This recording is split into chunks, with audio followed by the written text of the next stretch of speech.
Hello everyone, in today's video I will be narrating stories that I found off of Reddit. If you enjoyed this video, make sure you subscribe to my channel, like this video, and comment something down below. But without further ado, let's get straight into these stories. I live with my girlfriend as expats in a pretty foreigner-friendly Asian country. Most of the time we get by just fine despite only knowing a little bit of the language, because most people we interact with on a day-to-day basis speak fluent English. We started out in a tiny apartment which we quickly outgrew. We found a gorgeous condo with nice amenities and decided to move in. This condo is owned and managed by a local owner rather than by an association or company. The building is a little bit older, which means that instead of key card access to our door, it came with a traditional key lock inside and bar latch, which is nice because it's more durable than a chain. Of note, our original building also had key card access to our floor, meaning that we could only ever access our own floor. Even the emergency exit stairwells did not allow entry to floors other than our own. This new place did not include this measure, and I routinely enjoyed a walk up the 15 flights of stairs to the room as a bit of a warm-up before going swimming. The quaint feeling of all of this changed about 2 months after we moved in. We were both starting new jobs and dragged our feet on some of the final touches of moving into a place. That is the last time we ever do that. My girlfriend nudged me awake at about 3 in the morning. I wake up extra groggy and unsure of my surroundings, but I snapped to full attention when she whispered with wide eyes, "Someone is trying to open the door." Now, the condo is 100 square meters, and the main door and the bedroom are at opposite ends. The bedroom itself has a rather sturdy door that was closed, and the aircon runs at night, so this had to have been some sort of commotion for her to wake up. I sprung out of bed and made it to the door in seconds. There was some guy outside our door, studying very intently at our lock. He was about my height, though probably 15 kilos heavier, and he was not a foreigner like us. "Wrong room," I had to yell, because the door is pretty thick. There was a pause and then a thud, then a smaller tock tock tock as he was knocking. From experience I know that it's hard to hear through the door, and if English was not his first language, then understanding me through the door was going to be a real challenge anyway. Looking through the peephole as he kept up steady knocking, I noticed he swayed back and forth slightly, so I figured he maybe had a couple drinks and had the wrong room. I turned to my girlfriend and told her so, and that I was going to open just the key lock but not the bar latch and tell him he had the wrong room. She didn't love the idea, but what was a good alternative? I took a deep breath and undid the key lock. My hand shook as I turned the handle, and one hand braced against the door while the other opened it slightly. He must have been leaning close because I saw his face right at the opening, and I could smell beer on his breath. "You've got the wrong," was what I got out before he pushed against the door as hard as he could. The bar latch held, but it was enough that my girlfriend threw herself against the door, and with our combined force we shut it again. "No," I yelled, "go away, wrong room." Then he muttered something that sent chills through me. The door muddled the noise. Having just woken up played tricks on my ears, and the language barrier filled in the gaps. But I could swear I heard him laugh a little and say, "Stupid boy." I froze. My girlfriend turned the key lock as he slammed his body into the door once, twice, 3 times, I lost count. Every time I pressed against it harder, but I could still swear the 4 screws that held the bar latch in place wiggled slightly. The thuds returned, and looking through the peephole, I could see that he was punching the door. His stoic face looked patient and annoyed as he swung his arm back over and over each time it hit my girlfriend, and I could feel the vibration through our entire bodies. After what felt like an eternity, the pounding stopped and I looked through the peephole. He wasn't there any longer. I listened closely and I could hear the long ding of the elevator down the hall. He might be leaving. My girlfriend had both our phones, texting the condo owner on hers and shoving mine at me. She was calling the owner, but at 3 AM there was no answer. Frantic text of "someone is trying to break in" spammed the other end when no one was picking up. She messaged friends of ours who live in the next building, but we both knew it'd be hours before anyone responded to us. We calmed down a bit and agreed that we were going to be up for the rest of the night, but that we'd settle up with the condo owner in the morning and report it to the building management. There were security cameras in the hallways, so they'd be able to follow up. Then I heard the elevator ding again. I was shaking as I returned to the peephole and watched as the chunky man returned. He was hanging up a mobile phone, and he retrieved something from his pocket, a knife, a multi-tool, and that's when I said, "He's back," and I grabbed the biggest kitchen knife within reach and reached to brace the door. My girlfriend was almost in a full-blown panic as she grabbed the cast iron skillet. That's when I realized for the first time that there was a chance that someone was going to die. The door handle was wiggling as he started to poke at the lock with whatever was in his pocket. If he opened one lock, the only thing between him and us would be 4 tiny screws on the bar latch. And if he got in this condo, we were going to defend ourselves as best as we could. And that's where I realized we were foreigners, and dealing with manslaughter charges in a foreign court system would be an absolute nightmare. Or if we severely injured him and he was able to communicate his story, his way to the police, while we struggled with an interpreter. And of course, this is all assuming that we would be the ones to overpower and subdue him. All this is running through my head as I called the equivalent of 911 and shouted English into the phone until someone spoke English. My brain wouldn't quiet down enough for me to be polite. I finally got an operator that spoke English, and I explained someone was trying to break into our condo, that he had left and returned, and gave him the address. He sent a car and asked for an ETA, and he couldn't give me one. He wandered off again, but my spider sense was in full alert mode. It wasn't until half an hour later, when several people wearing police uniforms and building management jumpsuits knocked on the door, that I calmed down even a little. Still, I wasn't sure what to expect. One of the group spoke English while the rest stood back. I explained everything in detail and pointed at the camera in our hallway, saying I wanted whoever it was found. One of the cops pointed at the nearby knife and raised an eyebrow, and I just confidently said, yeah, I would have if I needed to. After assurances and apologies and promises of follow-up, we received what we should have collected weeks ago: direct phone numbers to our building security room where cameras are monitored, as well as the local police station and the personal mobile number of our building security director. The sun was coming up and our condo owner called my girlfriend to comprehend what was going on. She promised us that she'd sent locksmiths there that day to install another deadbolt as well as a second bar lock if it helped us feel safe. The follow-up of everything was that the guy was indeed someone who got drunk and mistook the room. It was on the wrong floor. His wife had to come collect him more than once, and he would be fined for the cost of installing the extra locks. So while it is a bit comforting to know that he's a random drunk instead of a burglar, I still explained to building management that I have no desire for an apology from him. I don't care if he feels bad. Police reports here can be messy, and locals can hold severe grudges that I did not want to deal with. I will only keep from a full police report if I literally never see or hear from him again.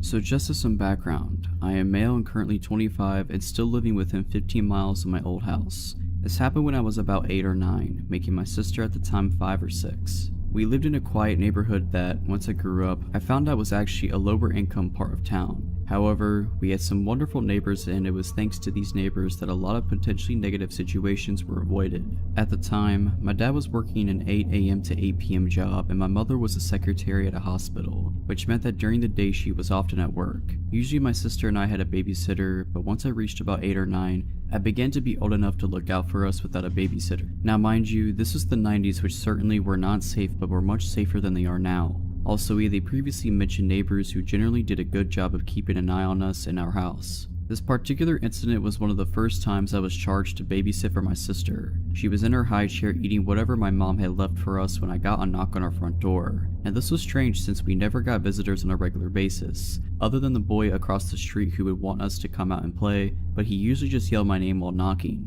I was young and naive and decided to open the door. There was a locked screen door beyond that. I left that closed and locked. Outside was a middle-aged man. I hardly remember his facial features or even body type. I remember his yellow shirt and dirty jeans. "Can I help you?" I asked innocently, no alarm bells going off yet. "Hey there, are your parents home?" Alright, first alarm bell. My parents teaching me not to trust strangers rushed through my head, but I still didn't quite fully grasp the potential danger here. My mom went to the store. She'll be back any minute. Weird half lie. I could have said she was here but in the shower, or that she was laying down upstairs. I'm glad I didn't tell him that she wouldn't be back for quite a few hours, but looking back it's scary how naive I was. "Well, that's no problem. Hey, so look, my dog went missing and I think it went into your backyard. Do you mind if I can come in and we can go check it out?" Okay, so I might have been dumb, but I wasn't that dumb. There was no way I was letting this stranger into my house, especially with my sister there. She was my first thought. Sure, I didn't want to have any harm follow me, but she was my sister and it was my job to keep her safe. I should have closed the door right then and there, but once again I went with the less safe but still not totally stupid route.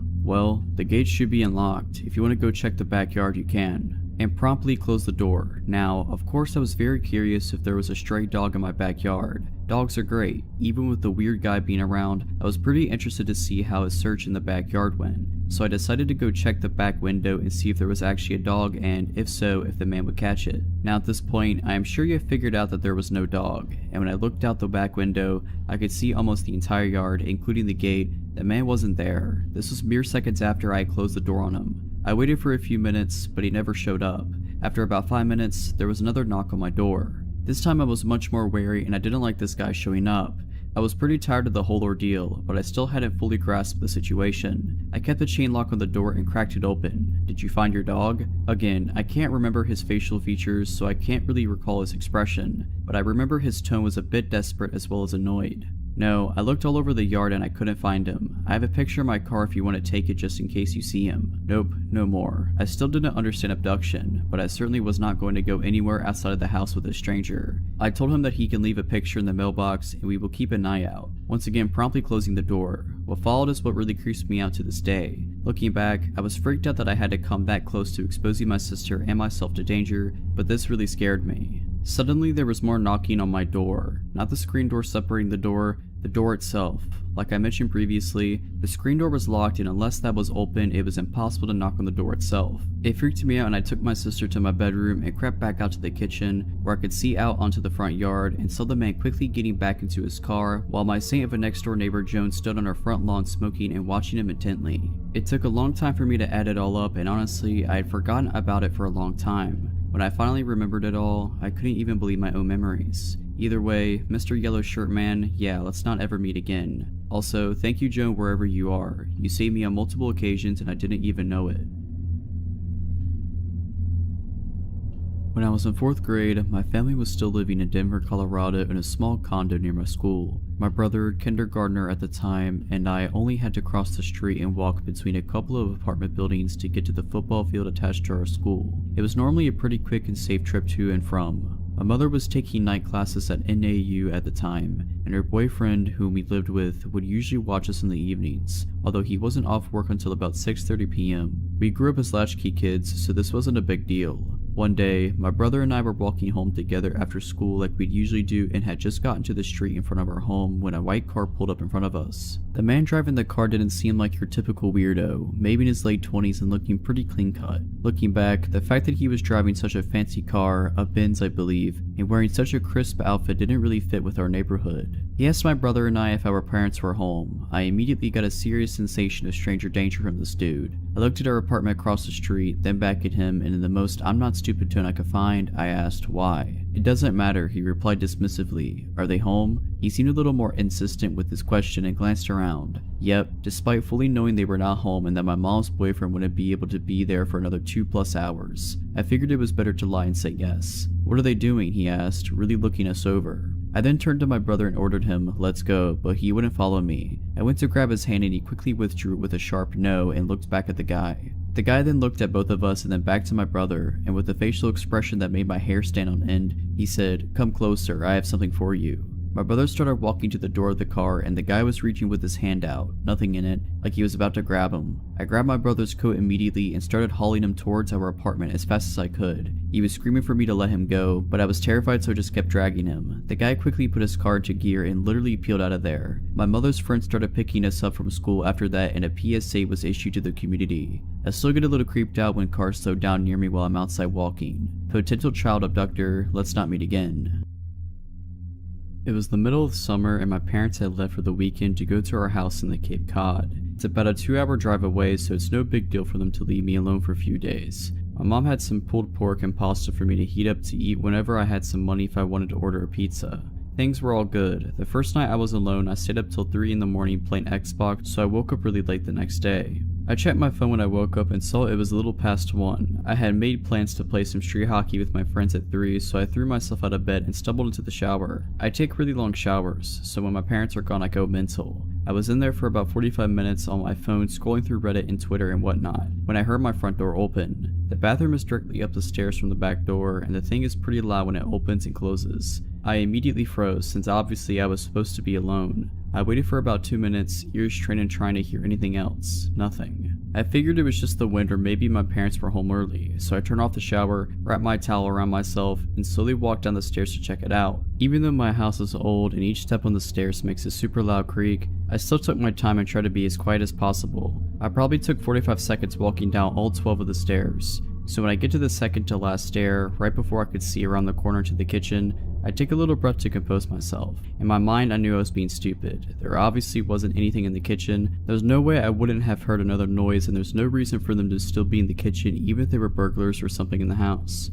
After sort of mentally chastising myself for being such a wuss, I sort of chuckled to myself for being so stupid and just normally walked the last 2 stairs and turned the corner to the kitchen. Standing about 2 feet away from me in the middle of my kitchen is a man staring straight at me, perfectly still, with a massive smile across his face, just staring at me. The thing I remember most vividly wasn't his face or his smile but his arms. They weren't just at his side, he held them in the strangest, most abnormal position I've ever seen. They were where one would normally hold their arms, but he had rotated them to the point where they were almost completely reversed, as well as lifting them up and a little behind himself. Honestly, I think I almost had a heart attack right there. Looking back, I can realize how creepy the situation was, but in the moment I just took a step towards him and punched him as hard as I could in the jaw, sort of half slapping / pushing him towards the ground. The second I connected, I beelined up the stairs, dropping my towel in the kitchen with my heart beating out of control. I sprinted into my room and locked the door behind me. I quickly put a chair up against the doorknob like you see in TV. Almost without thinking, I immediately called 911 and nearly in tears told the operator what happened. As I sat on the floor of my room in practically the fetal position, staring at the door praying that a cop would be here soon, I noticed the light coming from the gap between my door had stopped. The guy was standing outside of my door. There's no words to describe the feeling I had. I was paralyzed with fear, watching the shadow across the bottom of the door shift in tiny ways.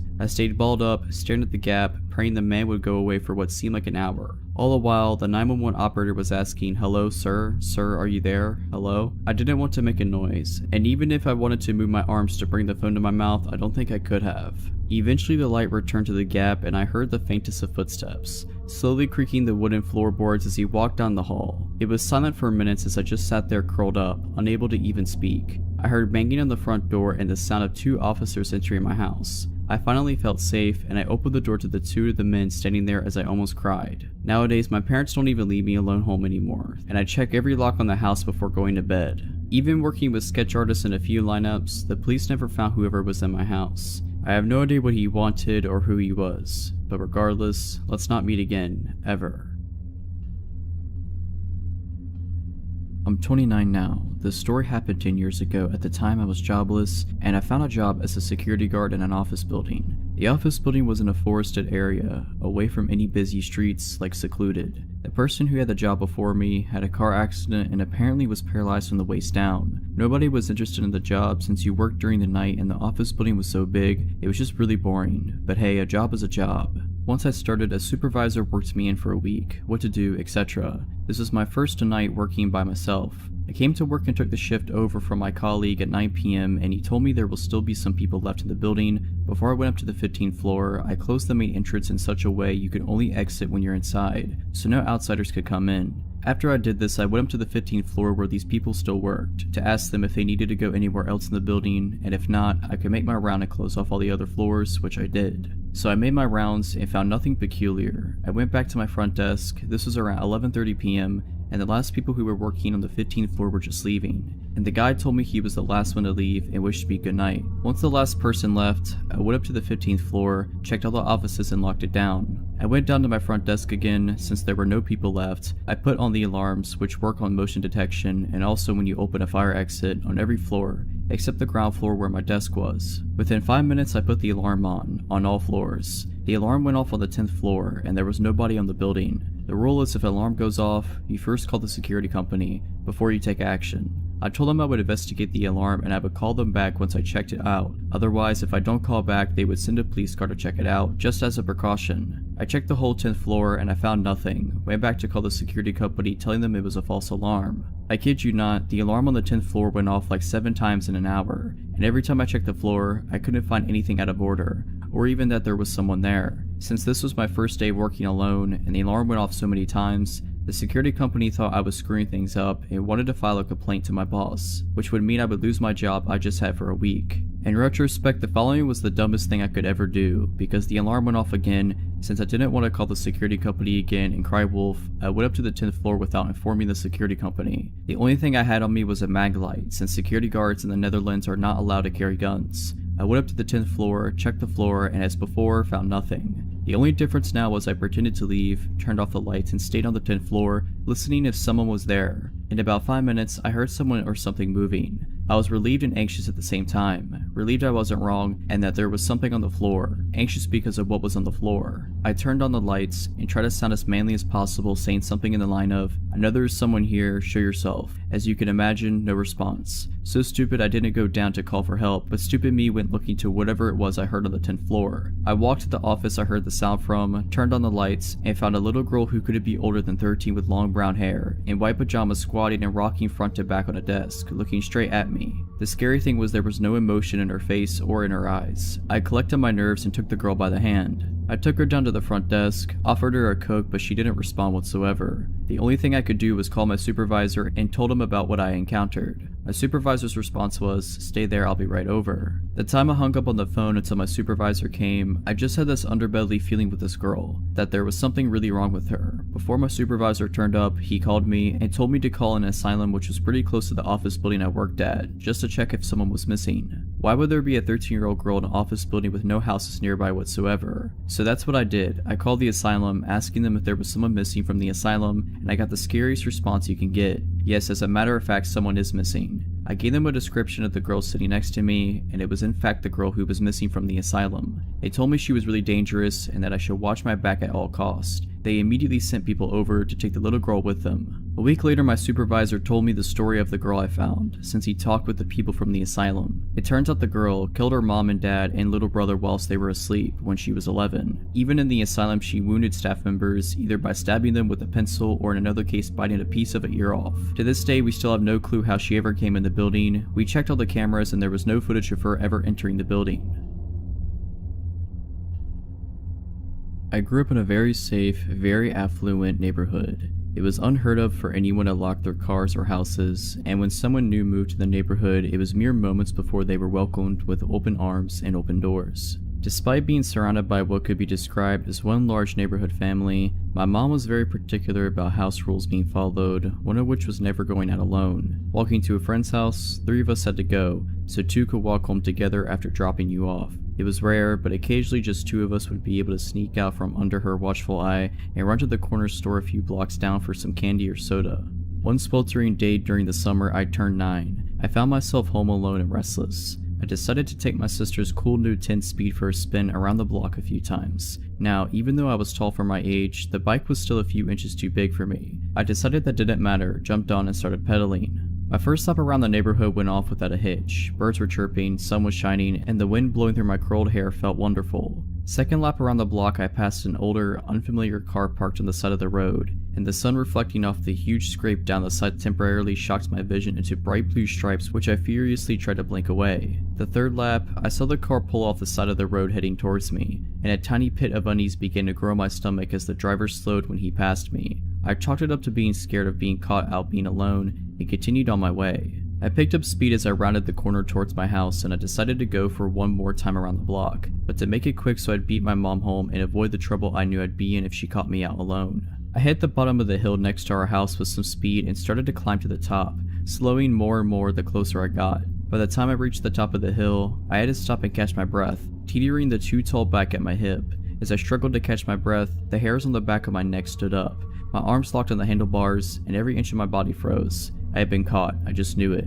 I heard a car creeping up behind me, and it just had to be my mom, but it wasn't. When relief should have washed over me, the unknown dread only deepened, further stiffening my frozen still limbs.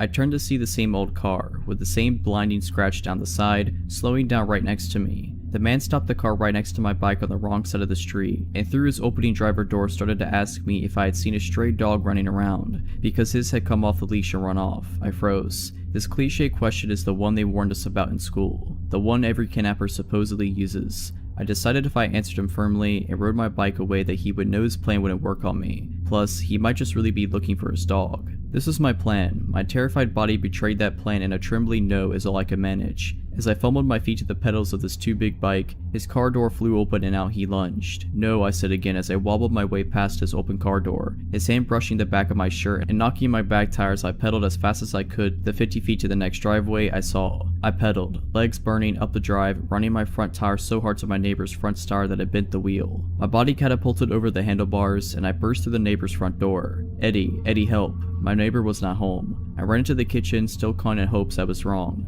"What are you doing?" A man's voice behind me, and I froze. I slowly turned around, not knowing what else to do, and there stood my neighbor's son, home from college. I dissolved into tears, gulping out what happened. He tossed the bent bike into the back of his truck and drove me around the corner to the safety of my home. My mom was home and had the look of death in her eyes until she saw my tear-streaked face. The police were called. The neighbors were called. The car had been spotted frankly circling the block the few minutes following our encounter, but he was gone by the time police arrived. To this day, 20 years later, I still have a hard time riding my bike alone.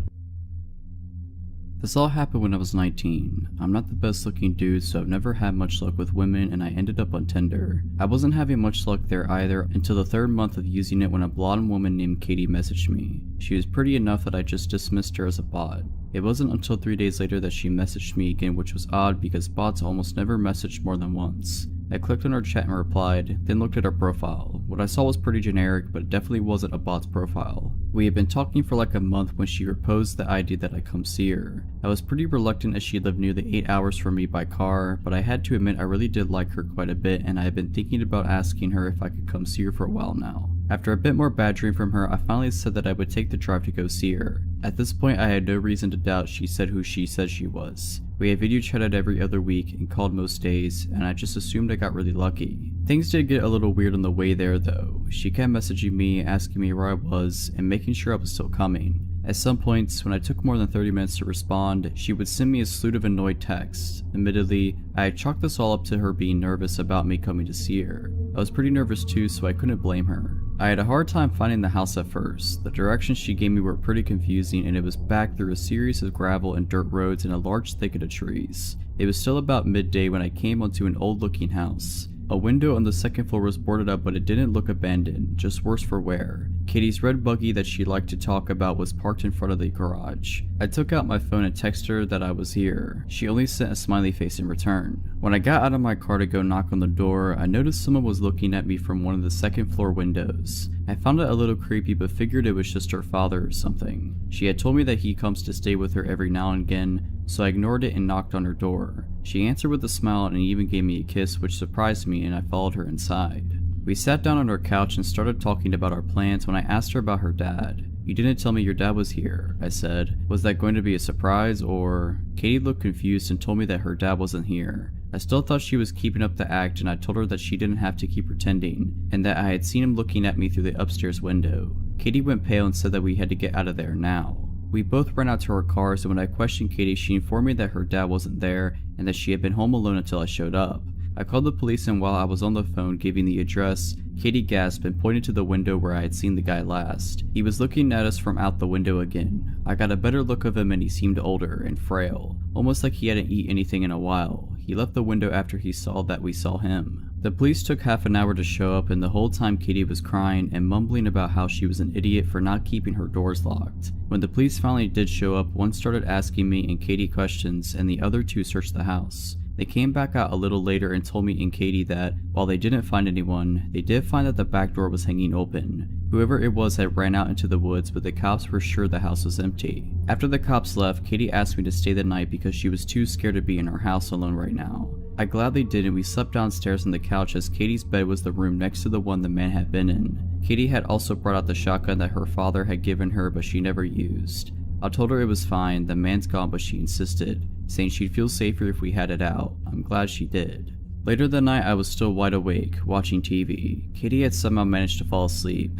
From the kitchen, I heard the sound of a doorknob being turned. At this point, I wasn't even scared, I was just pissed. I flipped on the light in the kitchen and pointed the gun at the kitchen door, and there he was. The guy that had been in the house before was standing on the other side of the glass door. He looked shocked, and I'm glad we had locked the door. The man unfroze and yet again ran into the woods. I woke up Katie and told her what happened and called the police yet again. When they arrived, they did a sweep of the woods and found no one yet again. They told Katie and me that it'd probably be a good idea to stay at somewhere else for the night.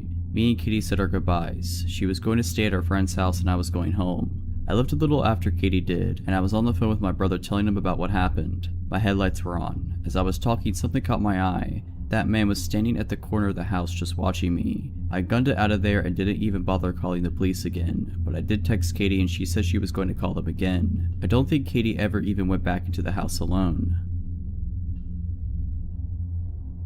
I had to fly out to a small town I'd never been to in order to look for a place to live. I'm moving there in the fall to start grad school. My boyfriend flew with me. Before the trip, I researched all sorts of apartments on Craigslist and set up a bunch of appointments. Our first appointment was in the afternoon in this sort of remote residential area. The landlord sounded fine over email and asked me to call him an hour before the appointment to confirm that I was coming. I called, he didn't answer, so my boyfriend and I started walking to the house and just hoped that he would show up. Maybe 10 minutes before the appointment, he called me. "Are you coming?" he asked. He sounded like an older man and had this very strange, slow way of talking, but I just thought that he was just older. "Yes, we're in front of the house now." He got extremely upset. "We? Oh yes, my boyfriend's with me. You never told me you had a boyfriend. You never said that." It had never crossed my mind to tell him this information, since my boyfriend would not be coming to live with me. He was just helping me look for apartments on the trip.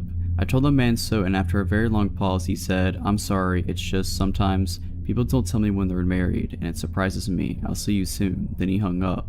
I told my boyfriend about what the man had said, and he was immediately weirded out. He wanted to leave, but they were slim pickings in terms of real estate at this point, so I stupidly said that we had to stay, in case this place was the place. As we're discussing it, we see a man leave the house we're going to view. This man was young and extremely sketchy looking, greasy hair, furtive eyes. He took one look at us and ran out of the house to his car and pulled away from the curb with a screech. Okay, so now we're really weirded out, but this isn't enough for us to bail just yet, and as we look at each other wondering what to do, the landlord arrives. He's in his 50s, very tall and very strong looking. His eyes are completely blank and empty of warmth or emotion. He slowly walks up to us and says, "I'd shake your hands, but mine are dirty." "What from?" my boyfriend asked. "Work," is the flat reply. He asks us a lot of questions about me, completely ignoring my boyfriend. The entire time he stares into my eyes without blinking. What am I going to school for? What other places am I considering for living? Is my boyfriend moving to this town too? I try to give answers that are as vague as possible. Meanwhile, my boyfriend asks the landlord questions of the same kind, which he refuses to answer. Then he says, "Apropos of nothing, let me show you the basement." At this point, I should have noped out of there, but I didn't. I kept thinking this was an eccentric old man from a small town. We're city folk,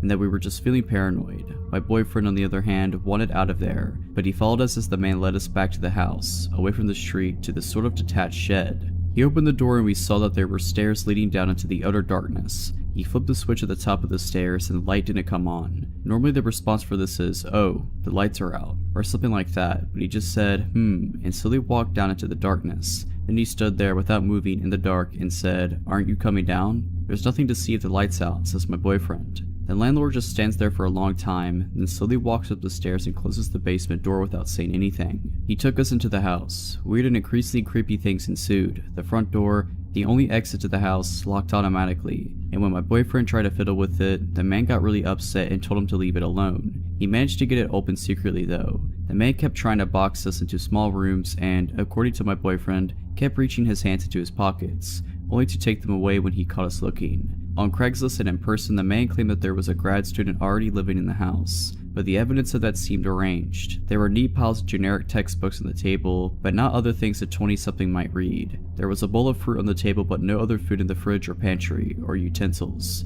There were maybe 3 t-shirts in the closet. This supposed grad student wasn't out of town, but the landlord couldn't say what school he went to or how long he'd been renting the house. Finally, the man had showed us every single room in the house but one. This one he refused to open, claiming it was just the attic and we didn't need to see anything up there. He gave us several reasons when we inquired. It was unfinished, there was furniture up there, it would smell bad. This last one I believed, because standing near the door, it smelled terrible. Finally, we made our excuses and bolted out of there. The man walked us out, pretended to go into his car to leave, and when he thought we had turned the corner, slowly sauntered back into the house. My boyfriend, fixated on the idea that there was something wrong with this guy, googled the man that night. We found out 3 things: that he was a pillar of the community, known by a lot of the townspeople, and that there was no evidence of him owning or managing a real estate company, as he claimed on Craigslist, and he had listed his home address as the very house we had been touring, the house where the grad student lived. Yeah, we won't be renting this place. This happened sometime in 2011. I had been married for a little over a year and had given birth to a son a couple months prior. I was 23 and had just started working in a hospital while I took classes to finish my degree and hopefully apply for the police academy. I had met one of the security guards named Joe a few times as I frequently assisted in the ER with various tasks. As I got to know him, he had a son a little younger than mine and was a veteran also applying to police academies, and we formed a friendship.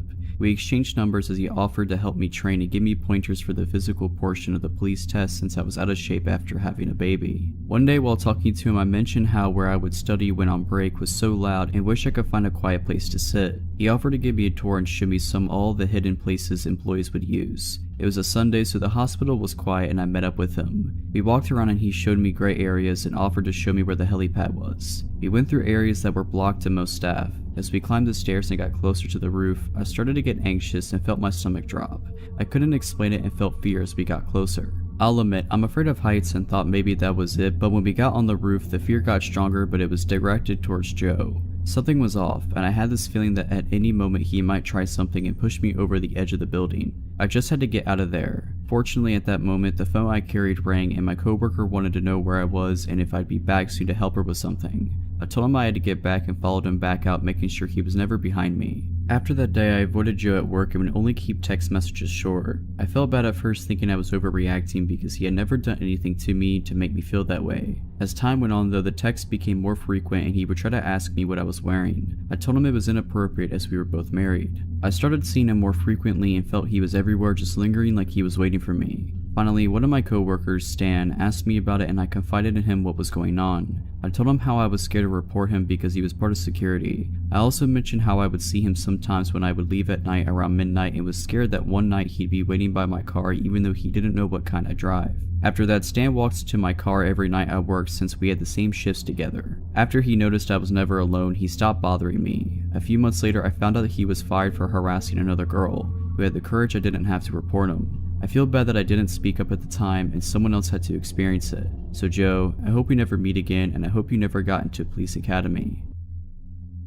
I grew up in a small town in the Midwest where you left your doors unlocked and came home when the street lights turned on at dusk. After moving away for college, I decided to move back to my quiet, sleepy hometown in one of the 2 apartment buildings. I'm living there for roughly 3 months when one night I go to sleep early on a Friday night. Now, I'm a reasonably hard sleeper, so when I wake in the middle of the night to noises, I'm immediately alarmed. I'm going to describe my apartment layout for a better understanding. As you walk in the front door, the kitchen is to the left and the living room is to the right. There's a hallway straight ahead with one bedroom at the end. A bathroom is to the left in the hall and my bedroom to the right. I get up from my bed, walk around the end of my bed, and peek my head out of the bedroom door. I look to the left to see my front door open to the outside hallway. There's a loud voice coming from my enlightened kitchen. From my vantage point, I'm unable to see into my kitchen. I froze. I come to my senses after realizing that I've stopped unconsciously breathing. I take a shallow breath to steady my mind and gather my bravery. There's no thought process about what to do at this point. I let my body and my instincts take over. I turn around and head back to the far side of my bed. I grab my phone from the nightstand and quietly remove it from the charger. Luckily, my bed frame is high enough for me to squeeze under without much difficulty. I immediately realize that there is no escape from my hiding spot if things turn south. I'll have to rely on luck to get me through this. I dial 911 and a woman answers and asks about my emergency. I briefly explain in a whisper that an unknown man is in my apartment and that I am currently safe. I lay there, listening to the chaos of my home, reassured by the presence of my cat, Marcy, laying under the bed with me. It seems to me that he's in a phone call based on the one-sided rambling. I tell the operator this fact and explain my fear that he's going to bring other people into my home. He was making enough sound to allow me to give a play-by-play on the call. He starts screaming about killing someone. I'm unsure at this point whether he's talking to the person on the phone or if he knows I'm there. The voice is unfamiliar, but this does little to ease my terror. He then starts ringing the doorbell in the outside hallway and yelling for me to come out. My blood runs cold as I realize that he might come try to find me. Marcy is alarmed by the doorbell that hasn't ceased ringing and she creeps out from under the bed. I panic. What if he hurts her? I start whispering as loudly as possible to get her attention without letting him know my location. She senses my unease and crawls back under the bed with me. At this point, it's felt like an eternity, and I ask the operator how long until the police arrive. She is unsure but assures me that they are on their way. My town is roughly a 30-minute drive to the nearest city police, but I assumed there's a highway patrol that would be coming soon. Little did I know that safety was in a rush to get to me. I hear him walking around my apartment and enters my extra bedroom, which is a storage room with a bed. He hasn't stopped yelling. I'm still unaware whether he's on the phone or not. I hear him mention that it must be a kid's room. I shush the operator because he's ceased his screaming for the moment. I hear more noises like he's going through boxes and throwing things. Then my fear is realized, as I hear him quietly enter my room. I see his feet walk closest to my vantage point. He starts going through my clothes and emptying my hamper onto the floor. He turns around and walks to my bed and sits down. I stopped breathing. I think he lays down at this point since the pressure of the bed lessens on top of me. He's deadly silent and I'm still holding my breath. They're shuffling and moving around and he gets up and walks out of my room. I take a shallow breath and steady my conviction. He starts making noise again like he's throwing and punching things. I inform the operator that he was just in my room and the police need to hurry. I don't know how long I can keep Marcy under the bed and concerned about what could happen if he finds me. He walks back into the kids' room quietly. I shush the operator again because she is continually asking for a play-by-play. I hear him breathing from the other room. After the quietest few minutes of my life, he yells, "Who's there?" I freeze again, listening for movement. Nothing. I'm starting to get lightheaded from my shallow breathing. The silence is deafening, and I fear he's trying to detect me. After a lifetime, I hear footsteps entering my apartment. I hear a man's voice say, "Hey bud, you're in the wrong house." I've never felt more relief in my life before this night or since.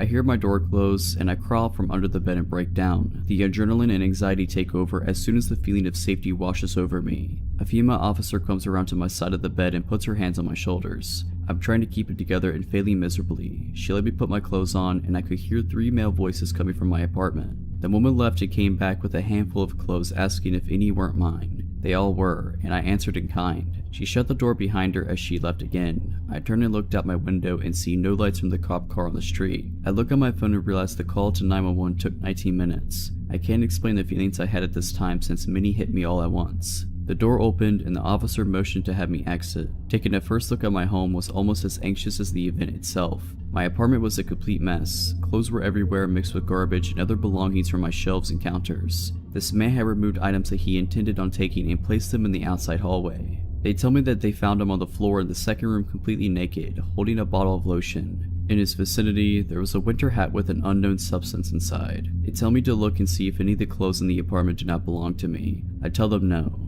This man entered my home completely naked and destroyed my home. I noticed that the lid of my garage can was filled with cat poop.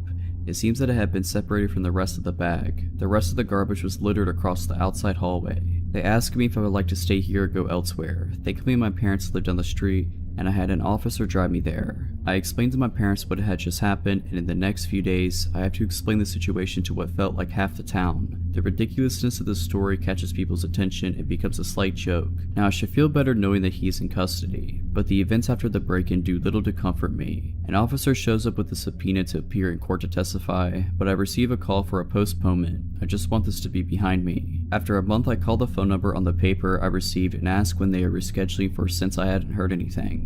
The woman informs me that they mailed another and I had not shown up. I asked where was it since I have not received a summons. She tells me that they sent it to my address, but the wrong town. It has been 2 years since this happened and I've since moved 3 times. I don't know if I'll ever be content and happy anywhere, but I'm hoping that is not the case. He was released 6 months after his conviction for some reason or another on parole. He immediately disappeared and fled from his parole officer. So naked man, I hope to never meet you again.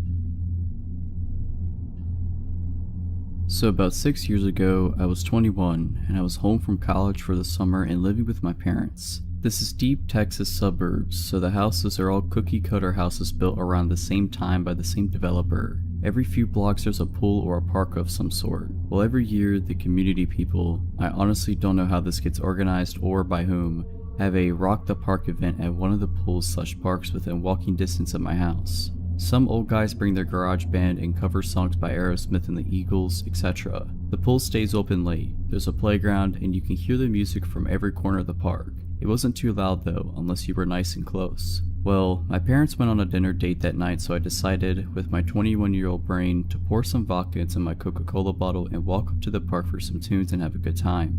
It's only about a block away from me, so I get there pretty quick and down a good amount of vodka along the way. I'm feeling pretty good by the time I get there, so I head right up to the closest bench to the stage. They were just standing within some cones and speakers on the grass. There's a person sitting on the far edge of the bench, but I don't really pay attention to him first. There's a good 4 feet of empty bench between us. It didn't take long, however, for him to strike up a conversation. He had a bony face and looked to be about at least 30. He said hello, how are you, etc. I was polite back, but pulled out my phone so he might get the message that I didn't really want to talk. He asked if I'm having a good time, and like a fool, I tell him that of course I am. I'm a couple shots worth of vodka in. I shook my Coke bottle and the small amount left in it fizzed. That was when he started to ease his way in. I stayed on the far edge of the bench, but as he kept talking to me, he kept moving closer. He asked if I lived around here and I said, yeah, don't worry, I walked. I honestly thought he was asking because I was not sober enough to drive. He told me he lived in some vague direction and then asked if he could have my number. I started getting uncomfortable because for the first time in my life, I was alone somewhere and in a compromised state. I told him I didn't know him that well and he said something like, okay, well, get to know me. I told him I needed to walk around because the music was too loud and I had to make a phone call. I ventured to the other side of this large playground equipment with lots of climbable walls and tubes. I make sure he can't see me, but I know he watched me where I went. I texted a bunch of my friends from college telling them what was going on and asking for advice. They told me to leave, but I knew he could see me and I didn't want him to follow. I started hitting up my friends from high school, hoping some might be home for the summer already,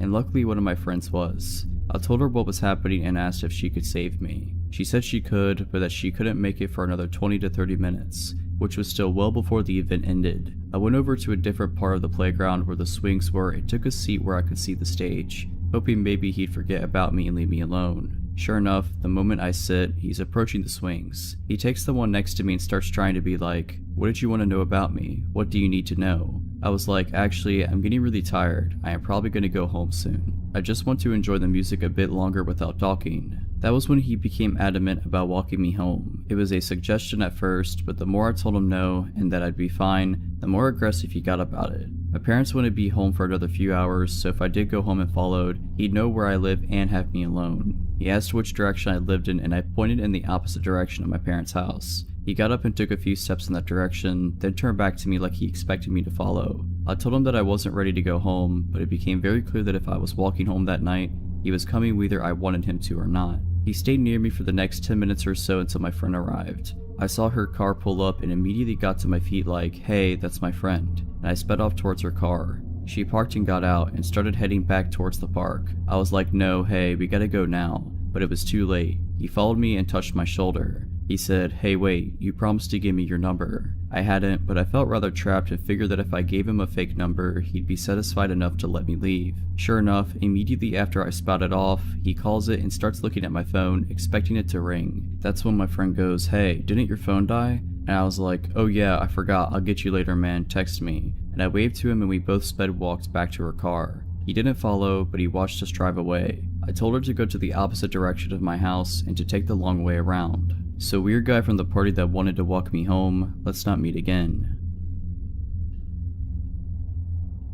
I am a 21-year-old senior in college, living with 3 other girls in an old one-story house. We are located about a 15-minute walk from main campus and the majority of our neighbors are college students. That being said, this town is notorious for being a little, well, sketchy. Millie is home to one of the first insane asylums built in America. After the majority of it being closed down / abandoned for years, the final building was shut down about a month ago and the remaining patients were released. Now, I doubt this is directly correlated with my creepy experience, but I am not the only one who has interesting encounters with strangers since the release in this town. 2 nights ago, after getting off work around 11:30, I came home to my roommates getting ready to go for a night out. I realize now how stupid it was, but we often had an open door policy, free for anyone to come over and visit as they please. We would lock the door at night, but the one time we forgot to really came to bite us. Around midnight, I was hopping in the shower as my roommates were heading out the door. We said our goodbyes and I told them I would be meeting up with them later. I had just stepped out of the shower when I heard what sounded like the front door slamming shut. I automatically assumed one of the girls had forgotten something, so I called out their names, no response.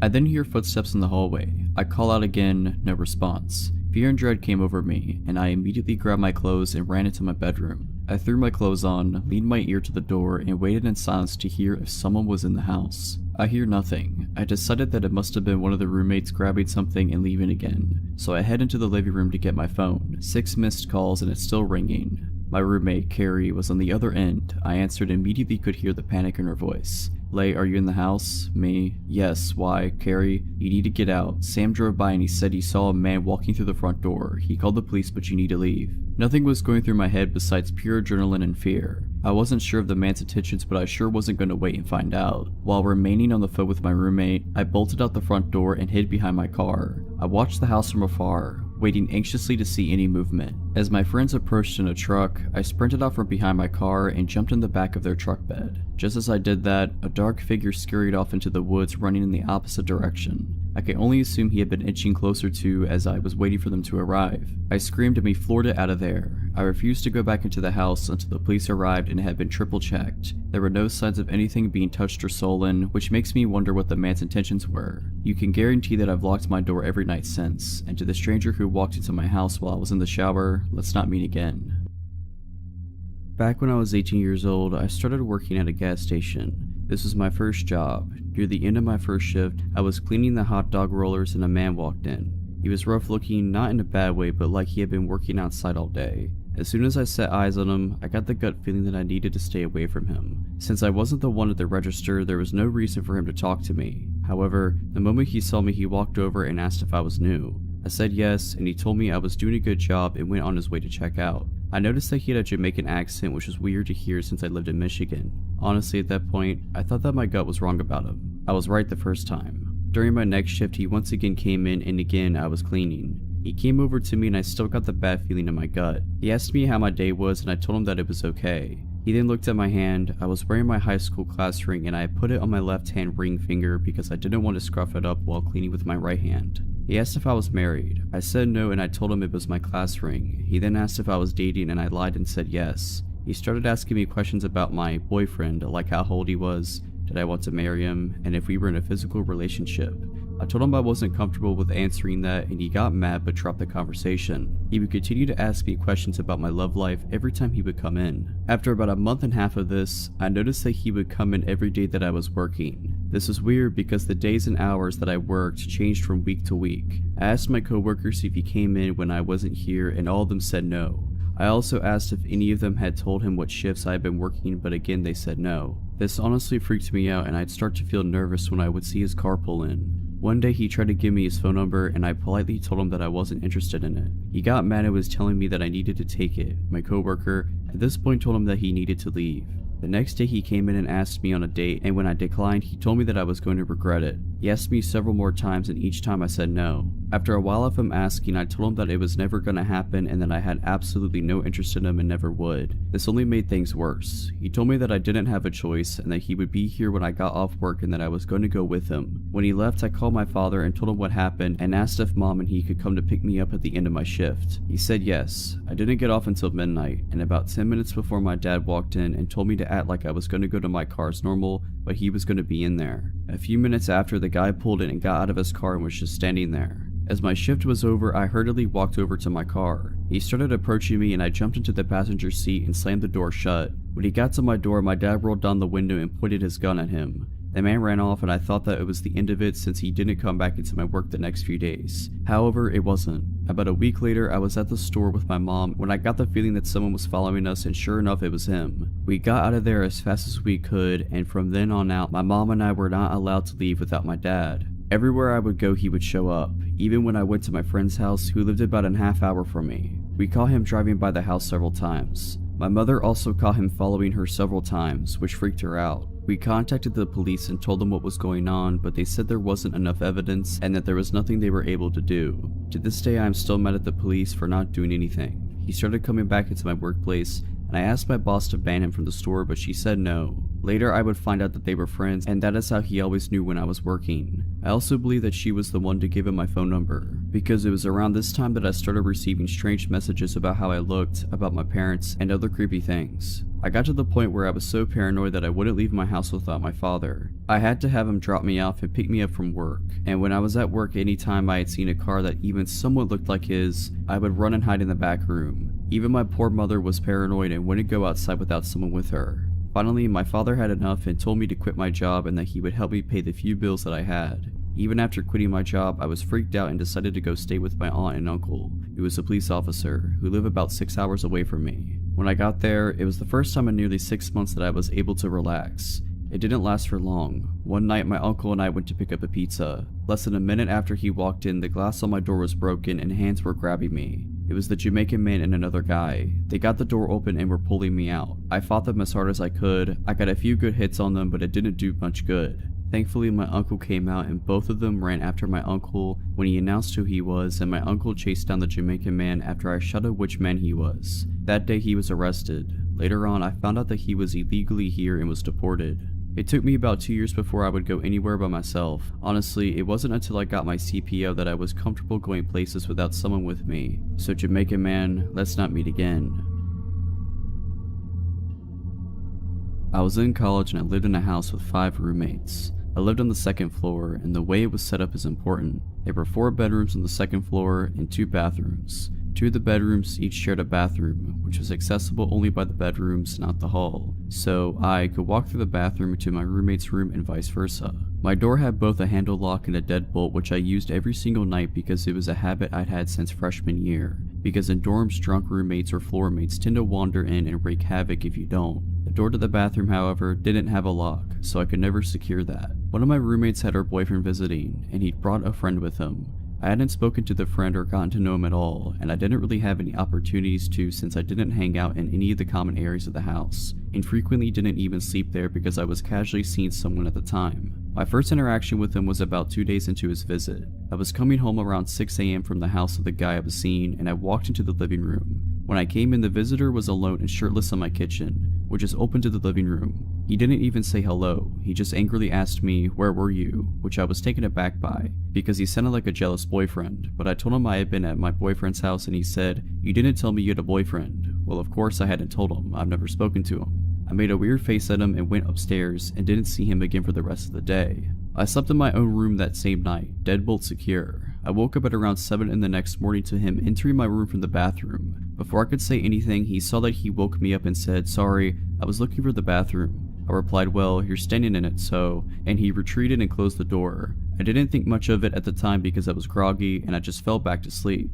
Now, despite all that, up to this point he didn't really creep me out, he just seemed weird. But later that day is when it got worse. I came home from my classes and went up to my room. He followed me and let himself into my room without knocking. The door had been closed, and I made it clear that that wasn't okay, but he was being friendly, so we chatted normally for a couple of minutes because I didn't want to be rude. Then he decided to say, "I think you're the one. The first moment I saw you, I knew you were the one and you're gonna marry me." Obviously, I was taken aback by this as this was only our third interaction and we'd spoken for maybe 2 minutes total. I told him that I had no interest in marrying him, that I wasn't even attracted to him, and told him to leave me alone now. I decided to leave and called the guy I was seeing and told him what was going on, and he told me I could stay over at his house until this weirdo left. A couple of days go by and the weirdo was supposed to have left for good, so I went back to my house. I slept in my room that night with the door locked as usual. I woke up to hear someone trying to come in through my main door, but thought it was just one of my many roommates. Then, I hear the bathroom door open and someone walking into my room. I rolled over and he was standing maybe a foot away from my bed and said, "Hey beautiful, where have you been?" I said, "Weren't you supposed to leave? Why are you in my room?" He said, "I wanted to wait for you to come home. I couldn't leave without saying goodbye." And then he tried to climb into my bed with me and kept touching me while saying, "Scoot over, I want to say goodbye properly." To which I started yelling, "Get out of my room. I didn't invite you in. Leave now." I smacked his hands away from me and he got upset but left without much of a fight. I immediately left my house and went to my boyfriend's. The guy did finally leave later that morning. The next day, despite me yelling profanities at him and telling him how creepy he was when I last seen him in my bedroom, the guy still decided to find me on Facebook and try to add me. Nope, blocked immediately. So, creepy guy, let's not meet again. This is back in November of 2018 and takes place in North Carolina. I was 14 at the time. My family and I just moved across states. We had just gotten to the city where we planned on living after a long road trip.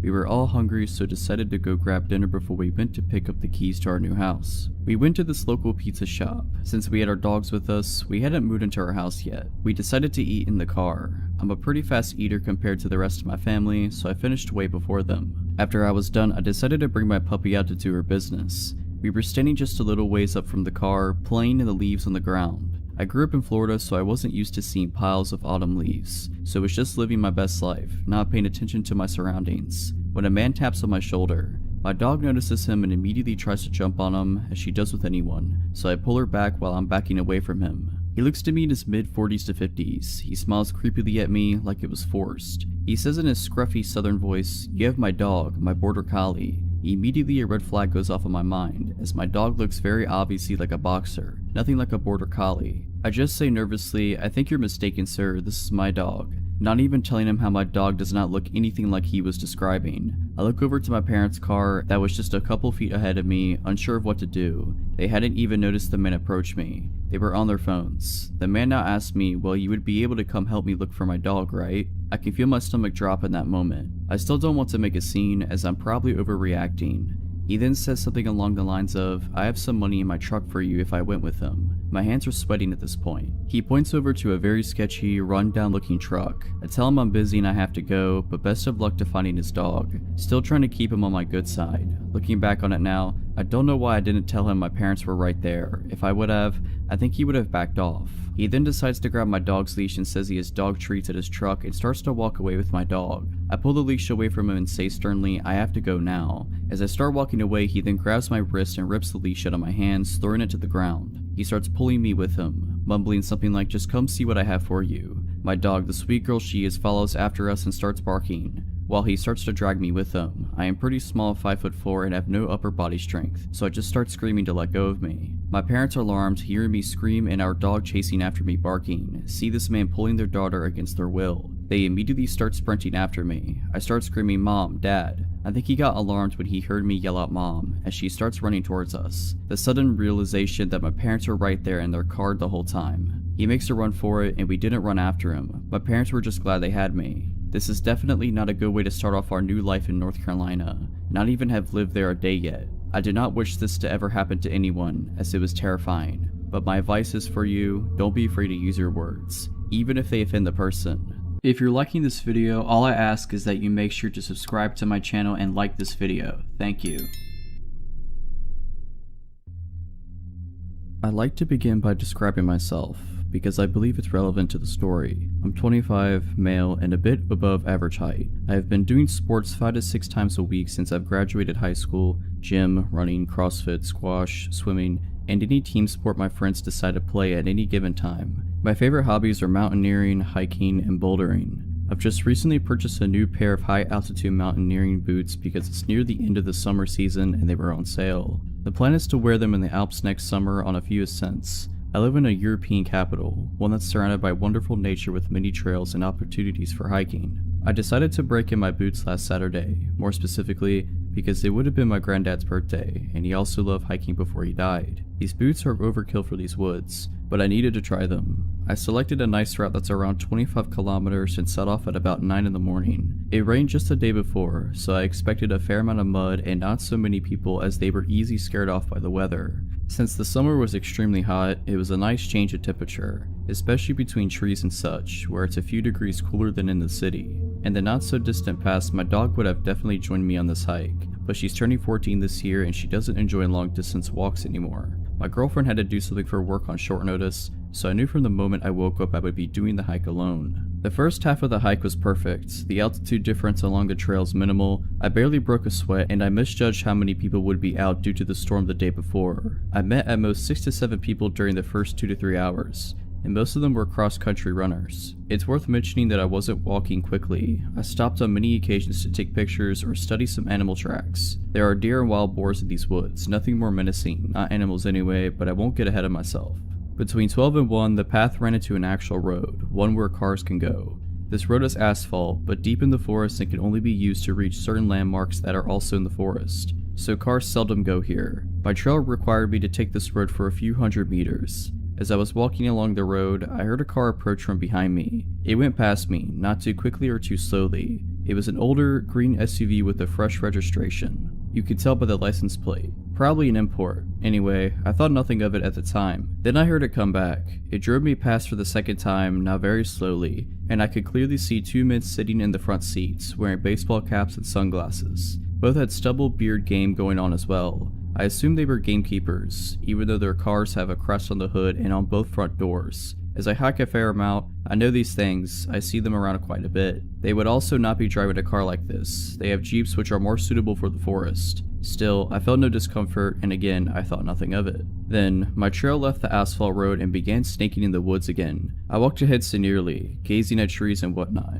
Then, I suddenly had the strange sensation that something or someone was behind me. An engine sound was becoming more and more clear as well. At this point, the trail was quite narrow, but if, for whatever reason, you want to drive a car in it, you could, just about. Now when I turned around, the aforementioned SUV was basically in my face. It was an arm's length away from me, and it stopped just as I had. I looked at the driver, who was staring back, as I can only assume as he was wearing sunglasses. I calmly asked him, "What's wrong, shall I let you go?" in a polite tone as his window was rolled down. He didn't speak. He slowly started reversing and he soon disappeared behind a curve. Now I was quite uncomfortable. I also noticed that he was alone in the car, unlike earlier. I listened intently, standing still since I wasn't sure what was going on. At this point, I was not scared, but there was a faint feeling of unease in the air and bad thoughts began gathering in the back of my mind. I heard the car and the engine stop just behind the curve. I heard a door open and shut, but nothing from that point on. I turned around and began walking towards my destination at a much faster pace than before. Now I was a bit scared. I didn't understand why he didn't answer and why he just reversed and left without a word. I wasn't sure what to make of it, and I had no desire to ask him again, or to see him again for that matter. I had just walked enough for these unpleasant thoughts to slowly be erased from my mind. As I had been drinking a lot of water as I usually do, I decided to use the bathroom. I saw a perfect spot, a very narrow path off my trail that led quite clearly to a little hunting tower. I walked over to the tower, put my bag down by the ladder that led up to it and began peeing. I was also interested in checking Google Maps to see where I was, but since there was no signal, I decided to check my map. I also had a sip of water. I had been camping there for a good few minutes before I headed back at the trail from where I deviated to pee. Right before I arrived back to the main trail, I thought to myself how extremely quiet it was.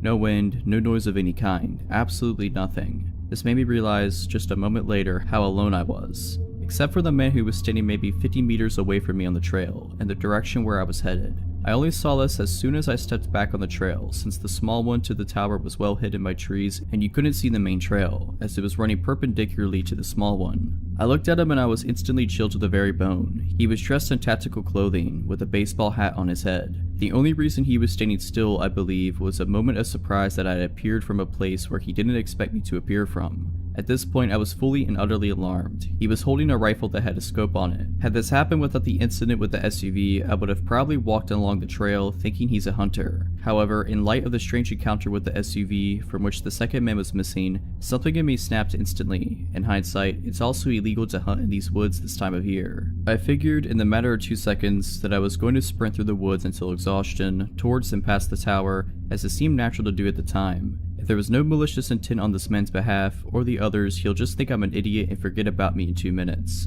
If I'm right, it's the best call I will ever have made. He began running towards me. Adrenaline blossoming within me, I began sprinting away. I sprinted past the tower and deep into the bushes, not sparing my legs as I was wearing shorts and a thermal jumper. I crashed through branches, small trees, and slipped on several occasions. I really did sprint until I was exhausted. It must have been several kilometers. I even crossed some smaller trails but didn't even bother to look either way. My pulse was a billion the whole time. I began checking my phone for a signal, but nothing. I was already really angry at myself for not memorizing the license plate. After a while I began power walking, but still off trail straight ahead in a direction that I knew would sooner or later lead me out of the woods. When my phone got a signal, I told the story to several people frantically, but no one took me too seriously. They said I was overreacting and whatnot. You must have misunderstood the situation. Finally, I reached a trail that led directly to a cute little town that borders this rather large forest. It felt like an eternity, but I walked the last kilometer to the main square, took off my jumper and put it in my bag. At least I looked a little different from far away. I waited for a bus that took me back to the station near my car, rather anxiously. After the bus ride, during which I studied each car on the road, I walked back to my car, got in and drove home. My dog welcomed me like I was coming back from a 2-year deployment. Dogs are just amazing. She must have felt that something shook me up.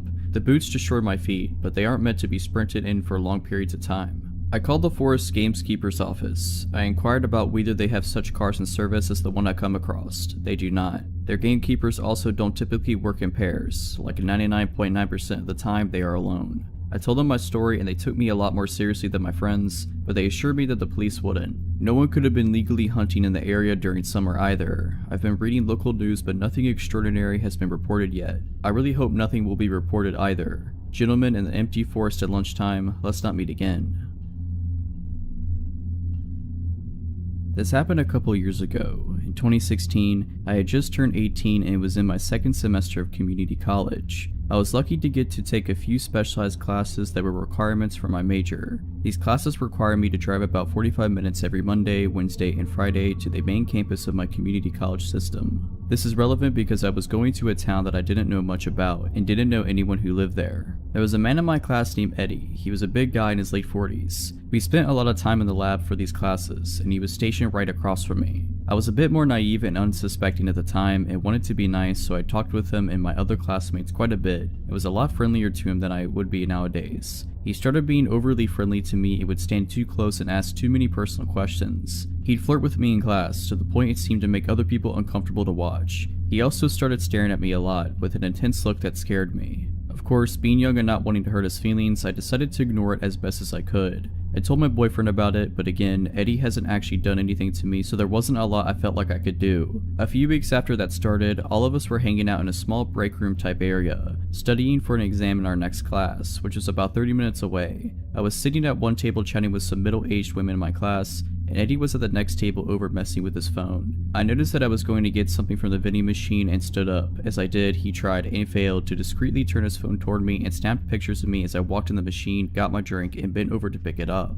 I realized what was going on as I was walking back to my seat, with him still taking photos, and I shot him a look. He put his phone away and just sat there staring at me. I was trying to look pissed, but honestly I was just really freaked out. I excused myself from the table and called my boyfriend near tears, telling him what happened. He was angry and said that I needed to tell someone, but I said no, I didn't want to make a scene. He tried to comfort me as much as he could, but I had to go to class soon afterwards. Our last class finished at about 9 p.m. and since it was January, it was completely dark out when we all walked to our cars. I was actually texting one of my guy friends about what had happened when Eddie walked up to my car, stopped for a second, and looked at me through my windshield, then slowly kept walking, watching me through my driver's side window the whole time. He was parked nowhere near me and the wind chill was below zero, so he had to have made a point to walk by my car like that. I was terrified, and with my hands shaking, I started my car and drove home as fast as I could, calling my boyfriend on the way and crying. After that, I decided I needed to talk to my professor about what was going on. I was so nervous, but I asked her the next week if I could talk to her privately when class was over. We went to her office and I told her about Eddie and what he had done and how he acted weird toward me. She told me that she had noticed tensed up and went quiet when he got close to me, and had noticed paying a lot of attention to me, and told me she believed me about the pictures. She was honestly amazing with how she handled it. She promised me that she would move things around where I'd be away from him in the lab, and asked if I wanted her to talk to him about it. I said no, that I didn't want to make him angry, and she said that she'd respect that, but she was going to have the security guard stand at the door and watch me go to my car every night, and that she'd tell the program director what was going on, but Eddie wouldn't know that I had talked to her. By the time we had got done, it had been around 30 minutes since class had ended, and she offered to walk me outside. I'm glad that she did, because when we came out the elevator to the first floor, Eddie was sitting there in the foyer alone. Everyone else had gone home. My blood ran cold, but I tried to act as normal as I could. He seemed as surprised to see her professor there as she was to see him. She asked why he was still here, and he said he noticed my car was still parked out front and wanted to make sure I didn't have to walk out by myself. I'm pretty sure I was as pale as a ghost, but my professor gave him a look that I couldn't read and said not to worry. She's walking me to my car from now on, and the security guard will be there every night. He said that was good and quickly said goodnight and left. It still chills me to think about what could have happened if my professor didn't walk me down to my car that night. I have no idea what he was capable of doing. After this, she rearranged our seating, made sure we were never grouped together, and I started making sure I walked out to my car at the same time as a few other women in my class. The security guard was usually in the foyer, and we only had a couple months left of class, so there weren't really any other incidents, but I still caught him staring at me sometimes and he looked like pure rage. It's been a few years, and I don't go to that school anymore, and I'm moving to a completely different city soon. But Eddie, let's not meet again. I recently ran into an old coworker from our time we worked at the sandwich shop in the truck stop. We chatted for a while before he had to leave, but I started thinking about my stint at that place, specifically the creepy sandwich guy. In college, I worked some overnights at the truck stop. It was a pretty safe place in a smaller town, and there had only been 3 incidents in the 4 years the place had been open before I got hired in. One trucker got robbed, one group of ladies arrested for servicing the truckers, and one OD. I was never really worried, even though my coworkers seemed a little concerned that I was a young girl working overnights at a truck stop when there was only one other employee in the whole place. Usually it was really slow. Most of the time I'd get 3 or 4 truckers come in within the first hour. A couple people came in with the munchies and ordered 3 dozen cookies one time, but usually it was maybe 1 or 2 people an hour, if that, so I'd spend about 3 hours cleaning ovens, finishing dishes, deep cleaning the lobby, that kind of thing. And then I get to spend whatever time between customers doing homework. The overnight boss on the other side, the gas station side, was cool as long as everything was cleaned and tipped regularly. A few weeks before I inevitably left this place, a guy came in about 20 minutes before my shift was over, so it's about 5 AM by this point.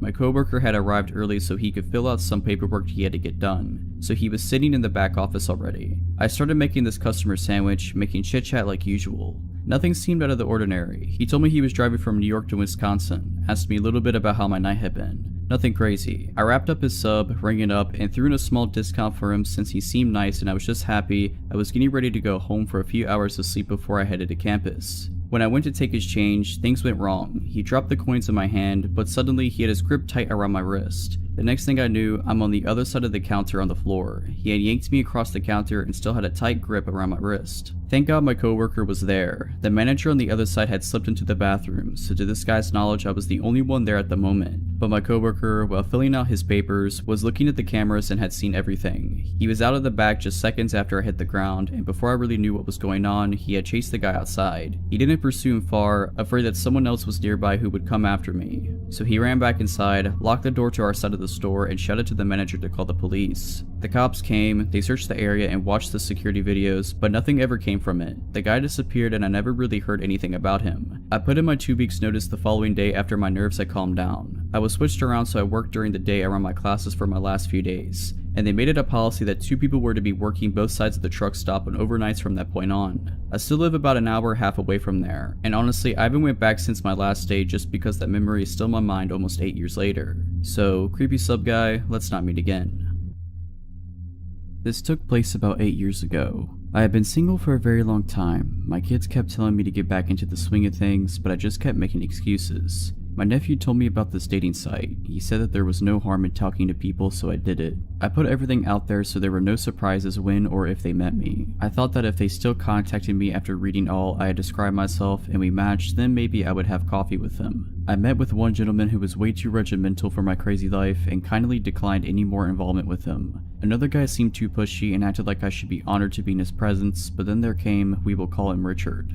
Now please keep in mind I had very low self-esteem at the time. That being said, Richard seemed great. We carried on conversations for hours. He lived an hour and a half away, so all we could really do was talk to each other. We talked about our kids, dreams, goals. My daughter even friended one of his sons on Facebook. I was a secretary for some self-help meetings in my town, and he was going to school to be a counselor. Perfect, right? We talked for at least 4 months, but after a while, I noticed that he kept having small problems come up. Arguments with his mom with whom he was living, no money for gas, his truck broke down, his oldest boy was mad at him, just little things, you know? Not anything that would set me off, but it was his poor me to heck with it attitude.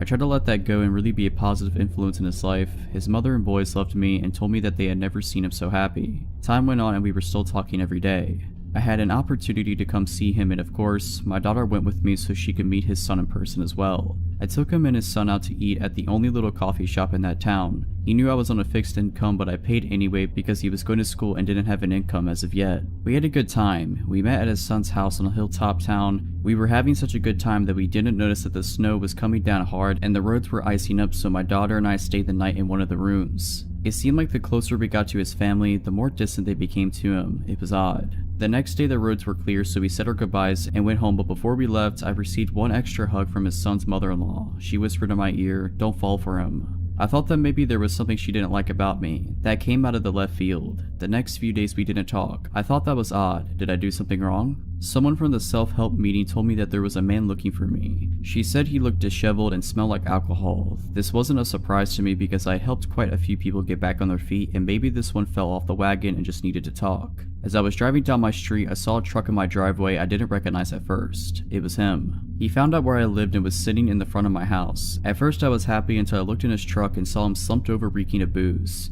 At that point my fixed mode set in and I asked him in for some strong coffee. He told me that he had a blowout with his mother and she kicked him out and his boys won't talk to him. I got him some clean clothes and told him to take a shower. I figured we could sort it out the next day. In the meantime I was taking him to a meeting. He sobered up and agreed to go, but the whole time at the meeting my friends were acting like I had lost my mind. Did they see something I was blind of? He went back to my house and he seemed okay, almost too okay like nothing at all happened. My son pulled me aside and told me he didn't like him much, but I thought that maybe he was just being overprotective. I should have paid more attention. We went to the store because I wasn't prepared for the extra mouth, and I bought 4 2-liters of soda, a gallon of milk, and 2 monsters for both of him and my son, some chips and other things for dinner. After we ate, we all watched some TV and headed off to bed. I let him sleep on the spare bed in my room, but in the middle of the night, he tried to get frisky. At that point, no. My grown kids were in the other room and something just didn't sit well with me. Like he wasn't the same man he was before. The next morning, my daughter came running out of the bathroom angry. She said in a loud voice, "Someone peed all over the toilet." He didn't say a word. Later, we were all eating breakfast and he started to let food drop out of his mouth onto the table and floor and was spitting food while he was talking. He took 3 2-liters and drank them back to back, letting some run down his chin. Then, yes there is more, he took the remote and started to set future recordings for his favorite shows and deleting a few of my grandchildren's. He set recordings for weeks in advance.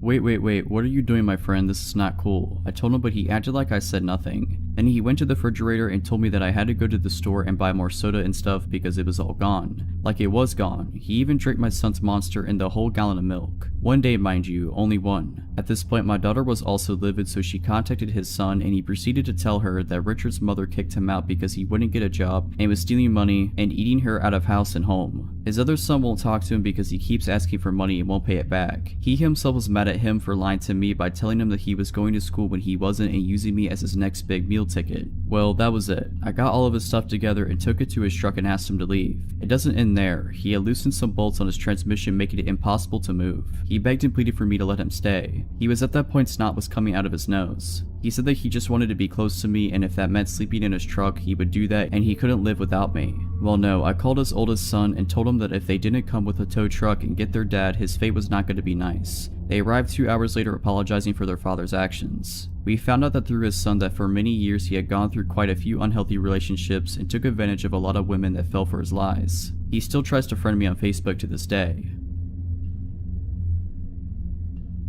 When I was 16 years old, I decided to surprise my parents with a bouquet of flowers for Valentine's Day. We've always celebrated this as a family holiday rather than a romantic one. I didn't have a car to drive to a florist, but my high school was within walking distance of a hospital boasting a gift shop that sells floral arrangements. Between classes during the week of Valentine's Day, I set off for the hospital by my lonesome, cutting across campus to walk through a network of side roads populated with specialty doctors' offices that kept odd hours. The sort of buildings where traveling doctors mainly hold surgery consultations or perform small procedures a few times a month. The trip there passed without incident. As I was walking back through said deserted roads with a vase of flowers in a tow, I noticed an unkept 1990s car close behind me. While my memory of the car is hazy, I am left with the impression that there were at least 2 men within whose faces I could not see. Initially, I assumed that the driver was simply afraid of hitting me, the reason they weren't passing by, so I made a point of dramatically trudging further into the grassy shoulder of the road, demonstrating to them that they could drive safely ahead. They still refused to pass me by, continuing to creep along behind at a slow pace. Beginning to suspect that the driver was more interested in me than a destination,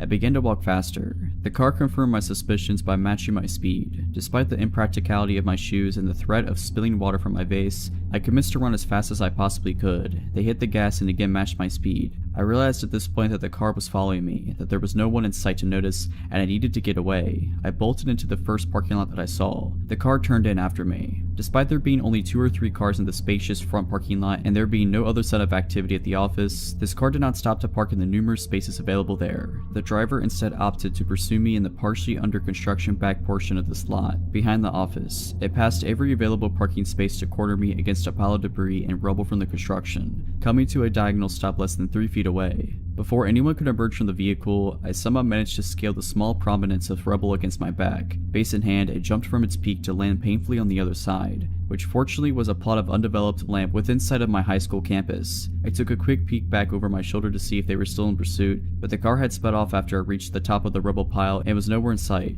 They had not parked in the lot at all. They had no business there. The driver was following me. I sprinted at top speed and didn't stop until I was soaked with sweat in the dead of winter and panting in the student lounge among my classmates, who didn't seem to care when I told them. In retrospect, I should have told an adult, alerted campus security, and called the non-emergency line at the local police station, but I was young, foolish, insecure, and afraid of getting in trouble for leaving campus when I didn't have a signed permission from permitting me to do so. I kept trying to convince myself that I had misread the situation or was overreacting. I don't know what I would have even told the police had I called them, as I was entirely ignorant of the subject of cars and I couldn't have identified the make of it if I had been asked, and I couldn't see the faces of the occupants. I was also worried that my parents would restrict my already extremely limited freedoms if they knew I had been in any danger. Whoever followed and tried to trap a 16-year-old girl with flowers at a doctor's office just before Valentine's Day of 2016, let's not meet again.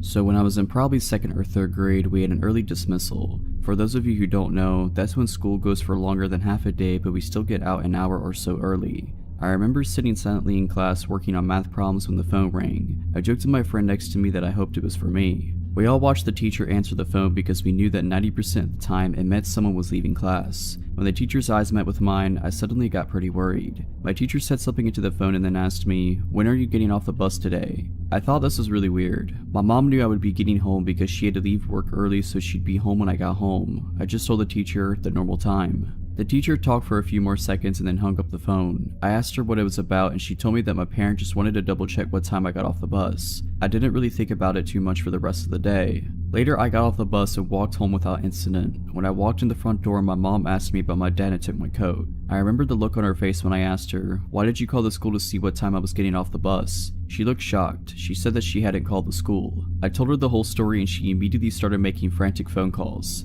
I knew that something was wrong. I watched some TV while my mom talked. About 20 minutes later, my stepdad came home early from work. About 10 minutes after that, a state trooper pulled up. I was pretty scared because I thought that somehow I was in trouble. The state trooper asked me a few questions like, "Has anyone tried to talk to you while you've walked from the bus stop?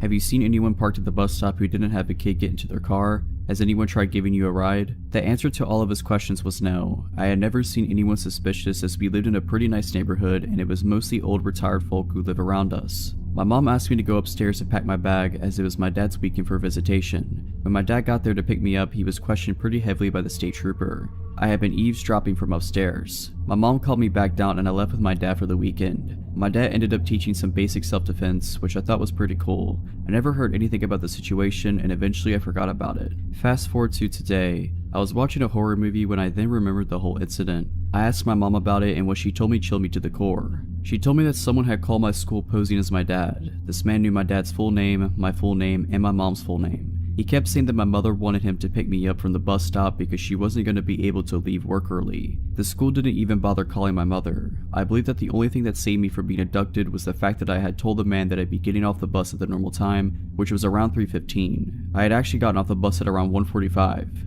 So creepy guy who wanted to abduct me, let's not meet. For context, I am a 19-year-old girl and was taking summer classes at a community college this summer. One of the classes I took was public speaking, which meant Tuesdays and Thursdays. This guy, I don't even know his name, immediately gave off weird vibes. To get from our classroom that was on the second floor, he had to go down a hallway, down a stairwell to the first floor, through the main lobby, and out the sliding doors. He started waiting for me after class and followed me all the way down this route to my car. Didn't matter if I pretended to be on the phone, had both earbuds in, kept my head down, literally power walked away from him, gave him bare minimum responses, etc. He would wait for me, follow me / try to walk with me, and the whole way would be talking to me and asking me questions.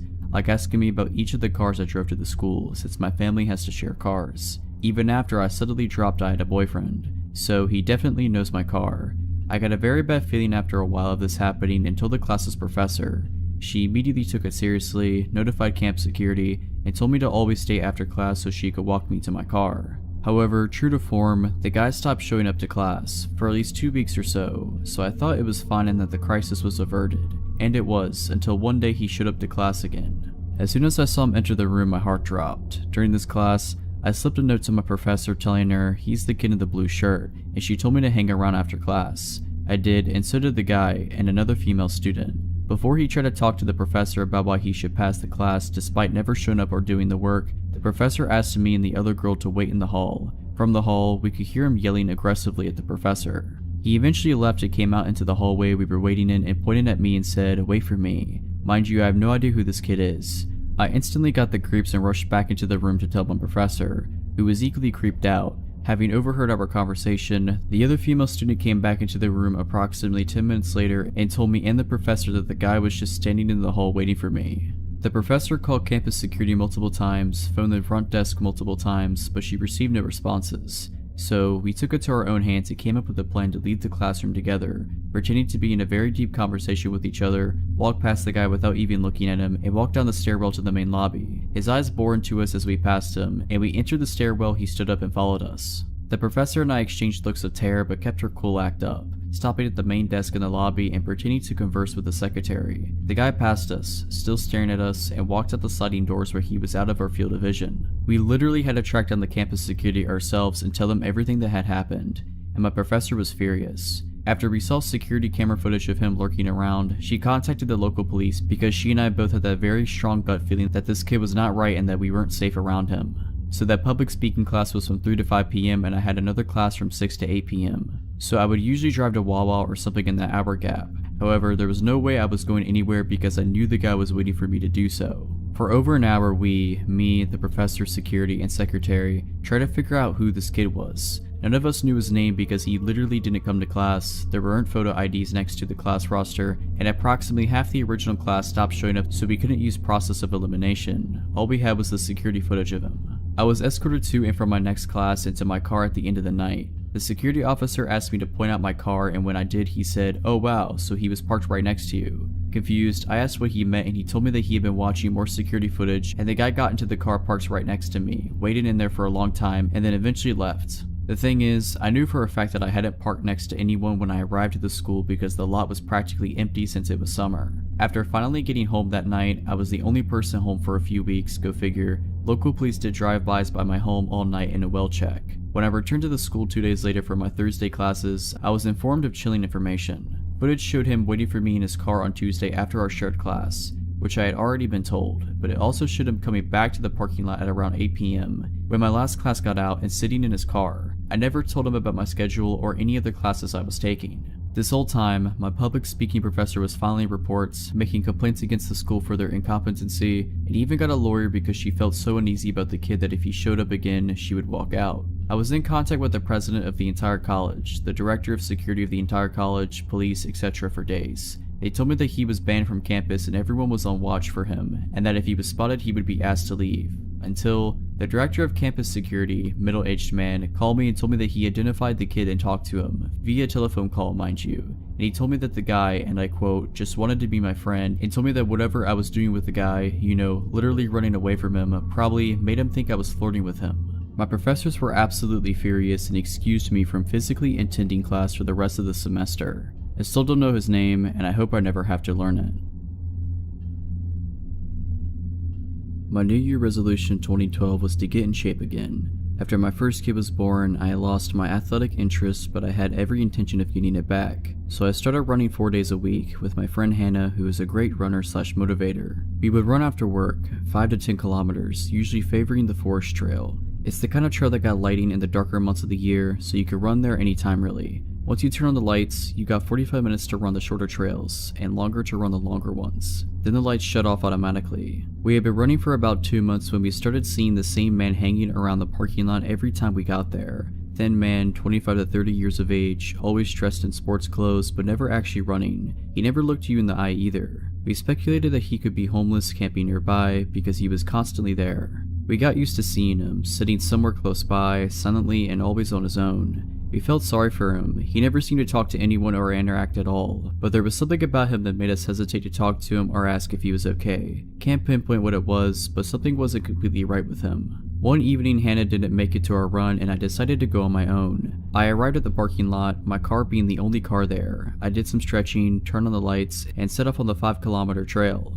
I hadn't seen the thin, silent man when I started my run. Perhaps it was getting too cold to sit there now since it was autumn, dark, and getting closer to the freezing point. He must have been here though, somewhere in the shadows, because when I got to the top of the first steep hill, I could hear heavy breathing somewhere behind me. I look over my shoulder and I see him. He is running like a man obsessed. In regular shoes, not running shoes, with his arms moving in a really strange, stiff manner as he was made of metal. His hands like arrows, straight in an upward-inward angle, sort of like a spread jump but more extreme, moving like a robot. He had never done anything to harm me, or anyone else as far as I knew, but the look in his eyes alone was enough to let me know that I needed to go. I started running faster, trying to create distance between us, and I could hear his heavy breathing getting even more strained. I ran like my life depended on it, adrenaline pumping through my body and giving me new strength. I tore off my necklace and threw it on the ground thinking, I must leave a trace if he takes me, something must be left behind. I tried screaming, hoping someone would be close enough to hear me, but I couldn't scream my lungs out and keep up the phase at the same time. He was still behind me, maybe 100 meters behind now, but I figured that if I trip and fall, or run out of energy, or fumble with the car keys once I reach the parking lot, then I'm screwed. So once I reached the sharp turn on the trail, I went off the trail and ran straight into the dark woods. I ran only a short distance and then I laid down flat on my stomach, my hands searching for a rock to defend myself with if he found me. I realized that I was wearing bright running clothes with reflexes and neon coloring. I had never felt so visible in the dark before. I could hear him reach the turn and thankfully he kept on running. I started to move slowly and as silently as possible move further into the darkness. My heart sank again as soon as I heard rapid footsteps closing in from the trail. He realized that I must have got off the trail once he saw that there was no sign of me ahead. He stopped and I stopped. I could imagine him listening for any sound and I held my breath and prayed to make him go away. After a while I heard him say something in a language I didn't recognize and walk off. I didn't move. I feared that he would wait for me by the car and realized that I had to get off the trail and onto the main road and stop someone. I couldn't go back to the parking lot. I started to make my way further into the woods, knowing that I would eventually end up on the last part of the long trail and close to the main road. The lights on the trail suddenly shut off. That made me calmer at first. The dark was a comfort and protection, but then, after only a few moments, it switched on again. This could mean that another person had just started their run, and soon I would have someone there to help me, or that he was out looking for me. I decided against waiting to find out, and continued my way towards the main road. It was dark and I fell multiple times, my clothes getting wet from the damp vegetation, and I started to get cold.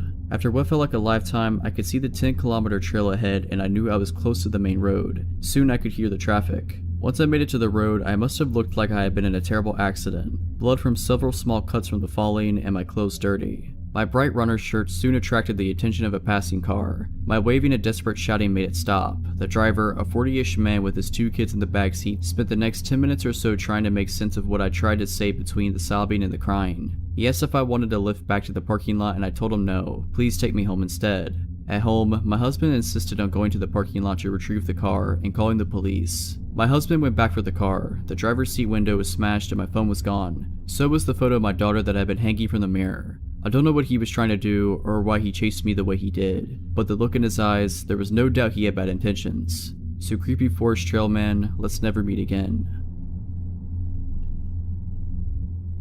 This is a story from when I was 18. I'm 25 now.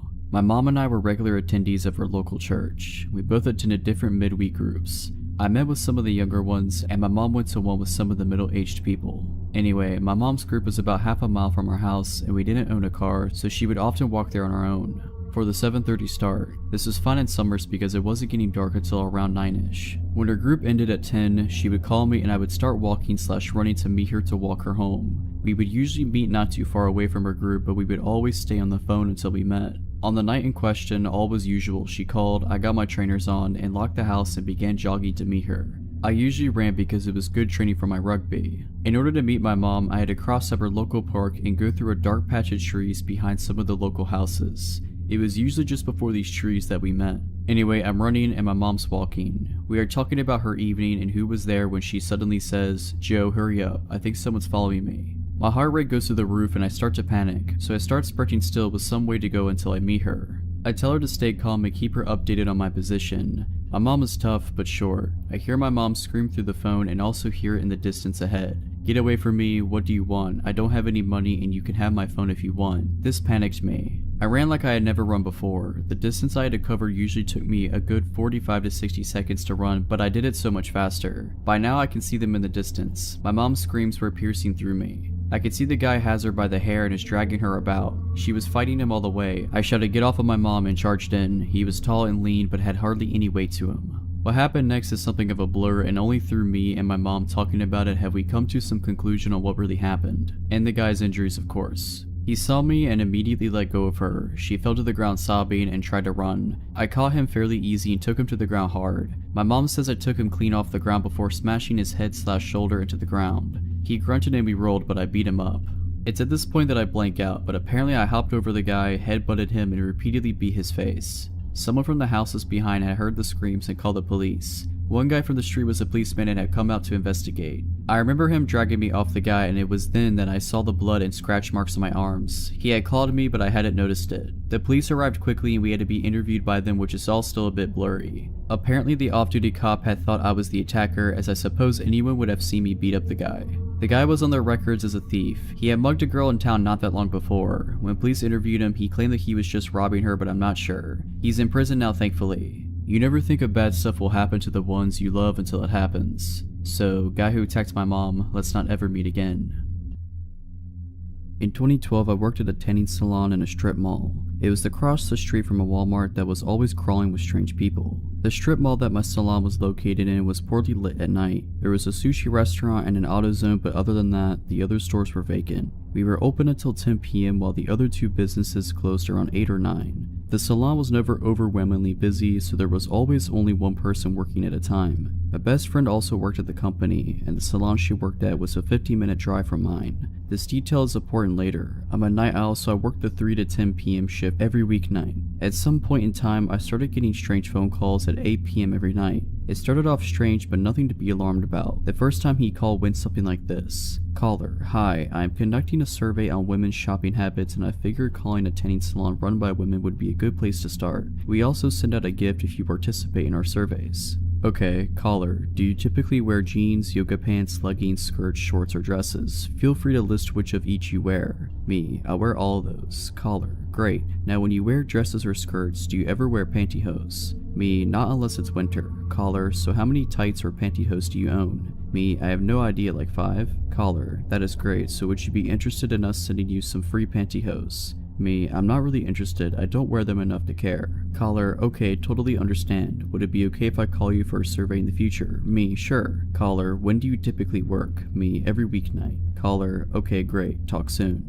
I shouldn't have given some random person my work schedule, but they were already calling my job, so there was no denying this person could find me if they wanted. Honestly, I didn't think anything weird about the call at the time. Later in the month we had a store meeting and the weekend sales associate said she had gotten a few weird calls from a guy breathing heavily and asking her questions. She didn't go into details, so I didn't make a connection. The next few times he called me, it seemed normal enough. One survey was on skirts and skirt length and brands. The next was about dresses and their lengths and brands. He kept offering to send me pantyhose though. I kept telling him I don't wear them. He always said, okay, I just want to make sure I am offering them after every call as it is protocol. Then the last survey he called to have me do really scared me. Caller, when you wear dresses and skirts, do you wear panties? Me, yes. Caller, what material are they? Silk, satin, cotton, lace? Me, I'm not really comfortable with this. I think I'm done with the surveys. Caller, come on, I just want to know what you wear under that dress. I'll bring you some panties and nylons right now. Me, no thank you, please do not come here, goodbye. I hung up and freaked out. I called my friend at the other salon and told her about what just happened. She told me the same guy had been calling her location trying to talk to girls about pantyhose and panties too.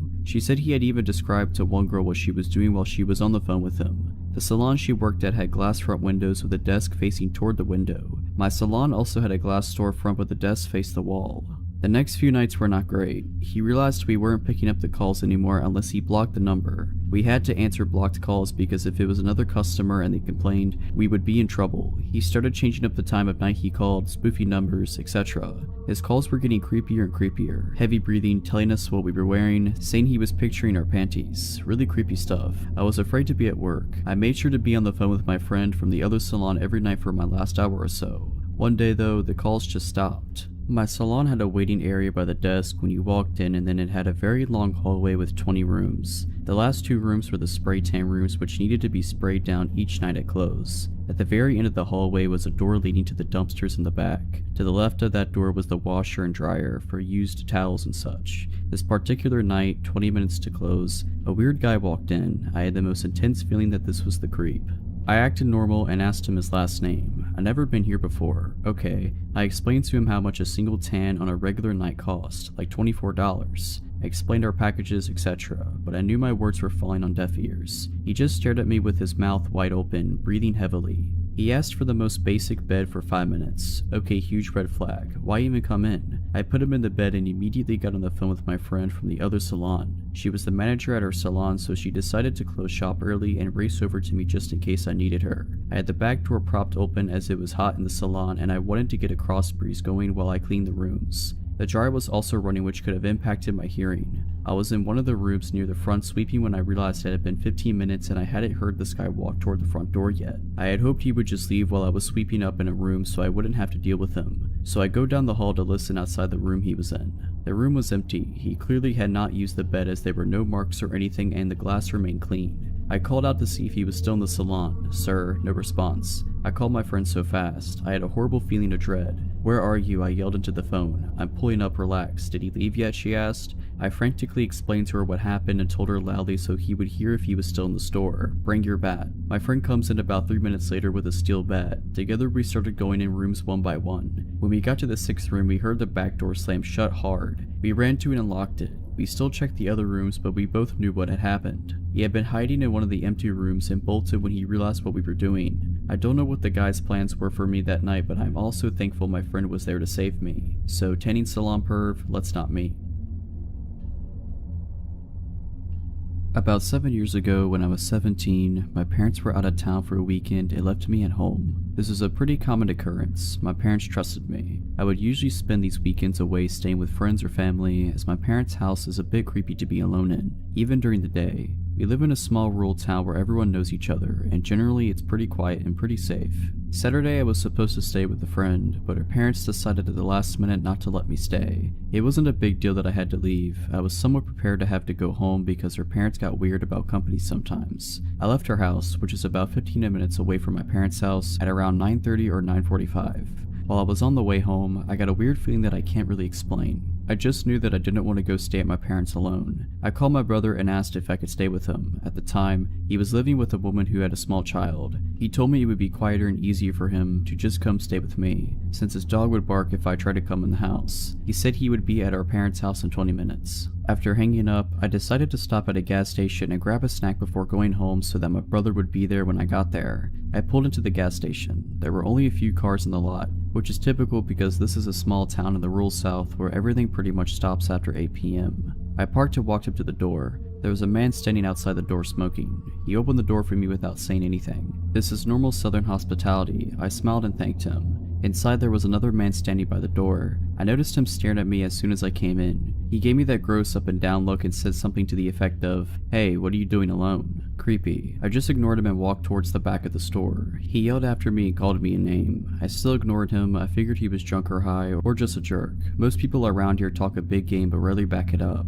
I wasn't scared, just annoyed. I got my snacks and paid at the counter. When I walked back up to the door, both of the men were gone. I was happy to not have to deal with any more catcalling. I began walking across the lot towards my car, which was probably around 100 feet away from my door. As I was walking, I looked down on my phone to see if enough time had passed for my brother to be at my parents'. When I looked up, the guy who had hit on me was standing at the pump staring. I looked at him for a second and continued walking. "Hey, you know you're supposed to answer a man when he speaks to you," he said. I remember saying something snarky back to him and getting in my car. He looked pissed at my sarcasm. I locked my doors as soon as I was in the car, started it, and was thinking of nothing but getting home to eat my snacks and hang out with my brother. I put my car in gear and realized the man had disappeared. I looked around before pulling out of my parking spot, only to realize that both men were sitting in a car facing mine across the lot. They were both staring at me and talking, occasionally even pointing toward me. I just stared at them, defiant and pissed. I didn't want them to think they scared me at all. While we were sitting having our staring contest, the man who had opened the door for me smiled and gave me the finger across the throat gesture, as in, "You're dead." I rolled my eyes and pulled out the gas station, annoyed. To my dismay, they pulled out behind me. I hadn't been scared up until this point because, as I said, most people here are a lot of talk with no follow-through. Instead of going home, I took a few back roads that connect back in a sort of circle to see if they were really following me, which of course they were. When they realized I was testing them, they drove up really close to me and started laying on the horn. I couldn't see their headlights, they were so close. I called my brother and told him what was going on. He told me to come home and he would handle it. I started driving home. The two guys were still in my car blowing the horn. Even with my detours, I was only about 3 to 4 minutes from my parents' house. I slowed down to pull in the driveway and was immediately relieved. At the end of my driveway, my brother was standing hands crossed in front of his stomach, clearly holding a pistol. I drove around him into the yard. The two guys actually started to pull in behind me until they saw my brother, then they hightailed it out of there. I have no idea what they would have done if I had stopped somewhere alone or kept driving. I'm thankful my brother was there. This past New Year's Eve, I went away for the night with my two best friends and one of their moms. I was home for the holidays from college, and my friend Sarah invited me to go to Palm Springs to celebrate New Year's with her mom and our friend Rachel. I didn't have any other plans, so I decided to go with them. We went to a cool city about an hour from where we live that is big on shopping and resorts. We planned to have a pretty calm night, watch the ball drop at a block party thing downtown, have a few drinks at a bar. Since we're on the West Coast, the ball drop is at 9, so at around 8, we ventured from our hotel, walking to the block party about a mile away. On the way, we passed by a very lively bar. We decided to stop by and spend 15 minutes dancing, but didn't get any drinks. We continue on to the block party, get some dinner, a glass of champagne. The ball dropped and they had a DJ, so we spent about an hour there dancing. After we got tired of it, we decided to head back to the bar and hang out there until midnight. Once we get there, Sarah's mom pays for a drink for each of us, but leaves soon after that because she was tired. It's about 10:30 at this point, and Sarah, Rachel, and I are enjoying our drinks and having fun dancing. Rachel tried some of my drink since it was the one she hadn't had before. I went back to the bar to get a second drink, and that's the last thing I remember. The rest I've gathered from Sarah and Rachel. Almost immediately after getting my second drink, I asked Rachel to go to the bathroom with me because I wasn't feeling well, even though I was completely fine 10 minutes before. Once in the bathroom, I just collapsed on the floor, and I was almost unresponsive. Rachel, not worried, somehow drags my half-lifeless body out to where Sarah was waiting for us. Security, seeing my condition and assuming I was wasted, asked us to leave. Sarah and Rachel decided to take me back to the hotel about a half a mile away. By this point, I was unconscious and there were barely any sounds escaping from my mouth. They saw someone leave the bar at the same time as us, who was walking near us, but they were preoccupied with trying to keep my lifeless body off the ground. At one point, I threw up all over myself, the both of them, and the sidewalk, etc. The next part of the story we had to get from Sarah, and Rachel doesn't have any memory of this. Still struggling to carry me, the man they saw leave the bar approached them. He was hitting on Rachel, trying to get her to go grab a drink with him. She was very agitated and told him to leave. Her friend needed help right now. He didn't take no for an answer and continued to follow us down the street, asking if they wanted to get drinks with him, if he could help carry me and such. A middle-aged woman witnessing this came up and told the man off. Something along the lines of, "Stop harassing these young women or I'm going to call the police." He left after that. Next, by some miracle, an EMT and his wife enjoying the holiday ran into us on the street. He checked me out to make sure something wasn't majorly wrong and then carried me the rest of the way to my hotel and into the room, since my friends could barely hold me up.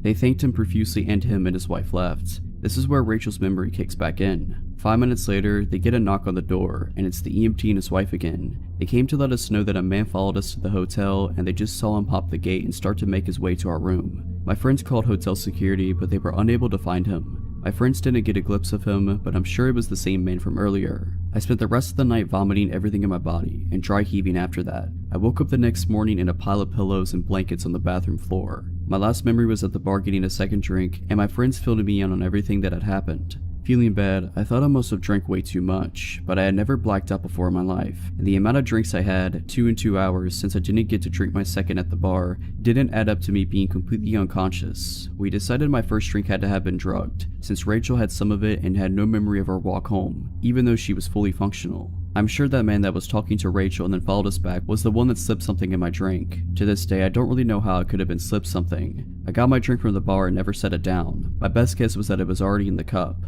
Thankfully, I had good friends and kind strangers protecting me that night.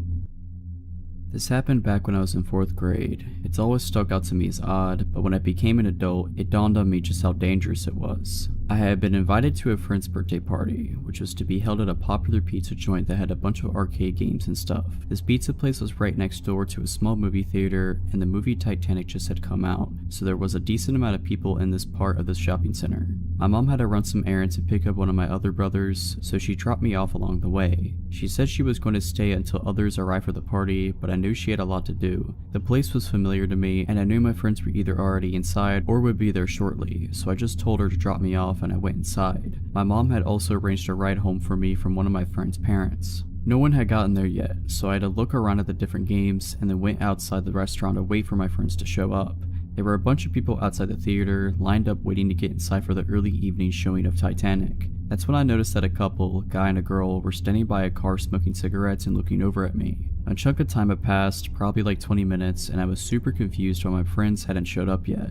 I knew for a fact that I was at the right place and that I showed up at the right time. I was going over all the reasons why they might be late when the cigarette smoking couple came over to me and started talking to me. They asked me what or who I was waiting for. Obviously at first, I was hesitant to talk to strangers, but they looked to be my oldest brother's age, late teens, early 20s, so I had been around older people and wasn't too bashful or shy around them, conversationally. I explained to them I was waiting for my friends to show up for my birthday party, but they hadn't showed up yet, and they were all pretty late. The couple made some other small talk. They told me they were wanting to see Titanic, but when they showed up, all the tickets had sold off for the showing they wanted, so they were just going to hang out until the next showing, which they had successfully gotten tickets for. After a little while longer of waiting and talking with this couple, they asked if I was hungry. I said I was, and they offered to buy me pizza. As a hungry kid who was seriously looking forward to pizza, but was unsure if the party was still going to happen, I wasn't about to pass it up. We went inside and ordered and sat down. I ended up hanging out with this couple for a long time. They were being super nice to me, gave me money for the arcade games, bought me as much pizza and soda as I wanted. I had almost completely forgotten about my friends and the party that was supposed to happen, until I saw what time it was. Almost 2 hours had passed, and I started to get pretty nervous/anxious. I wasn't sure how I was going to get home. I didn't have a cell phone, this was 1997, and neither did my parents. My mom would be furious that A, no one showed up to the party, and B, I didn't seek out help from the restaurant or some kind of security guard or police officer, and C, I'd spend the 2 last hours with strangers, accepting food and money from them. I decided to ask this couple what I should do. This is where things started to get really strange. The guy turned to me and said flatly, "You don't need to go home." Thinking back, I definitely couldn't fully comprehend the weight of what he said.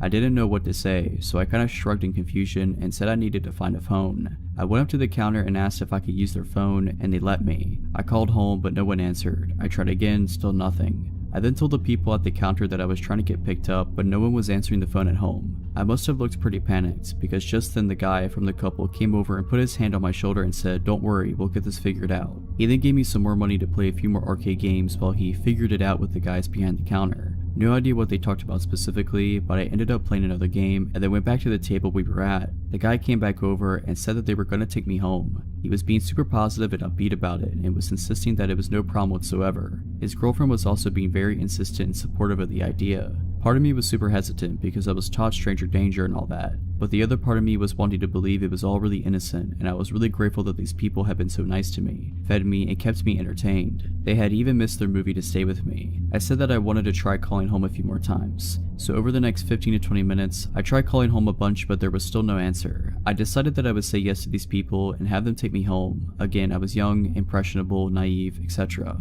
The people behind the counter must have been seeing this from the more rational side and realized something seriously fishy was going on. One of them had gone on break and called the police to come over and address the situation. Policeman shows up and comes over to figure out what's going on. I don't remember everything about the conversation, but what it ended up coming down to was who was going to take me home. The couple was still really insistent. Thinking about this as an adult, I find it strange that the cop was even considering letting this whole thing to be an option. As an adult, there is no question in my mind that the cops should have shut the conversation down and taken me home, but for some odd reason, they let me decide. I felt like I was being pressured. I remember going back and forth in my mind. These people had been so nice to me and had hung out with me, and I didn't want to be rude, and I also felt really intimidated by the police officer. I remember this part as if it was yesterday. As I was thinking, the cop went over to talk to some of the guys behind the counter, and while he was away, the guy from the couple looked at me with a smile and asked, "Do you want to go with him or us?" I told him I would go with them. Again, in hindsight, I still can't believe the cop let this happen. As we were getting our things to go, the officer did say that he was going to follow us the whole way, which was a redemptive assurance. The officer asked for my address and my parents' names. I got in the couple's car and told them where I lived, and we were on our way. The girl was driving and the guy was in the front passenger seat.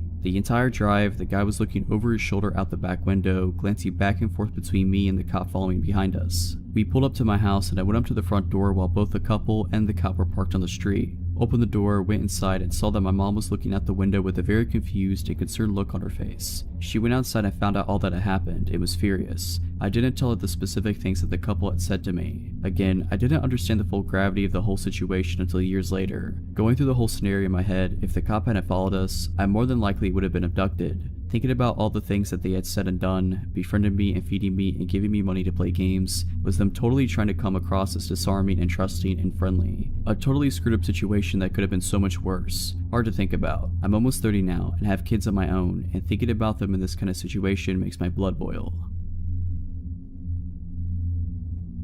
At about 8 p.m. last night, I was walking with a friend of mine, Sally, about a mile to the closest cafe. We're both girls in our early 20s, neither of us own cars, and Sally didn't have her Opal card, which is an automatic ticketing system for public transport, so walking was our only option. It's summer over here, so it was still fairly well lit and we were walking down main roads, so we weren't too concerned. We finally arrive at this cafe and sit down. I was paying, but I only had my credit card, and sure enough, it was cash only. Sally was on the phone when I got back from the counter, so I just gestured for her to stay put and guard the spot while I went to go get cash. This is my home suburb, so I know there's no ATMs around, and my best bet is a gas station about a block away. I'm doing a light jog so I don't keep Sally waiting, and when a balding, sweating guy probably in his late 40s with a tank top and no shoes come pacing behind me as I pass the corner of the block. He walks behind me for about 100 meters. I didn't really think much of it. The gas station was the next building along. It seemed like he had just come out of a nice suburban house along the street, and it wasn't the witching hour, so I just assumed he was going to the station like me. He didn't even cross my mind as I entered the tiny convenience store, nor did he follow me in. In my peripheral, I saw him walk past the door and out of sight. I looked around for an ATM they sometimes have inside. No such luck, so I go up to this man in his 30s at the desk and reluctantly ask if they're able to do cash out. He smiles and says, of course, and then asks, is he with you? I have no idea who he's talking about at first, and then he points to the man from earlier, pacing around outside the store. Keep in mind, he didn't look at all menacing. He wasn't going back and forth just outside the door. He was drifting in the space outside, from the pavement to the gas pumps to the storefront, seemingly aimlessly. I assumed he was on drugs. I tell the clerk no, not thinking much of it at all. He says, oh, he was staring at you before. I thought he might have been your dad. I laugh it off. I honestly wasn't concerned at all. He was still ambling around outside and I couldn't imagine him having a fixed gaze on anything. I thank the clerk for the cash, but before I turn away to leave he says, just wait and see if he leaves first. We wait for a few minutes in silence and the guy begins to pace back and forth directly against the front wall of the store, looking straight ahead and never into the store. It still looked like the man was just on a drug-induced amble and seemed harmless. Not once did I catch his gaze, so I figured it would be safe to just slip out the door and walk back to the cafe in the fairly bright light of dusk, especially since Sally was texting me at this point asking, where are you?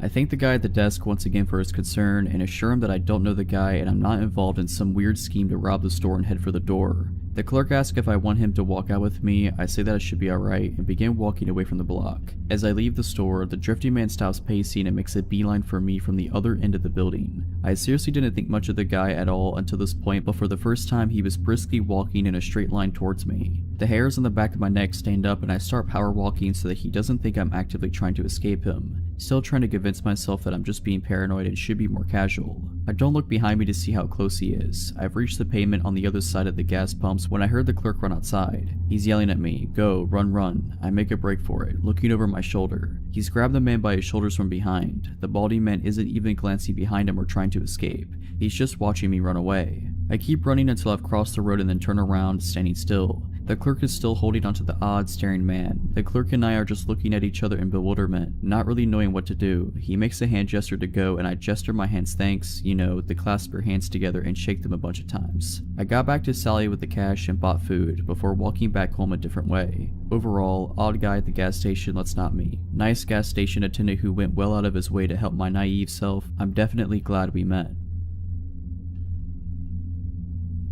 I was selling my old car as I had bought a new one. I posted it on a couple of selling sites and Facebook. I arranged 2 visits that day and was home alone. It was broad daylight, so I assumed everything would be fine. The first one that came made an offer a little lower than what I was looking for, so I said I would get back to him later as I had another viewing. The guy from Facebook pulled up in a blacked out Range Rover and 3 other guys got out. I opened the car and explained why I was selling the car. You know when you just get a bad feeling? I wasn't sure why 4 people would need to come view an 8-year-old car. He asked if he could take the car for a drive. At this point, I was not going to get in the car with him, so I said, yeah, take it, I'll wait here with your friends. He asked me to get in the car. What if he just took it? I said, well, it wouldn't matter, that's what insurance was for. I was not getting in the car with him. The 3 guys left and didn't even speak to me, just to themselves, and I found that odd, but it made me feel very unsure if the car would come back. The car was not putting up a fight for or arguing over. He then pulled back up.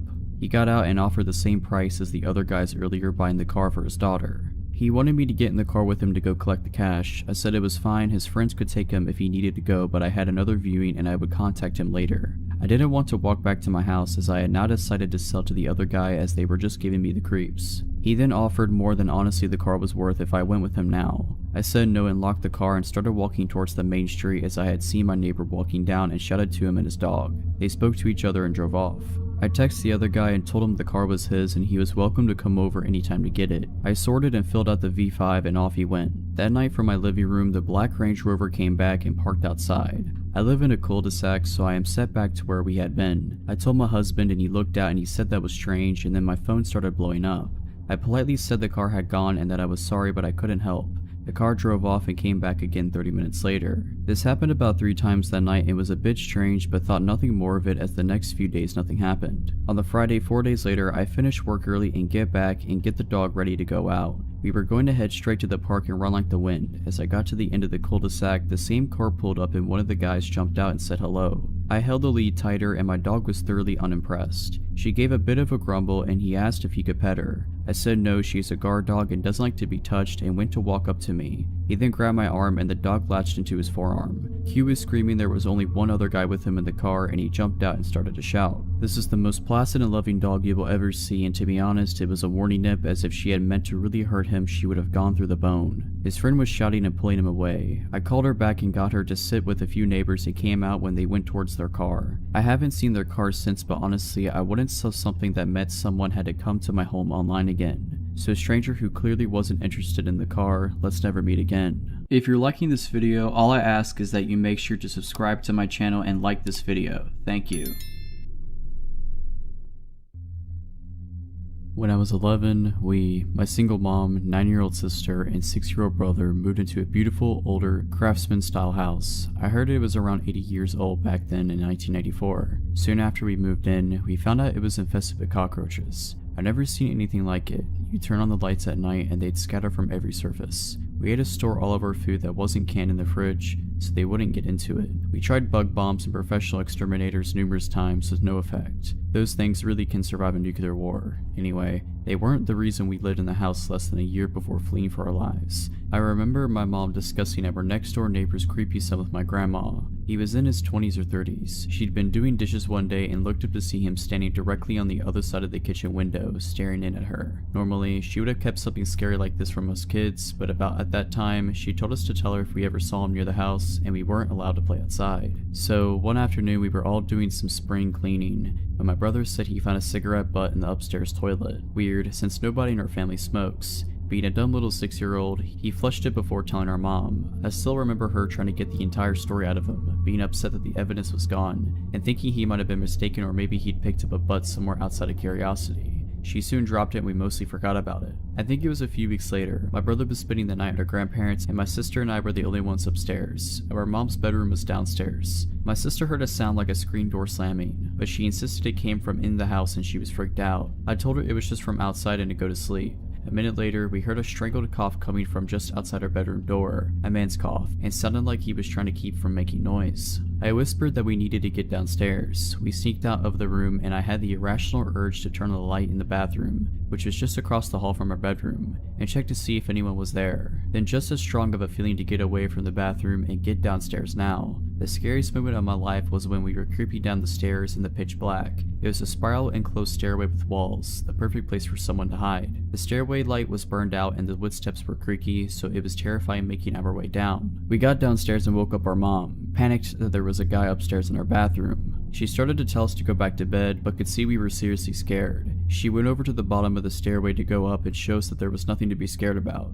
Then she just had strong of a feeling to close the stairway door and lock it now. She did, called the cops, they found nothing and didn't really take us seriously. The next day, she called a PD detective friend of hers from high school to come over and inspect the house. Remembering the cigarette butt in the toilet, she had him look at the upstairs bathroom window. It was a high, narrow rectangular window, not very big but just wide enough for a person. Who knows how many times the intruder climbed our roof to get in and was upstairs while we were sleeping across the hall. The window swung up on hinges. When my mom's friend let the window drop, it sounded like a screen door slamming. He said the locks on all the windows were so old they were practically useless, and we needed to get out of the house immediately. We moved into my grandparents' house that day. When my mom went with her brothers a few days later to pack up some things, a back door had been smashed open, but nothing in the house was disturbed. A few years later, we heard the neighbor's son was arrested for attempted murder. I still wonder what might have happened if I turned on that bathroom light, if my mom didn't lock the stairway door, or if we didn't leave the house when we did.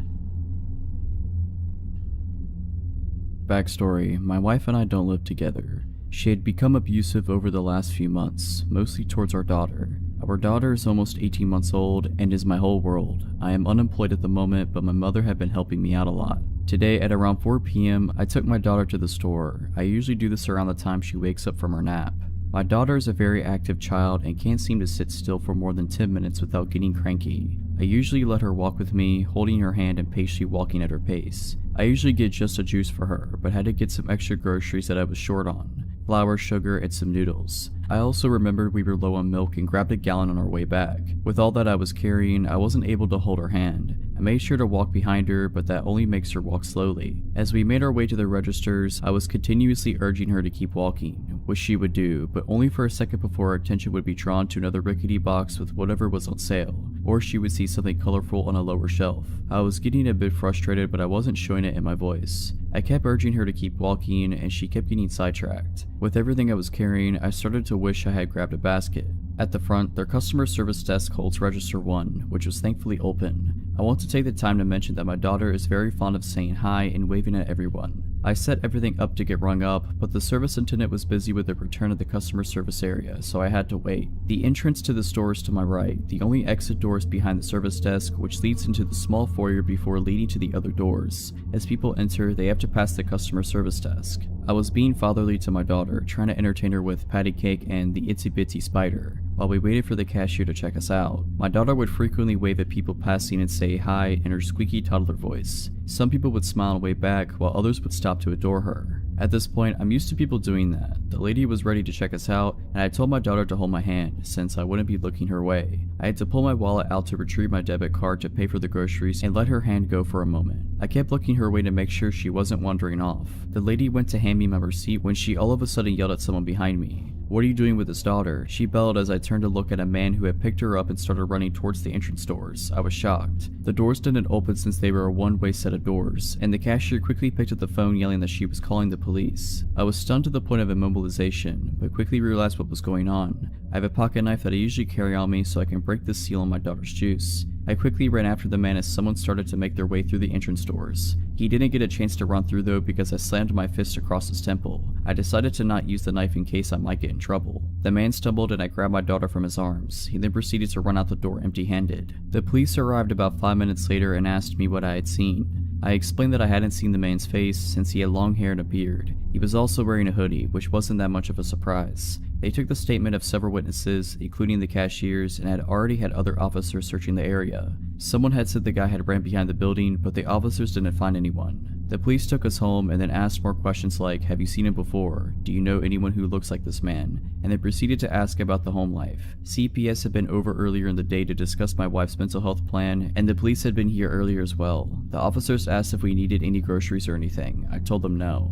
The officers left, leaving me their cards in case I saw the guy around the area. About 20 minutes later, I got a knock at the door. To my surprise, the officers had returned with the largest box of Pampers diapers I had ever seen, a large box of wipes, about 6 large Winco bags of groceries, and a couple bags of toys. They had left us with a Christmas card saying I was a strong father to have had so much go on recently, and that my daughter was lucky to have such a great father. There was a $100 bill in the card too, wrapped in a note that said to get a drink or two if I needed it. I don't drink, so I'll probably get some extra Christmas presents for my mom and daughter. So, to the guy that tried to kidnap my daughter, I hope the police find you.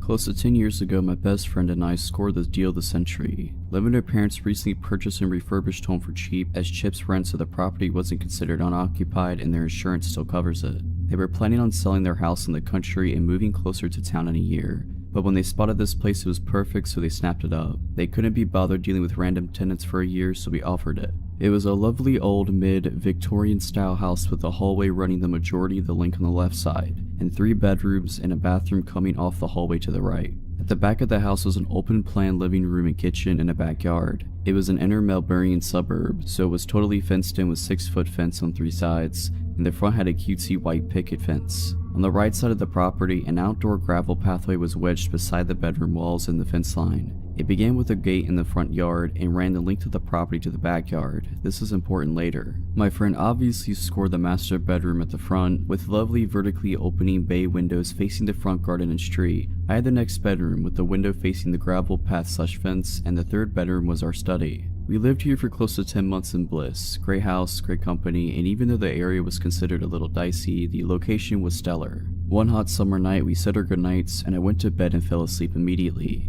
My housemate stayed up in bed to read for a bit, with just her bedside light on. She was doing that just for over an hour before she heard a weird scratch in the front window of her bedroom. Initially, she put it down to an overhanging tree branch, till she realized there was no overhanging tree branch. She sat frozen in fear, blankly staring at her book for what felt like an eternity, till she heard the noise again and again. Scratch, scratch. Slowly looking up, she saw a dude wearing a hoodie trying to open her window, looking her dead in the eyes. She screamed, jumped out of bed, and ran straight into my room. I woke up super dazed as she was pulling my hand and whispered yelling that someone was trying to break in. She had a tendency to be a little overdramatic sometimes, but I swear I've never seen someone look so genuinely terrified. I went to grab my phone to call the cops, but we just went completely still when we heard the distinct crunch crunch crunch of someone walking down the side path of the house. We both rolled off my bed onto the floor and went completely still. The crunch crunch crunch continued, getting closer to my bedroom window. I don't know what it is about distinct sounds at night when it's otherwise quiet, but it sounded deafening. And then I realized why it was so loud. My window was wide open. I jumped up, slid the window down, and slammed the lock shut just as he reached the window. He looked at me, but he didn't react at all. He just calmly tried to open the window, but when he realized he couldn't, he continued down the pathway to the backyard.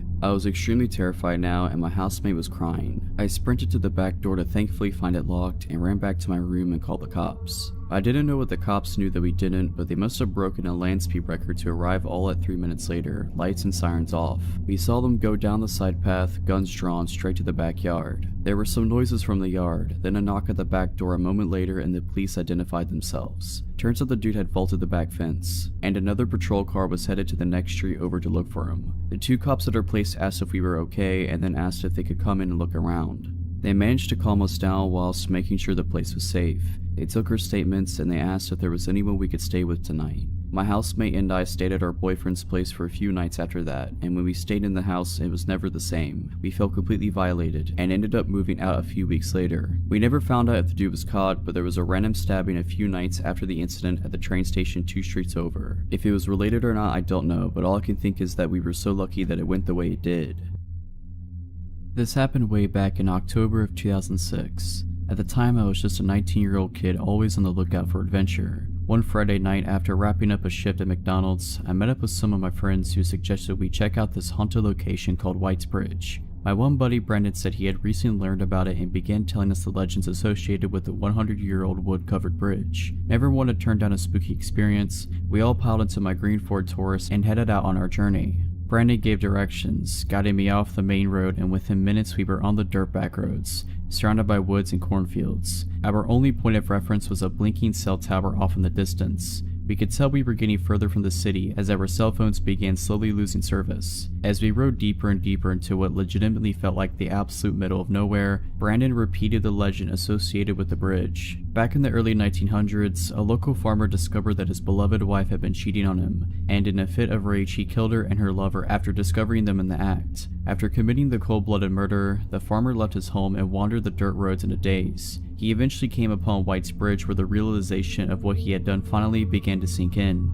and deciding he would rather die than face the consequences of his actions, he hoisted a rope up and over one of the bridge's rafters and hung himself. As far as I could tell now, the story is complete fiction, but we totally believed it at the time. After a long and bumpy ride, Brandon instructed me to turn right on an off-road I wouldn't have even noticed was there had he not pointed it out. I took the turn and there before us was White's Bridge. It looked like something straight out of a horror film, an old wood-covered bridge, aged by time, sitting alone above a river deep in the middle of nowhere. We parked the car on the side of the road and got out to explore. Immediately catching our eyes was a scarecrow lying abandoned at the entrance to the bridge. My friend Mike, who was known as somewhat of a risk taker, and a stupid one at that, picked up the scarecrow and lit it on fire. The hay body burst up into a ball of flames and Mike waved it around proudly next to the old dry wood bridge. Realizing the risk, I told him to throw the thing in the river and put it out, which thankfully he did. After making sure there weren't any rogue embers that could ignite the bridge, Brandon suggested we get back in the car and pull it onto the bridge. He explained that the legend was that if you parked your car in the middle of the bridge, put it in neutral and killed the engine, the spirit of the dead farmer would push the vehicle forward to get it off the bridge. Naturally, we had to try this. We piled back in and did exactly as he said. We parked halfway across the rickety old bridge and killed the engine. We sat in the pitch black, saying nothing, waiting for anything to happen. The only sounds were the creaking of the bridge, the river flowing beneath us, and footsteps. Suddenly, the back driver's side door opens and a woman abruptly enters the back seat, cramming in next to my two friends back there. She looked to be in her late 20s/early 30s, long straight black hair, slim, and wearing a plaid shirt and blue jeans. It's been a while, but this is essentially how I remember the conversation going. "I saw your fire signal for me," she said. Wait, what?" I replied, totally freaked out and at a complete loss of words. "I'm so glad you came. My boyfriend's car broke down that way. I need a ride back." My brain was doing its best to compute the situation. "I'm sorry, but who are you?" I asked. "What are you doing out here?" I told you. She responded curtly, "My boyfriend's car broke down over there. Can you please just give me a ride so I don't have to walk all the way back?" She was pointing ahead, towards a narrow road that forked off to the right on the other side of the bridge. My friend Mike, the scarecrow burner and never the gentleman, added, "I mean, if you need a place to stay, you're more than welcome to come crash at my place." I got plenty to drink and I interrupted him. "No, lady, listen, I'm sorry, I don't know who you are. You just got in my car and this is all really weird. I'm sorry, but you have to get out." She glared at me in the rearview mirror. "If looks could kill, I would have been done for, but you signaled for me." She responded in an irritated tone. "We weren't signaling for you, get out." She let out an angry sigh and got out, walking back in the direction from which she came and disappearing into the night. I started the engine right up and looked at my friends. They all had looks of disbelief on their face. Without saying a word, I put the car in drive and slowly rolled forward and off the bridge. We needed to turn around and go back across the bridge to get to where we had come from, and the only way to do that was to pull onto the side road that the woman said her boyfriend's car had broken down on, and then reverse. As I pulled onto the side road, my headlights illuminated the 3 posted signs that I hadn't been able to see from the bridge: "No trespassing, private property, and do not enter." Looking up the road, there was no sign of the woman. Wherever she went, it didn't appear she went that way. I didn't want to stick around though, so I backed up and crossed the bridge again, and from there began the journey home. We didn't have much to say on the ride home. I think we were all equally stunned, except for Mike, who asked if he knew anyone that would be awake at this hour that he could score some weed from. I visited White's Bridge a couple other times after that, but nothing of note happened in my subsequent visits. Sadly, some people burned down the old White's Bridge some years ago. It was rebuilt, but from what I hear, it's just not the same as the original. I don't have any plans to go and check it out. To the strange lady who entered my car out in the middle of nowhere at 2 a.m., let's not meet.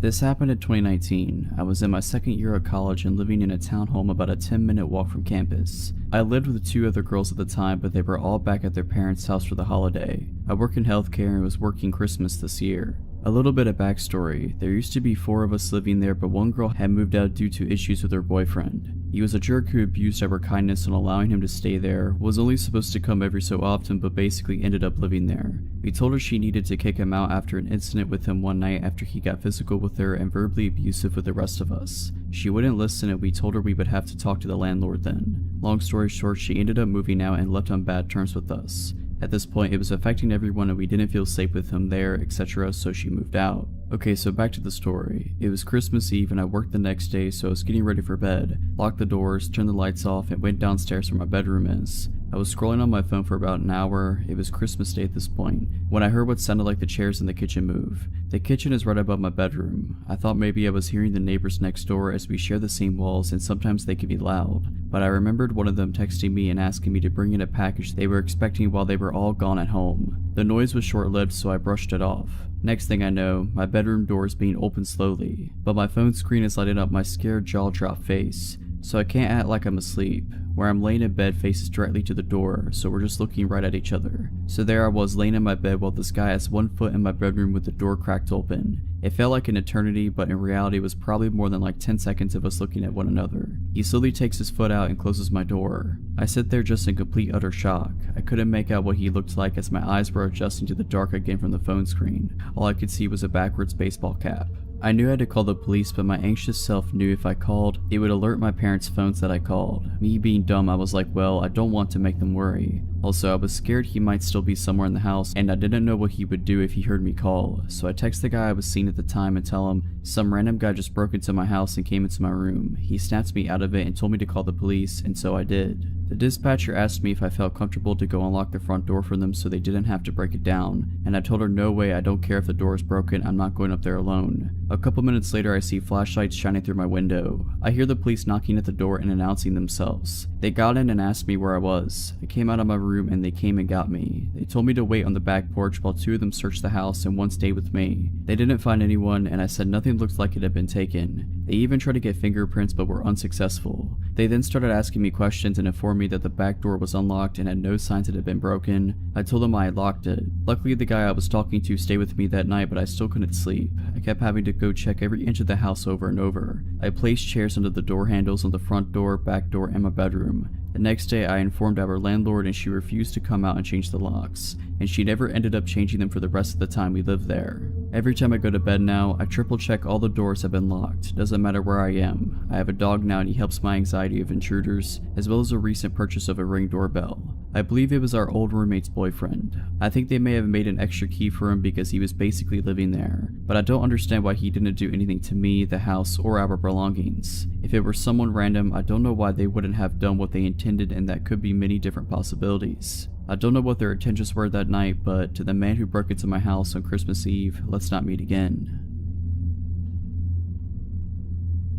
Over the summer, me, my fiance, and my stepdaughter, then 2 years old, went on a vacation to Presque Isle in Pennsylvania. We stayed there throughout the afternoon and decided to get dinner in a nearby town, Erie, Pennsylvania. We go there and see a water fountain that kids play in. We think our kid would like that, so we get food and take her there. Now, it was kind of a pretty sketchy area, but there were also kids and it was still a little light out, like 6:37 p.m.-ish. Me and my fiance sit down and watch our kid play for a bit. At some points, our kid wants me to run in the water with her, so I do. I kinda keep going back and forth between playing with her and keeping my fiance company. After playing with my kid for a while, I come back to my fiance. She looked kinda pale and said, "Go get our kid. We need to leave right now." I didn't know what was going on, but I got my kid. As I was turning to go back and get her, I noticed a group of about 3 really weird guys staring intently at us. When I looked over, one of them stood up a little bit and was giving me a stare. I grab our kid and start following my fiance who was booking it. As we were walking away, she tells me that somebody is following us now. I look over and see the creepy looking, shirtless dude getting into his old, beige sedan behind us. My fiance explains to me that the same man kept approaching her whenever I would get up to run around with her kid. At first he introduced himself and tried talking to her. She thought he was being benign but just trying to hit on her. When I came back, he apparently bolted. I sat with her for a couple of minutes and then went back to play with our kid. Apparently, as soon as I went, he returned. He asked her if she was married to me. She said that we were going to be hoping that it was the end of that. He goes away before I came back to sit with her again. The third and final time I go to play with our kid, he apparently came back. He told her that she thought she was a beautiful lady and asked if that was her daughter, pointing to our kid. My fiance said yes, and the guy said that our kid was also a beautiful lady and that his night was going to be made, whatever that means. Q and I come in and we book it. We're walking back to our car, which is kind of far away. Erie in general was pretty abandoned outside of the park, and we noticed the car pull out and start driving extremely slowly in a street parallel to us. At this point, I don't think he knew we saw him. My fiance is freaking out, and I tell her to wait near the vestibule of a closed Starbucks where we weren't in this guy's vision. We stayed there for about 5 minutes and I was watching the roads, not seeing anything. We continue walking but are still on high alert. I found my car parked outside of a McDonald's and we're now power walking to it holding our kid. I look behind and lo and behold, the same beige car going at 3 miles per hour just barely inches out from the side street so I can see it.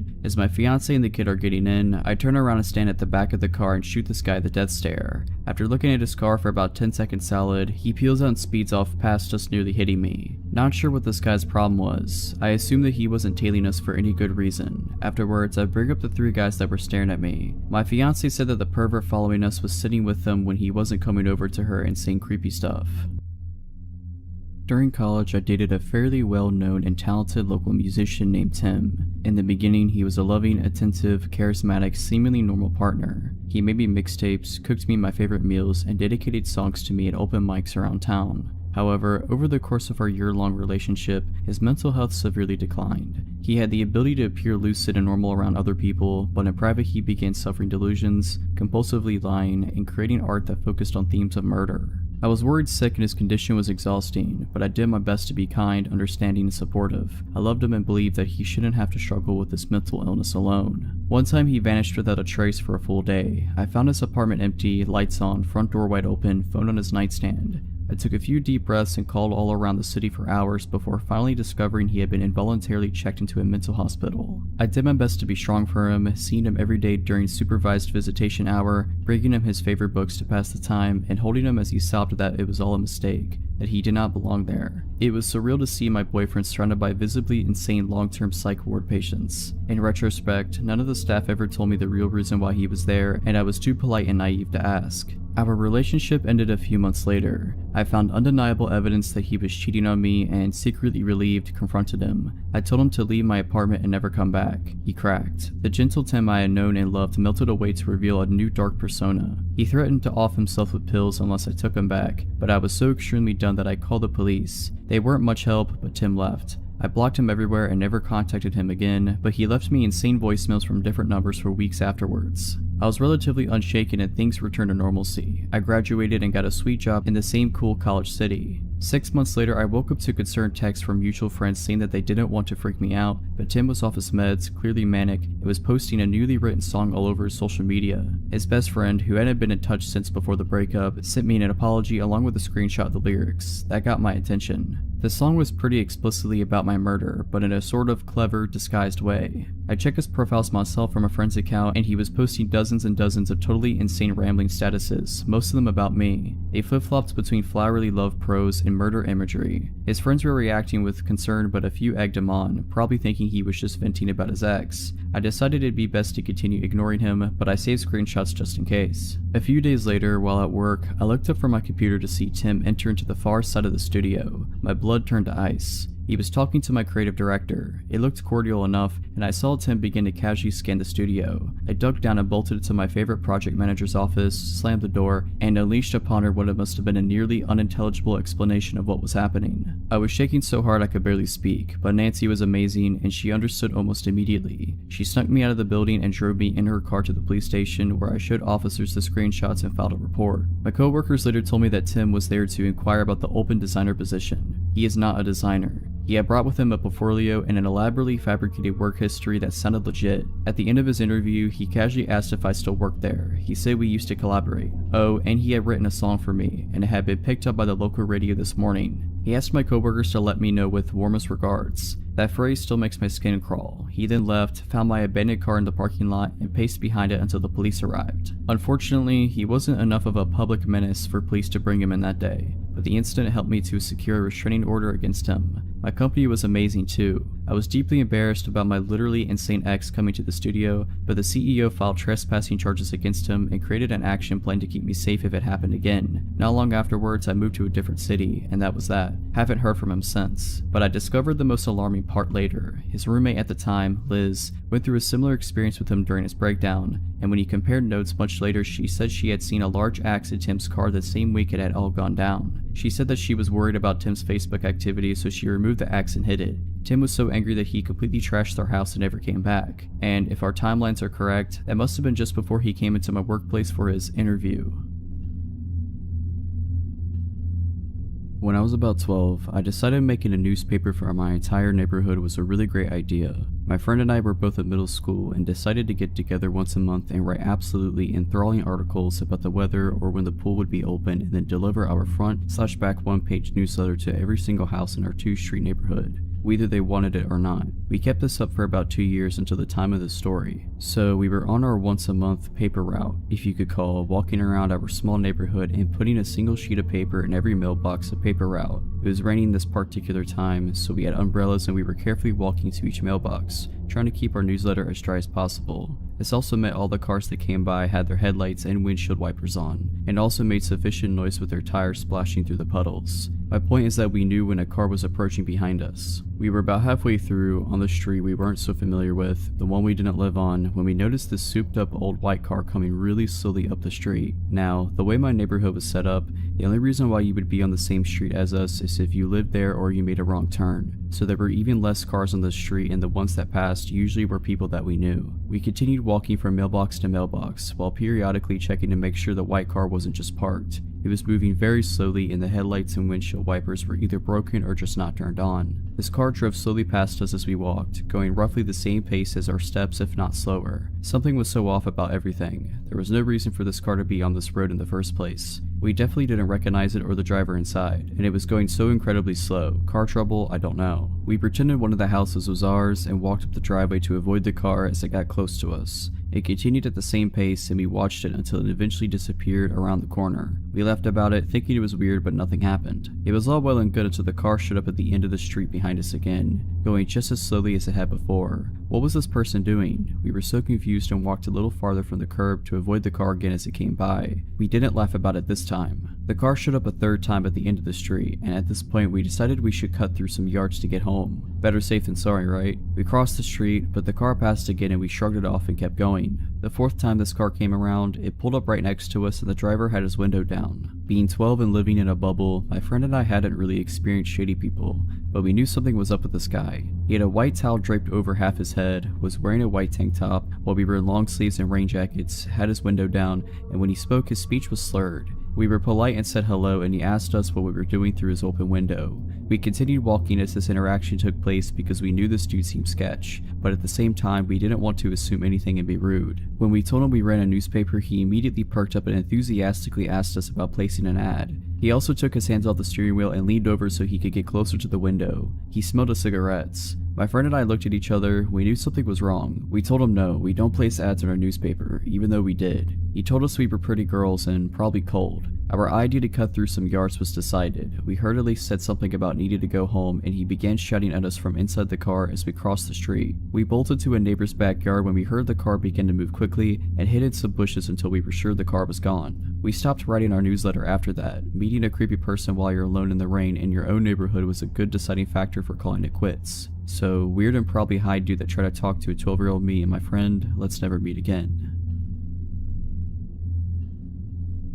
To start off, I am a 16-year-old female. Okay, I was visiting my mom's apartment for the weekend with my sister. We go there every weekend or every other weekend to see her. We arrived at about 10 in the morning and brought in our pillows and movies or whatever from my grandma's car. We get inside and chill there for a couple hours watching TV before my sister says that she's hungry. My mom asked, okay, what do you want? I said I was okay with having a pizza, and my mom said that she would have to run to Kroger's, which is less than a mile away. She said she would also get some movies from Redbox. My sister then asked if she could go with my mom to Kroger's. My mom said she could and asked if I would be okay in the apartment by myself. I said I would because I knew I would. I'll be gone in 20 minutes tops, my mom said. She didn't like leaving me alone, but she thought it would be okay, as she told me later. Now, my mom's apartment is kind of in a crappy place, where people have been spotted with drugs and thieves and stuff, but I was on the 3rd floor in one of the many surrounding apartment buildings, with tons of neighbors. I would be fine. Okay, lock the door, and you know not to open unless it's me. They left soon after, and I was sitting in the couch, on my phone with Jerry Springer playing in the background.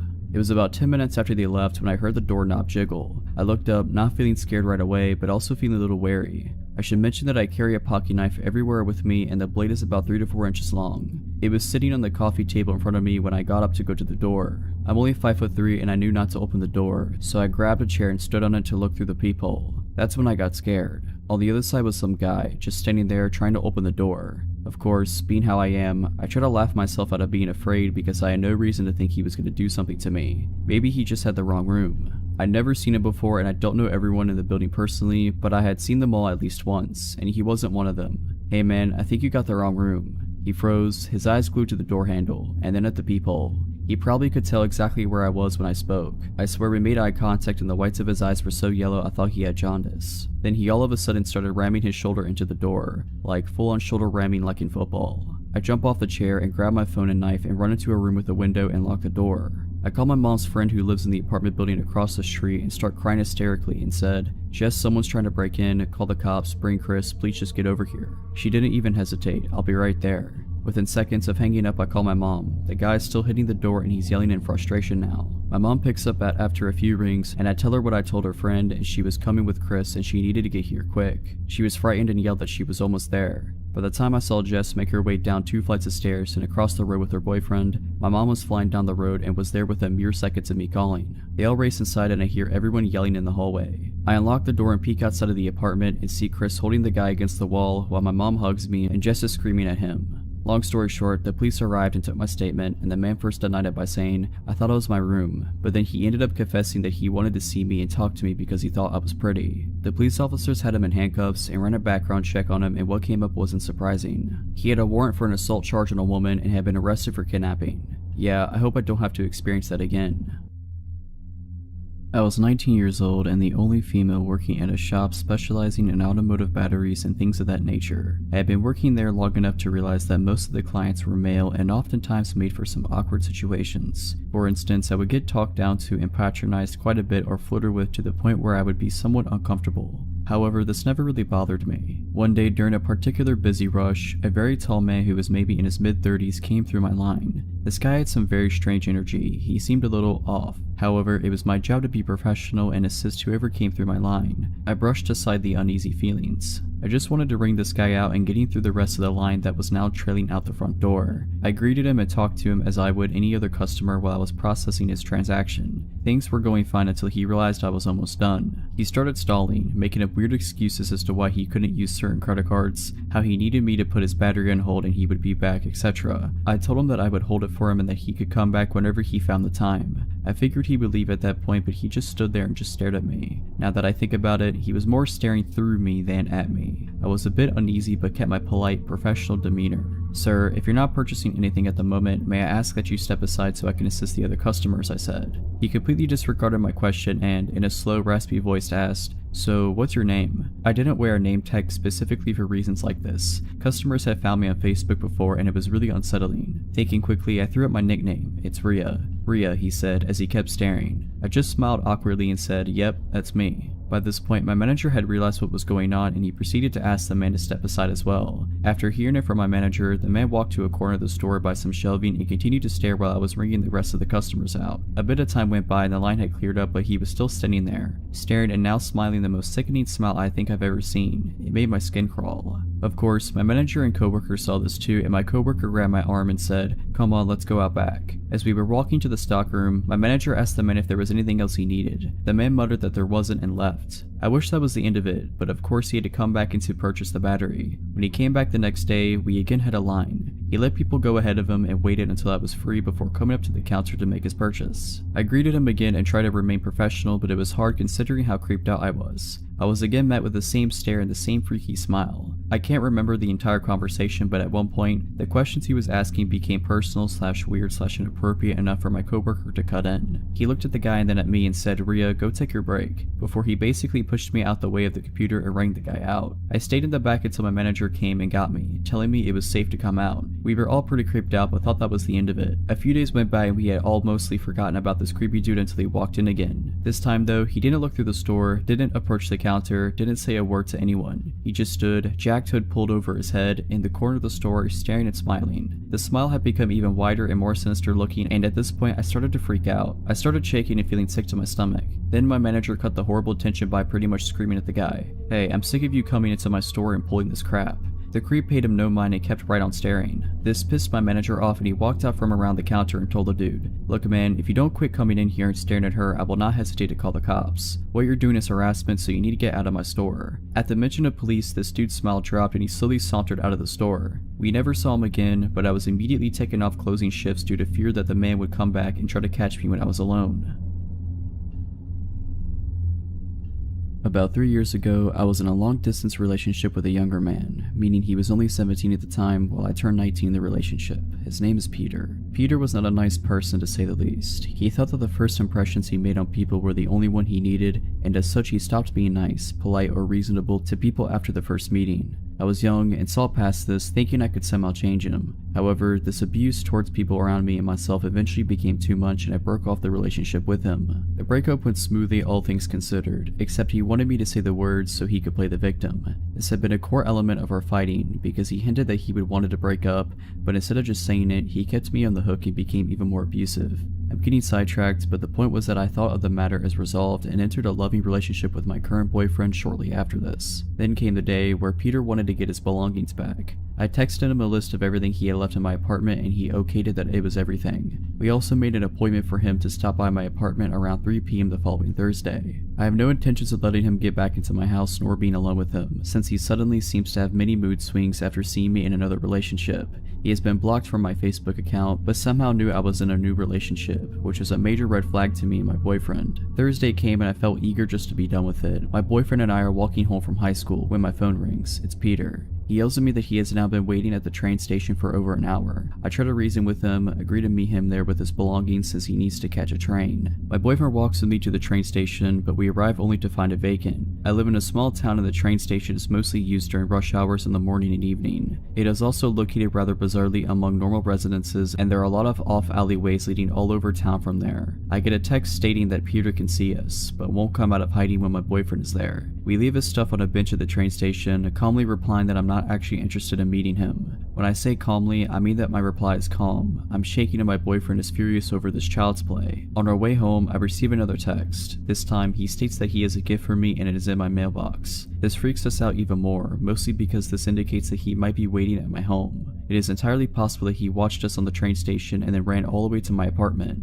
However, there is no trace of him and nothing except a bill in my mailbox. By now, we figure that he is acting out of spite and proceeds to ignore the bombardment of text, calls, and so forth that follows that day. After a while, life returns to normal. Then I get another call, this time from my ex-elder brother who is worried about his sibling. Apparently he has disappeared, taking one of his brother's gas pistols. I am speechless, but since I haven't seen anything, I shake it off as another childish act. The same day my boyfriend sees police officers walking around the basement staircase on the exterior of the house we lived in, while doing some grocery shopping. He did this every day around 4 p.m. The next day we are contacted by my boyfriend's mother. In the newspaper, there is a description of an unnamed young man from the same town as Peter, who has been arrested for attempted robbery of the pizza place I lived above. He was armed with a knife, a gas pistol, and lighter fluid, while stating that he was not attempting a robbery but was there to visit his ex, presumably me. Contacting the police, I discover that he also had a mask, fake papers, and a wig in a duffel bag, which he had thrown down in the staircase when, around 4 p.m., he had jumped a fence and tried to enter the pizza place. This means that my boyfriend went out our front door, while my ex was hiding right beside the front door armed. I have never been that freaked out before. The sad truth is that my ex never got charged with anything because he is a minor, has a father with a military background and money. Luckily after this, me nor my boyfriend ever saw him again. So this happened when I was in 7th grade, a 12-year-old kid. At the time, it was just my mom, my brother, and I living in a rental in a rundown low-income area. We moved in during the summer before the school year started, and we were welcomed by our next-door neighbors, which wasn't too uncommon, but not super common at the same time for that area in Oregon. My mom worked 8 a.m. to 5 p.m. every day, so my little brother and I would ride the bus home every day from school. My cousin would also sometime ride back to my house with us, and her parents would pick her up later. Important for later. One day when I came home, I noticed our small laptop we owned was gone off the counter. I figured my mom had moved it. Later when my mom came home later, we determined it was missing and that a lot of other things were missing, like my iPod and wallet and my mom's safe with her handgun in it, and lots of family valuables. We called the cops and reported a robbery, and they came to investigate. They determined the person probably slid through the doggy door leading into the garage and then entered the house through our unlocked garage door. Cops stayed in their cars on the curb all night and said they would stay on watch for our house more than normal. I was terrified all night, and my brother and I slept in my mom's room. The next day we locked all our doors. It was Wednesday and it was a random half day at my school, so I rode the bus home around noon, and my cousin came with, while my brother went to a friend's house for the afternoon to hang out. I used the key under the mat my mom leaves for me, and my cousin and I hung out for about an hour or two until her mom came and picked her up. After she left, I hear the doorknob of the closet right next to the front door slowly open, and out comes this skinny, what looked like a 35-year-old man that I recognized as our next door neighbor. He seemed to be constantly shaking, intense eyes, had a really unhealthy look to him because of the extremely sunken face. Terrified, I'm in the living room just standing looking at him while he looks at me, with a surprised look on his face. I think he thought everyone left when my cousin did, until his face changed to an amused smirk when I believed he realized that I was alone in his house. He begins to walk towards me while I stand there shocked, not sure what to do. He grabs me really hard on the shoulders. He seemed crazy and excitable with his intense eyes. I instinctively jump and buckle my knees to allow my full weight to be the force that rips me from his grip and fall down. He then bends down for me when I heel kick him as hard as I can. He then yells and falls to his knees. I use that time to run past him to my front door. I open it and run to a kid I rode the bus with's house about 6 houses down. He and his mom were there, and she called the cops and my mom while I waited. The cops got to the house and he wasn't there but had managed to steal a few more small valuables. I gave my testimony that it was our next door neighbor, and he was later caught the same day selling some of our stuff at the pawn shop in town. He ended up being a crystal meth addict, stealing our stuff to sell and pay for his addiction. He was super weak from all the drug abuse, which is probably why I was able to get away from him. He also was apparently somewhat high when he spontaneously decided to attack me, being that I was alone. He had apparently watched us for a few months, learning our schedules from when we left and got home. He took the time to take the key from under the front door mat while we were gone, get a copy, and then put the original back under the mat for my brother and I to use when we got home. The cops were surprised he was smart enough to do that, as he seemed to be mostly dim-witted with everything else due to the drug abuse. Either way, I testified against his physical attack, and he got a few decades of jail time, being that he was already on parole for drugs. I was terrified and slept in my mom's room for the next year.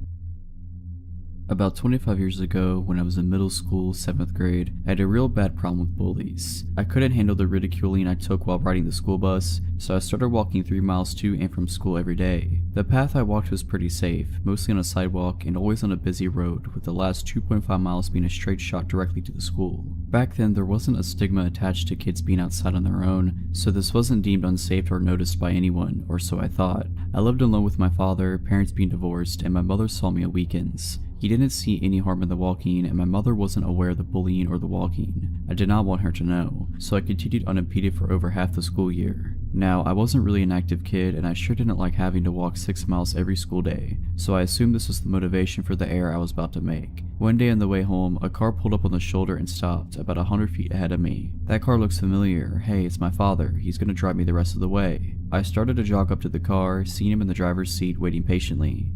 His hair looks darker than normal today. Wasn't the inside of his car tan and not red? The thoughts left as soon as they entered, and I caught up to the car and opened the passenger side door and started to get in. As I was tossing my backpack on the floor in front of me and swinging my legs into the car, I started saying, "Thanks, Dad," but the sentence never completed. Before I knew it, I had shut the car door and we began to move. This isn't my father. This man was much older, by at least 20 years, hair obviously dyed black, and hands propped at 10 and 2 on the steering wheel. The shirt he was wearing looked just like one my father would have worn. A short-sleeved collared button-down, brick red with black horizontal lines, not pressed, but not too wrinkled either. He was smiling at me, which probably would have felt warm if it was coming from my grandfather, but instead it felt menacing. I heard a click and looked over at the door, which had just been locked. I stared at the door for a moment longer, then turned and faced front and completely froze, terrified. "Hello, I saw you walking. I figured I'd come give you a lift." I did not move or answer. His voice matched his smile, deceivingly friendly. We were roughly a mile away from home, and half a mile from the next turn needed to head in that direction. All I could concentrate on is how I was going to get out of this situation. "Are you on your way home?" This snapped me a little out of my zone. "Yes, I want to go home," I answered. "Stay calm, talk normally, don't act scared." "Where is your house?" "I can take you there." Feeling just slightly relieved, I told him to take the next right turn.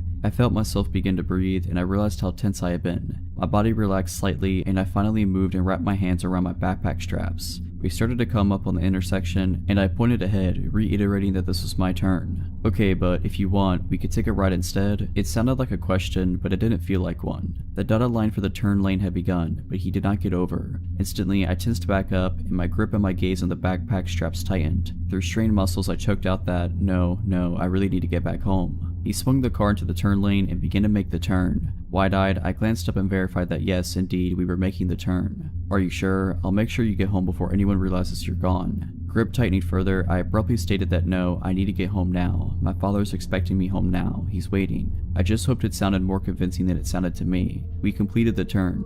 Sigh. "Okay, maybe next time, we can meet at the same place tomorrow?" "Yeah, tomorrow's good. I just need to get home today, now." My eyes were firmly trained on the road ahead of us, hoping that if I just focused on the direction to home, I would get there. The turn into my neighborhood was approaching, and I informed him, again pointing towards the direction home. The next few moments were silent. As we came upon the turn, I reminded him, and to my slight surprise and incredible relief, he made the turn. For the first time, I had more hope than doubt. My old neighborhood consisted of mainly apartments, but in the back were a block of townhouses, which is where I lived. If you were unaware of the layout of the complex, the townhouses might go unnoticed. Right before we got to the area where I lived, I told him, "Here, stop here." He pulled over to the side of the road in front of an apartment building. He unlocked the door and I hurried out of the car, backpack still in hand. I began to close the car door behind me. "See you here tomorrow, same time?" I paused for just a second and risked another look at the man. Still smiling, still terrifying. "Yes, tomorrow, see you later." I finished closing the door and hurried off. I swung my backpack on the right way and briskly walked into the opposite direction of my house. I could hear the car still idling behind me, and it wasn't until I was able to turn off that road and leave his view that I heard him start to move. He had to drive up to where I was walking to turn around, and I glanced back as he was making an awkward turn, instead of going around the block to leave. He caught my gaze and gave a slight wave before driving off. My hand was in the reluctant process of waving back, but I was slow enough that he was gone before I completed the motion. I turned my head and kept walking, and the moment I could no longer hear his car, I ran, as fast as my legs and heavy backpack would let me. I ran around to where I could hide between two buildings, and hid there for a while, until I felt enough time had passed for me to feel confident he was not driving around waiting looking for me. It was probably 30 minutes, but it felt like hours to me at the time. I ran the rest of the way home, keeping a lookout, making sure he couldn't see me going through the backyards. I reached my front door, unlocked it, and almost spilled inside. I was moving so fast. It wasn't until I locked the door behind me that I felt safe. I didn't feel scared anymore. I was home. In the end, I told both my parents, and my mother forced my father to drive and pick me up from school for the remainder of the school year. And luckily for me, the bullying stopped the next year. My father didn't believe me and thought I made up the story to get out of walking to school. In his defense, me trying to explain that, no, the car was exactly like yours, except the entire color of the inside, and no, he did look like you, just with darker hair, and it all happened so fast. It was worth his disbelief and annoyance every day in the car, so I never had to meet that guy again.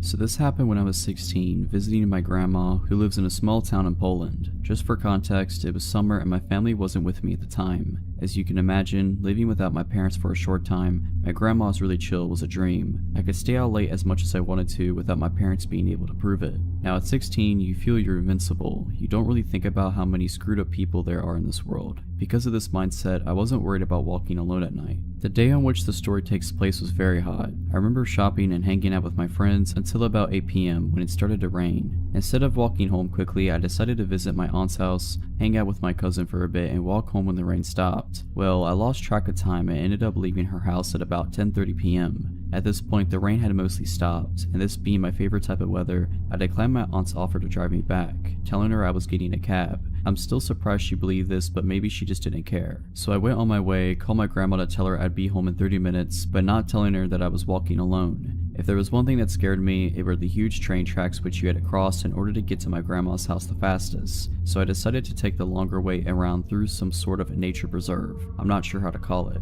I enjoyed my walk through the light rain until the long metal bridge came into my view. Just as its beginning, I saw a man. It was a small, quiet town, so it wasn't common for the people here to be out this late, but I wasn't scared immediately. I only saw his back, but he looked like every other guy you'd pass by on the street. He didn't seem to notice me, and I didn't really care. I got distracted by looking at the trees to my left, but when I came to the beginning of the bridge, the man was nowhere to be seen. I suddenly stopped dead in my tracks and got an ominous feeling. This man couldn't have already been out of view. It would have been impossible for him to move this fast. He would have had to run, and I definitely would have heard him running on the metal bridge. At the end of the bridge, there was a small path that led under it, which was hidden by thick bushes. I got even more scared by the thought that he was hiding there, waiting for me. I slowly started to walk backwards, not taking my eyes off the bushes. I hid behind a tree and decided to wait a few minutes to see if he was hiding there. After about 10 minutes, my biggest fear came true. Suddenly, the man emerged from the bushes, looking in my direction. He was holding something big and shiny. I could make out in the dark that it was a knife. My mind started racing with 1,000 questions. How did he see me? Why didn't I see the knife before? Where was he hiding it? He suddenly started to run in my direction, so fast. He ran straight past me, hiding behind this tree, and I was so relieved. When he was out of sight, I ran faster than I ever ran, not stopping to look behind me, being frightened the whole way back, thinking that he'd somehow find me and do whatever sick thing he had in mind. Luckily, I arrived home safely, my grandma waiting for me already mad. Looking back, this was one of the most stupidest things I could have done because of what happened a month after this incident. 2 teenage girls about my age were stabbed dozens of times by this bridge. One body was found about 30 meters from it, and the other one was thrown into the nearby river. To this day, nobody knows who did it, but I'm pretty sure that it was the same man whom I've encountered. For context, this took place when I was 16 years old. I'm 24 now, so it's been a while, but this was one of the many stupid things I've done in my life where I could have ended up dead or even worse. I grew up in Portland, Oregon, and me and my friends would often go to the Lloyd Center to go shopping or just to hang around the food court being degenerates. I was walking around the mall with my friend Crystal and my mom when a man at a pop-up kiosk stopped us. He said that he represented a modeling company and wanted to talk to us about modeling for their clothing line. I considered myself better looking than the average duck. Spoiler alert, I am about as plain Jane as they come, and so I promptly announced that I wanted to sign up for the modeling agency, which my mom quickly shut down. I replied with a why, which got me in trouble later down the line with both parents, but that was the only start of my woes. I convinced my mom to allow me and Crystal to go off on our own, and with a reluctant sigh, she allowed us to go off. Me, being the dumb kid I was, marched right back over to the modeling agent and signed myself up with a phone number and email address. He said that he would be back in contact with me shortly to set up an interview with the company. That night, I went home and saw that I had a friend request from someone that shared no mutual friends with me. Hesitantly, I added the person and a message popped up. Hi, I'm such and such from the modeling company. You signed up with our agent earlier today and I wanted to get in touch with you. I know you're in the Portland area, so we wanted to set up an interview with you next week at 9 p.m. at this location. Are you able to come speak to us? I responded with a maybe and logged off my computer. That's when my phone started to ring. I picked it up and it was yet another guy from the agency. This new agent asked me whether or not I could come and do the interview. I said maybe and bid him farewell. It was about here that my gut instinct started to kick in. Why would they set up an interview so late at night? And I googled the address and it was in an industrial park by the airport. I chose not to answer the onslaught of emails, Facebook messages, and phone calls that I was getting. This went on for about a week before I got radio silence. The guy on my Facebook blocked me. There were no more emails or calls. It was at this point I began to worry. What if I had allowed my career to not even blossom, let alone flourish? What if I had made a mistake? I was already in hot water with my father for telling my mom off at the mall the first time. So with school in my mind, I allowed the idea to fade from my mind of what could have been. About 2 weeks later, our home phone started to ring. My father answered the phone, and as soon as he started listening to the message, his face became ash and he instantly hung up the phone, turning me to demand what I had done. I tried to feign innocence, but I knew the jig was up. We had just gotten a phone call from the Portland Police Department to warn our family about a ring of traffickers who were targeting young girls with promises of modeling and acting. They had stumbled upon the name of one of the men who worked for the ring and through that started contacting families of young women whose information they had gotten a hold of. The worst part of it all, they had my family's address and home phone number as well. I was grounded for the rest of the year, which was to be expected, but it was better than being carted off to some trafficking ring, so I couldn't complain. When I was finally allowed back to the mall with my friends, we walked by the kiosk where the modeling agent once peddled his false hopes and dreams. All that was left was an empty booth. This happened about 4 years ago. I had just graduated from high school and was a month and a half into summer break. Needing money for college, I began working full-time for the school district I had just graduated from. Due to a music festival I wanted to attend as well as monetary concerns, I did not go with my family to North Carolina, which was fine by me. What 18-year-old doesn't want a house to themselves for a week? Furthermore, my parents' house is out in the country, so I had little to no fear about my neighbors complaining about parties or being bothered in any way whatsoever. But I was wrong. I often take the back roads home from my friend's house, but on that night I decided I wanted some McDonald's, so I took the main drag and came home on a different route. This way takes you past a mechanic shop not a mile away from our cul-de-sac. It was between midnight and 1 a.m. and as I passed the mechanic shop I noticed the car's lights turning on, or should I say light, for this car had only one headlight working. I remember thinking that it was strange that this car all of a sudden turned its lights on as I was passing, and began to become even more concerned when it pulled out behind me. But I tend to be paranoid by nature, nothing serious, but I always question if the person behind me is following me and whether they mean me harm, so I brushed this off as an unfortunate coincidence. But as I neared my street and the car was still tailing me, I started to become freaked out. I looked at my gas tank and my heart sunk as I saw I was on E. Either I pull up my street and go home, or I risk driving around some and seeing if this dude follows. Yet that option held the risk of my car running out of gas and leaving me stranded on the road, and I figured I'd rather take my chances on my own soil than on the side of some dark and lonely country back road. So I turned onto my street only to have my heart sink when the one headlamped car makes the turn right behind me. At this point I know I'm screwed. With nothing left to do, I began pulling up my driveway. It's a hill about 100 yards long. To my utter horror, they begin to follow me up.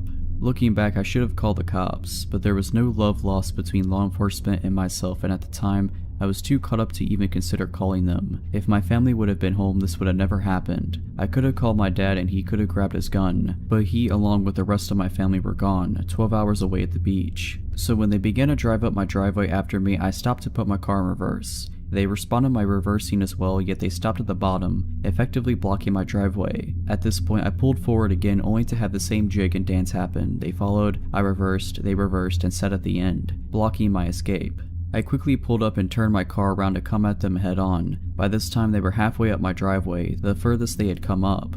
Looking back, I was terrified, alone, and angry. Who did this person think they were? With my brights on and shining right into their face, I opened my car door and got out. I pulled out my pocket knife and held it in my left hand while I grabbed my hammer in my right. I used to keep one in between my seat and door. In some weird desperate mindset, I made a split-second decision to grab the hammer from the head with the handle sticking out. My hope was that it would be mistaken as a gun. I began yelling and pointing my hammer/gun at the car, screaming at them to get out and what do you want? All the while I held my hammer as a gun and prayed they would fall for it. Whether they did or not, I cannot say. Part of me believes they thought it was a gun due to my brights being behind me, making my whole front side a shadow, yet they could have just not wanted a fight. Perhaps they thought I was a girl or was timid and wouldn't resist so aggressively and violently. Who knows, but it worked. They slowly backed out of my driveway and crept around the cul-de-sac. As they were leaving my street, I ran after them, hiding behind my neighbors' houses, and at every driveway the car would slow down to a near stop, as if scoping out the houses. Thankfully, they didn't pull into any driveways and they turned off my street altogether. After I was safely in my house, I ate my McDonald's by the front window with all the lights turned off, waiting to see if they'd come creeping back. Thankfully they didn't, but that night I locked every door in the house, which I always did anyways, and slept with a hammer, machete, and baseball bat next to me and my pocket knife under the pillow. Complete overkill, I know, but I was terrified. Now I know where my dad keeps his gun, so if it ever happens again, I'll be better prepared.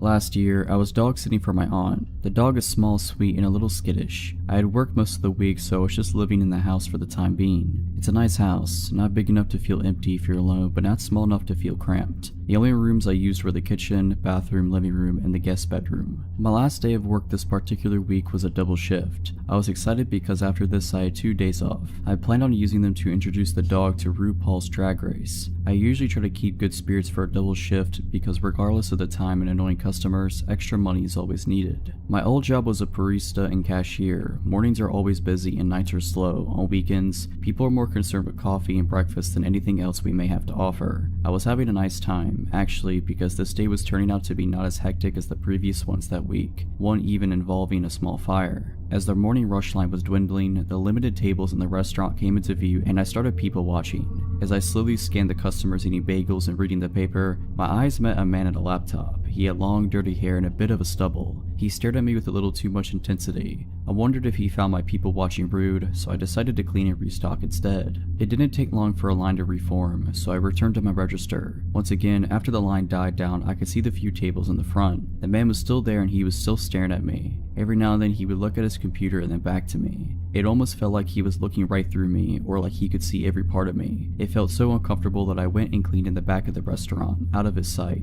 After the next rush, I took my break and sat far away from the man. He was out of sight and I was out of his. When I came back from the break, the man was gone. My manager asked if I had interacted with him at all. I told her about him making eye contact with me, but that nothing else really happened. She told me that the man had been watching 18+ content on his laptop and she had asked him to leave. So that was weird enough. The man had been watching that and stared at me. I really wish that this is where the story stopped. Hours passed and the rest of the day was entirely normal, despite me and a few female coworkers feeling a slight edge. We were in the process of closing, which is actually a process I really enjoy. We're well in and I'm almost done with my assigned jobs when my manager comes up to me again. She informs me that the man had found his way back in the restaurant at some point and she found him hiding in a back corner. She chased him out by threatening to call the police. She knew that earlier in the day, he seemed to be paying attention to me. She said I could finish up whatever I wanted or needed to, but afterwards she strongly advised me to get home as soon as possible. She also offered to walk me to my car. I took both offers and quickly got my things together and clocked out. My aunt's house was not far from work.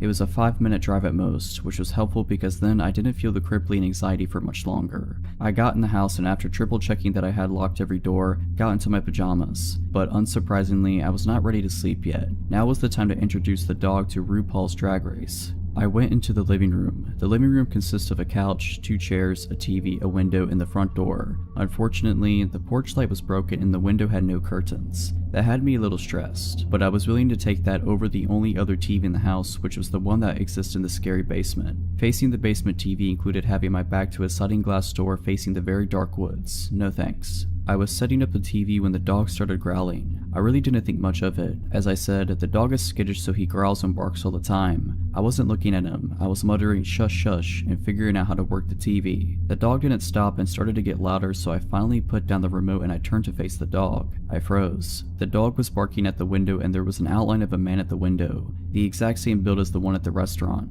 I screamed and luckily that was enough for the man to run away from the window. I stood there frozen for a while. The dog had calmed down but I hardly felt safe. So I went into the kitchen, grabbed a big knife and called my mom. She did not advise calling the police, my mom never does, and instead came and spent the night with me. I told my aunt. I spent the rest of my time dog sitting, clutching the knife anytime I slept or took a shower. My aunt also gave me permission to have one friend stay with me every night. Nothing else ever happened. I never even saw the guy come into work again. A part of me wishes I knew who he was or where he went, or what he even wanted with me. I'm glad he was a coward and that all it took to scare him off was my scream and an extra small dog.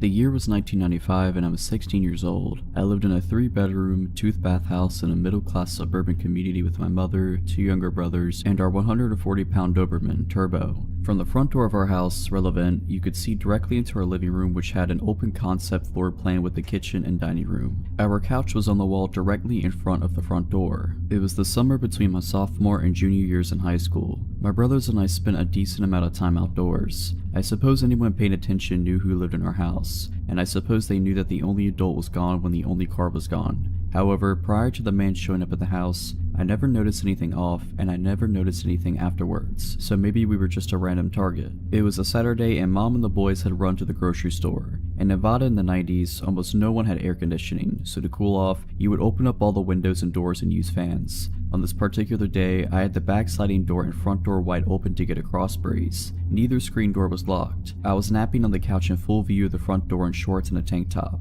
with unlocked doors. In my defense, there was 140 pounds of protective dog muscle on the floor next to me, and probably only for that reason am I alive. Around the approximate time I expected my family home from the store, Turbo began barking. Assuming he was barking their arrival, I told him to shush and try to go back to sleep. Turbo continued to bark, becoming more and more intense and even aggressive with his barking. Finally, after 5 to 10 minutes of Turbo refusing to quiet and my family never coming in from the car, I sat up, realizing something was wrong. A man who I didn't know stood, seemingly frozen, staring at my frenzied and barking Doberman. Assuming that the man had some appropriate business at my home, I hurried the 10 steps to the unlocked screen door, constantly shushing Turbo. I apologized for my dog and for not hearing his knock. He never knocked. The man explained that he was from the phone company and he was here to check our lines. He never took his eyes off Turbo. Turbo never stopped snarling. I leaned forward far enough to see the street. Only unmarked, privately owned cars lined the street. I looked at the man who was dressed in tennis shoes, jeans, and a t-shirt. I was 16 and dumb enough to nap in front of an unlocked door, but I was no fool. Phone company personnel A. Always wear uniforms, B. Always drive company vehicles, and C. Don't come without being called, and D. Don't work weekends. I looked at the man who had yet to look up from the 140-pound dog that was now foaming at the mouth. I grasped the screen door handle and held it. This got his attention. He met my eyes as I said, "You have 30 seconds to show me identification or I'll open this door." I don't even think he made an incoherent excuse as he ran away. I fell to my knees and hugged Turbo. I then gave him all the meat in the fridge. I believe with absolute certainty that I would have been attacked if we hadn't had him. I like to think that if I hadn't had a huge, overly protective dog, I would have been in the habit of locking doors. But what would a screen door latch do against an intruder? And that creep stood there and watched me for 5 to 10 minutes. Perhaps he was paralyzed in fear, but maybe he was working his angles and only Turbo's insistent display of his willingness to kill anyone who threatened to be changed his mind. That's my theory. Turbo is long past, but his legacy lives on. And 2 loving, loyal, and lethal when necessary dogs sleep in my room every night. If you're liking this video, all I ask is that you make sure to subscribe to my channel and like this video. Thank you. For context, I'm a 5'3", 24-year-old female and working as a programmer for an IT company in the Philippines. Now the area where my office is in comprises of 3 buildings. Building A, where my office is in, Building B, and Building C. To get to the other building, it would take you like around 10 minutes to get there. Important for later. This happened to me a year ago around the end of February until March. I just got out of a bad breakup at the time and I really intended it just to focus on myself and not meet anyone yet. I just got out of work and it's around 7 PM on a Friday night and went to my usual waiting spot, which has benches and is located at the back of our building near the entrance of the underground parking. For our company shuttle, and Omar, shuttle dispatcher, is there. Now, I've known Omar for 2 years and is someone I consider now as a friend, and we would often chat about our lives, even the breakup with my ex then, and joke around. He's a 40-plus-year-old guy and he gives out this big fatherly vibe, so he's really someone that I trust. That night, he was there and with someone new that I didn't recognize. Our conversation went like this. Omar, oh hi. Good thing you're here. I would like you to meet someone since he told me he already wants to meet you for a long time now. And then this guy stood up and shook my hand. I greeted him as just to be polite, and this new guy, let's name him Ray. He's average looking and a little shorter to my height, 5'1" I think. And he instantly gave off an all 5 as soon as I shook his hand. I thought that would be the end of it, but he proceeded to talk to me for a few minutes while I wait for my shuttle to arrive. Omar has purposely left me and this Ray guy so that we could talk and get to know each other. I'm actually puzzled at this point because, 1, I have no clue who this guy is and why he would be so eager to meet me, and 2, I clearly told Omar before that I'm not into meeting anyone just yet. But for the sake of being polite and nice, I talked to Ray, but we never reached any personal questions, exchanging numbers, social media accounts, or even telling him my full name. I just told him my nickname, and I left it just as that when I finally got on the shuttle. Fast forward to a week and Friday again, I got off at work in the same time and surprise surprise, Ray is there again with Omar and a security guard. They were chatting, but as soon as I came, Ray instantly greeted me, and at this point, I'm a little creeped out as I expected our encounter would only be a one-time thing. I just said hi and brushed him off and sat on the benches to wait for my shuttle again, and of course, as this guy doesn't seem to know the definition of personal space, sat beside me and talked to me again, but this time he's asking for my cell phone number. I told him off and clearly said that I'm not giving out my number to strangers and just giving him one-word answers just to give an impression that I wasn't interested at all. He would ask, "Why wouldn't you give your number? I just want to be friends." And I could see it in his face that he was getting frustrated every time I told him I wasn't giving it to him. This happened while Omar and the security guard was looking at us from afar, but this went on until I got on the shuttle again. As soon as I got home, I mindlessly scrolled through my timeline and saw a notification that I have a new friend request, and guess what? It's Ray, and he even messaged me with a "please accept my friend request." I just deleted his request, but now I'm pretty shocked since I didn't tell him my Facebook account, so how did he manage to find me? The following day was the last straw when I decided to get off at an earlier time so that I could avoid him, but to my surprise, he was there, again waiting for me, along with Omar and the security guard. Ray immediately ran up to me to say hi, but I brushed him off and dreaded the fact that I would have to wait with this creep again when I saw my shuttle isn't there yet. He immediately asked me if I accepted his Facebook request, and I decided to play dumb and said I haven't been active on Facebook and I haven't seen any requests. He got disappointed and he fiddled with his phone for a bit and then revealed his phone to show my Facebook profile and asked me if this was me. I said yes, and this time, I was completely ignoring him at this point and playing with my phone and told him that I wasn't going to accept his request because I don't know him. And then Ray grabbed my phone out of my hands angrily and said he was gonna add himself using my Facebook account if I won't. I muttered a "what the" and grabbed my phone from him, and with perfect timing, I got on the shuttle in a hurry and told the driver to go.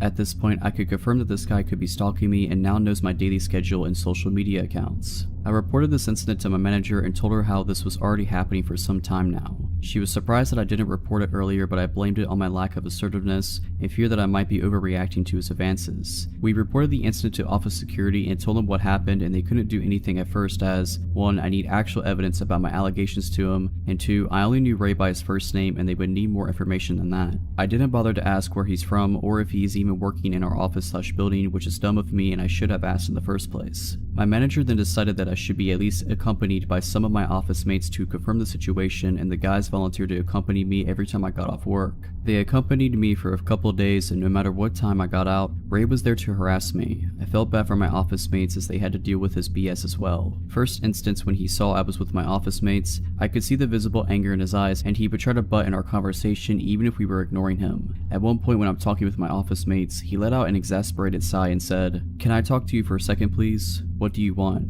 "I just want to talk to you. If you don't, I'll leave." Okay, and then I went back to talking to my office mates. He butted in once more and asked that I should introduce him to my office mates when I didn't. He proceeded to introduce himself instead, which irked the heck out of my office mates and I, as his behavior doesn't seem normal at all. After that incident, my office mates and I told my manager what happened and how dangerous this guy might be. She decided that we should escalate it to HR and have them deal with it immediately. Gladly, HR responded and took the situation seriously and began to do an investigation on who Ray might be. Same day, they sent an email that after searching through records, turns out Ray wasn't an employee at our office and they might need to talk to building security to find out more about this guy. HR also requested our office security to escort me and observe the situation. I honestly felt relieved as now I'll feel safe for the time being while they search for who Ray might be. He still showed up even if I got out late or earlier than usual, but never went near me when he saw I was accompanied by security, but he would just keep his distance and stare at me, smile creepily, and linger outside my shuttle until it left. HR contacted me for a meeting with him and my manager about some news on Ray, and I was shocked by the information that they found out. Ray was not an employee of our building/office, but in fact, a temp in the security office in Building C. I then thought, okay, this creep is really putting an effort for someone who is clearly not interested, and if he's a temp, meaning there's a chance I won't be able to see him after this. But then what HR said chilled me to the bone. He was a temp assigned to work on the security cameras, meaning he had access to all the building cameras. It has been his way to spy on me and the reason why he was able to be there at the exact same time I got out. HR has already spoken to his supervisor and gave a warning to Ray, and of course, Ray denied the allegations even if I had witnesses against him. The supervisor wanted to apologize to me in person, but I decided not to as I just wanted this to be over with. After that meeting, I never saw Ray again and I reckon he must have been kicked out after HR issued warning against him. As for Omar, I never seen him as well and I felt bad, but he was also part of the people who enabled Ray and didn't do anything when I was clearly getting harassed. I received a bit of backlash from the security guards at the building for a while as well.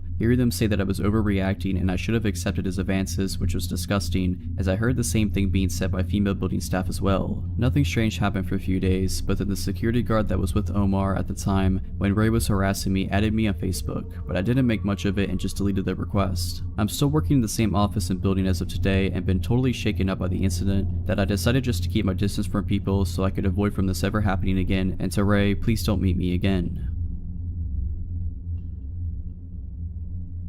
This story is of my brief friendship with a guy that near stalked me, and I'm sharing it for some closure, I think. I started my freshman year of college at a university in my hometown that's pretty nice. I'm not going to share too much about it, but it has a smaller amount of students but enough that you don't really run into people often. I lived on campus and I was only 17 at the time. I had Tinder, of course, as I was fresh out of a relationship and looking to experience new things in college. I matched with this one boy, Asher, who seemed nice enough, pretty socially awkward, but I never really minded because I have anxiety issues myself and I'm really sympathetic to it. Because of that, I ignored a lot of warning signs I shouldn't have. We texted for a while and he seemed really nice and caring. He wanted to know a lot about me, which I wasn't too keen on sharing, but I told him the basics and we texted kind of regularly. He lived on campus as well and invited me to hang out. At that time, things didn't seem too sketchy, so I was completely down. When I first met him, that's when things started to get uncomfortable. We hung out in his dorm, which is pretty standard overall. I got cozy with him on his couch. I'd say almost cuddling, but not quite. Still, really standard. When we started talking more, I realized how uncomfortable things really were. He kept making comments that just put me off, but I tried to ignore them. Things like, I've never really cuddled with anyone before, sorry if I'm doing it wrong.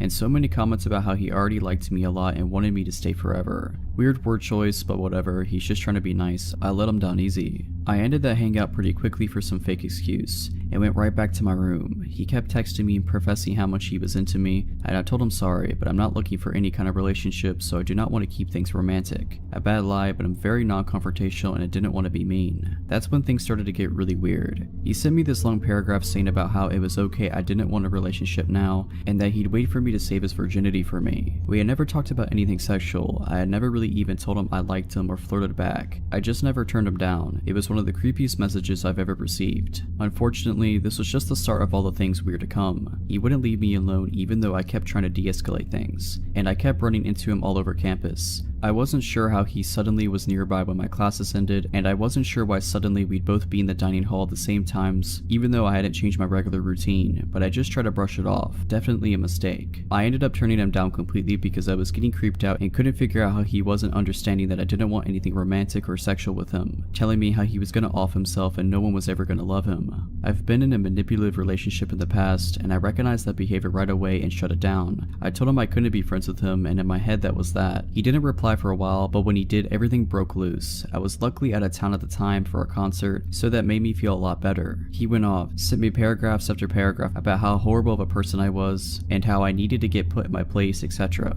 I could handle that, I just ignored it. Then once the regret set in, he made it his mission to win my love however possible. He apologized profusely, told me how he couldn't be all alone and I was his only friend, and how much he loved me. Whatever, terrible, but I didn't care about that. Then, I guess to prove his dedication, he did the creepiest thing yet. First, he told me he was outside my room. We did not live in the same dorm building, and you can't get into the buildings unless you live there. I don't know who let him in. I wasn't there, and my roommate was out, so that was okay. I texted back at that point and told him to leave and how wrong and creepy that was, and he pulled out his last resort. He just sent me screenshots of my contact in his phone. On Apple devices, you can fill in tons of information and have a note section. Everything was entirely full. He knew my home address, my room number on campus, my parents' and brother's names, my pets' names, my schedule. It was terrifying because I'm a fairly private person. My Instagram is my only social media and I do not share that much on it. I don't think I'll ever find out how he discovered all that about me. I blocked him on everything right away and reported him to school. The school did nothing at all. I still see him on campus, but it seems like he doesn't care about me anymore gladly.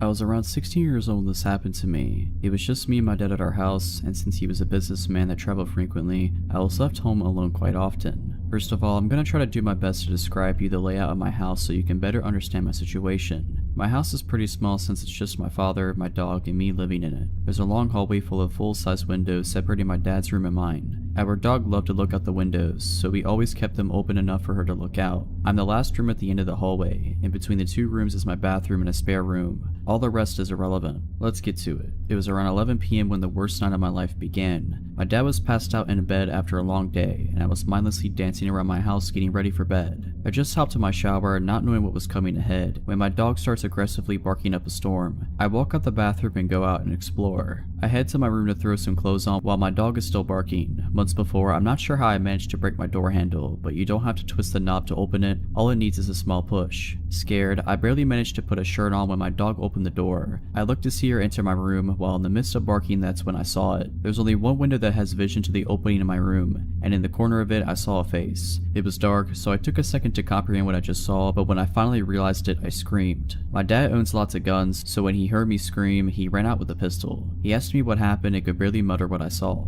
He ran outside to see if the man with the terrifying face was still near. We stood out there for maybe a minute scanning the area. A man was casually strolling towards us from the opposite direction from about 100 yards away. I knew it was him. I got that feeling in my stomach that you can't mistake. It was like he was trying to cover up that he was there by coming from a different direction. But he didn't fool me. You better stay away from my daughter. You see what I have here, you know what this does. Holding up his gun, I could have sworn my dad was going to shoot. The man brushed these threats off easily. My dad and I went back inside. He went back to bed like nothing had happened, but I could not sleep a wink. I kept thinking he was going to come back and hurt me because of the threats to him. We called the cops the next morning and they came and scoped out our house. He looked around the house trying to calm me down, but I was still pretty shaken up. He went to the front yard and that's when he saw it. In front of the windows in the long hallway there were small bushes, nothing much. The cop from outside went to the window that had view of my room and there it was. If he tried to tell me the news without making me more upset, he failed. There were incidents in the dirt right in front of the window. That meant he knew where he needed to look for you, and it seems as if he had come here more than once because of the broken pieces of bush and the divots in the ground.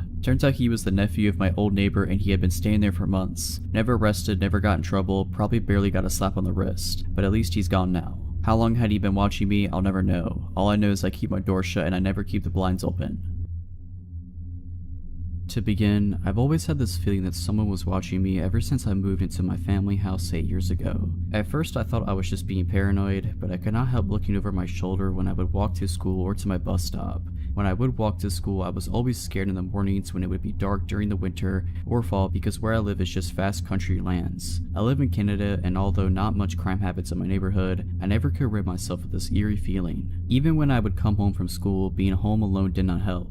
I would triple check my windows and locks to make sure everything was locked. However, in my basement, our garage door would never fully lock since the door hinge was broken and detached from the door. Therefore, it would never properly close. I always told my dad to fix this door, but because he would always go away for work, he never found the time to do so. Stupidly, I thought nothing bad would happen since my garage needed a 4-digit passcode to get in. Now, my theory is that he knew the passcode of my house. Therefore, he had free reign for 7 years to go through my things. At first, I thought I was being forgetful. Maybe I was the one who misplaced my underwear somewhere. Maybe I was the one who misplaced my favorite top, or maybe my dad accidentally donated it. But I should have known better. During my 4 years in high school, he never really contacted me. It was when I went to university that things started to change. Since I live in the countryside, I decided to go to a university an hour away. My dad did not want me to live on residence because he didn't want to leave the house unattended for long periods of time. So we came to the conclusion that it would be the best if I drive to and from school. Now, I would leave for university very early in the morning, around 6 a.m., and come back around 6 p.m. at night. I stopped being aware of my surroundings at this time because I would be tired from my 12-hour days, and now that I wasn't walking alone, everything would be fine. When I would come home from university, I would find certain things moved in my house. I am a neat freak and I like things a particular way in my house. When little things like my makeup or candles would be moved, I thought it was odd and would frequently bring it up to my dad, but he would just say that it must have been me who was doing it, but it wasn't me. During my second and third year in university, I started getting weird notes in my mailbox. The writing on these notes looked almost childlike and it would always be written in blue ink. I have those country-style mailboxes at the end of my driveway where the little red flag goes up whenever we get mail. From my way back from university, I would always check the mail and sometimes I would find these letters.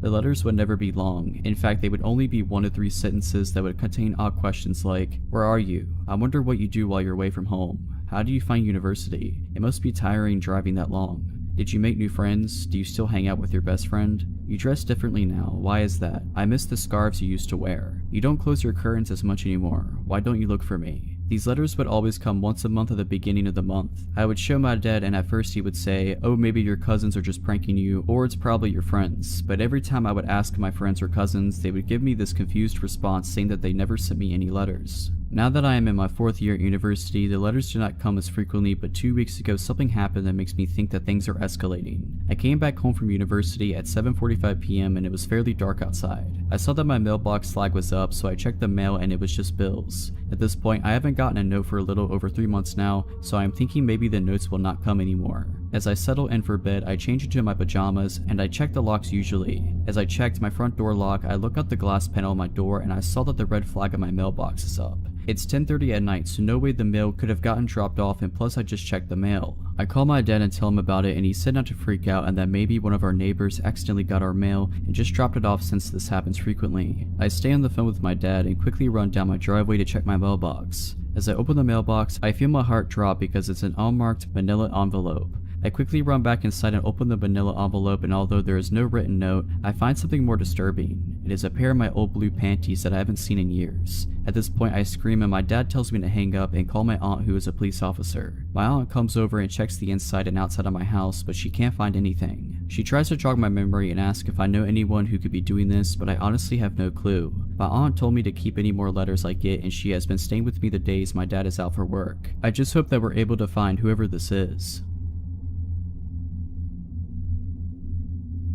About 2 years ago when I was 17, I received a Facebook message from someone named Dan who I didn't recognize. I had mutual friends with him and he looked to be around the same age as me, so I wasn't alarmed. What follows is the messages. Dan, hello, how have you been? Haven't seen you in a few years. Me, hi, not trying to be rude, but do we know each other?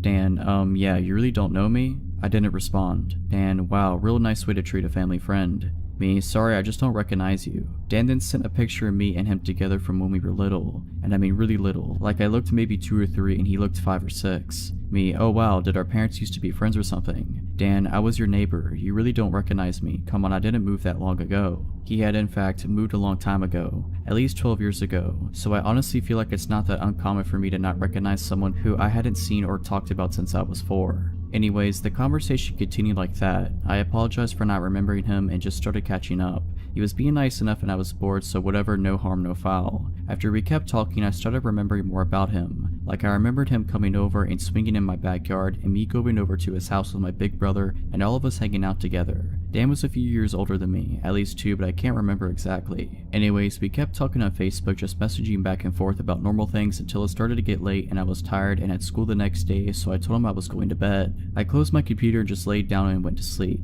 The next morning I woke up to a bunch of messages from him. Things like good night beautiful and sweet dreams, message me when you wake up, are you asleep yet, can't wait to talk to you. Literally there was almost 50 messages. I was creeped out, but I opened the messages and glanced through them and just didn't reply. On my phone I have it set to where I don't get notifications from Facebook Messenger. At the time I was in a lot of group chats with different team sports and group of friends, so it was just easier to at the end of the day check my messages versus getting a ton of notifications all day long. Some point during the day I had gotten more messages from him that I just hadn't noticed while I was at school. He was saying stuff like, do you still live at insert address here? I did still live there. Does your mom still freak out about you hanging with boys? My mom has never freaked out over boys. Let's go out and catch up. Let me take you out and treat you right. It just kept going on and on with really random questions that weren't necessarily threatening but just somewhat creepy. He then talked about wanting to go on dates even though he didn't even live in the same state anymore that I live in, so I have no idea how he would have planned on going on dates with me. The messages just kept continuing over the next week, him telling me he wants to go on dates and asking me really weird questions about my mom, my brother, and my house, and then he started asking about his house that he used to live in.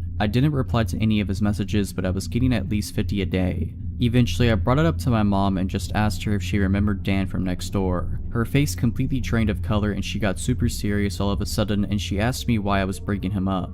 I told her that he had messaged me on Facebook and was trying to get me to go out on a date with him and was just trying to catch up. I didn't tell her he'd been messaging me 50 plus times a day and I wasn't responding at this point. She told me to block him and never message him again. I asked her why, and this is a summary of what she told me. When I was 3 or 4, I used to play over at his house a lot. His mom would always offer to babysit me if my mom had to go out and run errands, and he also had a little sister who was around my age, so my mom figured it was a perfect opportunity for a play date between Dan, my brother, me, and Dan's little sister. One day when I came home after one of these play dates, my mom was asking me and my brother what we had done that day. My brother brother started talking about how he had watched some movie. I apparently told my mom that Dan had brushed my hair for me. My mom thought that was a little weird that a 6-year-old boy wanted to brush a 3-year-old girl's hair, so she asked a couple more questions and it came out that he wasn't brushing my hair. He had been taking a brush and was rubbing it all over my body while I was only in my undies. My brother didn't know anything about this because we had been in Dan's room and my brother had been in the living room with Dan's little sister. After that, my mom didn't let me go back over to his house.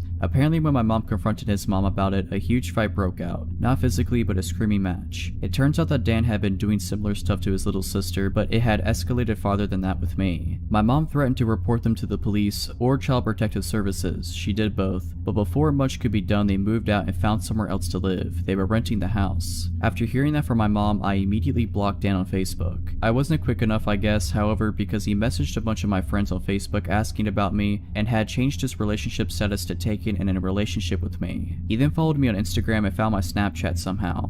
He liked and commented on almost all of my Instagram pictures and sent me a bunch of Snapchats. I quickly blocked him on both and luckily he never figured out my phone number. Luckily I haven't heard from him since. We were both 16 and 13 respectively. My sister and I were home alone while my parents were out of state for a couple of days to attend the funeral of a longtime family friend. Our grandfather lived only a couple miles away and was originally supposed to babysit us, but he trusted my sister and I would be fine, and he would be on call if anything were to go bad. Well, of course, something did. Just our luck. It was around 10 p.m. or somewhere close to that on the second night and I was upstairs in my bed trying to sleep after a long day of biking around with a couple of friends. My sister suddenly came running up the stairs, which she almost never did unless she was in a hurry for some reason. She came into my room and was frantically talking to someone on the phone. I lied there in confusion while she talked. I don't remember exactly what was said, but when she hung up, she hugged me and told me that everything was alright and that Grandpa was on his way. What had happened was that my sister was sitting outside on our stoop talking to a friend of hers on the phone when a pickup truck came rolling onto our driveway. My parents don't own a pickup, so I immediately threw up a red flag. Once she saw a man get out carrying a duffel bag, that's when she came running inside and called our grandfather. My grandfather may have been 60 at the time, but he's no pushover, being 6'4" and having the strength of Godzilla with a demeanor to match when it comes to protecting his loved ones. He also owns firearms, which I wouldn't doubt for a second he would bring alone in case something really hit the fan. We also lived in an area where the police would take a bit of time to reach, which is another reason why my sister called him and not the authorities. Suddenly, we hear what sounds like a door being kicked open downstairs. Almost immediately afterwards, we began barricading my bedroom door, since none of the bedroom doors had locks on them at the time. Once we're done, she looks at the window while I sit there, covering myself with my blanket. All the while we hear footsteps downstairs on our hardwood kitchen floor. My sister then looked around my room and asked if I had a bat or something, which I did in my closet. My Louisville slugger that I used when my parents made me play baseball when I was in elementary school. I also had a hockey stick, but who would use that as a weapon unless in a very circumstantial situation? She rummaged through my closet and found it, then stood next to the door while I ducked down behind her, thinking maybe I should grab the hockey stick, but it's much less intimidating than a bat. Unless this burglar has some sort of PTSD associated with hockey, then this is the ultimate weapon. We then hear the sound of a gunshot followed by a man yelling out in pain. The sound of both I can still hear even to this day when I think about it hard enough. My sister and I are standing by the door, almost sobbing, when about a minute later, we then hear my grandfather yell out our names, asking if we were alright, to which we both yelled out simultaneously that we were. My sister and I pulled the dresser and various other objects out the way of my door and we both went out into the hallway. We heard my grandfather on the phone with 911 as we stood at the top of the stairs. When the police and ambulance arrived, the man who had broken in was taken out on a stretcher, to which I later learned was shot in the abdomen. My grandfather had come in through the same back door and found the man in our kitchen looking through drawers. When he came at my grandfather with one of our kitchen knives, that's when he was shot. The man almost died from blood loss, but ended up surviving, and I hope he's learned his lesson, both through being incarcerated and by being shot in the abdomen and almost losing his life. But, of course, you never know with certain people, especially the nefarious ones. This all started my sophomore year of high school. I was 15 and at a new school, so I didn't have many friends yet. I was in that phase where I thought I needed a boyfriend to have validation, so I was actively trying to find a date for the homecoming dance. A classmate suggested a junior in one of her classes, whom I will call David, to be my date and got him to ask me out. He seemed nice, so I said yes, a decision that would haunt me for the next 2 years. David and I had fun at homecoming, so when he asked me to be his girlfriend, I said yes. It's important to know that he was quite the loner. He was very much into science and often spent alone conducting experiments in his room and even at school at times. I just brushed it off as him being quirky and figured I shouldn't get in the way of his passions. but it wasn't long before I realized there was much more to his nice guy facade. Over the first several weeks of our relationship, we would talk over the phone and David would make increasingly inappropriate comments about things he wanted to do to me. I was 15 at the time and he was 17, so not only was I incredibly uncomfortable, but he was also nearly an adult making these comments to a younger girl. I kept telling him I wasn't comfortable with the things he was saying, but he always laughed it off as me being prude. I was fed up after a while and finally threatened to break up with him, and that finally made him stop. I should have recognized the red flags and bailed at that moment, but again, I was dumb and felt I wasn't worth anything unless I had a boyfriend. Although the inappropriate comments stopped for the time being, he would still become increasingly possessive and downright obsessed over what I was doing at all hours of the day. He would intrude on conversations I had with my friends and want to know things that frankly weren't any of his business. One day when I was getting into the shower, he called and my dad told him I would call him when I was done. Instead of simply waiting like any rational person would do, he called a total of 4 times over the next 10 to 15 minutes to see if I was out of the shower yet. I began to feel suffocated, but every time I asked him to back off, he would cry about how depressed he was and that he only wanted to talk to someone to feel like he was wanted. I always fell for it like the dummy I was, but now I recognize the clear manipulation that it was. One day I finally had enough. I broke up with him in person at school and he bawled like a child. I didn't let it get to me this time, however, and firmly told him that I didn't want to be his girlfriend anymore. Although he couldn't get his way, he still somehow convinced me to stay friends. I know I was an idiot, but things didn't end there. Over the next several months, David kept trying to get me to go out with him again, even going as far as to cry in front of other people to garner sympathy. Fortunately for me, David had earned a bad reputation throughout his school year, so no one really believed him. He would even try to trick me into a date by subtly suggesting we go see a movie as friends, which I always got around by inviting my friends to come along too. They knew what he was doing and never turned down the chance to help a girl out. In the last few weeks I spoke to him, he would sit on the phone for hours on end literally begging me to take him back, and thankfully I held on strong and kept refusing. One night his brother actually called me telling me he was crying hysterically. Eventually it came to a point where I told him I didn't want to hang out anymore, because it was clear that he would not stop until I became his girlfriend again. He agreed to not approach me anymore, but I wouldn't be writing this story if it ended here. The very next day at school, David came up to me like nothing had happened. I once again reminded him of the conversation we had the night before about how we agreed to not hang out anymore, but he acted offended that I would even suggest such a thing. Eventually, my friends and I convinced him to leave, but of course it didn't stop there. For 2 weeks straight, he would follow me around school, call my house and my cell phone.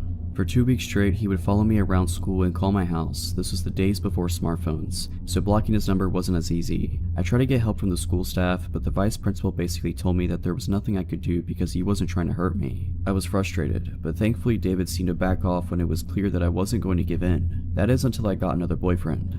The following school year, my junior year, I started dating a senior named Justin. Not long after we went public with our relationship, I noticed David following me again. Now Justin was a football player and he was a pretty big guy with unresolved anger issues, so he didn't take kindly to this guy. He would hang out with me and my friends and David would hover over nearby, walking by every now and then and making it blatantly obvious that he was spying on me. One day, Justin walked straight up to David and confronted him. He didn't lay his hands on him or threaten him in any way, but he did ask, "What are you doing?" in a really angry tone. David simply muttered some kind of excuse and scurried away. We thought that was the end of it, but later in the day I was called to the principal's office. Turns out David claimed that Justin threatened him and blocked the doorway so he couldn't move. Justin denied it, of course, and told the principal I could back up his claim, which I did. Thankfully, nothing came of it, but this was only the first of a long line of incidents. Over the school year, David and his brother, who was a year younger than me, would try to get Justin in trouble every which way they could, even started rumors and threatening his life. A classmate of mine overheard them talking about ambushing Justin and hurting him, but even though I brought this to the staff, nothing was done about it. All the while, David kept following me when Justin wasn't around. There was even an incident in the school gym one day when a bunch of classes had to stay there for the period. He and I both were there and he made sure to sit on the bleachers nearby, even following me when I moved. I was on the verge of tears, but then I saw 2 guys I knew sitting on a few rows down from me. They were cool with me, so I got their attention and, after explaining what was going on,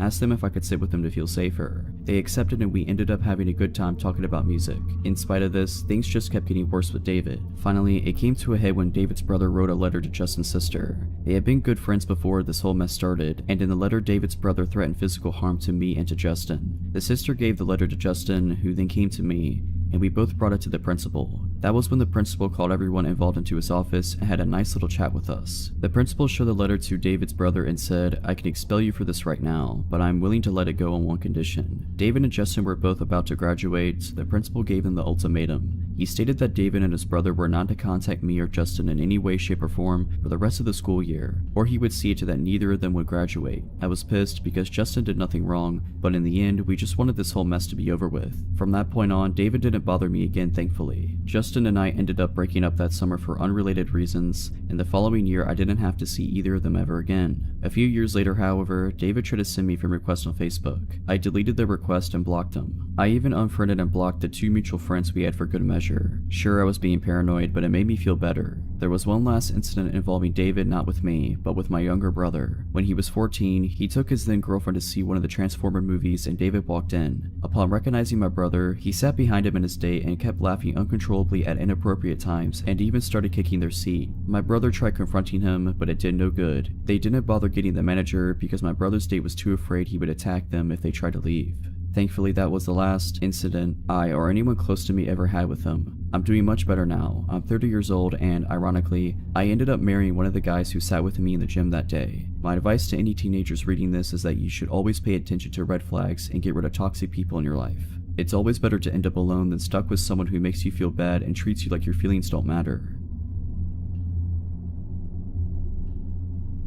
This happened a few years ago when I was bartending in college. I was coming home down a stretch of divided highway at around 3 a.m. when I noticed a car heading towards me in the wrong lane. I doubted myself at first and thought that the car was on the other side of the highway. Sure enough, the white Ford sedan passed me at a really high speed at around 90 miles per hour. It's worth noting for later that I also drive a white Ford sedan. I was used to drunk/idiot drivers in the middle of the night, so I pulled to the side of the road and let him pass me. I had a moment of clarity and thought to call the police, thinking this person could hurt themselves or somebody else. The dispatcher answered, and after telling them which road and exit/mile marker I was at, told me they would send a car. The state police station was only a few exits away, so I figured they would send somebody and I would just drive home. As I headed back onto the highway, I noticed some lights a few miles behind me. I live in a more rural part of southeastern Pennsylvania, and traffic at 3 a.m. tends to be truckers and cops. The car gained on me as I was getting up to speed, so I stayed in the right lane and waited to be passed. Instead, they flipped on their high beams, making it uncomfortable to drive, and rode my tailgate. At this point, I thought I was going to be pulled over by the police. I drove a white Ford sedan and had just called out a different white Ford sedan, so I grabbed my registration from my glove box.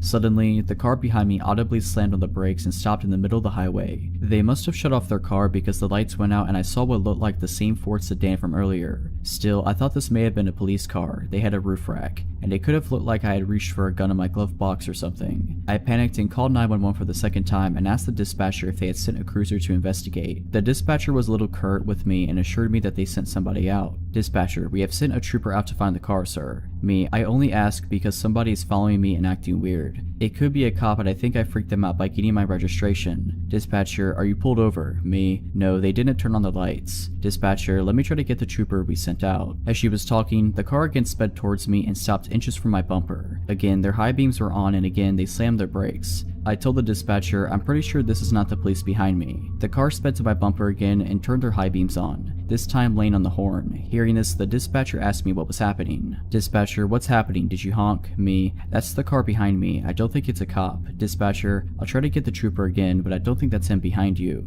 For some reason, this is what shook me. Before that, I was thinking I would get pulled over and maybe get a ticket. Up until then, I was going to the speed limit and trying to avoid getting pulled over. I told the dispatcher, I don't care if I get pulled over, I'm speeding, and if they put their lights on, then I'll pull over. I started to accelerate and the person behind me just kept up with me. The speed limit was 55 and they kept on my bumper the entire time, but this time they were swerving. I tried to signal for an exit then bail on it, but they followed. At the next exit, I took the off-ramp and continued onto the on-ramp, and the car behind me followed the whole time. I thought about trying to go to a Wawa gas station, but the dispatcher and I thought that it would be unsafe. She was calm and talking to another person trying to send police to me. The other person, maybe a supervisor, asked if I could drive to the state police station. Realizing that I was one exit away, I told her I was coming there and she said that she would have troopers meet me outside. As I pulled off to the exit, the car followed me. I blew a few red lights trying to get to the police station, and the car tried to pull into the other lane to pass me or pull up alongside me. Once the police station was in view, I put on my turn signal and the car slammed on its brakes again, turned off their lights, and turned into a parking lot.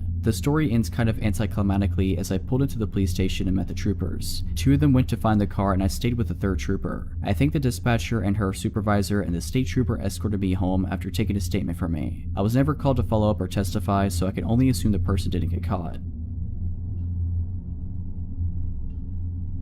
I don't drink as a general rule, but once a month or so I'll go out with friends and binge. My friends and I had a great night at a bar in the city and they left. I was chatting up a cute guy, so I decided to stay. I went back to his place. After post-coitus, I'm ready to head home, so I call an Uber to pick me up. I don't know where I am, I know the city I'm in, but not my exact location. I ordered the Uber, but it's taking forever, so I cancel it and try again. Pretty soon a car pulls up. I drunkenly mumble something like, "Is this the Uber?" and I hop in. Mistake. Ubers apparently are supposed to have some kind of marking on their vehicle. The guy pulls away and starts driving. We're chatting, I'm fumbling for a cigarette, and the next thing I notice is that we're headed for the highway, but in the opposite direction of where I thought we needed to drive, and we're going at a solid 90 miles per hour. Then I get a call from an Uber driver. He's there and I'm not, because I'm in the car with someone else. I start texting my friend, frantically counting off mile markers for her. Then I realize that's going to do jack, because she's probably drunk too, so I call 911, but I realize this guy is crazy. He's refusing to let me out of the car, so I've got to do it on the sly. It's been about 40 minutes now. I'm terrified. I don't know where I am. I don't know who this is.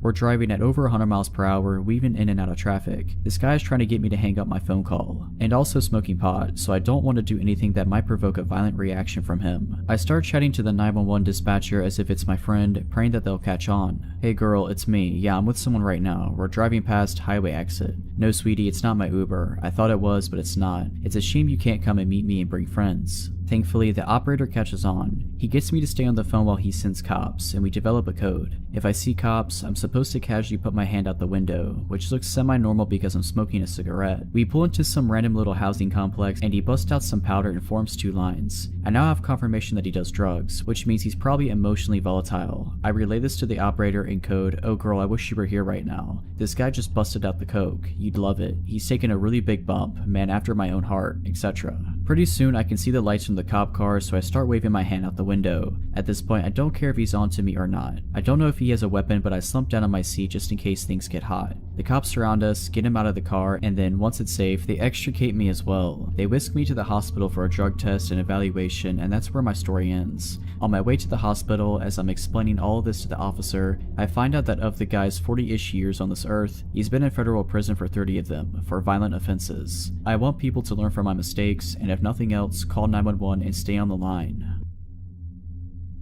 For background, I'm a 24-year-old woman living in Australia and work at an establishment that caters for an adult audience. One night, as my shift is coming to a close, one of the patrons asked me to buy a drink, which I accept because employer policy. I talk him up to a couple of expensive drinks for the 2 of us, have a quick conversation, and make my excuses about my shift being over, but he should come back to see me soon. He starts to gaze at me and it feels uncomfortable. He stands up and with his creepy grin asks to walk me to my car. I know never to put myself in that position and politely decline, and I tell him I might see him next time. I walk out past our biggest bouncer and the guy doesn't follow me. Great, nothing extraordinary, just standard par for the course of my profession. But sadly, this isn't where our story ends. For this creep, it's only just the beginning. I'm off for a week after that night, but when I come back into work, I'm told a patron has been coming in every night for the last week asking for me. Says he wants to buy me another drink. Naively, I think, oh great, a bigger pay this week, and get set for my shift. The night rolls on and who should roll in but our man of the hour, and he asks for me. So I saunter over and he buys me a drink. The whole thing I'm sitting there with him, he just has this creepy grin on his face. Not like a normal creepy grin, that's just normal.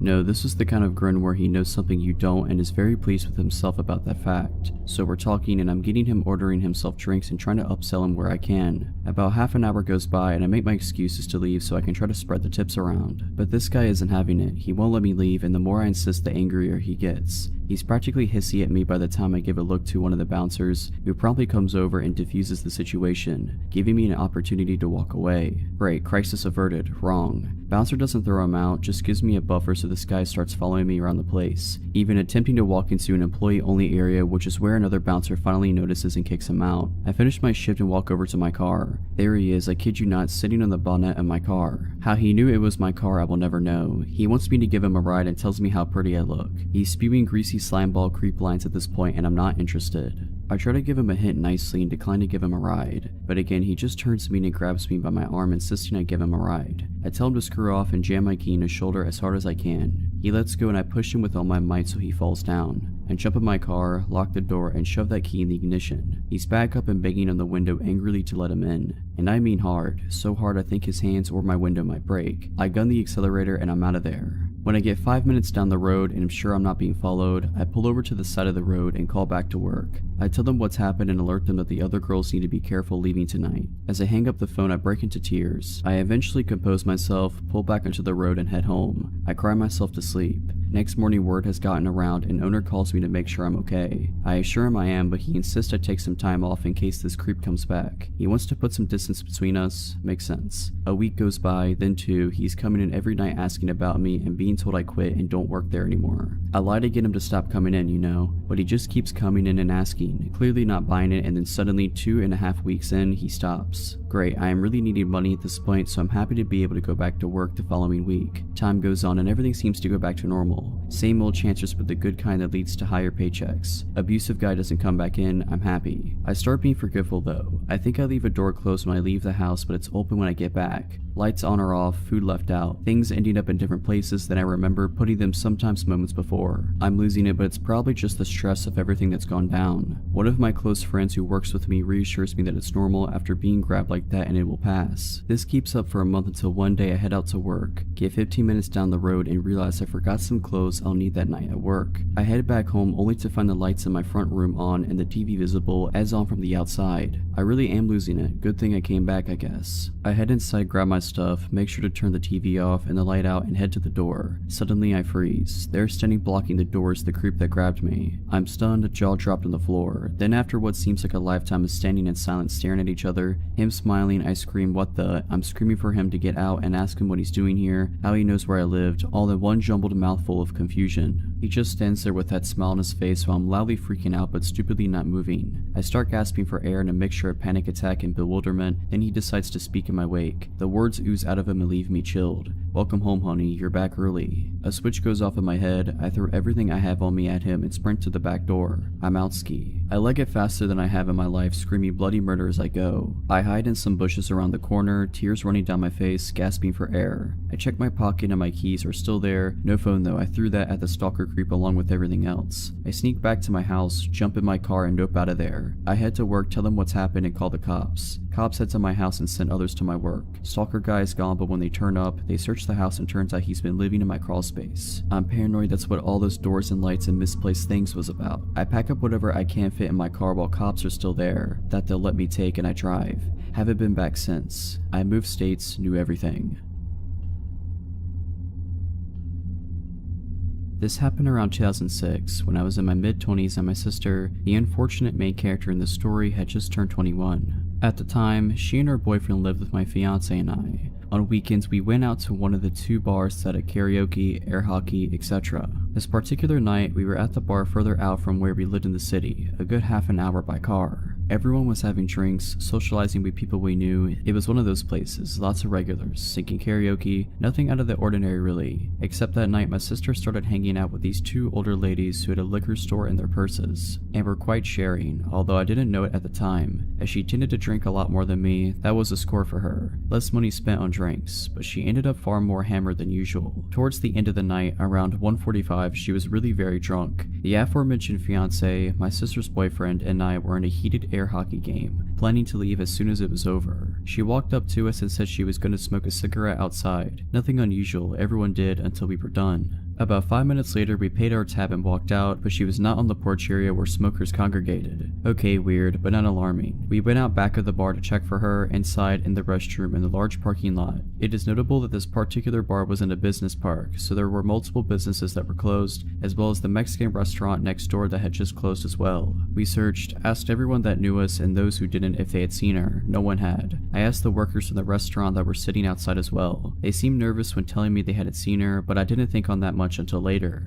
By then I was in a full-on panic after trying to call her cell about 15 times only to have it go to voicemail. Being a bit inebriated myself, I started searching for her. Went as far as to take off my heels and start running down the highway searching for her, as honestly there had been times she would start walking home in the past, though never from this place as it was so far away from where we lived. The fiance and her boyfriend thought we should go to the house to see if she got someone to bring her home. Seemed unlikely but not unheard of. We get home and she's nowhere to be found. Just as we were about to head back and I was going to phone the police, police, I received a call from the PD on my phone. They indicated that they had my sister, that there had been an incident, and I needed to get down there. We rushed to the PD where we were taken into a room with my sister. Her face was red from obvious crying and bruises were starting to show on her arms and chest. She said that when she told us she was going outside, she thought we said we were leaving then, so she walked to the car. After a few minutes being drunk and tired, she sat down up against it to wait. A van pulled up and a young man was asking her directions to somewhere. She walked closer to try to explain when suddenly the back door flew open and 2 other men grabbed her and threw her in, taking off. They were rough with her, hitting her a few times while holding her down, saying they only wanted money. They snatched her purse from her, breaking the straps and searched it, quite haphazardly as they didn't find the $30 she had in it. After driving around a bit speaking in Spanish, she couldn't understand they pulled out a gun, making sure she saw it and put a bandana around her eyes, telling her that they'd let her go.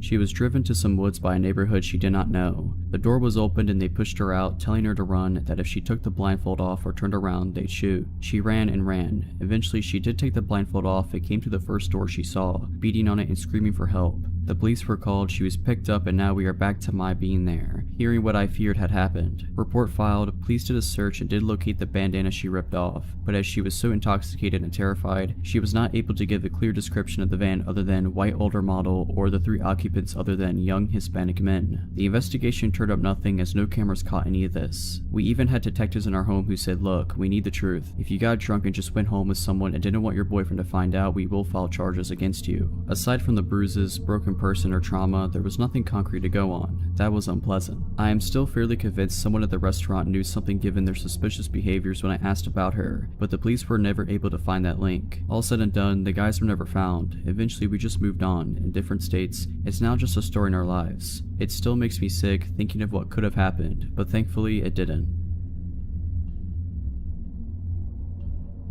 A little backstory, I was about 16 at the time, and I rode the public bus to and from school. This particular day, I had done some special effects makeup before the end of my classes, so I had fake blood running down my face and I couldn't be bothered to take it off before leaving school. Now I knew as I was boarding my bus, people would stare or ask questions, so I wasn't surprised when this man, who looked to be in his mid-30s, started asking about the makeup. The conversation was normal at first, just the usual, oh wow, did you do that yourself, kind of stuff. I answered the questions as normally as I would, and expected the conversation to be done and over with. But I was wrong. This man, he mentioned his name was Joe, started steering the conversation into strange territory, asking me if I had a boyfriend, to which I lied and said I did. He then proceeded to ask if my boyfriend liked the makeup and if I was on my way to see him now. I again lied and said he likes the makeup and yes, I was going to see him, trying to get Joe to believe someone was expecting me. The conversation died down for a bit until he said this, you know, you remind me a lot of my sister, he said with a grin. I just smiled in response, not really knowing what to say. After not hearing anything from me, Joe continued, my sister was kind of a jerk. She was always lying about me to her parents. I had fantasies about breaking her jaw.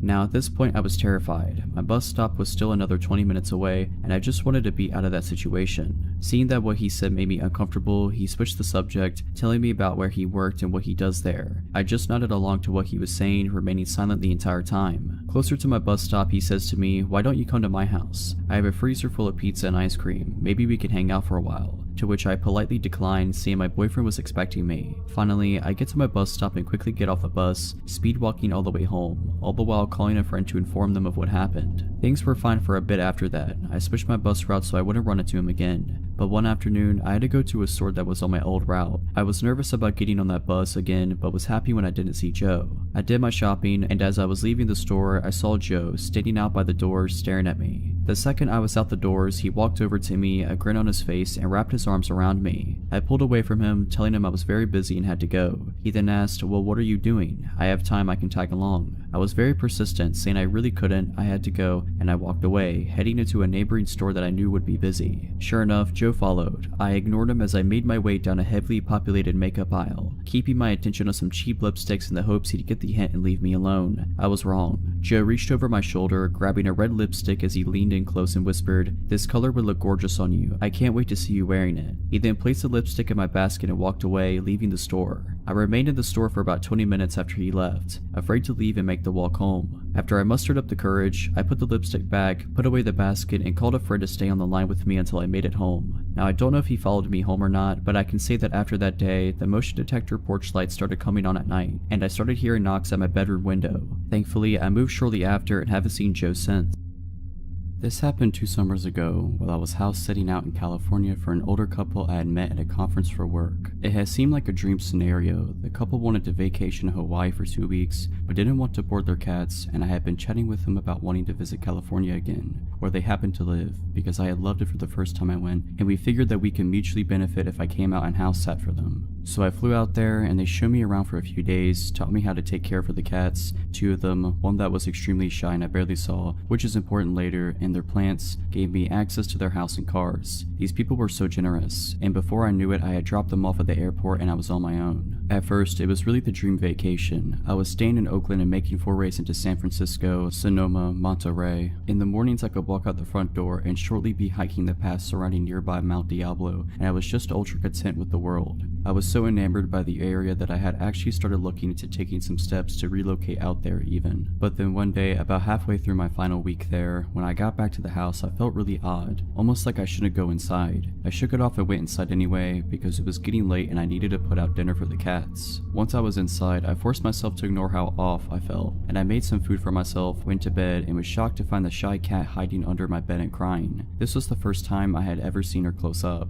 The entire time I had been there up to that point, she never left my host's bedroom unless she didn't realize I was around. Again, I ignored feeling weird and just assumed she had decided I was okay and went to bed. I did start locking my bedroom door that night though. I also remembered that about halfway through that night, I thought I heard someone walking around in the gravel outside my window, but after listening for a bit I didn't hear anything else and went back to sleep. The day after, in the morning, I still felt a little odd, but kept up with my plans for the day. I drove out to a little musical festival in Sonoma and went clothes shopping and had an overall great day. When I got back to the house though, I found the front door locked in a way that I hadn't left it. Basically, my host never locked the deadbolt, only the lower second lock, and that's the only lock my key worked on, so I never messed with the deadbolt, but it was definitely locked. So I had to call my host and find the hidey key, which, to their credit safety-wise, was buried like a whole foot underneath a bush outside and had definitely not been unearthed for a long time. So I used that, went inside, and kept the key with me just in case it happened again. And it did, but with a different door. This time I had stepped out into the garage to get a drink, and when I turned around to go back into the house, the door was shut and locked. I could use my normal key on that door, but I was still getting pretty bewildered. My own cats are whack, so I think in my mind I was trying to come up with a way that the cats could be locking me out the house, but I was coming up empty. I decided I must have been misunderstanding how the locks worked and just wrote it off and started checking and triple checking locks when I went out of the house or into the garage. That night when I went to bed, the really awful feeling of unease was still there, and so was the shy cat, who was clearly unhappy to see me, but also wouldn't leave my room. But again, I just locked my bedroom door and went to sleep. The next morning I felt awful, nausea, body ache. I had no desire to leave the house, so I decided to stay in and Netflix for a day. This vacation stay was like a full 2 weeks, so I didn't feel like I was in any hurry to get all the touristy things in anyways. But as the days went on, I started to feel that feeling of wrongness again, and it morphed into feeling incredibly watched. Around mid-afternoon, it got to the point that I was so uneasy that, even feeling awful, I decided to get out of the house for a bit to shake it off. I was getting a bit low on food, so I went to the grocery store and bought a couple food items that I didn't think would hurt my stomach, and then I left. When I got to my car, I started crying and my entire body was telling me not to drive back to the house. I couldn't not though, because I didn't want to neglect the cats, so I drove back, parked in the driveway, and convinced myself after about half an hour to just go open the front door. Once I did that, I thought I would get over it and would be able to go in and at least feed the cats, and then maybe I'd go get a hotel room after, but my body physically would not let me inside. It was like I was stuck in the entryway. I then made a deal with myself.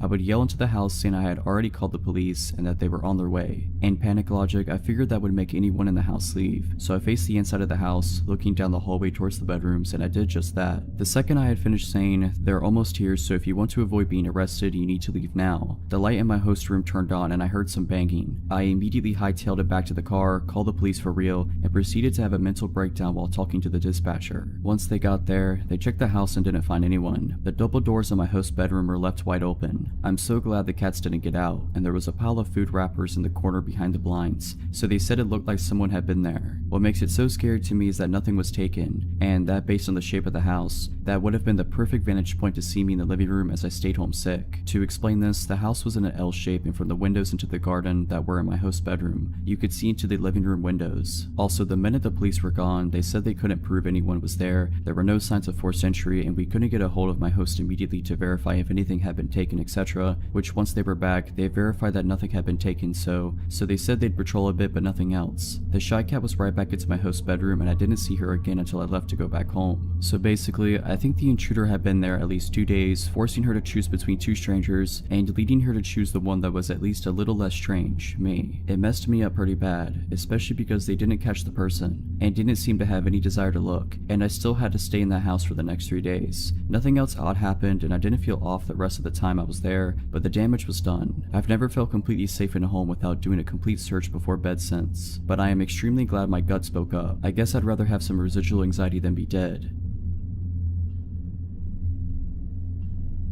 So about 5 years ago, I, male 26 years old, set out to travel the world. Being straight out of college had left me dead, ever more desperate for any job I was overqualified for, and generally depressed. I felt isolated and alone in my small town in Washington and found the only way to get out, travel. My high school buddy suggested I look into COMPILATIon and volunteering as a way to travel cheap, and so I did. The way it works is quite simple. You work for around 25 hours a week on some farm for food and housing. The draw is that since the community of cheap travelers is quite big, it is a great way to meet new people, get outside of your comfort zone and just let yourself live and figure life out. Fast forward 8 months and I'm a seasoned cow patty shoveler. I started out in Washington, Oregon, and went south to California. There, I was able to save some money I was paid under the table for some extra work, and was now faced with a decision, where to go in the world. The excitement of being able to purchase a ticket to almost anywhere in the world got the best of me, and on the advice of my volunteering partner, I chose it at random. I went to a randomizer website and clicked the country button, Georgia. The country of Georgia. To say I didn't know anything about it was an understatement, but the fear of the unknown made it exciting and exotic somehow, and so I did it. I purchased a ticket and started browsing for a farm that could host me. There were a few options, and most were remote and hadn't even had an internet connection. I messaged every single one because few ever respond, and got a response from one farm on top of a mountain. The pictures showed a traditional Georgian stone house with a large garden out in the back, a family with several cheerful children, grandparents having dinner, animals. It seemed warm and inviting. The description was written in good English, and the requirements for work seemed reasonable. I was excited. After I flew into Tbilisi, the capital, I followed the instructions that they have sent to locate the farm, which wasn't an easy task. Few in Georgia speak English, the roads are screwed since few have been maintained since the fall of the Soviet Union, and the country is generally poor. It took me around 20 hours of Soviet buses and taxis, weird serpentine roads and paths to get to the desired blue pin on my map. It was a dirt path leading up a steep hill into a national park up in the north of the country. There was nothing for miles on end but trees and their silence. As I got up that hill, I saw the house about half a mile away on even a steeper hill, surrounded by the trees. From that viewpoint, it seemed abandoned, overgrown, brown, and dreary. As I walked past the gate, Giri, fake name, the apparent owner approached me. He was a heavy, small, middle-aged guy with a big smile on his face. He shook my hand and in broken English started to show me around. He also smelled of booze. As he was showing me around, I noticed that there wasn't anyone there but us. I asked about his wife and kids and he brushed that aside and said something to the extent, "They're away right now." By this point, I am creeped out. From browsing around, it was apparent that the farm was in deep decline. Apple trees and crops were dying, the roof of the small barn caved in, and the house itself full of trash and smelling of mold. It was obvious that Giri was going through a rough patch, but I wasn't going to turn around and just leave in the middle of nowhere, without a plan, having not slept for the past 36 hours. It was evening, and after feeding me well and trying as best as he could to hold a conversation in English, Giri showed me my room on the second floor and I went to sleep. I almost immediately blacked out from the exhaustion and stress, and would have slept for 10 hours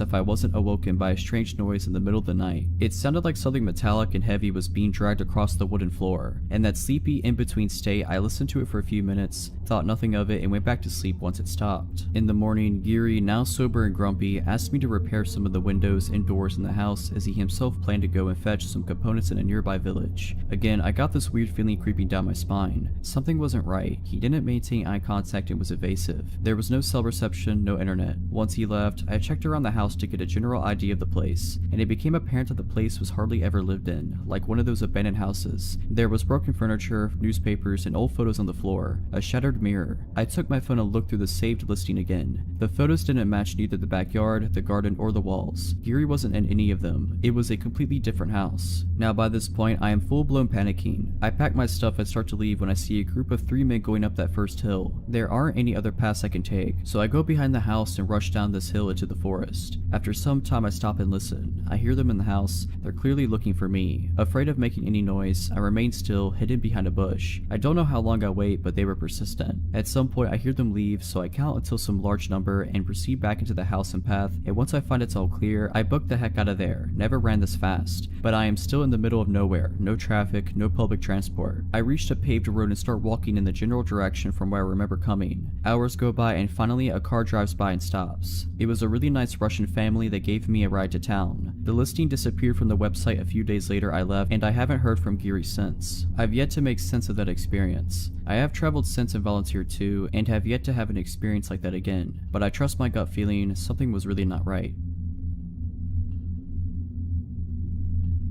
More than a few years ago, I was working as a burlesque entertainer in a gentleman's club. It was idly sitting at the end of the bar one night when a couple came in. Not unusual. I had no contact with them and thought nothing of their being there until later. A few days after that night, the doorman handed me a piece of paper that had 2 names and phone numbers written on it, Laura and Richard. I was supposed to call one of them, so I called Laura, who told me they had been the couple who'd been at the bar the other night, and they noticed me and thought I'd be perfect for a part in a movie Richard was producing. Would I be up for a meeting? Of course I would, who wouldn't? I was told Richard would pick me up the next night at 7 and to wear something wild. 7 o'clock came the next evening and I was ready in a white lace dress with ostrich feather trim when Richard showed up outside my building, so I went down, introduced myself, and got in the car. We agreed to go to a local bar I knew well from the meeting, but first we had to go back to his place so he could pick up some contracts he'd forgotten, so off we went. He went in the house and came back out with a few manila envelopes and an open bottle of beer, a brand that I didn't drink. Plus, it's against the law to drink alcohol in a vehicle here, so I stuck the beer into the window well of his Jeep and we went to the bar. At the bar, he showed me what were supposedly scripts from this movie he was producing. In some contracts, it looked pretty legit. Richard was very nice and I was interested. I had made some plans to go out later with my soon-to-be boyfriend, so I excused myself to go call him on the bar's payphone, and took my Corona that I'd ordered at the bar with me to the bank of phones. As a dancer, I'd been taught by the other older girls to never let your drink out of sight. My boyfriend wanted to get going to another club, so I went back to the table where Richard was and told him I had to go. He didn't like that and tried a few different things to get me to go to the movie set with him, saying I could meet Mickey Rourke and check out the set, but all I really wanted to do was meet my boyfriend, so I declined, took Richard's card, and left. I never heard from Richard again, but a couple of months later, the police came around to the bar I was working at. They had 2 big books of mugshots and a stack of Polaroids with them, and they wanted to talk to all of us about a predator couple who had been setting up meetings with dancers by saying they were in the film industry, then drugging them. They showed me the 2 mugshot books and asked if I saw anyone I recognized in the pictures, and I immediately identified Richard and Laura. They then showed me the Polaroids, which were trophy pictures of the couple in the act of attacking the poor drug girls, and asked if I knew any of the victims and where they might find them, in order to talk to the girls. I only knew a couple of women in the photographs, but there were a lot that this had happened to.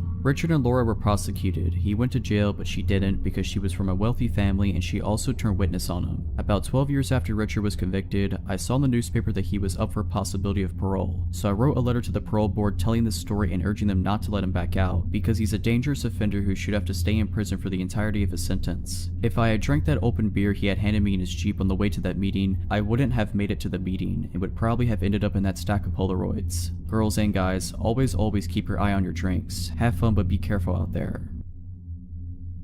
So this happened about 1.5 years ago. I moved to Los Angeles 3 years ago. First time living on my own and I love it. Even with everything that happened, I still love living here. So I'm a smoker, on average about 3 to 4 cigarettes a day. So thankfully I'm only at a pack, like every 5 or 6 days, whatever. Math isn't my strong suit. Anyway, I live in a non-smoking building, so I have to step outside when I want to smoke. The first time I saw this guy, he was outside my building, sitting next to a dumpster. No big deal, probably just another neighbor I hadn't met. His name is Oz. The first time I saw Oz, I was having a cigarette outside, and he just glanced over at me every once in a while, but that's it. 2 days later, it's like 11:30 p.m. and I'm heading downstairs to smoke. I look at the lobby of the building and see someone underneath a blanket behind some chairs. I see a cord going behind the blanket bulge, so I immediately assume someone's in the doghouse for the night and charging their phone. I have my smoke, head back upstairs, and go to sleep.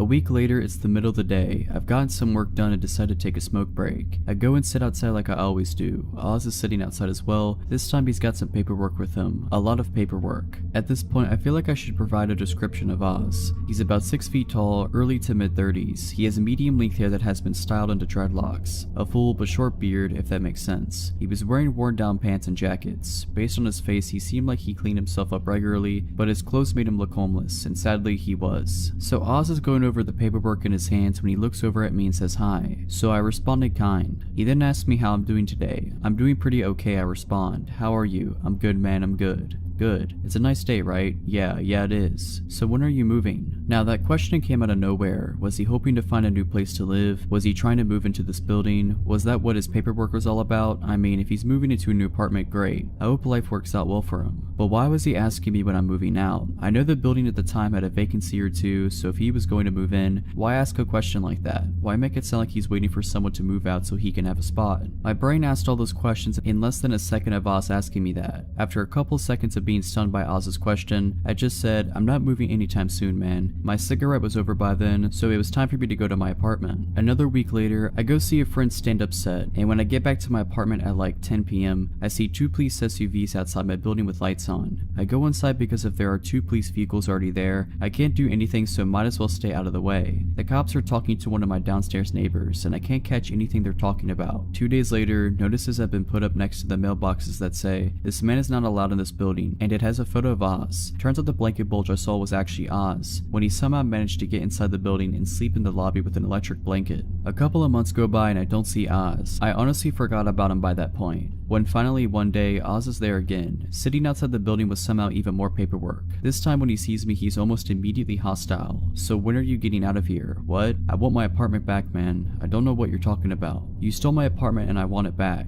I was so confused by this. I snuffed my cigarette out and went back into the building. This exchange pretty much repeated itself every few days for the next 2 weeks, each time making me more and more uncomfortable. On weekdays, I would get home very late, like anywhere between 11:30 p.m. and 2 a.m. Oz never had a predictable pattern to his appearances, so I started getting really nervous about going home. Like, I wanted to avoid going home so I could avoid being accosted by Oz. Finally, one Saturday after lunch, I step outside and have a smoke. Oz is there, and this time he's mad. He's saying that if I don't get out of his apartment by the end of the day, he'll get me. That shook me up a lot. I got back inside and stayed there. Around midnight, I decided to step outside and have a smoke, hoping against hope that Oz isn't there, but lo and behold, Oz is there. Wizard. He's sitting by the dumpster again, and I go to the opposite direction to inhale smoke. I see Oz go up to the stoop and stand in front of the door to the building. Great. When my cigarette is done, I head to the stairs to get into my building. Oz steps to block me from getting to the door. Excuse me, I say as I try to go past him, but he stops me. You ain't getting in here, he says. Why? Because you don't live here. Yes, I do. No, you don't, man. You don't live here. Yeah, I do live here. Now please move out of my way. Maybe if I stay kind, he'll let me go home, but no, he doubled down. Nah, man, you can't get in here because you don't live here. For the last time, I live here. Prove it, man. You got paperwork? Yes, I have a lease. Where? I was getting really irritated at this point, so my answer started becoming really cold. Like I was getting pretty rude to this guy. I don't carry it with me everywhere I go. Now move aside and let me in. No, now you need to get out of here. Move. Nah, now you need to get out of here or I'm calling my security team. No, you need to move or I'm calling the cops. Do it, man. My security guys are already on their way. They're gonna screw you up.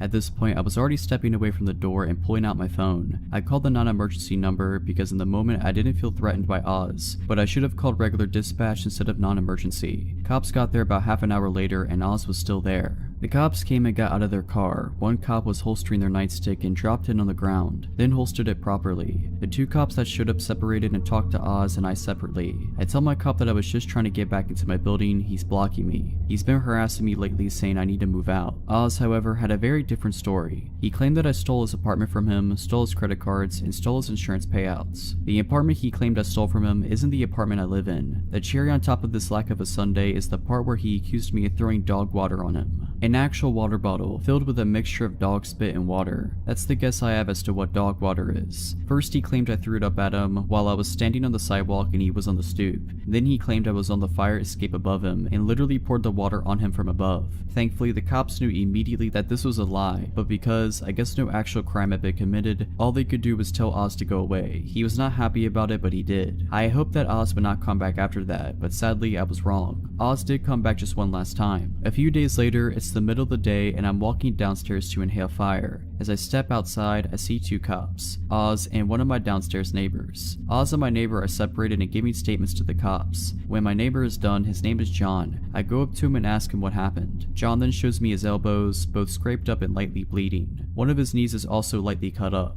Oz also had a couple of bruises and light cuts on him. John tells me that as he was trying to enter the building earlier, Oz was standing right outside and tried to force his way in. John stopped him and tried to tell him to leave. The two got into a small fight and the cops were called. I decide to sit outside with John while everything is being figured out and while John is waiting for his wife, a nurse, to get home and look him over. The manager of the building is called and helps the cops to look at the security camera footage for the front of the building. After looking at it for about 10 minutes, the cops and manager return. Sadly, the fight took place outside of view of the cameras, so it became a case of he said, so all the cops can do is tell Oz to leave once again. Since then, I have not seen Oz anywhere near my building, and a sign has been put up outside the building stating, "This building is not open to the public, no unauthorized entry," which is both comforting and disconcerting.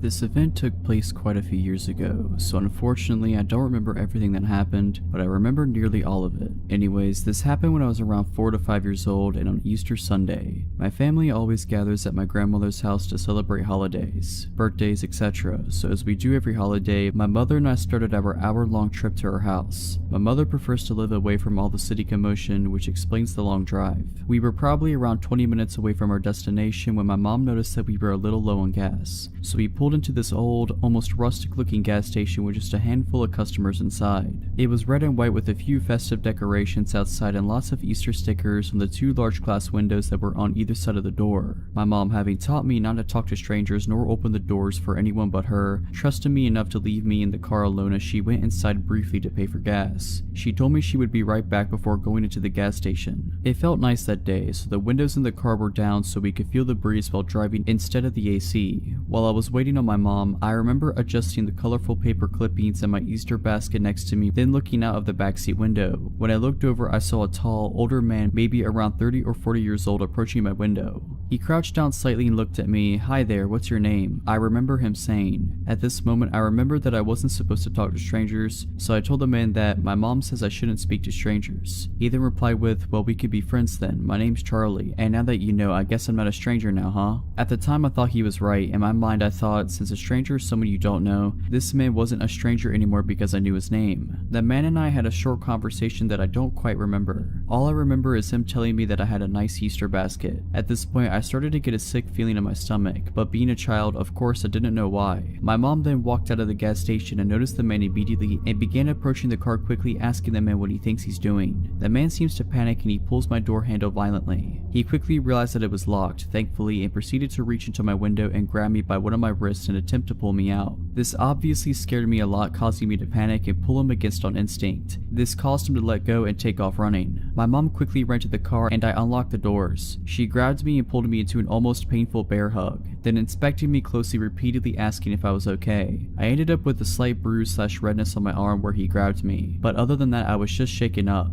The reality of what had just happened set in at this moment, and I remember just crying and holding onto my mom right after I said I was okay. I don't remember anything after this point, but I recently asked my mom about it and she said that she called the police immediately after. To this day, my mom still says that this was the most frightening moment of her life and claims that if she had gotten there any later and came back to an empty car, she wouldn't have been able to live with herself.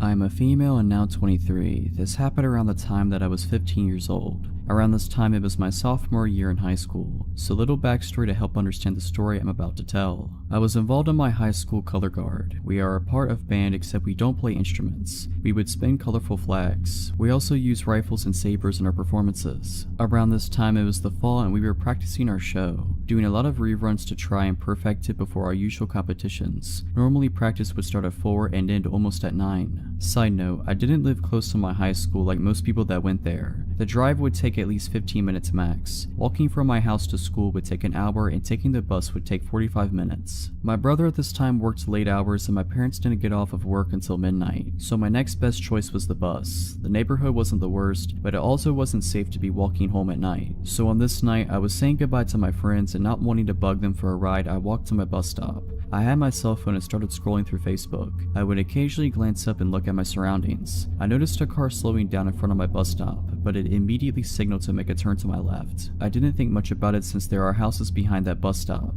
It wasn't weird until I noticed this car doing that again and then again and again. I found this odd. It wasn't until he had basically passed by me for the 7th time that he finally parked on the curb by my bus stop. That's when I got a good look at him and then I took in his appearance. This happened a couple of years ago, so my memory isn't great, but I do remember he was Hispanic and reminded me a bit of an uncle of a friend of mine. He spoke his first words to me that sent me panicking. To translate what he said to me in Spanish, it was basically him saying, "Hey, come over here. Do you need a ride? Hop in, I'll take you." He kept saying that for a good 5 minutes and then suddenly drove off. I then let out a breath I didn't know I was holding in. I was trying to calm myself down and tell myself it was over, but I knew it wasn't and I was right. His car showed back up, and the thing about my bus stop is that there is a house behind it, except before the house there is a good amount of space with just dirt. Cars can actually go in this space and I've seen it before. He parked behind my bus stop. At this moment I was already thinking about how to get out of the situation. I was frozen in place, not fight or flight but freezing, the worst thing to ever do. At this time this big guy was close by and was walking his pit bull on a leash. In my frozen state I knew this was my only chance and fought to get the words out. It was my only chance to save myself and I'm so glad I spoke out. "Excuse me, could you please stay with me? That man in the car right there won't leave me alone. I'm very scared. Please stand by my side." My words choked up and I was shaking at this point. The guy was kind-hearted and agreed. He stared down the man who at this point had his window up and began reversing. He drove off and the guy stayed with me till my bus came. At this time it was 9:59. I know that some of you might ask, why didn't you go back to your high school? Well, at this point no one was really there. Mostly everyone had been picked up. I had a cell phone but no one was going to be able to pick me up. This was my only transportation and that time I didn't know about Lyft or Uber. I'm not even sure if it was a thing back then. Overall, I'm just happy to have been saved by that kind-hearted guy. Because of him, I am here and able to share this story of mine. I'm still shaken up with the memory of it because of the scare it gave me. After that incident, I asked for a ride for the remaining of that season. Sometimes, even when you don't want to bug people with rides, it doesn't hurt to ask. It's better to be that annoying person than finding yourself in my situation. Stay safe when taking the bus at night. I work evenings as a dispatcher in a medium-sized Midwestern city. I was driving home at 2 a.m. when I stopped for gas. In retrospect, it was stupid to have stopped at all. The gas station was poorly lit and completely empty of any other customers, but I knew the shady areas of town and this was not usually one of them. As I was pumping gas, I noticed a middle-aged woman sitting on the curb across the parking lot. It was a cold night and had just started raining. The woman was not wearing weather-appropriate clothing, so she was drenched. When the woman saw that I was watching her, she called out to me from across the parking lot. My second of many stupid decisions that night was choosing to engage with her. I was worried for her, so I approached her to see what sort of help I could offer. "Hi beautiful, I'm just trying to get home, but no one will help me," she said. "I'm trying to get to City A, but the cab ride is $60 and I only have $40. Can you help me?" I don't usually give money to panhandlers, but this woman seemed genuine. The weather was terrible and my job centers around helping people, so I agreed. I told her I didn't have any cash, but if she would come with me inside, I'd take some money out of the ATM and give her a few dollars. But the ATM wasn't working. I apologized and told her there was nothing else I could do for her. She followed me back outside, idly chatting with me as I opened my driver's door to get in, and then she got in my car. I was too shocked to really say anything. I sat staring at her as she buckled herself into the passenger seat. As soon as she got into my car, her demeanor changed entirely. She no longer seemed forlorn, as much as she did extremely excited and restless. "Just take me to my aunt's house," she said. "She can give me money." Of course, alarm bells are going off in my head. Although my first instinct is to tell her to get out of my car, my gut tells me that would be dangerous. She'd already proven to be unpredictable, she seemed to be high, and I didn't know if she had any weapons on her. Forcing her out of my vehicle, I thought, had the potential to elicit a violent reaction. "Where are you asking me to take you?" I finally said. "Just start driving, I'll tell you where to turn." "No, if you want me to consider driving you somewhere, I need you to tell me where we're going," I say, with no real intention of driving her anywhere. "Don't worry honey, I'm not gonna rob you or nothing, just drive." "No," I repeated. "Where's your aunt's address?" "Okay, it's on Street A. What's the house number?" As I was asking her questions, she got really agitated. We still had not left the gas station parking lot. I considered getting out of the car and going into the gas station to help, but A, she had seemed to know and be friendly with one of the attendants that was inside when I tried to get money, and B, I wasn't about to leave her alone in my car. Finally, she snapped at me and said, "Why are you asking me so many questions? I thought we were friends. You don't trust me?" "I work at a police department," I said. "It's my job to ask these sort of questions." She flipped out. She started yelling at me about being a snitch, about trying to get her into trouble, just in general losing losing her mind. At this point, I'm more scared than ever. I just wanted her gone, but my instinct still told me asking her to get out of my car wouldn't work, so I decided to take a risk. I'm not a police officer, I just work at a police department. Why don't I take you to Walmart and see if they have an ATM that works? My idea was to get her out of my car as peacefully as possible, then lose her in the store. She liked my idea and immediately calmed down. I knew that driving off with this woman in my car was incredibly risky, but it seemed like the best option at the time. As we're driving, she keeps talking to me. Her thoughts were erratic, bouncing all over the place. It sometimes seemed difficult for her to follow through on a thought, but this is roughly how our conversation went. I'm glad we're friends now. I have about 5 or 6 people trying to get to me. I'm going to come to your work tomorrow so we can go arrest them together. Okay, we can talk about that tomorrow. Tonight you said you're trying to get home? Yes, honey, I'm trying to get to City B. City B? I thought you said you needed to go to City A. Yeah, City A, that's what I meant. That's why the cab ride is $40. It's far away. The cab ride is $40? Yeah, you said you have $40. I do. I have $40, but the cab ride is $60. Silence. Are you sure you can't take me to my aunt's house? She lives close by on Street B. I thought you said she lived on Street A. No, I meant Street B, but it doesn't matter because she won't give me my money anyway. You sure you just can't take me to City A? It was obvious that this woman was utterly full of it, because the details of her story were constantly changing. When we pulled into the Walmart parking lot, she finally got out of my car, only after I got out first, and followed me into the store. I told her before we went to find an ATM I needed to use the restroom. My plan was to call the police from inside a stall, but she followed me into the bathroom, and that's when things got really weird. She grabbed the crook of my arm and whispered into my ear, "If you don't got any money to give me, that's okay, but let me ask you something. Do you want to do it in the stall?" I told her no as forcefully as I could manage, bolted it to a stall, and locked the door as fast as I could possibly manage. As soon as I had a barrier between us, I said, "You know, I have some friends at the police department that can probably help you better than I can. I'm just gonna call them and we can figure this out together." Again, at the mention of the cops, she started screaming at me. I just kept reiterating that the police would help her. She snapped at me that she was just going to leave and stormed out of the bathroom. But it wasn't over. I waited to make sure she was really gone. Sure enough, not 60 seconds after she left, she came back into the bathroom and started banging on the stall door. And she said something that scared me more than anything else. "Hey, come back to your car with me. I left my beer in your car." I blatantly tell her that no. I saw her get into my car and she had absolutely nothing with her other than the clothes on her back. After that, she left the bathroom again and didn't come back. I waited a good 5 minutes before exiting the bathroom. I immediately found a manager who called the police for me. Thankfully, I was in a different police jurisdiction from the one I work in because I was mortified at how entirely stupid I had been the whole night and would have died of embarrassment if any of my coworkers had responded. The officer that responded took my statement and advised me to be more careful in the future. He said that sometimes panhandlers turn violent and that just recently there had been a report of a woman who matched my description assaulting a good Samaritan that had stopped to try to help her. I definitely learned a lesson on stranger danger, and I'm lucky to have come out not harmed. I'm glad my stupidity didn't kill me.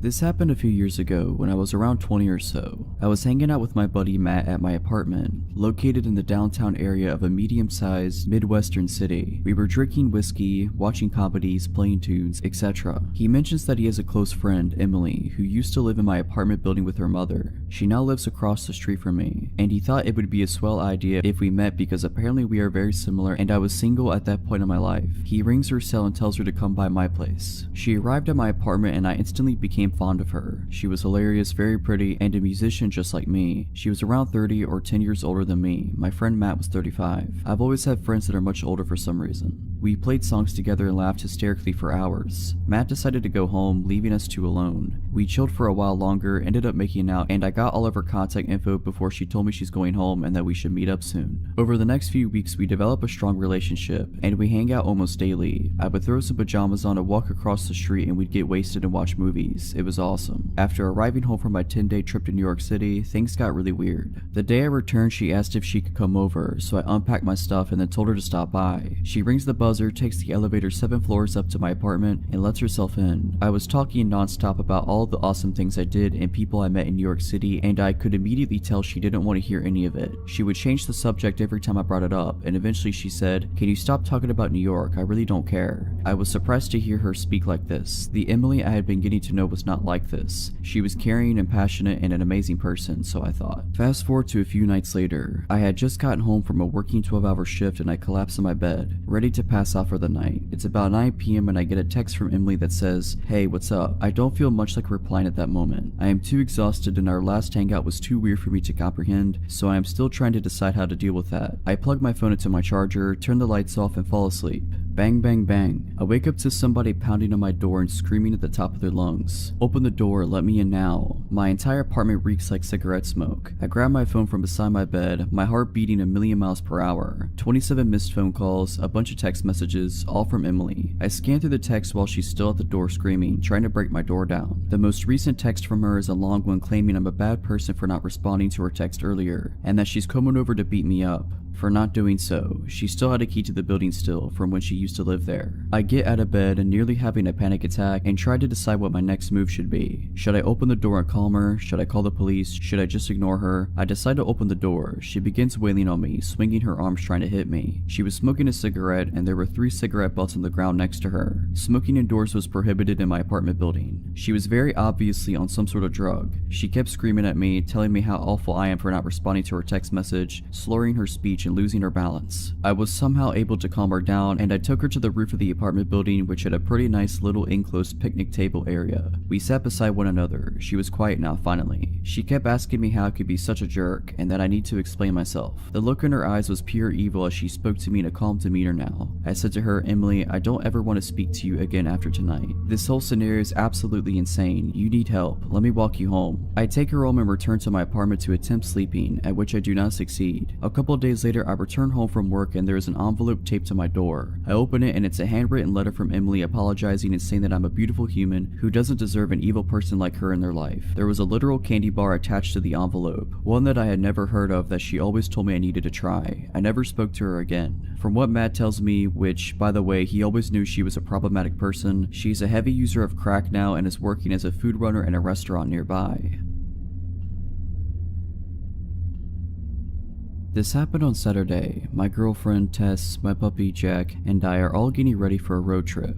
We're planning on meeting some friends at their house and then starting the trip from there. On our way to their house around 11 a.m., a white car with all tinted windows cuts us off and brake checks us close enough that I had to slam the brakes and swerve to avoid an accident. In the immediate fury, I honked and flipped the driver off. I wish I hadn't done this. Immediately, the driver rolls down his window and waves his hand over. He slows down to go back to the other lane so that our cars are parallel to one another. The driver is gesturing wildly and yelling at us while we continue driving down the avenue. I proceed to make gestures to calm down and then try to ignore him and continue driving. He continues driving next to us. Eventually, I try speeding up and he revs in front of me and tries brake checking me again. At this point, I swerve to the other lane and he again slows down to match my vehicle speed. He is still gesturing and screaming while I try to ignore him. Suddenly, he reaches in his lap and I notice he is holding a glass bottle. He throws it and it shatters at the side of my vehicle. Tess is hysterical at this point and the pup had hidden under the passenger seat. I go into adrenaline mode and try turning into different streets as the chase ensues. He is following close behind when he throws another glass bottle that shatters against my back window. I tell Tess to call the police as we speed down a 2-lane street and up a hill. She calls 911 as I come to a stop at the light at the top of the hill. The guy chasing us slows down to a stop behind us. Suddenly, he hops out of his vehicle and in my rearview mirror I see him reach back into his car and grab something and puts it into his shorts. He begins walking towards the side of my car as the car in front of me drives away. I noped out of there, slammed the gas and turned into the next avenue.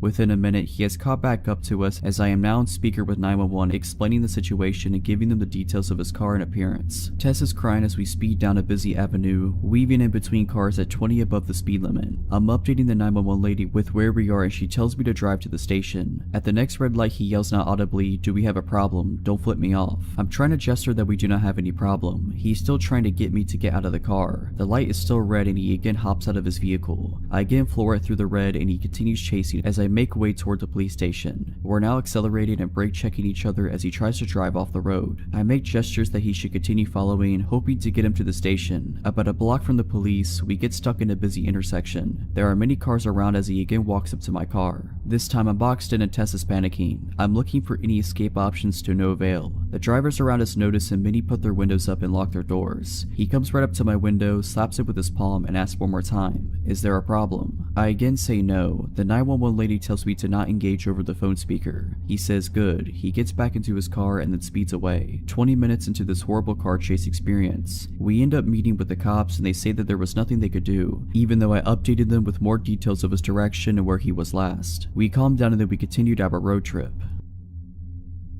So a 20-year-old female lived in a shady apartment complex in an otherwise rich suburban area for 3 years. This story is about a neighbor that I'll call Bob. A little backstory: me, 18 years old at the time, and my then 16-year-old sister used to babysit all the neighborhood kids. These kids considered us their friends, and it got to where they seemed to have a radar of when me and my sister went outside. They'd come out and talk to us, and we let them ride our skateboards and such in the parking lot. The kids were ages 8 to 13. So one day we were outside with them and we were joined by a stranger. He stood between us and our car, towering over us. He introduced himself and asked us to sign a petition he made up. We did, just being friendly. Then he asked us how old we were. I thought maybe he was a fellow teenager that looked older or that he was just awkward. So I told him I was 18, and the very next question was if I wanted to go out with him. In front of my mom and the other kid's mom, I awkwardly declined, but he continued talking about how he thought me and my sister were in middle school. Also, he was 28. Eventually, he wandered away to ask someone else to sign his petition. A few days later, he knocked at our door after asking neighbor for the address. He had a bag of what he said was chicken and wanted us to go eat it with him at the park.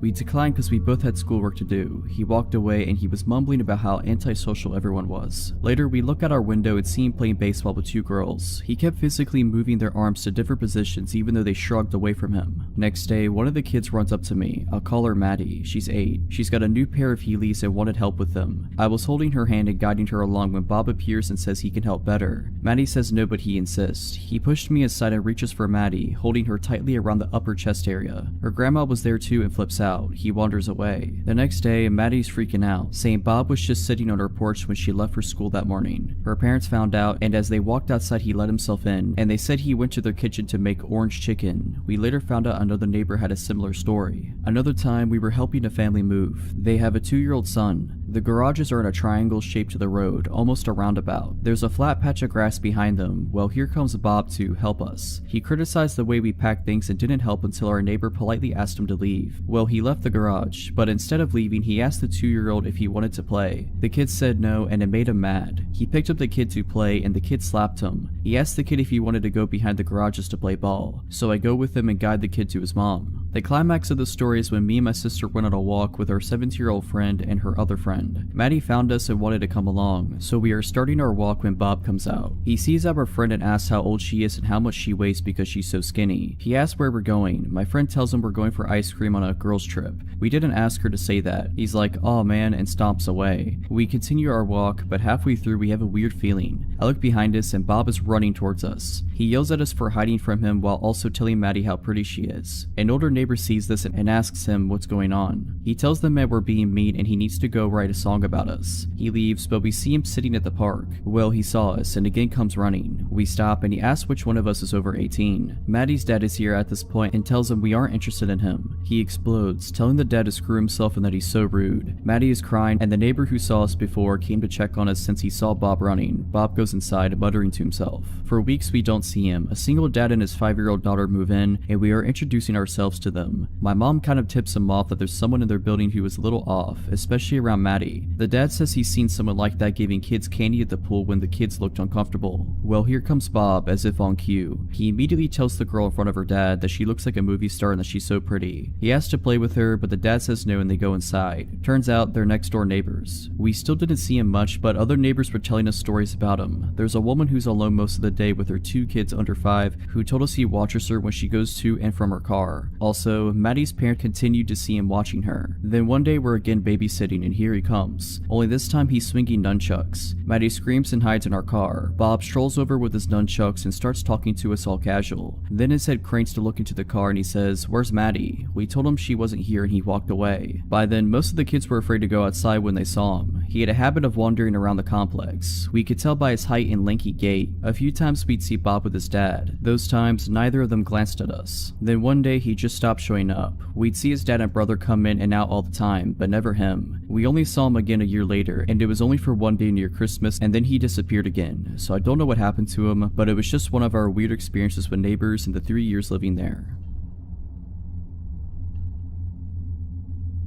On Friday afternoon, I got a call from my friend named Sarah asking if I wanted to meet her and another friend named Lisa at Dunkin' Donuts as we hadn't seen one another in a while. Dunkin' Donuts is a 15-minute walk from my house, so I decided I would walk. Besides, the weather was fine. I got to Dunkin' Donuts and found where Sarah and Lisa were sat, so I went to join them. As we were chatting, I noticed that my sister, Alina, was sat at a table in the corner of the room with her friend, Jess. For some context, my sister and her friend are both 18 years old. My sister still lives with my parents, whereas I live alone. I excused myself from the table and went over to Alina and Jess's table. They were sat at a table with 3 seats, so I went to sit down and said hey. They both jumped a little bit, but then looked more relieved than anything to see me. Immediately, Alina whispered to me, "Don't look now, but the guy in the blue shirt, I think he's following Jess and I." I glanced over and saw the middle-aged man sat at a table facing away from us. He's passed our table a good 5 times in the past 20 minutes to go to the bathroom, but he walks slower as he passes us, she continued. I told them that they were most likely being paranoid and that there was nothing to worry about, but for their peace of mind, I offered to leave with them so they wouldn't feel as worried. I walked back over to my table and explained the situation to Sarah and Lisa. Both of them laughed it off and assumed my sister to be paranoid. Literally about a minute later, I saw the man get up from his seat and walk towards the bathroom. My eyes followed him, and sure enough, he walked extremely slow past Alina and Jess. In fact, it was almost comical how obviously slow he became. Both Alina and Jess looked in my direction, and I nodded to show that I had seen him walk slower. About 5 minutes later, I went into the toilets. On my way, I passed Alina and Jess and told them I was ready to leave whenever they were. They both agreed that they were ready to leave now. I told them that I was just going to go to the bathroom and that we could leave after I had done my business. Alina had come in her car, so she was going to give me a lift back. I went into the toilet stall, did said business, washed my hands. I was walking down the corridor back into the main eating area when Alina and Jess rushed into the corridor. I asked them what's up and they explained that another man had joined the strange creeper men and that the men were both pointing and staring at them, so they rightfully felt unsafe.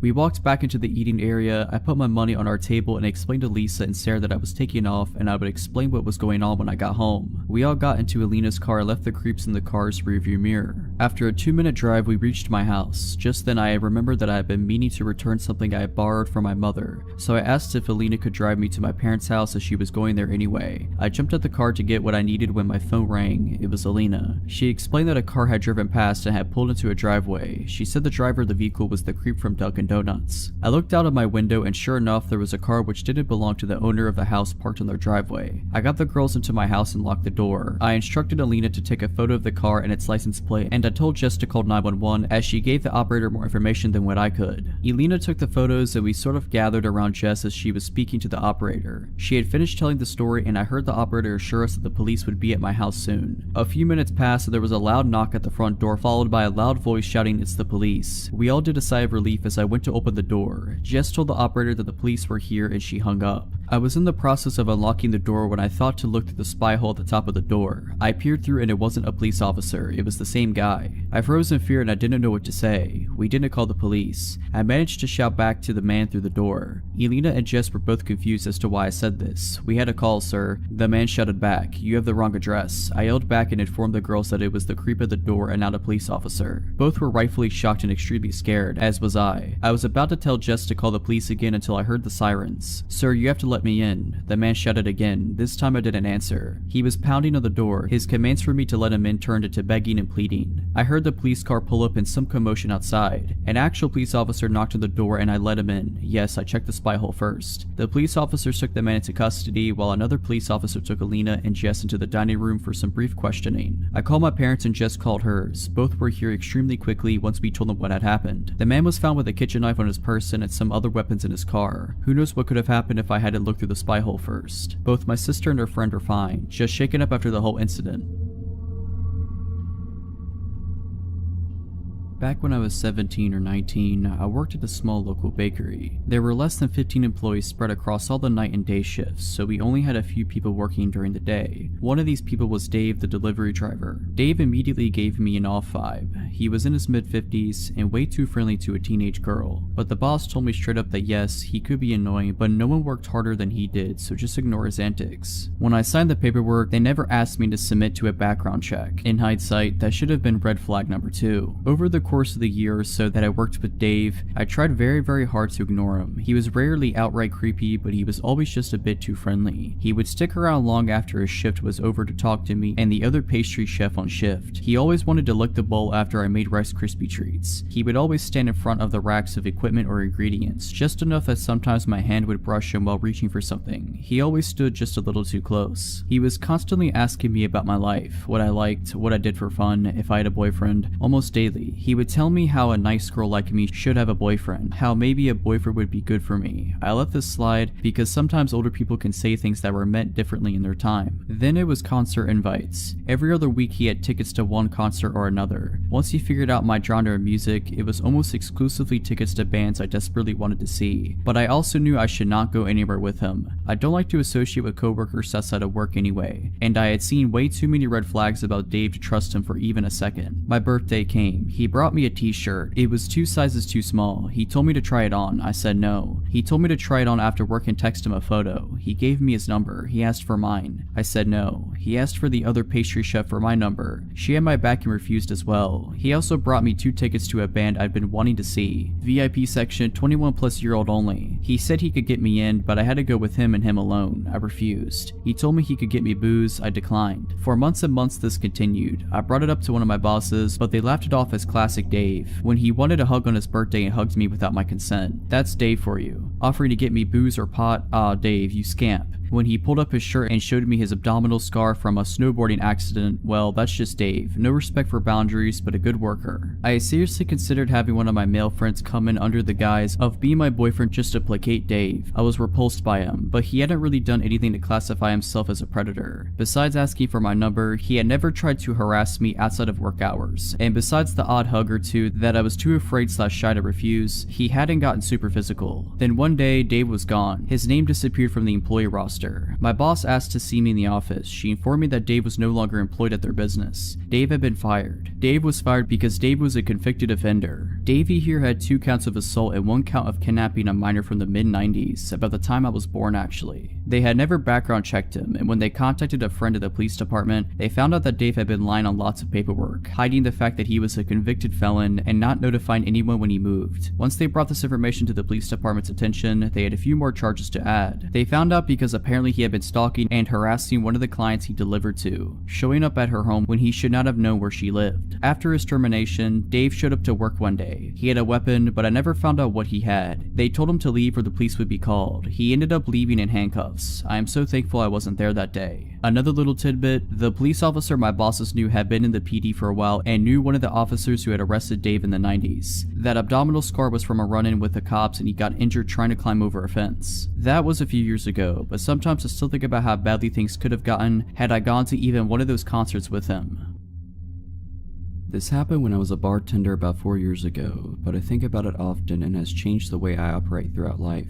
I now refuse to go to any store alone after midnight. For the story's sake, I will tell you that I was 25 and a blonde at the time. On a busy Friday night, I was bartending with the bar manager and he had noticed that they were very low on some bar necessities after the dinner rush. Lemons, limes, bitters, that kind of thing. So I was sent out to go to a 24-hour grocery store down the road to pick up the odds and ends that we would require to get us through the weekend. I picked up everything that was asked for me without trouble at the store, until I got to the liquor aisle. There were 2 country-looking guys that were probably around my age in the aisle and they were staring at me and whispering to each other in a way that made me uncomfortable, as I assumed they were making comments about me. All pretty innocent so far. Before they could approach me, I grabbed what I needed very quickly and power walked to the self-checkout. I really booked it out of there because when you're a bartender, it's kind of like you are on stage and are required to be charming and interact with people that you otherwise absolutely wouldn't be able to tolerate unless you're getting paid to. Thus why I am not a bartender anymore. I get to the self-checkout and the 2 guys are on me. I'm scanning my stuff and they use the scanning station next to me. I get a better look at them now that they are right next to me. One is taller, muscular, and average looking. The other is shorter and more plump. They both looked dirty and their eyes were completely bloodshot, not sure if they were high on something or had already been drinking for a while. They continued to stare at me and our eyes awkwardly met, so I did just a polite smile to them. The taller one starts trying to talk to me. Hey, looks like you're ready to party, huh? I replied with something like, yeah, something like that. It's not for me though. They walk closer to me and ignore their responsibility to scan their items. Oh, must be for your boyfriend, huh? I flash a polite smile again and roll my eyes slightly, like, this is your hint that I'm not interested. The taller one continues to try to talk to me. me. You could come hang out with us tonight. We could show you a real good time if you know what I mean. I reply with, no thanks, I'm good. I have plans already. Well, the tall one starts to get upset that his moves aren't working like he hoped and starts using a more threatening tone and moves very close to me, like 2 inches away, but I ignore him, staying focused on the scanner. I don't think he had showered in a few days by the smell of him. He gets a little louder and says, I see how it is. You probably only screw doctors and rich men like that. You think you're too good for us. We can show you that you aren't. We can teach you a lesson. Now, I'm not sure in what context he meant, but it definitely wasn't good. Still not looking at him, I turn away so my body is blocking his view of my purse, which I set on the scanner to grab my 4-inch pocket knife out and slide it up my jacket sleeve in case I need to protect myself, acting like I am searching for my wallet. I do this, however, in view of the self-scan worker standing at our podium and look at her with wide eyes trying to communicate that I do not feel safe and I might need help.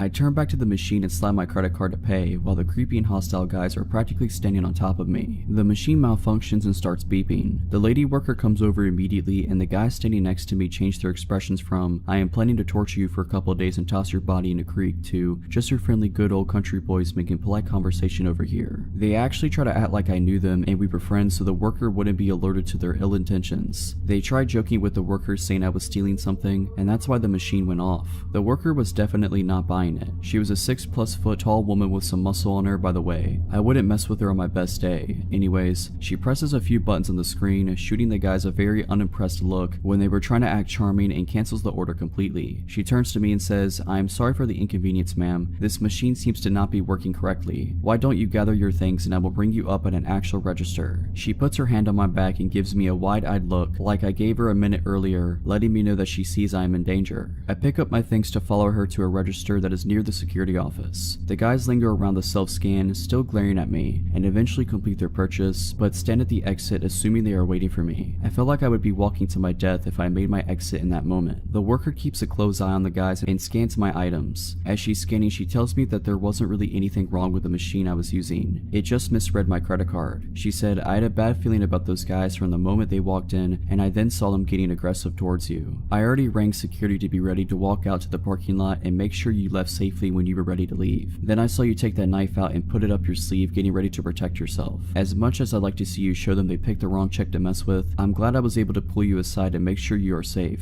I see them waiting by the door for you. I'll just keep pressing buttons on the screen and act like I'm having trouble with your order until they give up and go outside. Our security officer and I are both still going to escort you to your vehicle when you leave. I thought to myself, this woman seriously deserves a raise. I thanked her over and over again and told her what they said to me, and I was getting afraid because I don't know what these guys are capable of. As I'm talking to her, my bar manager calls me to see what's taking so long. I explained what was happening and he was obviously very concerned and ready to come up there himself. By the time I hang up, the guys had given up and walked out to the parking lot. The worker said to give it another few minutes because she had a feeling they may still be in the parking lot waiting for me to walk out and see which vehicle was mine so they could follow me. My instant thought was, no way, they have to be gone by now. I was wrong. The worker and security guard escort me out, and as it was after midnight, you can imagine how empty the parking lot was. Towards the back of the lot, there sat an old big pickup truck running with the lights on pointed towards the store. It was a huge parking lot, and it wouldn't have made sense for them to initially park like that, so I'm assuming they moved the truck to sit that way so they had a full view of when I exited the store to go to my vehicle. It was like being stalked by very hungry lions. When I unlocked my car and they saw that me, the worker, and the guard were looking directly at them and that I wasn't getting in my car until we watched them leave, they then peeled out of the parking lot. I mean, they seriously did a burnout to establish that they were pissed and trying to intimidate us or something. I thanked the worker and the guard over and over again, as I am certain they had just saved my life, or at least saved me from having to live with whatever those guys were planning on doing to me. I did write a long letter to the store manager and to their corporate location describing how their employees protected me and how grateful I was. I really hope that earned her a promotion, bonus, or raise. She didn't know me at all and was ready to protect me, which really isn't her job, but she did it anyways. Needless to say, I do not go late night shopping by myself anymore. Never will again.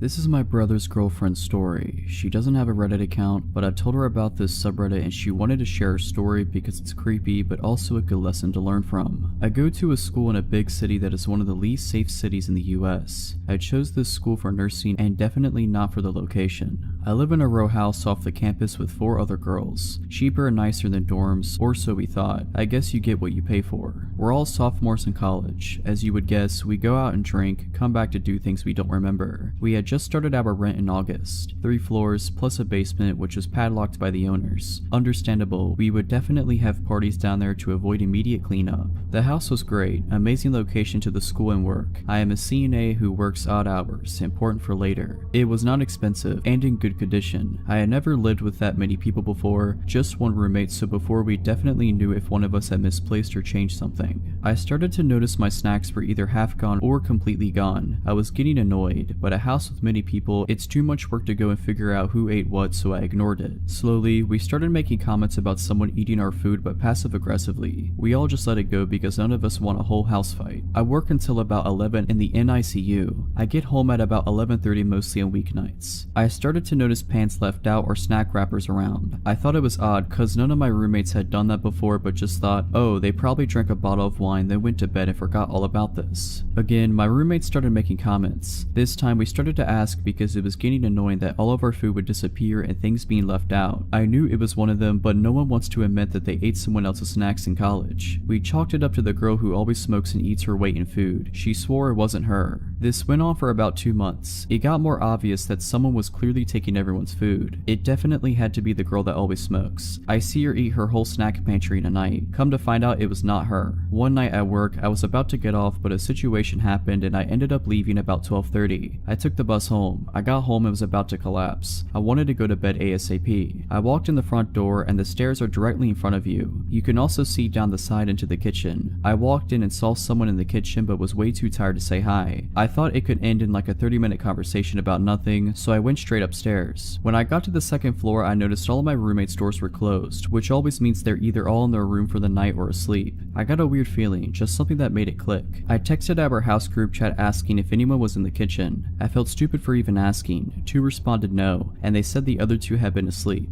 I knew it wasn't any of my roommates down there at that moment. I dialed 911 but didn't press call. I crept into my roommate's room across the hall. Thankfully, she didn't have her door locked. I whispered telling her I think someone is in the house. She gave me the widest eyes ever and almost looked like she was going to cry. She didn't suspect anything like I had, but for reference, there was a shooting in the house 2 doors down only weeks earlier by an intruder. She mouthed to make the call. The whole time we were dead silent. We didn't hear anything at all. I was starting to think I was seeing things after such a long day at work and was regretting that I dialed, thinking I'm going to look like an idiot when they show up and I was just exhausted and dreaming. We explained what's going on and they said that they will send someone ASAP. That actually does mean right away since it is a big and dangerous city. The police showed up and I didn't even want to go downstairs, but the operator confirmed it was them, so I did. The police come in and look around. I'm thinking, I look so dumb right now. They ask if there are any other floors. We tell them technically the basement, but it's padlocked, so not really. They check the basement just in case, and well, they were right. A man had been living in the padlocked basement. The lock was pulled off the hinges and just kind of propped against the wall. We never looked at that though. We rarely went out back. The guy had taken a comforter out of the hall closet and had a mattress from somewhere in his clothes. He was the one moving and eating all of our stuff. He would come out in the middle of the night and do it. He started getting more comfortable. I'm not sure if he was drugged out and forgot to clean his tracks or if he didn't really care. Me and my roommates have pretty consistent schedules during the week, probably letting him think that any time after about 12 was good to come out. We never slept with our individual doors locked, and that's what freaks me out the most. He had access to any one of us at any moment and we had no idea.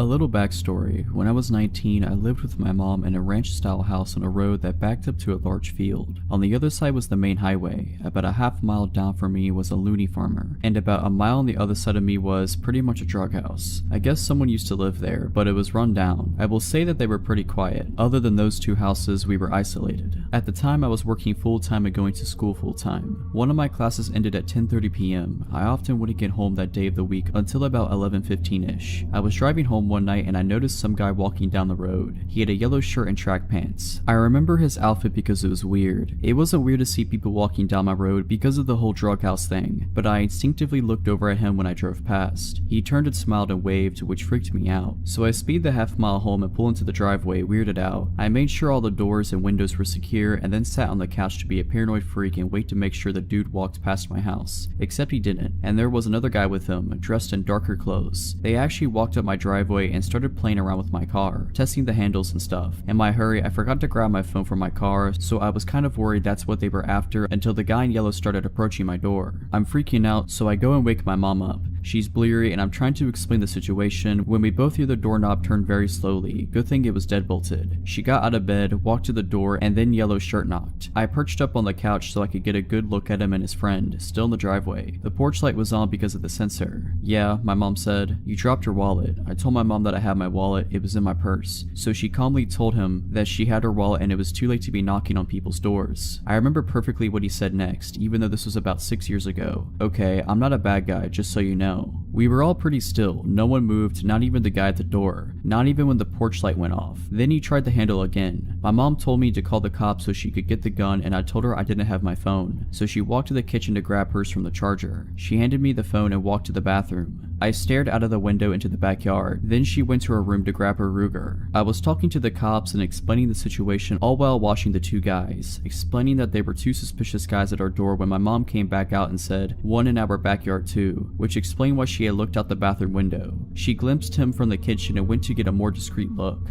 My mom walked back over to the door with her gun and loudly said, "If he tries the handle again, I'm just going to open the door and shoot him." I don't know why she said that instead of waiting for the cops to arrive, but the guys took off down the road. I told her and she rushed to the bathroom, where the guy apparently in the backyard saw his friends running down the road and sprinted off too. They were going in the direction of the drug house. The cops searched our house and our yard and went to the drug house, where they found 5 dudes hanging around. One was the yellow shirt guy and I'm assuming his friends were with him. They did get arrested and nothing weird like that ever happened again, but I was on edge for a while. I still make sure the doors are locked at all times every day, even though I live in a much nicer area now. If you're liking this video, all I ask is that you make sure to subscribe to my channel and like this video. Thank you.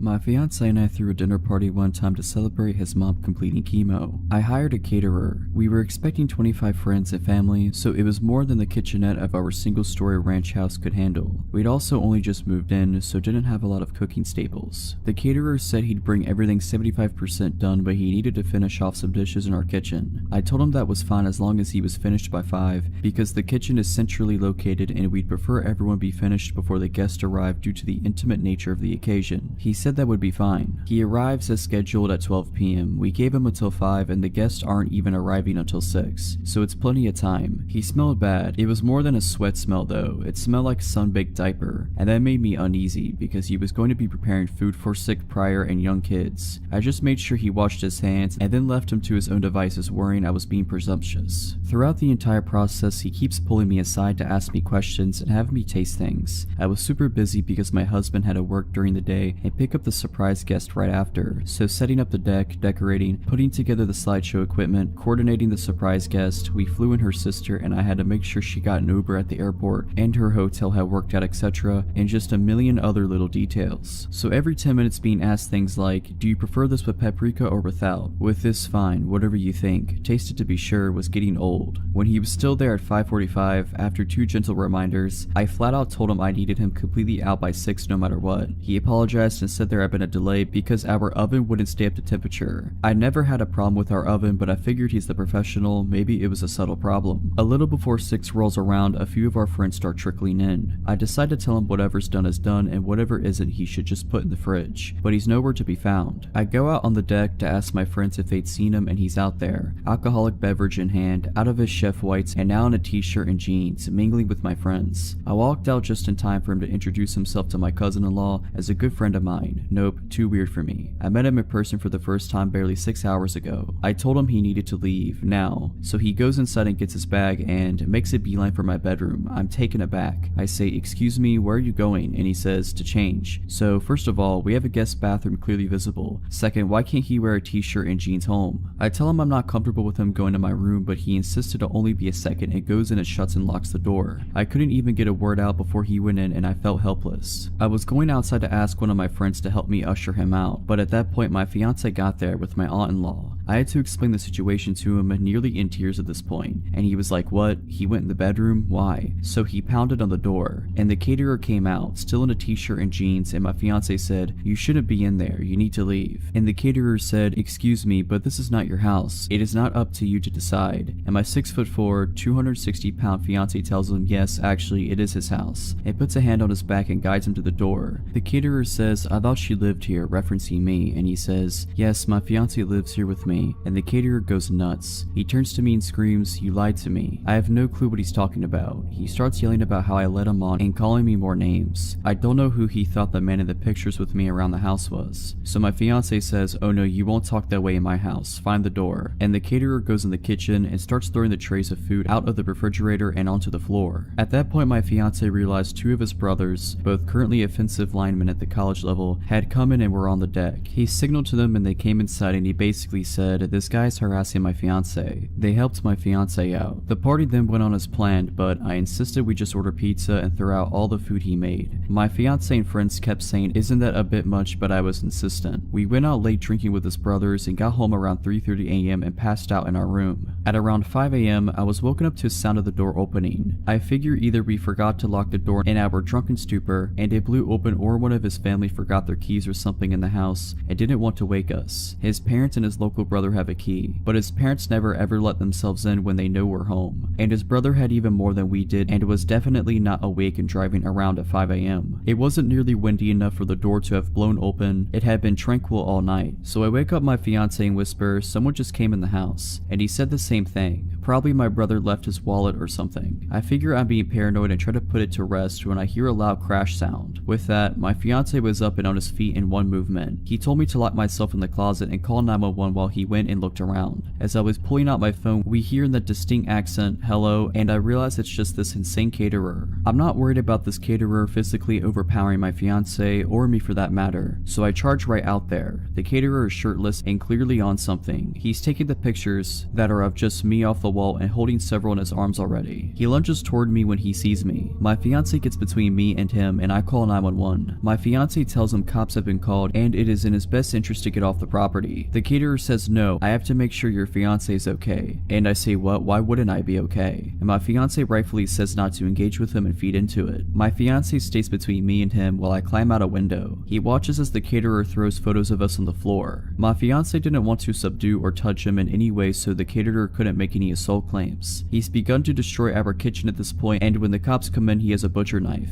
My fiance considered going for the gun safe when he first got the knife, since we live in a stand your ground state, but he decided the situation was hectic enough without introducing a firearm. The caterer doesn't obey the police's orders to drop his weapon, and he says he isn't leaving without me, so they tase him. It's lucky for him he only got tased and he didn't antagonize my husband into squashing him. As he's let out in cuffs, he's shouting how he and I are in love. He continues on this tirade the entire time police are reading him his rights. The police ask us to do an inventory of the house and see if anything's missing or damaged besides what we witnessed him do. We go around and there's nothing, but then I remember he was in our room yesterday and he went through the room. All of my underwear from the dirty laundry hamper were gone. We were so freaked out in the aftermath that we replaced all of our kitchenware, toothbrushes, sent our sheets to be professionally cleaned, and had a cleaning crew do a deep clean on the whole house. So glad we decided not to serve the food to our guest and my fiance's medically fragile mother. He sent me a letter from prison that thankfully my husband intercepted, because I was still recovering from the whole thing. We gave it to the police, who helped us get issued a no contact order. He was sentenced to 3 years in prison. This happened in May of 2015 in California, which will help those of you who are familiar. I had graduated college in June of 2014, moved back into my old hometown, and started a consulting company with my boyfriend, which is going very well. We had just finished a contract in the Bay Area and were beginning a new one about 8 hours south in Torrance. He moved down there first to start setting up, while I took care of loose ends at our closing contract before moving down to meet him. The day comes and I pack my car and head down south to I-5. For the uninitiated, it's a straight highway with little in the way of scenery aside from the occasional strip mall, and its monotony has a reputation for putting drivers to sleep at the wheel. I pass a strip mall with gas and a fast food joint and decide to fill my car and my stomach. I go to park in the food venue's parking lot, but it's completely full, so I park across the street at a hotel, which at the time I didn't think anything of. I go inside to eat my meal, then cross the street to get back to my car. I'm well into the hotel parking lot when a pickup truck pulls down the aisle and cuts off my path and stops, with the passenger side facing me. The driver is alone and a clean-cut white male in his mid-30s. I don't remember anything about him except that he looked very generic and buttoned up. The way he pulled in front of me to block my path didn't initially set off alarm bells, as he has done it pretty organically. He rolls down the window and the dialogue follows. "Excuse me, miss, but could you please tell me where the grocery store in town is? I'm sorry, I'm not from here, so I couldn't say." "Oh, where are you from?" Good question, I don't know, not here though." I didn't say that to be rude. I had just moved through so many cities at that point and was on my way to a new one. I wasn't sure how to answer. He laughs and makes a joke, then asks me where I'm headed. I mentioned that I'm moving. I will say he was very charismatic, and at this point I just think he's trying to flirt with me. And if I hadn't been so exhausted or in a relationship, on another date it might have worked. He makes another comment about how unpleasant moving can be, and then gives a warm chuckle and extends his hand to shake mine and goes, "Well, I'm glad I got to meet you. I'm Scott." If you recall, the truck is in front of me with the passenger side facing me. I actually take a step forward to grab his hand and then got the delayed response of every alarm bell that should have gone off earlier. I'm in a hotel parking lot. He asks me a question that establishes I don't know where I am, another question that establishes I'm alone, and another question that establishes I'm not expected at my destination for many more hours. The thing that connected all these synapses, when he extended his hand, he didn't make even the faintest effort to make it accessible to me. He didn't lean over the seat or move toward me in any way. His hand was hovering comfortably over the center console, waiting for me to grasp it, which in order to do I would have to lean well into the car. Again, I had already taken a step toward him and begun to raise my hand to take his when the sirens went off. I rocked backwards back to where I was standing, and I just remember looking in his eyes what felt like forever, feeling everything click into place while also half convinced my imagination was just running wild. His hand still waiting, I lowered mine and felt my eyes slightly narrow with suspicion, and slowly said, "I'm going to walk away from your car now, Scott." Boom. Truck burns rubber with thick gray smoke as the guy guns it out of the hotel lot at 100 miles per hour. He must have floored it. Regrettably smart on his end, because I didn't have the license number or anything to offer the police. In the immediate minutes following the event, I felt relieved but hadn't really processed the full weight of what happened. Unfortunately for me, I had many more hours to think back and analyze the whole interaction to shreds. The car was somewhat lifted. There could have easily been another person or even 2 to 3 other people hiding inside. I still get creeped out about thinking how close I came to taking his hand, and how fortunate I was that I didn't allow my reaction to be driven by manners, as criminals often take advantage of. This happened when I was in high school long ago. My mom just recently found the paperwork about it when she cleaned out her office upon retiring from the police department. I remember being upset and scared when it happened, but reading the details as an adult, it sounded even worse than I remembered. I was a 17-year-old female working at a flower and gift shop. It's nighttime. A man comes in, short, overweight, balding, and 40 years old. He tells me about how he needs an apology gift for his girlfriend, so I offer a bouquet. Obviously, it's a flower shop. He says she doesn't like flowers because they die. This is the first weird thing, as he came into a flower shop. Then he goes into detail about how he hit her, and asks me if I think it was the right thing to do so. This was long ago, so I don't remember exactly what I said, but it was something along the lines of, "Not if you want her to continue being your girlfriend." He then tells me what a great job I'm doing and asks me when I get off work. I dodge answering and he leaves. Nothing for 6 months. Then right before Valentine's Day, he walks in the door 1 minute before close. It was dark, and from the outside it looked like I was working alone, as my coworker, about a 40-year-old female, was in the bathroom. Instinctively, it felt like a predator had just entered the room. You know when something isn't right, and everything felt not right. I then noticed he has a tarnished revolver tucked into the front of his windbreaker, which is halfway unzipped. It was obvious he wanted it seen. I quickly scribbled a note to my coworker that said he has a gun, and handed it to her when she came out of the bathroom. She calmly walked to the phone and looked at me, wordlessly asking if she could call the cops. I shook my head no, as I felt like it would escalate the situation. God forbid he heard the police coming and took us hostage or something. I was just going to try and act as calm and normal as I could, and hopefully not tip the situation into something more dangerous. He spends 15 minutes wandering around what was a fairly small shop. In retrospect, he was probably waiting to see if my coworker would leave, as it was now well past closing. Finally, he places an order for pickup on Valentine's Day, which gives me his name and info, which I'm going to for sure file with the police report. He buys a card and pulls out a wad of $100 bills, which he slowly thumbs through as though looking for the right one with which to pay for his $40 order. I ask him if he wants a bag, as it wouldn't be very inconspicuous if he just showed up at home with the Valentine's card. He replies, "No, I didn't feel like being inconspicuous tonight," which seemed like an obvious reference to the gun hanging out of his coat. He leaves. We quickly lock the door and watch him sit in his truck outside. We were not about to exit the shop until he was gone. Finally, he pulls out of his parking spot and moves to another spot further away and continues to just sit there. I don't know how long we waited, but he finally left. I call my mom crying. point, she called the police, who came to the shop the next day to take a report. I told my best friend at the time what happened. She told her mother. Her mother happened to work with the man and informed security at her job. She said he was very weird, creepy, and liked to talk about weapons a lot. Security at his job, it's a large company with government contracts and things having to do with tech and security, pulled him into the office and questioned him about it. He claimed it was a glove in his pocket, not a revolver. The police were pissed that this company made contact with him about it before they did, and he successfully dodged the cops' multiple calls and visits to his apartment. My mom, much to my teen fury at the time, made me quit my job, which was devastating as I loved it there. In retrospect, totally the right call. I never saw him again.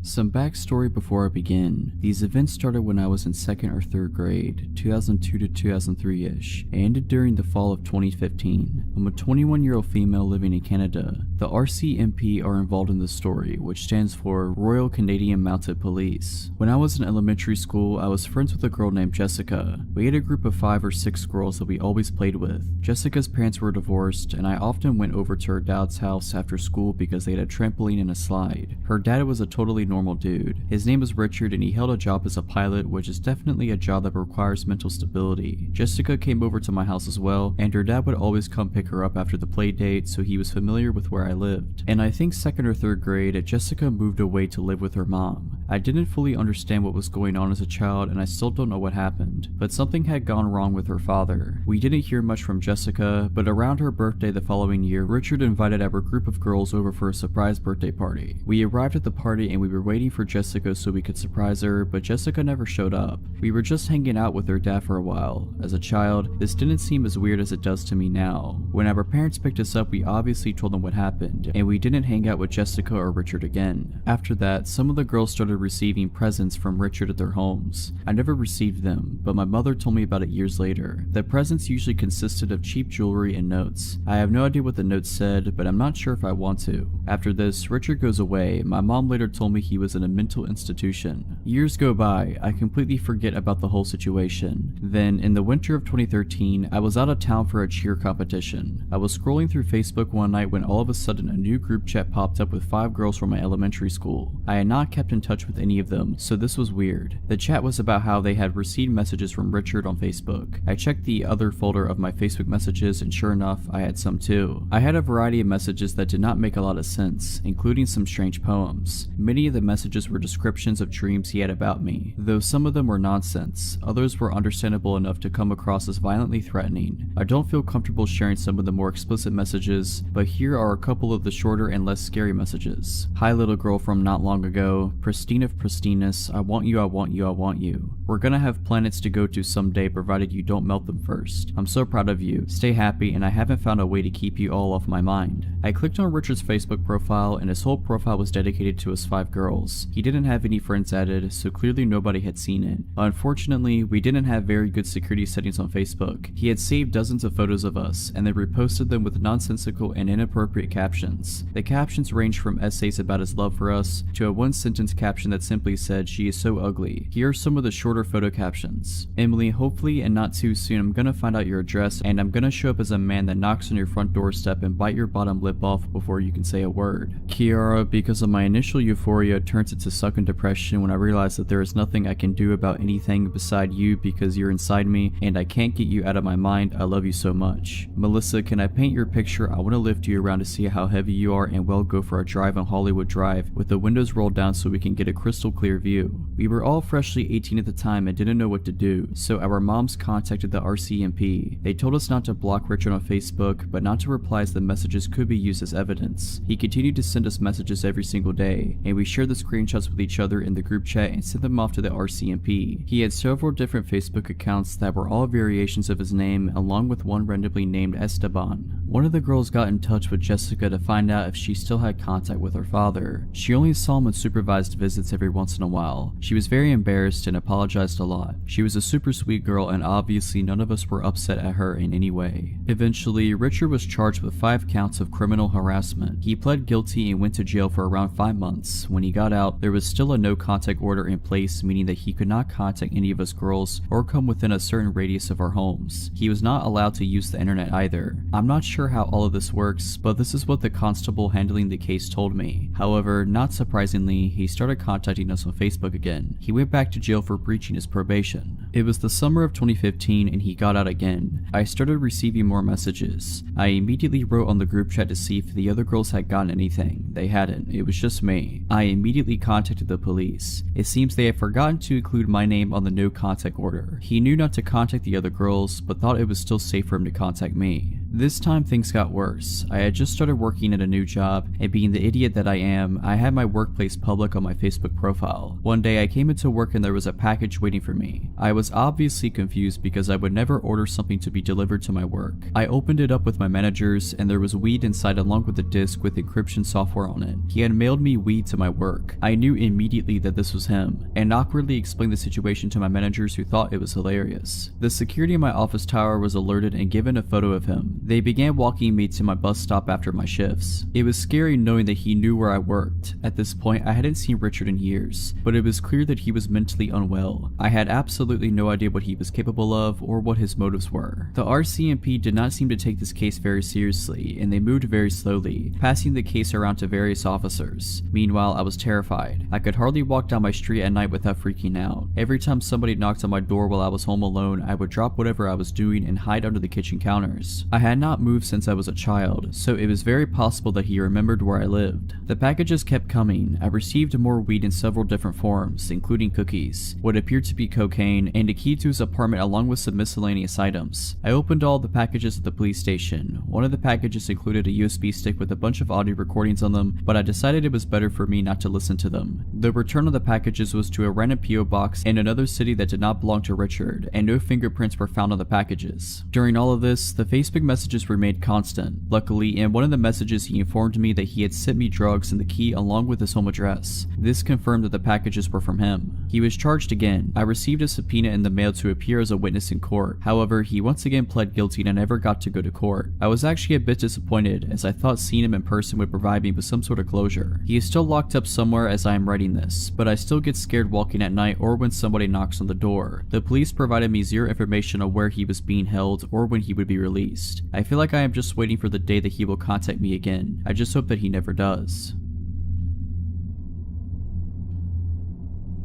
I had just moved out of a share house in the suburbs and into my own one-bedroom apartment in the city. I'm a male and at the time was around 25 years old. My apartment, while old and small, was located about 500 meters from one of the most popular night spots in the inner city. As I was in my mid-20s and out on my own, this was the perfect place for me. This was because my friends and I were quite social and would frequent bars and nightclubs in the city, and the taxi fares were starting to add up. Also, this new apartment was close to my work, so it made sense. I got settled in right away and invited my friends over for pre-drinks before hitting the clubs. Due to the limited space in the apartment, this meant that some friends were inside and some were drinking on the walkway just out front. We had the music up and I just started drinking, but between songs, I could hear the couple next door arguing. Now, the apartment was old and bad, which meant thin walls too, so I pressed an ear to the wall in order to listen in. I hadn't met any of my new neighbors at this time as I didn't take long to move in and I didn't really see anyone during. I was curious. Judging from what I could determine while eavesdropping, they were a gay couple in their early 30s. One of the men was yelling at the other to go next door and tell us to keep it down. The other was arguing that it was just a housewarming and to let it go for the night. Since I didn't want to cause trouble, I marshaled everyone outside to start making our way to the nightclubs, leaving my new neighbors in peace. Later that night, I came home alone as I was tired from the move. I decided to let my friends carry on partying without me. I arrived at my door and proceeded to fumble around for my keys when I looked up to see a man standing on the walkway in front of the next apartment smoking a cigarette. He was tall and thin with brown oily hair. I noticed that he also had a cut lip and a faded but still visible black eye. I said, "Sorry about the noise earlier," correctly assuming he was my neighbor. He replied, "Nah, you're alright man, I'm Chris by the way." I shook his hand. I noticed his knuckles were red and a little bit scratched up, so I knew something was off. I apologized for the noise and said, "I hope I didn't cause any trouble for you." He withdrew his hand and with a soft but cracking voice said, "Nah, that's okay. Rick just gets a bit cranky sometimes. I'm used to it." With that, I finished off the conversation and told Chris that I'd see him later. It was about 2 a.m. at this point and I just wanted to sleep but couldn't help worrying about the potential domestic abuse going on next door. I decided to just keep an eye on it for now as I didn't have all the info. For all I knew, he could have gotten into a fight with someone else. As the weeks passed, I noticed that my new neighbors got drunk regularly regularly and would argue almost every time. I could tell that Rick was the dominant one as his voice was a lot deeper and Chris seemed to be afraid of him during their shouting matches. This is why I kept my distance and never really socialized with them. I would even overhear them arguing about me and that Rick thought that Chris liked me, etc. I would just tune all of this out with headphones and video games, not to mention an active social life and full-time work to keep me occupied. I did find myself avoiding having guests over because of the neighbors. I would opt to meet people out as their arguments could be quite upsetting. This was working out fine enough for a while until Christmas Eve that same year. I was arriving home after coming from last-minute Christmas shopping. I was getting ready for a night of present wrapping as I was to visit my family the following day for Christmas. As I arrived home, I noticed 2 police cars outside and Anna, an Asian woman who lived a few apartments up from Chris, was screaming. I asked her what was happening and all she said was, "It's just so sad," while sobbing. I could see 3 officers trying to restrain somebody and there was blood on their uniforms. I came just a little bit closer to see Chris's oily brown hair in the center of the affray. His face was bleeding from his jaw where he had apparently been slashed by something sharp. They got him to his feet and I could see that his cheek had been cut so deep that the skin was flapping open as he struggled and resisted with the police. I recoiled in shock and went to comfort Anna, who was crying uncontrollably at this point. Suddenly, Rick's voice boomed out from nowhere. "You see what you've done, you loser." This frightened me and my instinct was to get myself and Anna to safety. Even though the cops were here, they had their hands full with Chris and I certainly didn't want to get involved in such an ugly fight where knives were involved. Anna refused to come with me and said that she would be fine. I looked around to see where Rick was as he kept yelling at Chris the whole time. The 3 cops struggled to restrain him. I could hear Chris whimpering apologetically in between. I couldn't see where Rick was, so I decided just to go to my apartment and lock the door. As I turned to go, I froze in horror as Rick's voice boomed, "Where are you going?" A deep chill went down my spine as my brain struggled to reconcile the fact that these words were coming out of Chris's mouth. I felt panic grip me as I realized that all this time Rick and Chris were the same person. All the fighting, laughing, drinking, and carry on that I couldn't help overhearing over the last couple of months had come from one solitary person, a lonely guy in his small 1-bedroom apartment. For some reason that made me feel sick. I learned later from Anna that this wasn't the first time the police had to come take Chris away. Anna explained that he spends a couple of months at the local psychiatric hospital each time. His father owns the apartment, so it's here waiting for him when he gets out. I moved out a few months later, and while it is a sad situation for Chris, I really do feel him. Today was like any other, just another ordinary day, working by myself in the store, checking out customers, stocking shelves in my moments away from the register. A normal day. At some point while on register, I greeted a man with a large dark beard, bald, and wearing glasses as he came through the door. He immediately smiled and got that surprised look on his face after seeing me as if he had just found his next victim. Eventually, after about an hour or 2 of being on register, I'd pretty much cleaned the store out of my customers and moved on to stocking candy. The man before with the beard approaches me with a smile and holds up a large white trash can.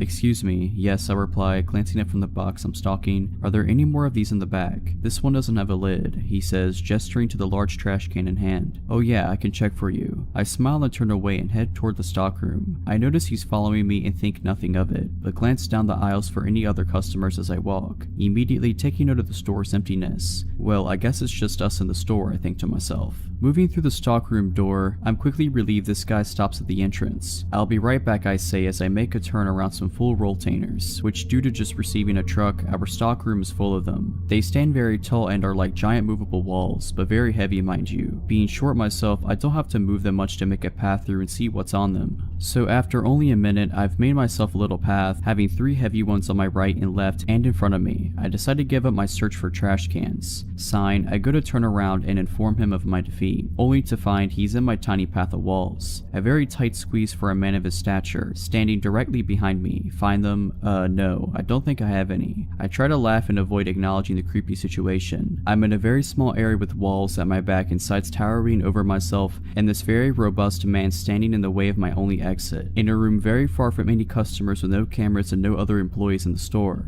I'm helpless and increasingly growing scared at how this man isn't moving to let me out. I go to voice that I need to return to work after a solid minute goes by, but I am not able to get out a single word before he says in this creepy, almost shy voice, "You're just the cutest little thing, did you know that?" Within an instant, I'm scared and feel ill attention from this guy. Surprising myself though, I choke out without thinking. I just heard my bell. What? He looks confused but doesn't budge. I just heard my bell. There are people up front who need to be checked out and are looking for me. I stand nervously knowing full well neither of us heard the familiar ching from the service bell I keep on register. But what about my trash can, he asked, stepping forward but taking a glance back toward the trash can. And again, with lightning thinking, I blurt out, I'll mark it down half price, no big deal, laughing and trying to act like nothing is out of the ordinary. I slip by him, seeing my opening at his turning around. I try my hardest to walk away, pretending to be calm as I exit the stockroom, then sprint to the front of the store the moment I was out of sight. He wound up leaving without purchasing the trash can. So, creepy guy who I expect to pull something like that again, I hope you and I don't meet again.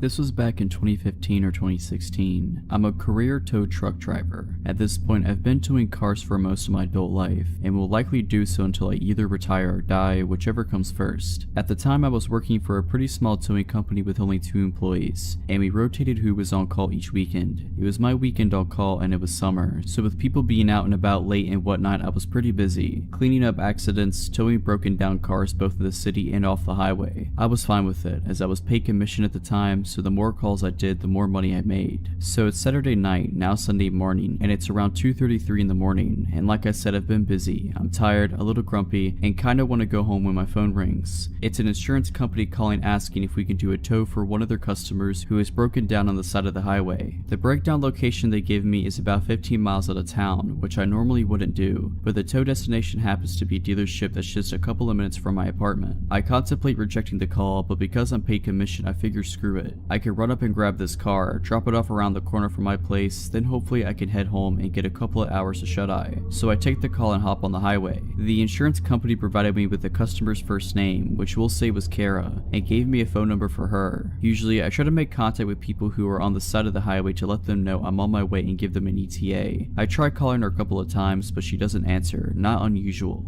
After a short while, I see hazard lights up the way on the shoulder, so I turn on my strobes and start slowing down. As I approach, I notice that not only is there the late model car that I'm looking for, but there's another car on scene as well that doesn't have its hazards on, but it's parked in front of the car I'm meant to tow. This is annoying but not uncommon, as I need to be able to get in front of the disabled car in order to load it, and sometimes people don't realize that. But because the other car is there, I instead pull up behind both cars. You do this so that as the tow driver, you're the one that has to make the weird maneuver of pulling off the shoulder and back onto the shoulder, and that the other car just has to drive straight forward on the shoulder. Otherwise, if I pulled up in front, then the other car would have to go around me, and it's unprofessional and unsafe to make them do that. Standing in the trunk of the late model car, which is now directly in front of me, are a man and a woman. The woman is probably in her early 20s and dressed to the nines for a night out. She's about 5'1" or 5'2". She's wearing tight leather-ish or something pants, a halter top, long black hair. The man is probably around 5'10" and skinny, maybe 150 to 160 pounds, wearing a dark hoodie and dirty jeans. They're standing very close and facing each other. She has her arms crossed and he's leaning down talking to her. I step out of my truck and approach them both, introduce myself.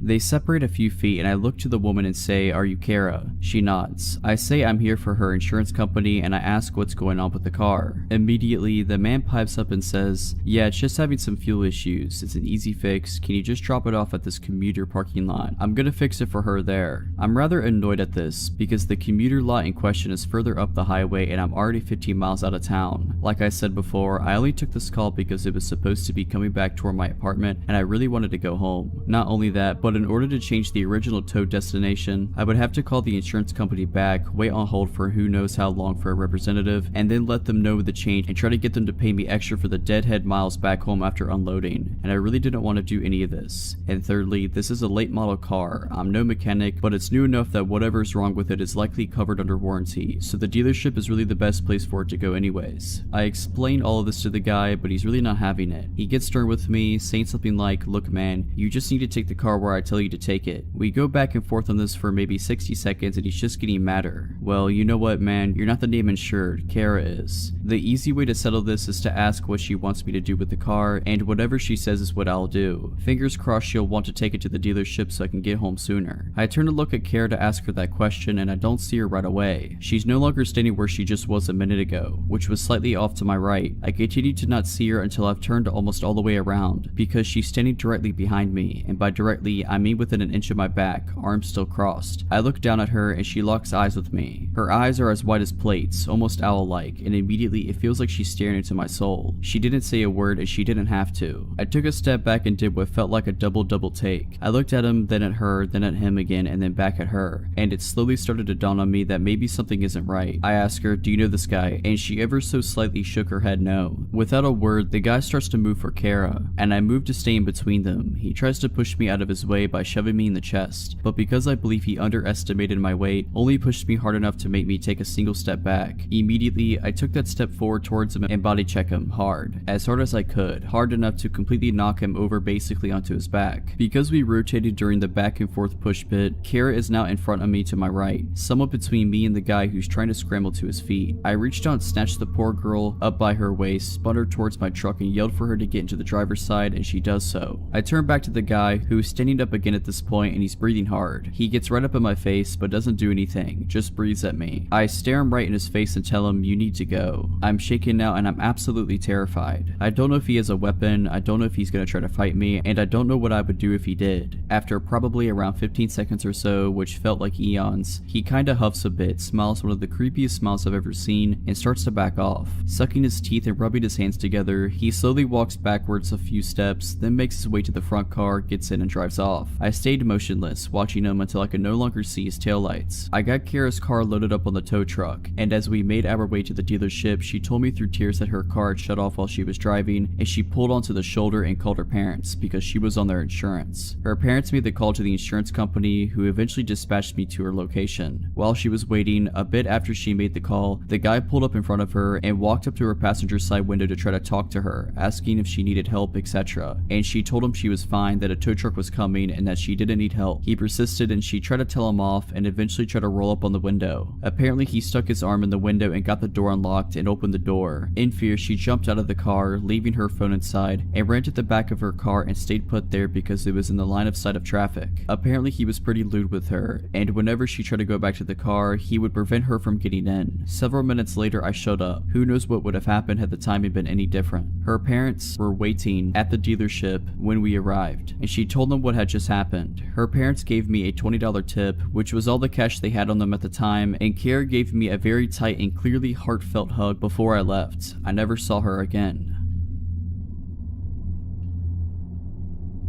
To set the tone, I always hated the town I lived in. I moved there alone when I was 18 for college and quickly regretted it. It was a decent sized town but full of not decent people. Nearly every gas station was robbed frequently, there were shootings in broad daylight, robberies, you name it. Well, for the first 3 years I lived with roommates on a side of town that wasn't awful, but it was sketchy. So when I was making decent enough money, I moved out on my own. The house was tiny, maybe 500 square feet if that, super old and poorly built. It was just me living there, so I didn't mind how small it was, but what originally sold me was that it was in the middle of nowhere. It was surrounded by a bunch of fields and some wooded areas with only a few houses nearby. Considering I hated being in the town due to the continuous paranoia of getting mugged or shot, I loved the idea of living out there, so at the beginning of July I moved in. Everything seemed super swell minus not being able to get good internet. A month goes by and everything is still swell to me, and I decided to get a dog to keep me company. He also loved the place and spent long amounts of time lounging about the yard and trying to convince the nearest neighbor to walk over and pet him. Important later. Roughly 2 months into living there, I started to notice things at a place. Something to note is that an old roommate of mine was using my spare room as a storage place until he got moved himself, so he had a key but was never there. He kind of just popped in every other week to grab something and usually let me know beforehand. But I'd come home to my kitchen chair being pulled away from my table or a bowl in the sink, things like that. There were such small things I wrote off as my roommate swinging by or just stuff I was forgetting. But then my dog developed this crazy bad separation anxiety. Up until now he didn't even care when I left. He just lay on the couch and chew his toys. He never barked, never did anything weird. However, all of a sudden he began acting really awful every time I tried to leave. He'd literally cram his body through the door as I was closing it, screaming and barking, and wouldn't stop until I came back in the house. He didn't want me to leave him there alone, at all. I couldn't afford a kennel for him yet, so I decided one day that I'd put a movie in while I was out, thinking maybe the sound of people talking might keep him calmed down. I only had to finish one task up at work work and knew I'd be home early, so I put in a copy of Hamlet. I know, boring, but I chose it because the copy I have is 5 hours long. I knew it would be playing when I came back. Flash forward 3 hours, long before Hamlet should have been over, but when I walked in the door, not only was the movie not playing, but the TV and the Xbox were completely off. I immediately called my roommate and asked if he had been over, and he wasn't even in town. I explained the TV situation to him and he shrugged it off as the TV powering off when it idles for a while. Even though this is true, there are several reasons I know this isn't the case. 1, it wasn't idling. A 5-hour movie was supposed to be playing. 2, even if it had shut off, my Xbox wouldn't have. I have left it on by accident for weeks. I was gone out of town or whatever, and it was still on when I came home. Always. But it was completely powered down this time. The weird thing is none of my stuff was missing and the door was locked when I entered. I eventually convinced myself that it was something weird with the Xbox or whatever and shrugged it off. That is until my dog started acting even weirder. Remember earlier I mentioned he used to play with a neighbor? Well, all of a sudden, if she even walked by the house while he was out, he'd start yelping and running at me away from her. This was incredibly weird to me and made me incredibly cautious of her. I put some cheap alarms on my doors, the kind that go off when the door is opened, and slept with my pistol handy. The second night the alarms were on my doors, I was woken up by the one on the back door going off. I flew out of my bed with my pistol, trying to convince myself that I was about to shoot some intruder, but once I got to the door it was shut and there was nobody there. The alarm had been knocked all the way across the room. The door would have had to open for it to be chucked like that. It couldn't have fallen off and landed there. Something else weird, the door was locked, but not the way I had locked it. I always locked the knob and the deadbolt, but upon checking my lock after this, only the doorknob was locked. The police wouldn't do much as I had no witnesses, no lead, and they didn't have much to go on. Needless to say, I changed the locks. I didn't have any noticeable problems inside after that, but later found out that the close neighbor that my dog hated had previously lived in the house I was renting, and the locks had never been changed. I have no way to prove my theory, but it's pretty obvious she had a key and was coming and going as she pleased. Why though, I can't figure out. Nothing of mine ever went missing. The most unsettling part for me though, is that she had tried to come in at night until the alarm scared her off. How many times has she been in my house at night while I was asleep, and why? Not sure. Luckily though, I don't live there anymore and never plan to move back there.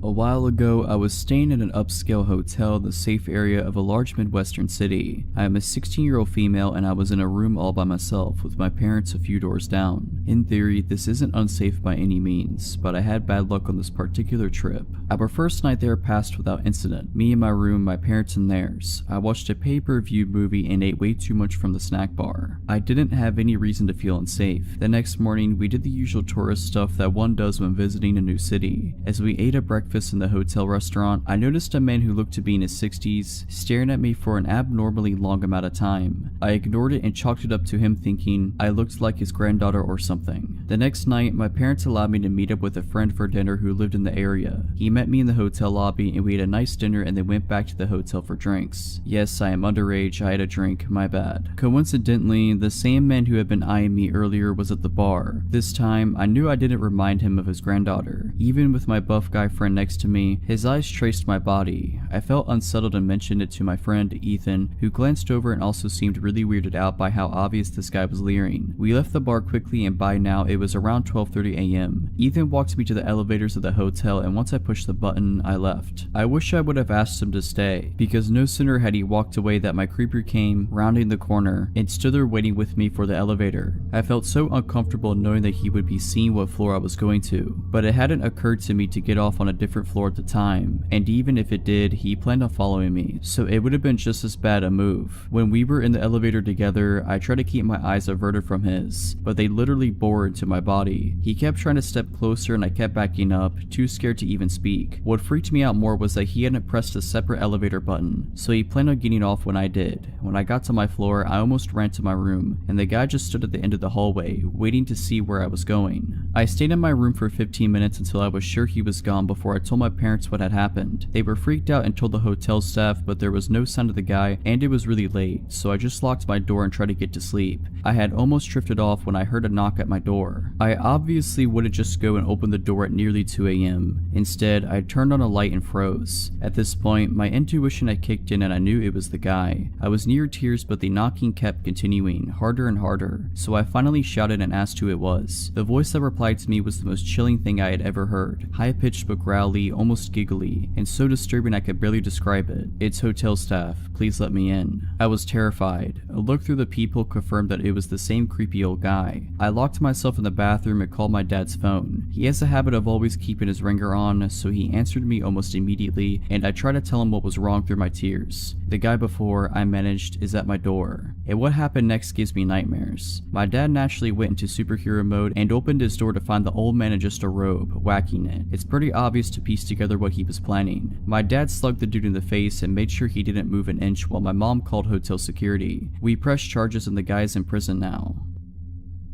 In my late teens and early 20s, I was friends with a girl named Lucy. She was a very lonely kind of girl whose parents were, well, honestly, not really great parents. Her mother was verbally abusive and her father really couldn't care less about anything. Because of the lack of love in her life, Lucy searched through dating sites for love and comfort from strange men, and she was not afraid of meeting them face to face even if they'd been chatting for only a few days. My friendship with Lucy was a strange one. I found her quite annoying sometimes, but I also felt awful for her because of her loneliness and lack of friends and love in her life. Sometimes I really didn't want to hang out with her, and some days I would accept her offer to hang out. When it was just her and I together, she was normal and okay to be around, but also very appreciative of having someone giving her attention. We had a small group of friends and she would try to get all of us together as often as possible, and honestly, the whole group together was really quite fun. When we were all together, Lucy was very hyper and you could just tell that she was happy to be around people who didn't insult her as her mother does. Suddenly, Lucy tells us she has a boyfriend. We were all surprised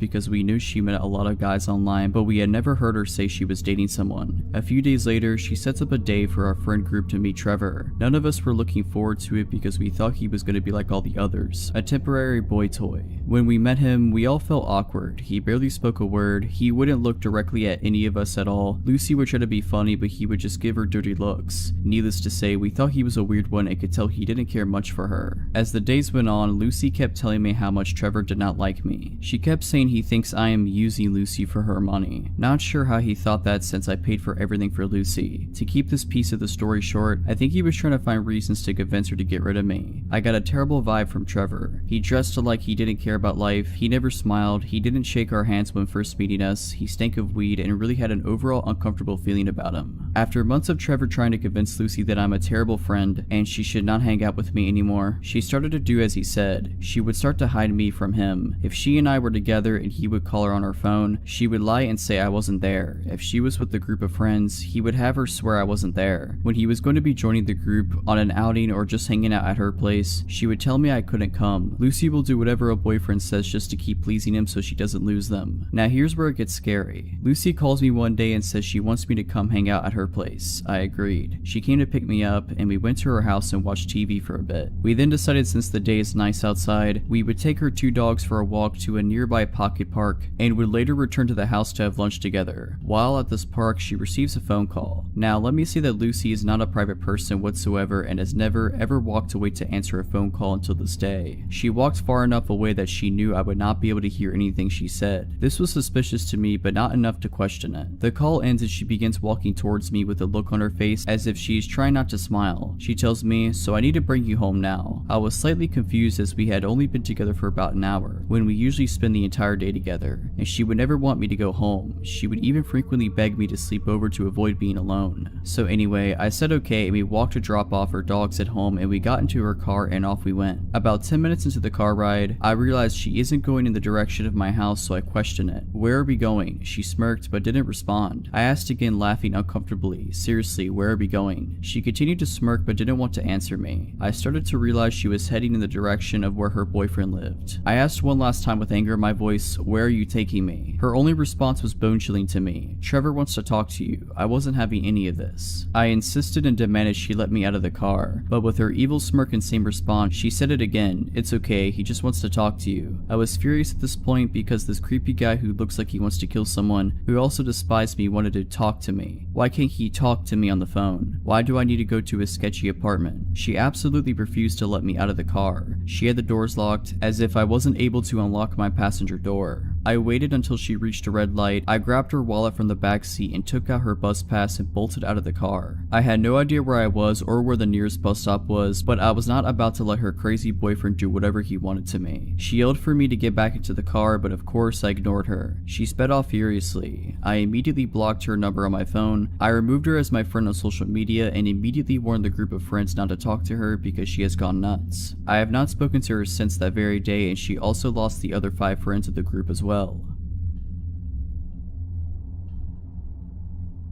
I've recently moved into a new apartment 3 weeks and I'm starting to share it with my sister. The only reason we know properly is a single mom who lives in the apartment next to us. Ever since we moved in, she's been giving us advice and helping us out with things, etc. We don't know any of the other neighbors properly yet. Today I was out with my friends, and after that I went to get my sister so we could go out for some food. We got home around 10 p.m. My sister and I got into our PJs and were sitting around watching TV when our buzzer rang. I jumped up to answer it and it turned out to be our neighbor, a single mom. I asked her what was up and she said that our dad is asking for us downstairs. Straight away my stomach dropped. I immediately asked her if she's sure he said that he was our dad. The reason I asked this was just to make sure that is what she actually said, but she replied that yeah, he said he was our dad and he was asking for us. The neighbor then asked me if she could let him up to our flat, but I told her no. I wanted to shout out to my sister, but I didn't want to worry her right away, so I asked the neighbor to not let him come up yet, and I heard her repeat this to him. I couldn't hear anything for a few minutes and I started to get really worried. At this point, my sister comes up to me and asks who it is. I called out to my neighbor a few times, but she didn't answer. It must have only been about a minute, but it honestly felt like ages when she didn't reply. I was about to tell my sister to call 911 because I was starting to panic and I didn't know what was happening out there. But then she came back on and told me that he was gone. She then came up to our flat and explained what went down. She said that she was walking back to her flat after finishing work and she saw a man by the buzzers. At first, she assumed that he was just someone who lived there, but when he noticed her walking up, he asked us by name and asked us if she could let him up to our flat. She asked him who he was, and he told her that he was our dad. Obviously, she buzzed us and told us first, since our neighbor doesn't know us that well, so she doesn't know what our dad looks like. She said that because we were young and on our own, and she didn't want to buzz an estranged man up to our flat. She said that her mom instincts kicked in when she heard me being hesitant to let him up to the flat. She said that apparently after he heard me say that he got really pushy with her and started trying to move her out the way. He kept on saying to her, "It's okay, I'm their dad, let me in, I'm not gonna do anything." She started arguing with him and told him that if I don't feel comfortable letting him in, there's no way he's getting in. He then got into the car and rode away. Now this is the reason why I hesitated. We haven't spoke to our dad since I was 16. We even considered getting a restraining order from him at one point. He's not even our biological father, but we were legally adopted by him when I was 9. He was very abusive. It got to the point where me, sister, and my mom had to leave him in the middle of the night. He was always really controlling, and after we left, he would secretly follow us around and leave threatening voicemails on the phone. I found out that he has a criminal record, as well as I believe he was convicted of manslaughter in the 80s. I have no idea of the backstory behind that, and I honestly don't really want to know. Like I said, we haven't from him since I was 16, which was 3 years ago,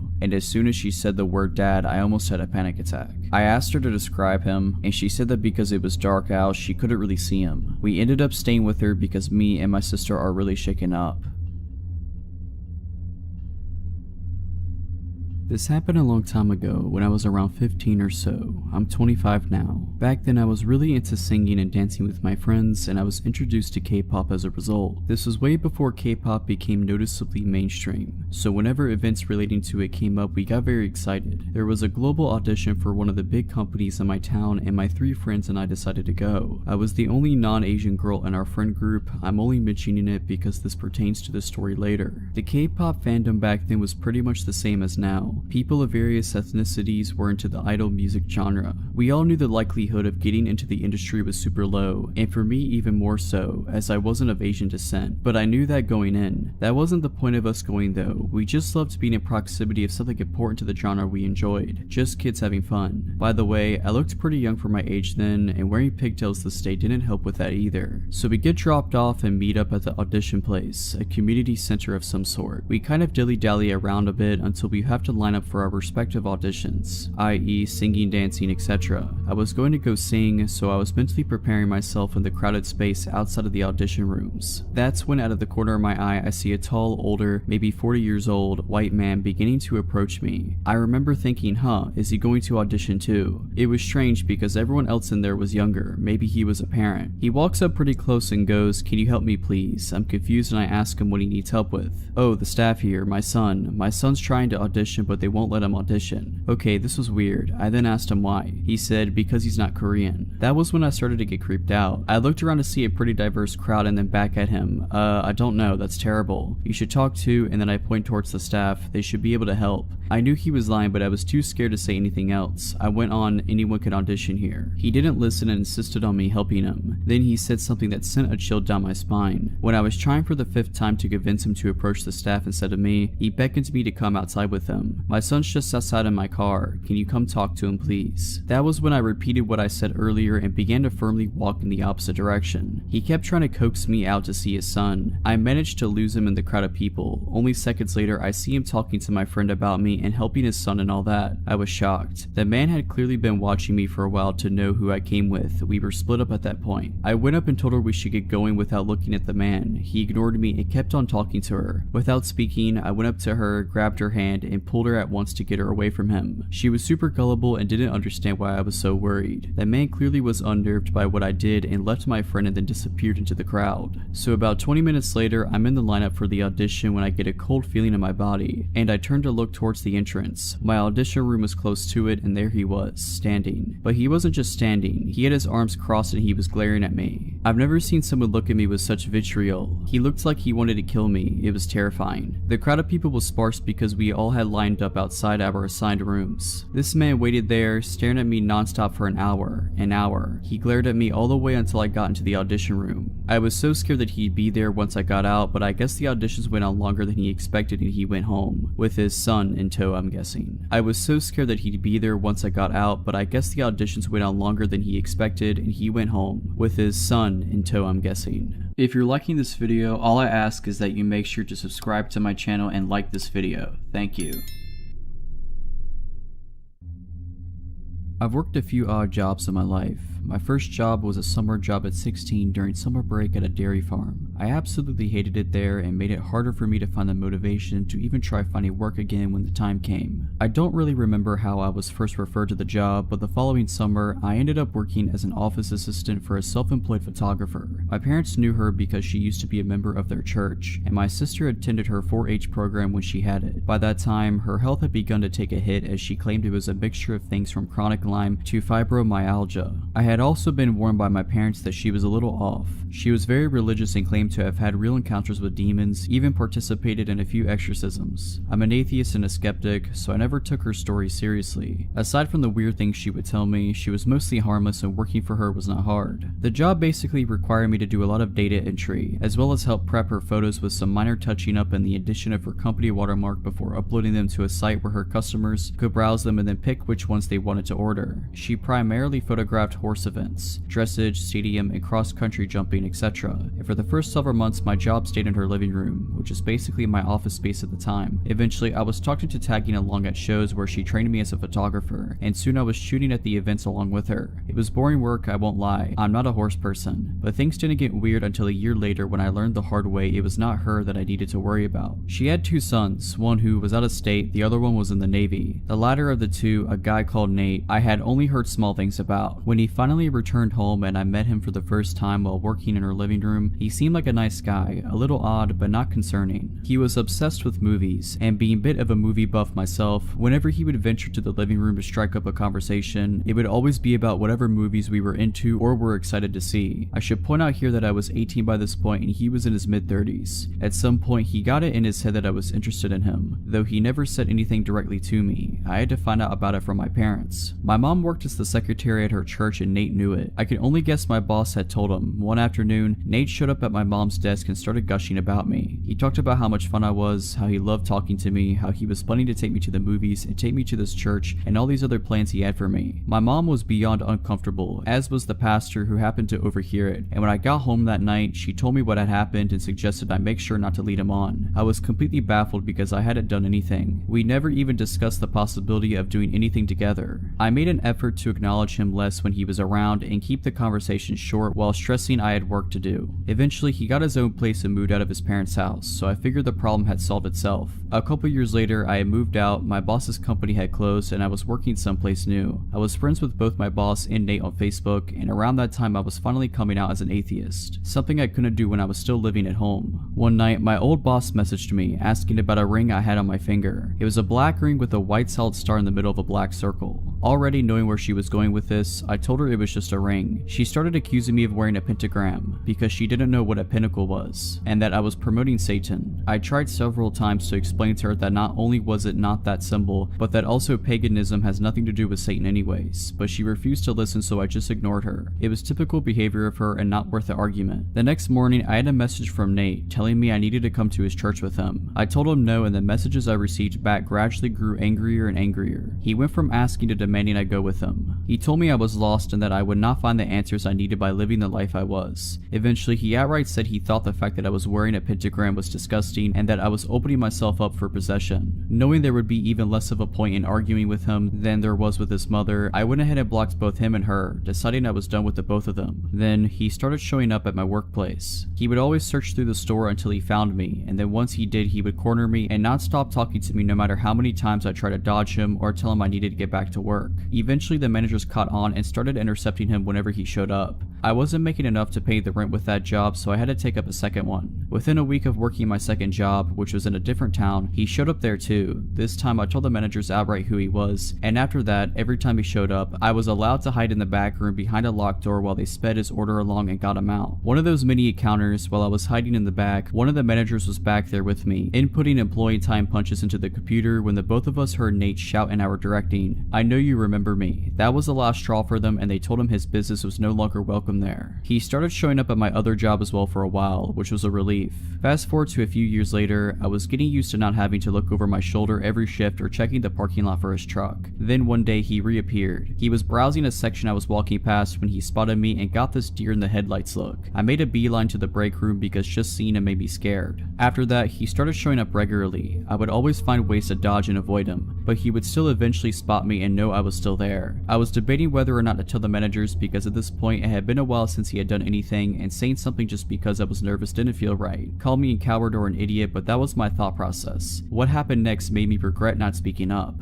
It was bound to happen eventually, but one night he managed to catch me while I was at the customer service desk. He approached me and said hi, and I immediately started to look for someone to signal over so I could make a break for it. But before I could say a word, he said something that made me feel sick. "How's your little girl doing? She's 3 now, right?" I looked at him horrified. I had him completely blocked from all of my social media, I had his number blocked, I was living at a new address, and I had not seen or spoken to his mother since she confronted me about my ring. I had not told either of them I was a parent now or that I was married, and I was not friends with anyone who knew them, but he knew. "How's your husband doing too?" he asked when I didn't answer. "He's good, he's a good man," I said, trying to reinforce the idea that I was not available to him and that I had no desire to have anything to do with him. "Where does he work?" At this point, I felt like I was going to pass out. Thankfully, another employee approached just to gather some reshelves, and I got out of there. As I was leaving, he called out behind me, "I'll see you again, we'll talk. We'll go out and do something together, we will." I reported him to the managers, telling them everything about the encounter, including all the information he had on me and my family that he should not have had. They were able to pull up his face on CCTV. I haven't seen him since the incident with my managers. I think he may have gotten scared off. Turned out one of my coworkers used to work with him too at a different job, and she also made a complaint about him to the managers. I don't know what they did with that information afterwards, but I know he hasn't shown up since. It sounds like they plan to call the cops if he sets foot in the store again. With 2 employee complaints of stalker-like behavior, they refuse to ignore that.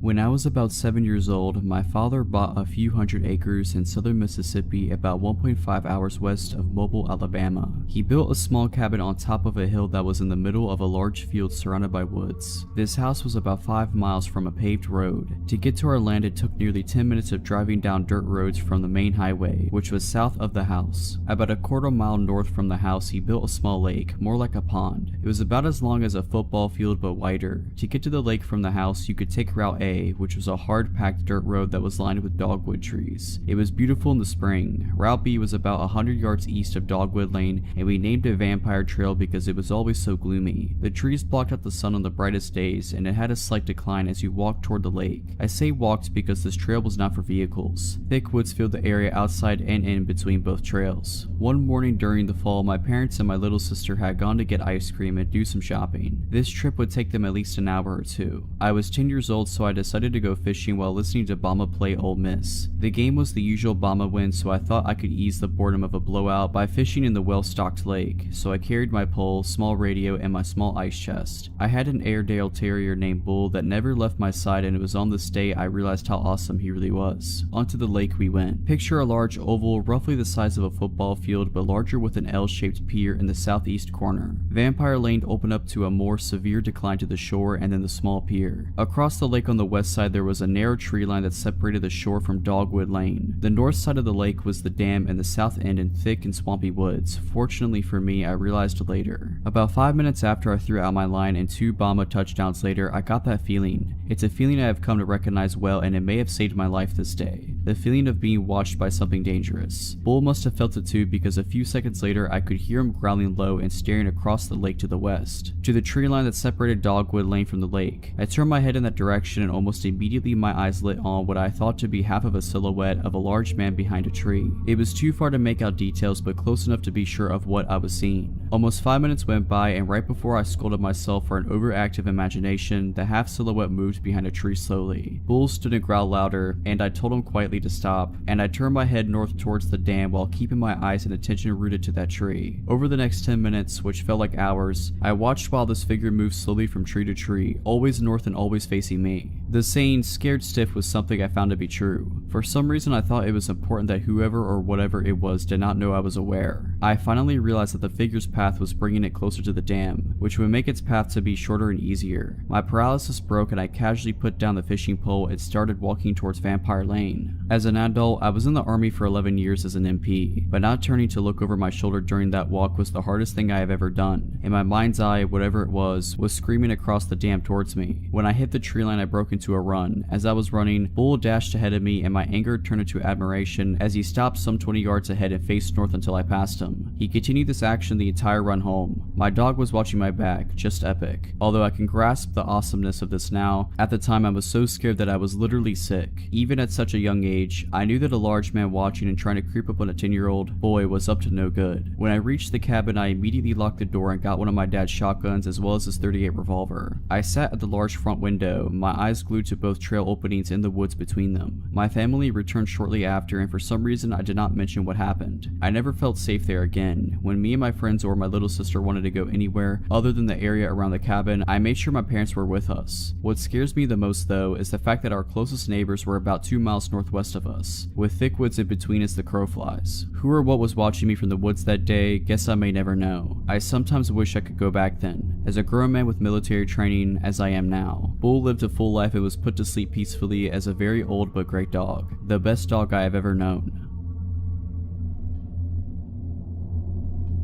This happened a few years ago, and since then it has made me look at people very differently. I used to work in a strip mall out in a fairly rural area. Most people are recognizable even if you don't know them personally. People from out of the area frequently stop on their way through to other towns, so it's not like there are never out-of-towners, just that they might be easy to spot. Like in many places, we have a few homeless folks that hang around the shopping center, and they occasionally ask people for change or food. It could be a nuisance, but the folks that worked at the shops kind of kept an eye on them to help them out or to keep track of how they are doing. There's this one guy, let's call him Shane, that over the course of years has slowly gotten in worse and worse shape. He He would be filthy and was clearly not doing well mentally, and was usually intoxicated. He always had several layers of clothing, and the pants that he wore on the outside of his other pants always sagged, making it hard for him to walk. He'd go missing for days and then show up again. We'd wonder what happened to Shane and ask around a bit, and a few days later he'd appear again. He was always so dirty. I always wished there was a way we could get him some help, but I didn't really know what to do. One day I was out in a major city that is about 80 or so miles away from where I work.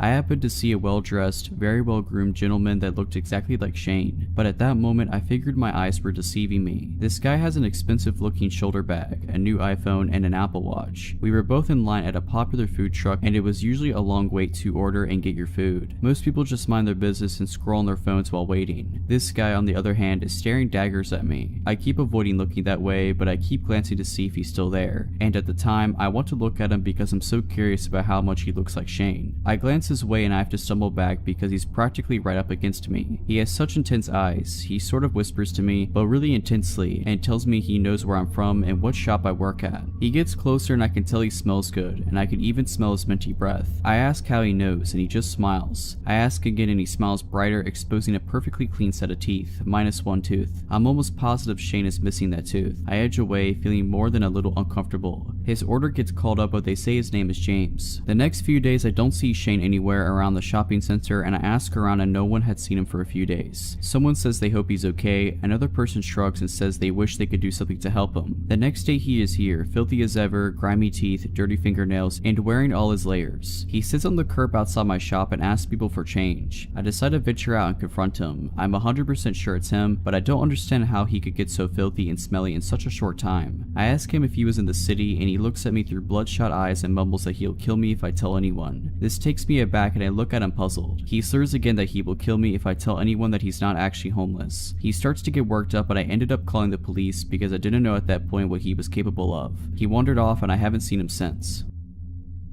This story takes place late around 1:30 a.m. when I get the call. A very drunk friend of mine, Claire, is begging me to come pick her up and give her a ride home soon. The bar is closing soon and she's too drunk to drive home. The bar she is at isn't too far from my house, about a 10 to 15 minute drive, but the issue is that she lives like 35 to 45 minutes on the other side of town. Claire has been extremely nice to me in the past, and I did owe her a solid, so at about 10 to 2, I grab my keys and my concealed carry and leave the house. I get to the bar at around 5 past 2, and she's sitting outside on a bench by the doorman. I pull into the parking lot, which is pretty empty since the bar is closed, and I assume the cars remaining were the workers who had yet to leave. I get out of the car and start walking to Claire, who is kinda slumped over. I was hoping she wasn't passed out drunk, and when I got to her, the doorman asked me if I was her ride. I told her yes, showed my ID for proof, and what he said next was of some concern. He kinda pulls me in and says, "Hey, I was supposed to leave when we closed, but I have a strong feeling your friend was roofied. She's been on the porch drinking all night and some guy kept hovering around her. I assumed it was a boyfriend or whatever, but she never turned to talk to the guy. She was either drinking or chatting with other girls around her. Well, anyways, she chugged her last drink, came up to me and told me you would be coming to pick her up, and she asked me if she could sit by me, and she told me she felt very dizzy and sick. I told her sure, hoping she just drank too much, and she passed out right after she sat down. After that, I couldn't see the guy anymore, but I didn't want to take any chances. So visibly concerned, I thank the guy profusely, and he even helps me carry Claire to my car. Midway to carrying her, she's kind of coming to, like someone just waking up after a surgery. That really groggy, not knowing where they are, talking of nonsense kind of talking. I don't remember exactly what she was talking about, but I'm sure if I wasn't on high alert about her possibly being drugged, it was some funny stuff. So we get her buckled in, I thank the guy again, and he just says he hopes she gets home safe. So now, hoping my friend is only stupid drunk and not drugged, I start driving to her house. The whole time I'm trying to keep an eye on her and an eye on the road. She's now snoring asleep, which puts me at ease a bit, but about halfway to her house, my fuel light comes on. Cursing the fuel economy of a sports car, I pull into the next gas station. It's one of those small gas stations that doesn't have 24-hour store, so I'm on extra high alert while I start to pump gas. The gas station is about a block from the freeway, and right at the corner of the intersection. The street itself is pretty dark, with lonely lampposts shining very pitiful lights at large intervals. I get that really dead feeling like this place is just abandoned. To give an idea of positioning, because this is important, important. The gas station is at the corner of the intersection. The storefront would be facing south, and we were right in front of it where the pumps were. The east would be where there are air pumps for tires and parking spaces, and the north would be a diesel fuel pump right behind the store, accessible from the street behind the gas station. I drive a Corvette, so the filler is on the rear end of the car, and I'm leaning against the rear looking around. To my left, I hear this weird metallic scraping sound, so I turn and see this guy about 15 to 20 feet from me come around the corner dragging a long metal pipe on the ground. I immediately sense that I'm in a possibly dangerous situation now. The guy looks almost possessed, but he's not looking at me, rather like he's trying to look into my car. I'm on the defensive, but hope I can get him to leave, so I call out, "Hey, everything alright?" Without looking at me, he answers back, "You took my girlfriend from me. I'm here to take her back." Now he turns to look at me and he's got blood in his eyes. Before he begins to take a step though, I start yelling, hoping it'll get him to back off. "Back off, please turn around." He takes a step towards me, clearly unimpressed, so almost automatically, I pull my handgun from my inside the waistband holster and draw a bead on him. "Back off, you don't have to die," I start yelling louder. Anyway, in a panic, the guy throws the pipe at me. It whizzes by and I dive behind my car for cover. I have no idea if he has a gun himself or what, but I was going to put some kind of cover between me and him, and by the time I kneel up and aim over the rear of my car, he's booked it. I hear a car door slam and tires screech, and he launches off the curb on the east side of the lot and is tearing down the road, swaying all over the place. In my own panicked hurry, I pull the pump out of the car, screw the cap on, and tear out of there myself. Claire, however, is still passed out in the car, and now I'm afraid because I'm convinced she'd been drugged and we were followed by that guy. Me being more concerned about her earlier and keeping on the road, I must have not noticed being followed. The whole way back to her house, I'm wary of any car that's behind me. I'm also driving very aggressively, and when I get to Claire's neighborhood, I circle a separate block that's not hers 4 times to make sure no one followed me. When I was satisfied thinking I wasn't being followed anymore, I pull up to her house and try to shake her awake. She's doing that groggy waking up stuff from before, but now she's able to get up.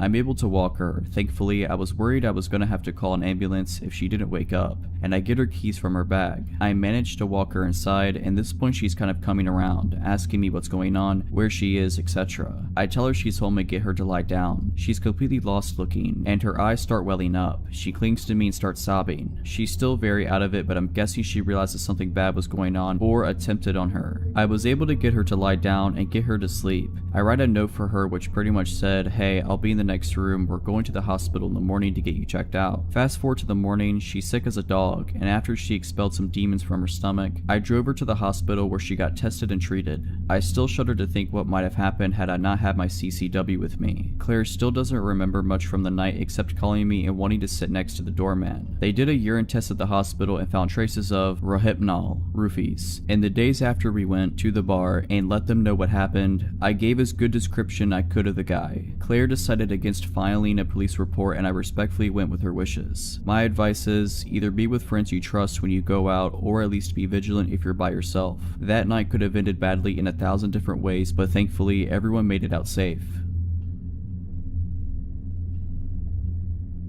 I don't really know where to begin, but I suppose it started before I was born. My birth set in motion a series of actions that led to the threat on my life beyond my control. So pre my existence, my mother, Jane, dated an older guy named James when she was in her mid-teens. He adored her but wasn't of the same religion as her, so she ended up marrying a gentleman from her congregation instead, leaving James' brother put out. A year after being married, Jane gave birth to me and decided that she was unhappy with my father, Dave, and contacted James with the intent to go back to him. So Jane packed a bag one night, took me, and left. As soon as she arrived at James, she was bombarded with messages from Dave telling her that he would take full custody of me if she didn't return. So with a heavy heart, she chose me over James, and therein lies my problem. She went back to my father, and after another year of failed attempts, they divorced and my mother moved south to be with family, completely forgetting about James. My childhood was fairly normal for the next 13 years. A few house moves, a new stepdad, and a few siblings. Mother's second marriage falls through and she's single again. The year is 2010 and she has just discovered Facebook. Being newly single and having sudden contact with all of her old school friends, she quickly strikes up a few romances out of nostalgia. Nothing sticks though until she finds him. James has a Facebook account, not very active, no profile picture, but my mom is sure it is him and immediately falls in love again. He comes down south and meets his kids and stays for my 16th birthday party. Looks wise, he is easily in his 50s with shaved gray hair and glasses. My mom leaves him a third time and he finally flips and the crazy comes out to play. He starts turning up at the house uninvited. He is told to leave every time. The visits become less frequent and we think maybe he's got the message. But then hand-delivered letters start arriving for my mom, and it's the contents of these letters that cause me alarm. In them he details how if she had never met my father, they could have been happy together, and he had a plan to get her back that was ruined by the untimely arrival of me. So he did what any crazy man would do and started plotting to get me out of the picture. Back in 1995, she had a near miss of a car accident with baby me in the car when a car clipped her at a junction. She didn't get the car's details but put it down to chance. In the letters, James tells her that the incident 15 years ago was him and that he won't miss this time. He informs her that he still believes that there is a chance for them, but only with me out the picture. I'm not a baby anymore, my father's well and truly out of the picture, but the crazy in James' brain won't let it go. The next letter tells her that he will burn the house down. If he can't have her, no one else will. The next letter informs my mother that he has told social services that she is a drunk and that they will come and take me away. Not hard to prove that false, so we don't panic. The next letter tells her that he will burn the house down. If he can't have her, no one else will. This one she takes to the police. Upon investigation, it is revealed that an ex of James, with the same first name as my mother, has a restraining order against him for stalking and attempted arson. We are put on high alert and the process for a restraining order is begun. A few nights later, my mom hears someone outside the house. Thinking it's him, she calls the police. They arrive within 5 minutes and search the street. No James, but his car is found behind the resident garages. He doesn't return to it that night. The next day, the police contact a woman's hostel in a neighboring county. They have a room spare, so we pack our bags and head there. And so the summer of my life was spent in hiding, no friends, no social media. Well, I wasn't supposed to have social media, but using proxy servers on the computer in the teens rec room, I was the only teen in the hostel at this point, was easy, and possibly very stupid. James began messaging me through Facebook, playing nice, telling me how much he loved my mom, and needed to know that she was okay. I ignored him and blocked his account. I had a number of fake accounts try to befriend me, and they were all blocked also. After 3 months, they find us a new house. We have a week to go back and pack up our old lives. So that's what we do, and now it's 8 years later, and I've moved several times since, including for university, and honestly haven't given much thought to the man who wanted to kill me so he could be with my mother. 2 years ago, I moved back up north not far from my birthplace. 2 weeks ago, I received an email on an old email account for a rental agreement. At first, I thought it was spam, but upon opening it, the name at the top read to James Smith, and the rental address was not too far from me, only a town away. That sick guy gave my email to the renters as his so that I would know he was nearby. I've heard nothing else, but I seriously hope that we don't ever meet again.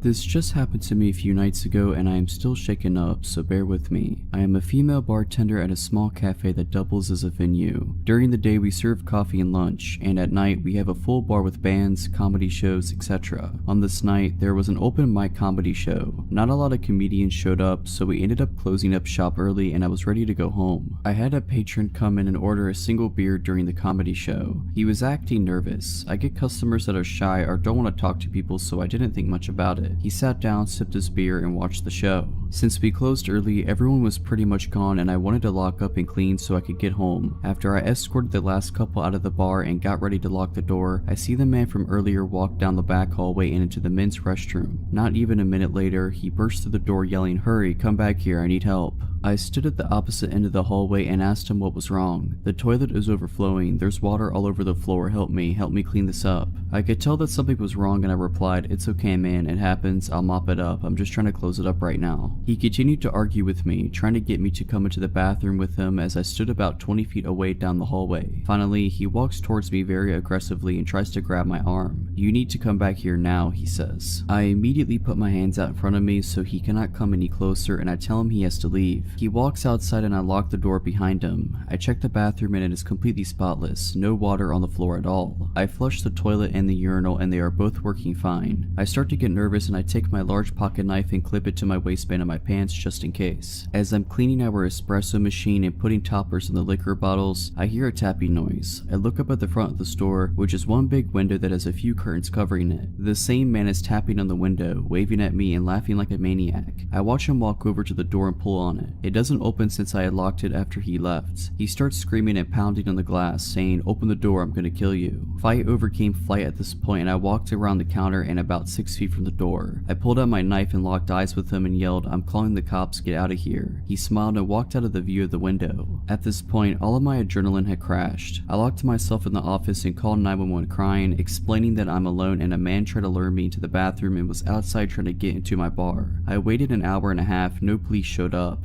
I called my boyfriend and he drove up to the shop. My manager watched the security cameras from home, making sure that the man didn't come back. I did the deposit and immediately drove home, my boyfriend following close behind me. My male busboy has been coming in to work with me, so I'm not alone, and the managers have been keeping an eye on the security cameras while I'm working.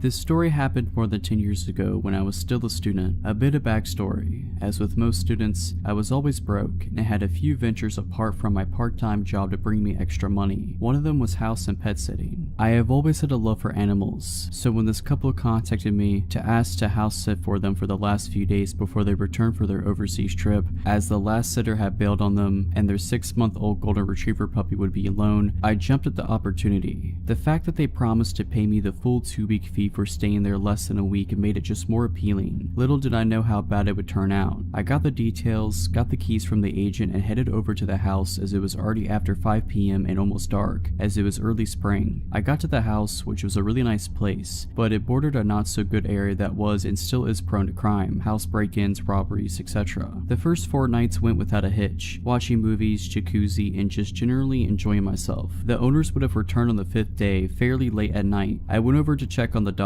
I got a call from them at about 10 p.m. saying their flight got delayed, so they're going to stay in a hotel and do the 3.5-hour drive back the following morning, and asked if I could sleep there again that night, which was fine. I was already there and had my overnight bag still in my car. I called my dad to let him know of the plans, as I was still staying with my parents, and he specifically asked what the address was. I normally did not give them details like that because I was old enough to look after myself. I still believe to this day that probably saved my life. I eventually got to bed about 1 a.m. and it felt like I had only slept 5 minutes when I was awoken to a window breaking, and I could hear movement and what sounded like footsteps running down the hallway. The first thing I did was grab my phone and just hit redial. Thanks to my old Motorola phone, redialing was as simple as pressing one button, as my dad was the last number that I had called, hoping that he wakes up from the call. I then dropped the phone in between the headboard and mattress in case my dad picks up that he can hear what is going on. I had barely done that when the first guy stormed through the bedroom door. I could see a silhouette and he had a knife in his hand. When he saw it, he raised it and came at me. Now, one thing to those that are unfamiliar with South Africa and the crime, robberies and house invasions usually are very brutal and violent. People get murdered or tortured if they are in the slightest retaliate or don't cooperate with the robbers. Out of instinct, I raised my legs back when he came at me, and when he came within reach, I kicked both legs out as hard as I can. When I kicked and made contact with the guy, he completely lifted off the ground and shot into the wall. Luckily, the knife shot out of his hand as well. Before he got the chance to get up, I was on top of him, driving my right knee into his face and in return, his head into the wall. I knew that my life depended on it, so I put in some extra force. The guy dropped like a sack of potatoes, but before I could get up, I heard the sound of a pistol cock and I froze. It felt like all the blood drained from my body and I just became numb. He stood like that with the pistol against my head for probably less than 10 seconds. I did not move, and he eventually said in very broken English to get on the bed, face down. I panicked, but thought if he wanted to shoot me that he'd already would have done so I did as he said. He threw a blanket over me, and I turned into a fetal position with my back against the wall, just so if they wanted to stab me that I had my legs and arms in front to protect my body. Now by that time, I had forgotten that I had called my dad, and the guy that I had need is still down. I heard a third guy come into the room, and I could hear what sounded like Portuguese to me. I could not understand what they said, but I recognized it, as we used to go to Mozambique on holiday a lot, and that is the main language spoken there. The one guy tried to get the guy that I put down off the ground, while the other started to ransack the house, shoving valuables into a big bag. It was about at this time that I heard tires screeching and a car approaching at what sounded like Mach 2. The car skittled to a halt right in front of the gate, and I heard someone scream. It was my dad. The three inside the house panicked and ran out the back door and tried to jump the fence. My dad opened fire, shooting in their general direction. I grabbed the house keys and pressed the gate remote, and my dad called the police while he came in. I met him at the front door and we walked out to the car to wait there for the police. It took them over an hour to get there, some excuse of no vehicle available. By that time I had calmed down and started to look for the dog. I could not find her anywhere. I grabbed a flashlight from my dad and started scanning the surrounding yard, and as I got to the corner I could see her laying on the ground. I got to her and saw she was dead. Later autopsies revealed she was poisoned, and the police found pieces of meat laced with poison near the fence. Poisoning is pretty standard practice in my country for dealing with dogs at a house or area that is targeted for a break-in or robbery. I was fuming and so sad. The police was also pretty useless and had a I don't give a crap attitude, and barely took our statements. By that time it was starting to get light, and I retrieved my bag, phone, and locked the house as good as I can without touching anything, and drove home behind my dad. Only when I got home I got the story from my dad's side. He said he answered my call only to hear the shouting and what sounded like fighting going on, and when I did not respond he flew out of the house and raced over. Luckily he asked me for the address the previous night, and he knows the area well to know exactly which house it is. Now my dad got there pretty quickly, and he said he stayed on the line the whole time, only hanging up when he stopped at the gate. My parents' house is about 6 miles from there, through a residential area. It's normally about a 20-minute drive. The call duration was 7 minutes and 13 seconds. I met the detective there later that day, gave my statement, they took fingerprints etc, and the owners got back about the same thing. The rest of the day was a blur as I came down from the shock and adrenaline. Now that is not where the story ends. About 7 or 8 months later I got a call from the detective telling me they caught the guys. The one that I had need apparently was the leader of the group. He had 4 counts of murder, I think 8 to 9 for attempted murder, multiple assaults, aggravated assault, over 100 house break-ins and robbery. I was shocked. The detective told me that if I had not taken him out first and fast that night, I would have definitely not gotten away so lightly. Now, this is also not where the story ends. 3 days later, I get another call from the detective saying that I should be careful as he had escaped from custody and they have not caught him yet. I was not worried too much as the robbery wasn't at my house and I had changed cars, so he would probably not find me. Also, I got my firearm license and carried my pistol on me 24/7. I did not hear anything after that until about 2 years later when I saw the detective in the grocery shop. We started talking about the case and she told me that he was killed during a home invasion. He broke into the wrong house and the owner was waiting for him, pistol in hand. Shot him once in the stomach and one in the neck. This whole ordeal has made me more vigilant, heightened my situational awareness, and made me a little paranoid to double and triple check all doors, locks, etc. But I'm just glad that they were brought to justice.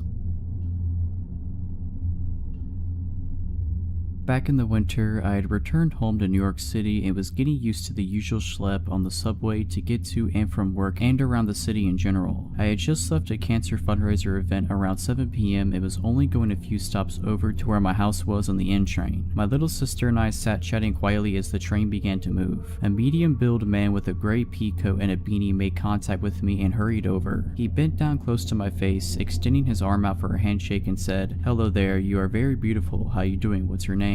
I sort of just recoiled back, giving him a confused, "what are you doing in my personal space" kind of look, shaking my head in a clear disinterest to make his acquaintance. All of a sudden, it was like a switch flipped and his previously sweet tone turned to an ugly rage. "You think you're better than everybody? Get out of here, clown." He screamed at the top of his lungs and I noticed everyone turning and staring in our direction. "Screw you anyway." He made a waving off gesture while I kind of just sat there staring at him wide-eyed, wondering what he was going to do next. His entire stance was very aggressive. He then stopped screaming and to my surprise made a direct pass to try the exact same thing on my sister who was right next to me. "Wow, you are beautiful too, can I shake your hand?" And he reached directly next to me to touch her. I extended my arm and said firmly, "Hey, leave my sister alone and back up out of our space." This guy smacks my hand out of the way. Now he's fully pushed my buttons. I stand up and realize I'm about eye level with him, so he must have been around 5'9", maybe 5'11" at most. "Don't touch my sister," I said, and I was officially heated. This part is a blur as I don't remember what he said when he pushed me and we began to scuffle, but I landed a very sweet uppercut on his jaw. This enraged him and he had me on my back within seconds, kicking me and screaming, "I will kill you." After what felt like an eternity, 2 good people of the subway had run up behind me and grabbed him off of me. I heard one guy say, "Leave her alone, dude," and when I looked up I saw several horrified passengers staring at us as we engaged in a full-on brawl. Adrenaline was pumping through my veins, so everything was bright and my vision was pinpoint and I felt numb. The conductor said something over the speakers about holding the train at the platform, and I stood there shaking as the guys threw him onto the platform and made a barrier between the platform and door as he attempted to get back into the car, clawing at the air and sputtering curses at me, staring me dead in the eye. The subway doors finally closed, locking him out. He pounded on the doors as though possessed by a demon, screaming so loud you could see every vein in his neck as he pounded on the glass. His eyes were so bloodshot they almost glowed red, and his voice was so loud it pierced through the entire car. "I will kill you." Then the subway car pulled away from the station. Someone pointed to the ground. He had dropped his cell phone in the altercation. It was unlocked. I found out everything I could about this crazed stranger. His name, his social media handle, saw all of his selfies, the fact that he had been trying very hard and was unsuccessful at getting laid. His text messages revealed he was a drug dealer of some sort. I suspected crack because of the prices, increments, and wording of the text, which would also kind of explain his violent outburst. I had seen my fair share of crazy in New York City, but it hadn't gotten this up close and personal in years. I was shook and emotional following the attack. I went to the police station with my aunt and uncle soon after to file a report. I gave them his full name and they said they had a lot of people in the system with the same name. I said, well, I have all the specific info I got off the phone. They said they couldn't use anything off the phone without a warrant. They ended up taking his cell phone from me and nothing ever really came of it, except for the huge bruise I had from getting a blunt kick to the thigh. An officer came by my house a few months later with some photos of extremely similar looking men, none of which I could confidently identify as my assailant. Haven't heard a single thing since I filed the report and I couldn't find the guy on social media again. I just hope the man is found and arrested.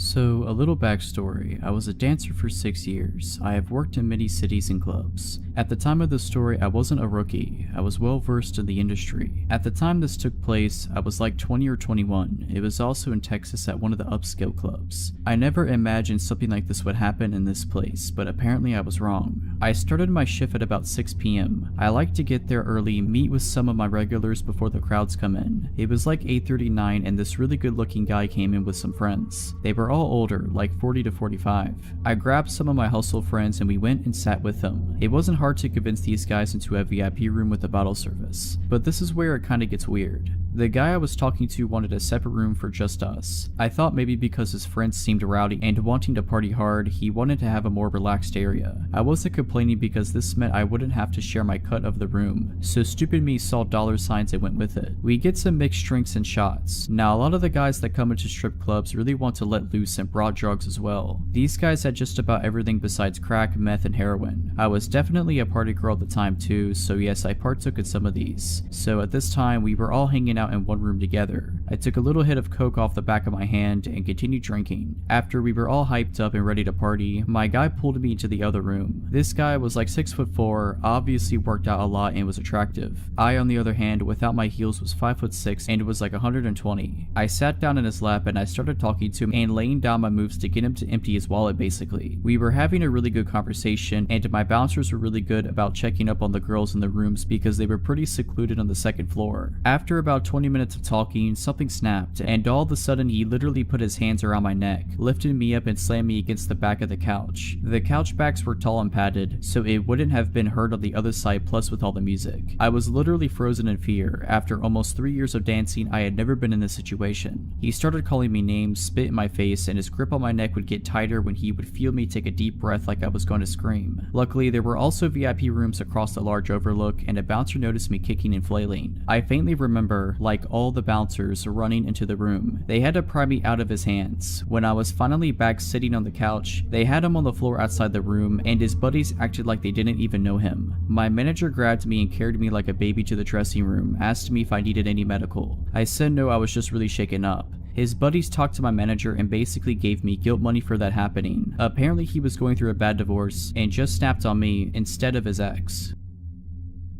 When I was 18, I was living in a small town. I was friends with rowdy skaters around and they helped connect me with this dude who sold weed. He was 29 years old I think at the time. He gave me pretty good deals and lived nearby. I wasn't driving at the time so this was convenient for me. His name was Max. Max had always struck me as a weird dude. We had normal weed buying interactions that never lasted more than 10 minutes. Buy some weed, maybe smoke a bowl, that's it. He'd often tell me he could drop it off at my house but I never let him because as I said before, he was weird. I wasn't afraid of him, but was definitely aware that his offers to deliver to me were weird. One day in May of 2018, I was invited to a bonfire by the same rowdy skaters that introduced me to this guy. I had no idea he'd be there, nor was it important to me at all. I brought the guy I was dating at the time. I said hey to everyone including Max. We stayed for a couple hours and some of them played some music on their guitars. Nearing the time I was leaving the bonfire around 11 p.m, Max was getting upset about something and threw his guitar into the bonfire. I didn't know what he was angry or upset about and paid no mind to it. This happened as I was leaving with the guy I was dating. I went to bed and woke up to paragraphs on paragraphs of crazy texts from Max ranging from 1 a.m. to 5 a.m. Like a constant stream of texts stating things such as, "You know how much I loved you, you are cruel." He would go back and forth between saying, "I would give you the world if you'd let me," and "You really do deserve him though." He said really scary things like, "You are a predator and should be snubbed out, just wait," and "You are stuck, I will either love you or hate you to the fullest extent my powers behold. Right now I pray the worst death on you and that guy you're with." To top it all off, he said, "Losing you is like losing a mother to me." He told me to tell him I never loved him and that I wouldn't hear from him again if I did. So that's what I did. I said, "I never loved you, do not message me again." I left it at that. I didn't get a response, nor did I care to get one. Max had never expressed any romantic interest to me, asking me out or anything. This was all out of nowhere and he was 11 years older than me. I was barely 18. That night he cut his long hair off and posted photos naked on Facebook, curled up in fetal position talking about being a statue of shame. It's as if he had a breakdown, but I had no intention of causing that and didn't think I would even offend anyone by bringing this guy I was seeing. Everyone else seemed to like the guy that I brought. About a week later, Max texted me pretty late at night and asked if I had seen the flowers he spread along my sidewalk, saying that he stole every flower in the vicinity of my neighborhood that night. I asked how he knew where I lived and said, I hadn't seen the flowers so he must have had the wrong house. I also told him he shouldn't do that as I never felt anything for him and so on. He told me that he had heard I lived on the same block as another one of the skater guys I had and he wasn't wrong. The skater guy I lived by was on the other side of the block and I never walked that way so I never saw the flowers. I blocked his number and didn't hear from him again for weeks. Weeks later, I woke up after a rough night and there were loads of flowers on the sidewalk right outside my house along with a little bouquet at the top of my walkway. I was pissed. I wasn't scared yet and stupidly I unblocked his number and texted him asking why there were flowers outside of my house. This confirmed that this indeed was where I lived. I still to this day feel so stupid for texting him and making it known that after weeks he had found my house. He responded saying, sounds nice, that was me. I blocked his number again. About a week later, I was out of town and my roommate texted me a photo of a heart with a peace sign inside of it and my name written under it drawn in chalk outside our house. When I got back into town, I went to the courthouse and began the process of getting a stalking order against him. When I left the courthouse, I went to Max's work and told him he needed to stop this behavior and that he was stalking me. He looked me in the eyes with no facial expression and said, if you don't leave, I am calling the cops. I got angry and said loudly, call the cops, I was just talking to them about you, and left his work in a rage. Soon after this, I began driving again. I once drove by him and he noticed it was me. The next day, I woke up with my car covered in flowers. I presented my case to the judge and she put the stalking order in place. He was served with it by police officers and I thought that was that and he wouldn't be bothering me again. I was wrong. After the stalking order was served, he made several other chalk messages on my sidewalk, left random gifts for me like chalk and beheaded my little pony heads on beer bottles. I always brought these things to the police station, but they said I needed to catch him doing it, take a photo or get a security camera. So I got a security camera and really hoped I would catch him. It turned out my security camera was stupid and I couldn't just watch the videos it took but had to skip through second by second by hand. It was an impossible task. I was terrified of leaving my house at night at this point. I never had my curtains open anymore and I was so frustrated that my livelihood was being taken away from me. Ultimately, I unblocked his number in hopes that he would text me directly violating the stalking order and after a few days, it worked. He sent me a weird text saying, forgive me, we are charming, this is harming, let us try again.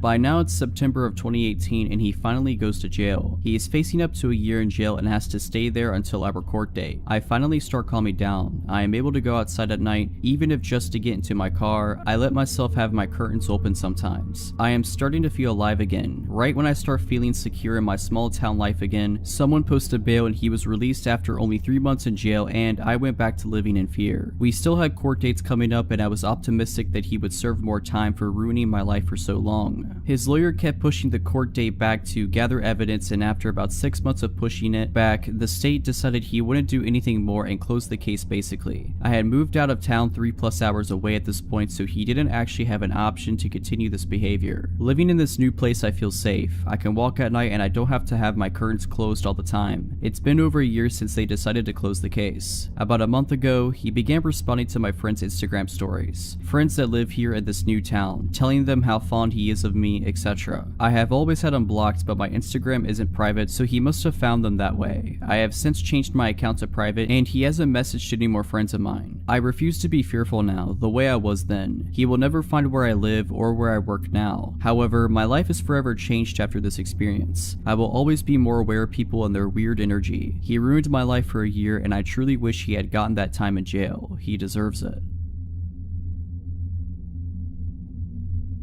So a 19-year-old female, was at a house party a couple days ago. I only really knew a couple of people there, and it was packed. I hung around with my 2 friends there for a while, having some drinks. After a while, my friends went into this room that everyone was hotboxing. I didn't go because I really didn't feel like drinking and being stoned at a party where I barely knew anyone, so I just mingled for a bit, then went on my phone talking to my other friends. I noticed this guy that keeps staring at me up and down, and instantly felt my stomach sink. I instantly had a bad feeling about the guy. I looked back down at my phone and sent my location to my friends, just letting them know where I was because things were changing from feeling chill to sketchy. There were a bunch of cans of soda in the kitchen, so I got up to grab a Sprite instead of having any more drinks. As I'm there, the same guy that kept looking at me comes in and started trying to get me to take this drink in a red Solo cup. I was like, nah, I have a Sprite, thanks though. He kept trying though, and I was getting annoyed because he kept being super pushy about it, and I'm pretty blunt, so I just said, look, I don't want your drink or your company, and walked away. I thought that'd be the end of it, and pushed it to the back of my mind as one of my friends came out from the hotbox room stoned and happy. We hung out some more, and my friend wanted a cigarette, so I went out on the balcony with her. As we're there, she put her cigarettes on the ledge, and as she's talking gibberishly, her arm pushed her cigarettes off and they fell down into the yard. I was gonna go downstairs and outside with her to get them, but she told me she had to grab something from her car anyways and that she'd be right back. I decided just to wait there for her. I'm on my phone and hear the door open, and I expected it to be her. As I'm about to say that was quick, I spin around and now I'm face to face with that guy from earlier. He just grabbed my face and kissed me, and I pushed at his chest and said, dude, did you not hear what I said? He proceeded to say something in Spanish. I can't speak Spanish, but I could tell it was Spanish. I told him to screw off and went to push past him to go back inside, and he proceeded to push me up against the wall outside and try to kiss on my neck. That's when I pushed him away as hard as I could, but he then let go of my wrist and grabbed my throat hard while maintaining eye contact and smirking at me the whole time. Just when he used his other hand and grabbed my butt, my friend came back from getting her cigarettes, poked her head out, saw what was happening, and she tried to intervene, but he pushed her with his other hand. I heard her say, oh nah. She grabbed the closest guy to the door from inside and brought him out. Random heroic guy from inside then grabbed the crazy throat grabber, putting him in some type of hold, and started screaming at him. He got kicked out, pretty sure someone punched him in the face too. Everyone was super apologetic and said they didn't even know that guy and weren't sure who he even was. I wasn't about to call the cops or anything because I didn't want to get the party busted, but I went to the bathroom and immediately broke down crying. Called my friends. My friends here weren't sober enough to drive, and they came to get me. I have a couple finger mark bruises on my neck still, and I'd hate to think of what would have happened had my friend been distracted by something and not came outside when she did. All I know is I'm not going to a party where I barely know anyone anymore. That was scary.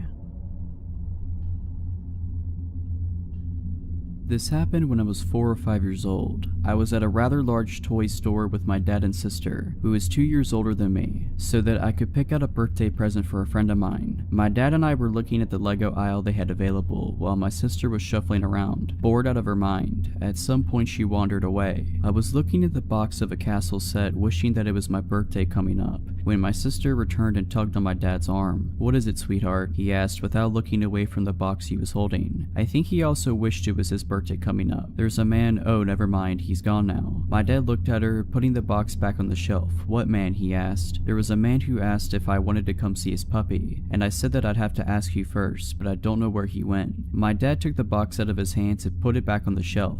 then took my hand in his and put his other hand around my sister's shoulders. "Well, let's go find him," my dad exclaimed, and began leading us toward the checkouts. Now, like I said, this toy store was rather large, and we were walking pretty fast. When we got near the checkouts, my sister pointed at a man who was just about to leave the store and said, "That's him." I could see how she recognized him from behind, as he had very long hair. It went halfway down his back. I remember him having a black winter coat on, which was strange because it was a pretty warm day. We walked even faster until we were at the nearest checkout, and my dad said to us, "Stay here with this nice lady for a second," referring to the cashier. He then ran up behind the man, who was now almost out the door, and threw his hand on his shoulder so hard I could hear it. My dad spun him around to face him, then began yelling, "Where's this puppy you wanted to show my daughter?" People around started looking over at the commotion, and my dad continued, "You wanted to take my daughter to see your puppy. Where is it? I want to see the puppy too." The man was stammering and stuttering and trying to get away, but my dad had a firm grasp on the guy's shoulder. Turning his head to where we were standing, my dad yelled to my sister, "Is this the guy who asked you to come see his puppy?" My sister silently nodded her head and then looked at her shoes. I think she thought that she was in trouble. I didn't blame her. Our dad was yelling really loudly, "Is the puppy in your car? Where's your car? Is that it over there?" He pointed out the glass door into the parking lot. "Or is that your car? Is that where the puppy you wanted to show my 6-year-old daughter is?" I remember thinking that if he just let go of the guy, he could lead us to the puppy. Before I knew it, 3 men in yellow jackets had come. There was a word on their jackets which read security. My dad let go of the man and the security guards held him instead. My sister was crying by this point. My dad walked back to us, once again taking my hand in one of his own, and putting the other around my sister's shoulders. He asked the cashier if she had a phone he could use, and she took us to the office. He called our mom to come pick us up, then assured my sister that she was not in trouble. In fact, she was in the least amount of trouble anyone has ever been in the history of the world, simply by coming and asking for his permission to see the puppy. I asked him if we were still going to see it, and he just looked at me and said, "Sorry son, the puppy ran away." Our mom came in just a few minutes, and as we were leaving, there were police cars pulling up.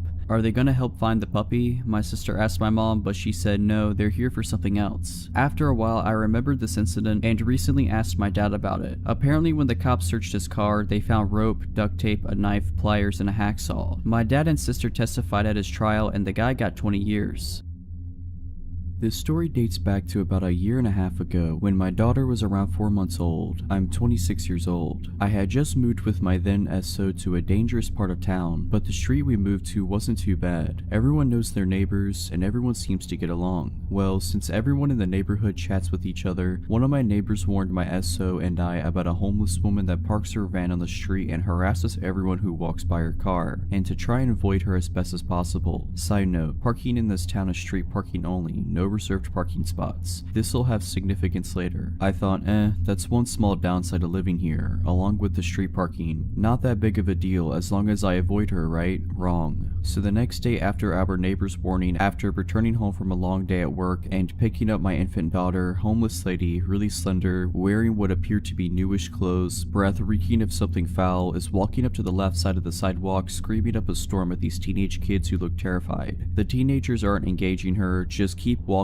and looking at each other with uncertainty. I stay on the right side of the sidewalk, even though I knew I'd have to cross the small street to the left where my apartment was located. My daughter wakes up from her nap in my arms and begins to coo. Homeless lady spots me crossing the street with my purse, work bag, my baby, her baby bag, and decided it's a good idea to come up and chat me up about her conspiracy theories as I'm walking up to my apartment. Fine, no big deal. At least she's not bothering the kids anymore. Then as I'm fumbling to get my keys to open the gate that leads to my complex, she asked for money. I told her the truth, I'm sorry but I don't carry cash on me, all the while trying to hold onto my baby, find my keys, hold my bags. Her response, "Stuck up lady." And then she continues muttering under her breath, which I must repeat was bad, and starts harassing more kids down the block. A couple months go by and she continuously comes up to harass me, as if she doesn't recall who I am every single day. Every day I politely apologize and say I need to get home, or I don't have any money, still, or I simply don't have time to chat right now. Every answer I gave her was met with an insult both directly and under her breath.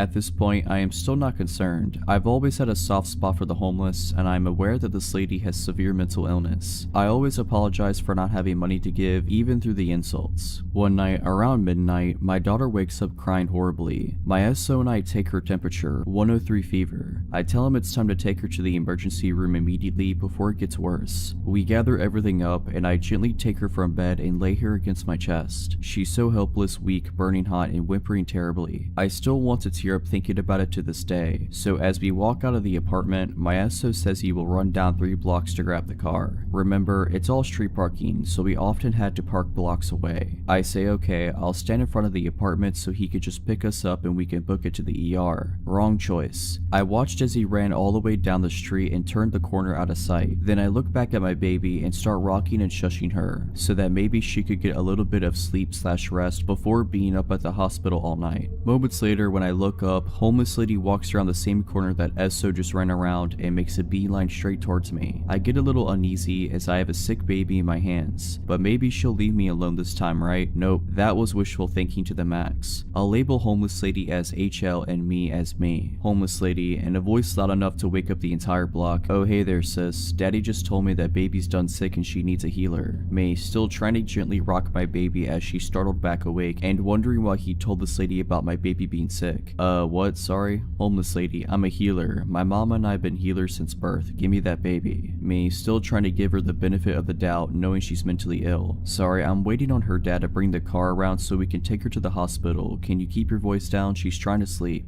Homeless lady, nah girl, I'm a healer. Didn't you hear me? I done said I was a healer. You know what a healer is, don't you? Give me that baby. Now at this point, she reached out and put her incredibly dirty hands on my daughter's leg/foot and wouldn't let go. Me, excuse me, let her go now. Homeless lady, give me that baby. Me, she's very sick, you're waking her up. Stop. Her, let me heal her. Me, if you don't let go right now, I will kill you. It was at this point that she and I locked eye contact, and her facial expression was what I can only describe as the most terrifying, evil look a person can give, with her eyes and smile widening with every passing second. She then broke out in a laugh so loud and terrifying that I can't believe I didn't piss myself. By this time, my daughter was crying hysterically. My internal dialogue went something like this. Where is SO? I'm gonna have to set my sick infant daughter on the ground and beat this lady up just to get her to not kidnap my kid. It also crossed my mind that if I did that, I'd probably be the one arrested. Like a Hail Mary, my SO comes around the corner in the car and I reiterate to the lady that my SO is now here and if she doesn't stop harassing me, I will kill her. This finally struck some chord inside her brain and she took off running down the street, cursing profanities very loudly. My daughter's cry has me in tears too after being yanked so hard by this lady. I still wonder what could have happened if she yanked hard enough to take my sick daughter. My SO ended up admitting that he felt bad for her, so he told her that our baby was sick and even struck up a conversation with her about it. All the while his daughter and I were waiting outside past midnight alone in a bad area for him. Needless to say, he's now my ex. He even later laughed about the entire thing and told me I was exaggerating and she was harmless. He also still struck up regular conversations with the woman after that anytime he'd see her, and it infuriated me. I don't think anyone who would have seen the look in this woman's face would label her as harmless. She looked very much like she was ready to harm.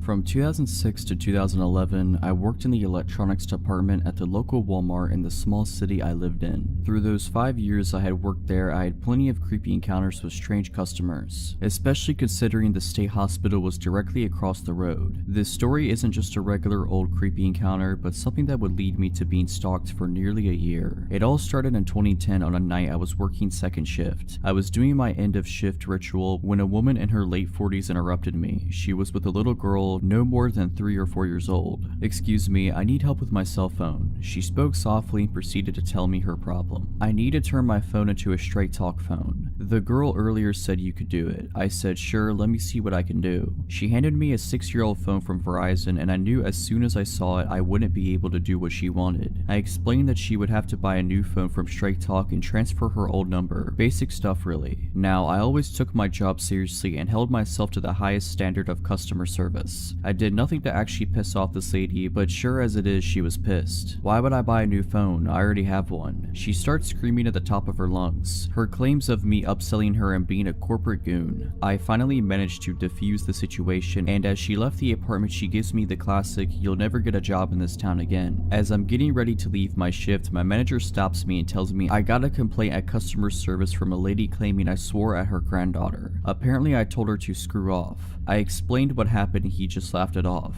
My managers knew it was very unlike me to say anything like that to a customer. I wish the story ended there. For the next several weeks I would get complaints about things I'd never done, sometimes even on my days off. I would come into questions from management nearly every day. It was complaints ranging from me being rude to a customer all the way to me doing drugs in the parking lot on break. All these complaints were coming from two women. As it turned out, it was the cell phone lady and her adult daughter. It turns out they have even been scoping out my work schedule and started coming in nearly every day. They would walk through electronics to make sure they saw me, and later that night I would have a complaint. This happened for months. It happened so much management deemed her, my name, favorite customer. To be honest, I didn't care much. I even thought it was pretty funny. I never got in trouble and everyone knew these ladies and just blew it off. I started caring when she took it to a new level. She started to follow me around. I would see her when I was around town. She made it clear she knew where I lived and would regularly walk by my house. I would see her standing out front just looking at my place. I began getting complaints to the city about my property, grass too tall, the old shed in my yard, my fire pit, basically everything. She even found out my girlfriend's name and began complaining at her job. I knew it was her. She would make it so clear that she was following me. Sometimes she would stop in and ask me questions at work and act like the nicest customer. A few times she asked me things like, "How's your girlfriend?" or my favorite, "How can you afford that big house on your little Walmart wage?" For about 7 months she stalked and slandered me. I started telling her I knew what she was doing and to stop.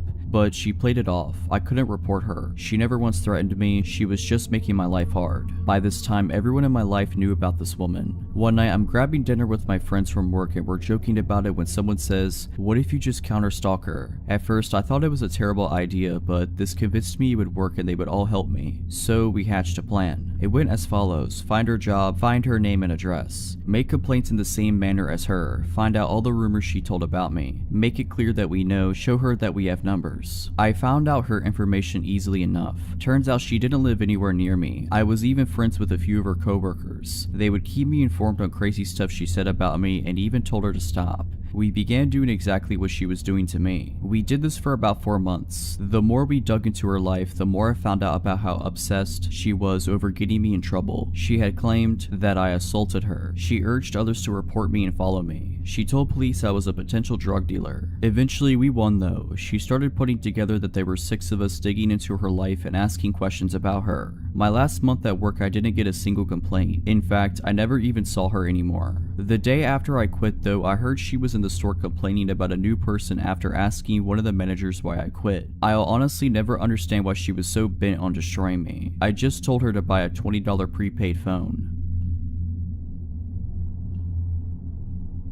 I work about a mile from my house, in a pretty small town, 100,000 people-ish, spread out. I grew up in one of the largest cities in the States, so living here has been a bit of a culture shock. It's very easily accessible by walking, so I never drive. About half a year ago, I finished work around 1 AM. Nobody is really out past 8 PM here. A huge shock coming from a big city, so the park I walked through was utterly deserted. I live in one of the safest countries in the world, not America anymore, so it's easy to forget just how vulnerable I still am. I honestly didn't feel uncomfortable at any point in my walk until I rounded the corner past some basketball courts nearby my house. I was still about 2 minutes away from home, and this stretch of my walk was completely dark. The moon was massive that night. While I had welcomed its light at the beginning of my journey, in the absence of streetlights, it actually made things look pretty eerie. I had walked this path hundreds of times, but tonight something felt off. I'm not a fearful person in any sense of the word, but I was really on edge suddenly. Then I saw it, a van in the parking lot next to the courts, with its side door open. I picked up my pace and kept an eye on it. There are usually cars in that parking lot. I live in a tourist town and backpackers often stay in their vehicles to save money. I'd never seen one with its door hanging open like that in the middle of the night though. I was so focused on the van that I missed the man walking out from the trees near the courts, until he was a mere 30 feet behind me. He was walking fast, and there was little doubt that he was heading straight towards me. I was at a loss for what my next action should be. Screaming wouldn't do much. I was still too far away from any residences. I usually carry a glass water bottle with me for protection. We have very strict laws on weapons, but had left it at work that night. My phone was dead. Everything I knew better than to do, I'd done. I hesitated running on the off chance that he didn't mean to act sketchy. I also knew I couldn't outrun him. I saw a little dark blur darting across the library parking lot at the back of the courts. It didn't even register to me what it was. The whole situation was so surreal. The guy was behind me now, and judging by his footsteps, he hadn't veered course. I quickened my pace, felt out my keys in my purse, and slipped them in between my fingers. I heard a slight jingling noise, and everything suddenly made sense. The blur was Apollo, the large black cat that often walked me home on the stretch after the park. Tonight, he was doing that weird cat run, where they get really low to the ground with their ears back. I had an impression that he was angry, but he was moving too fast for me to see his face properly as he rushed past me. I kept walking, but the heavy footsteps were retreating now. I didn't dare look back, and kept moving forward quickly. Apollo was suddenly by my side, still staying low to the ground and stopping every few feet to look behind him and hiss. Then he would do that weird cat run to catch up with me. He walked the whole way home with me, as he had done so many times, but I'd never seen him act like that. As we neared my gate, he visibly relaxed and flopped on his back. I coaxed him inside the gate before giving him some massive hugs and head bumps. I stopped walking home by myself at night and still saw my sweet little cat friend often. I never saw him behave that way again though. Apollo moved away 3 months ago. I still miss my little buddy and often think about how strange that night was. I wish I'd turn around to see him chase the guy off. I've heard so many stories about dogs protecting people, but rarely about cats. If you're liking this video, all I ask is that you make sure to subscribe to my channel and like this video. Thank you.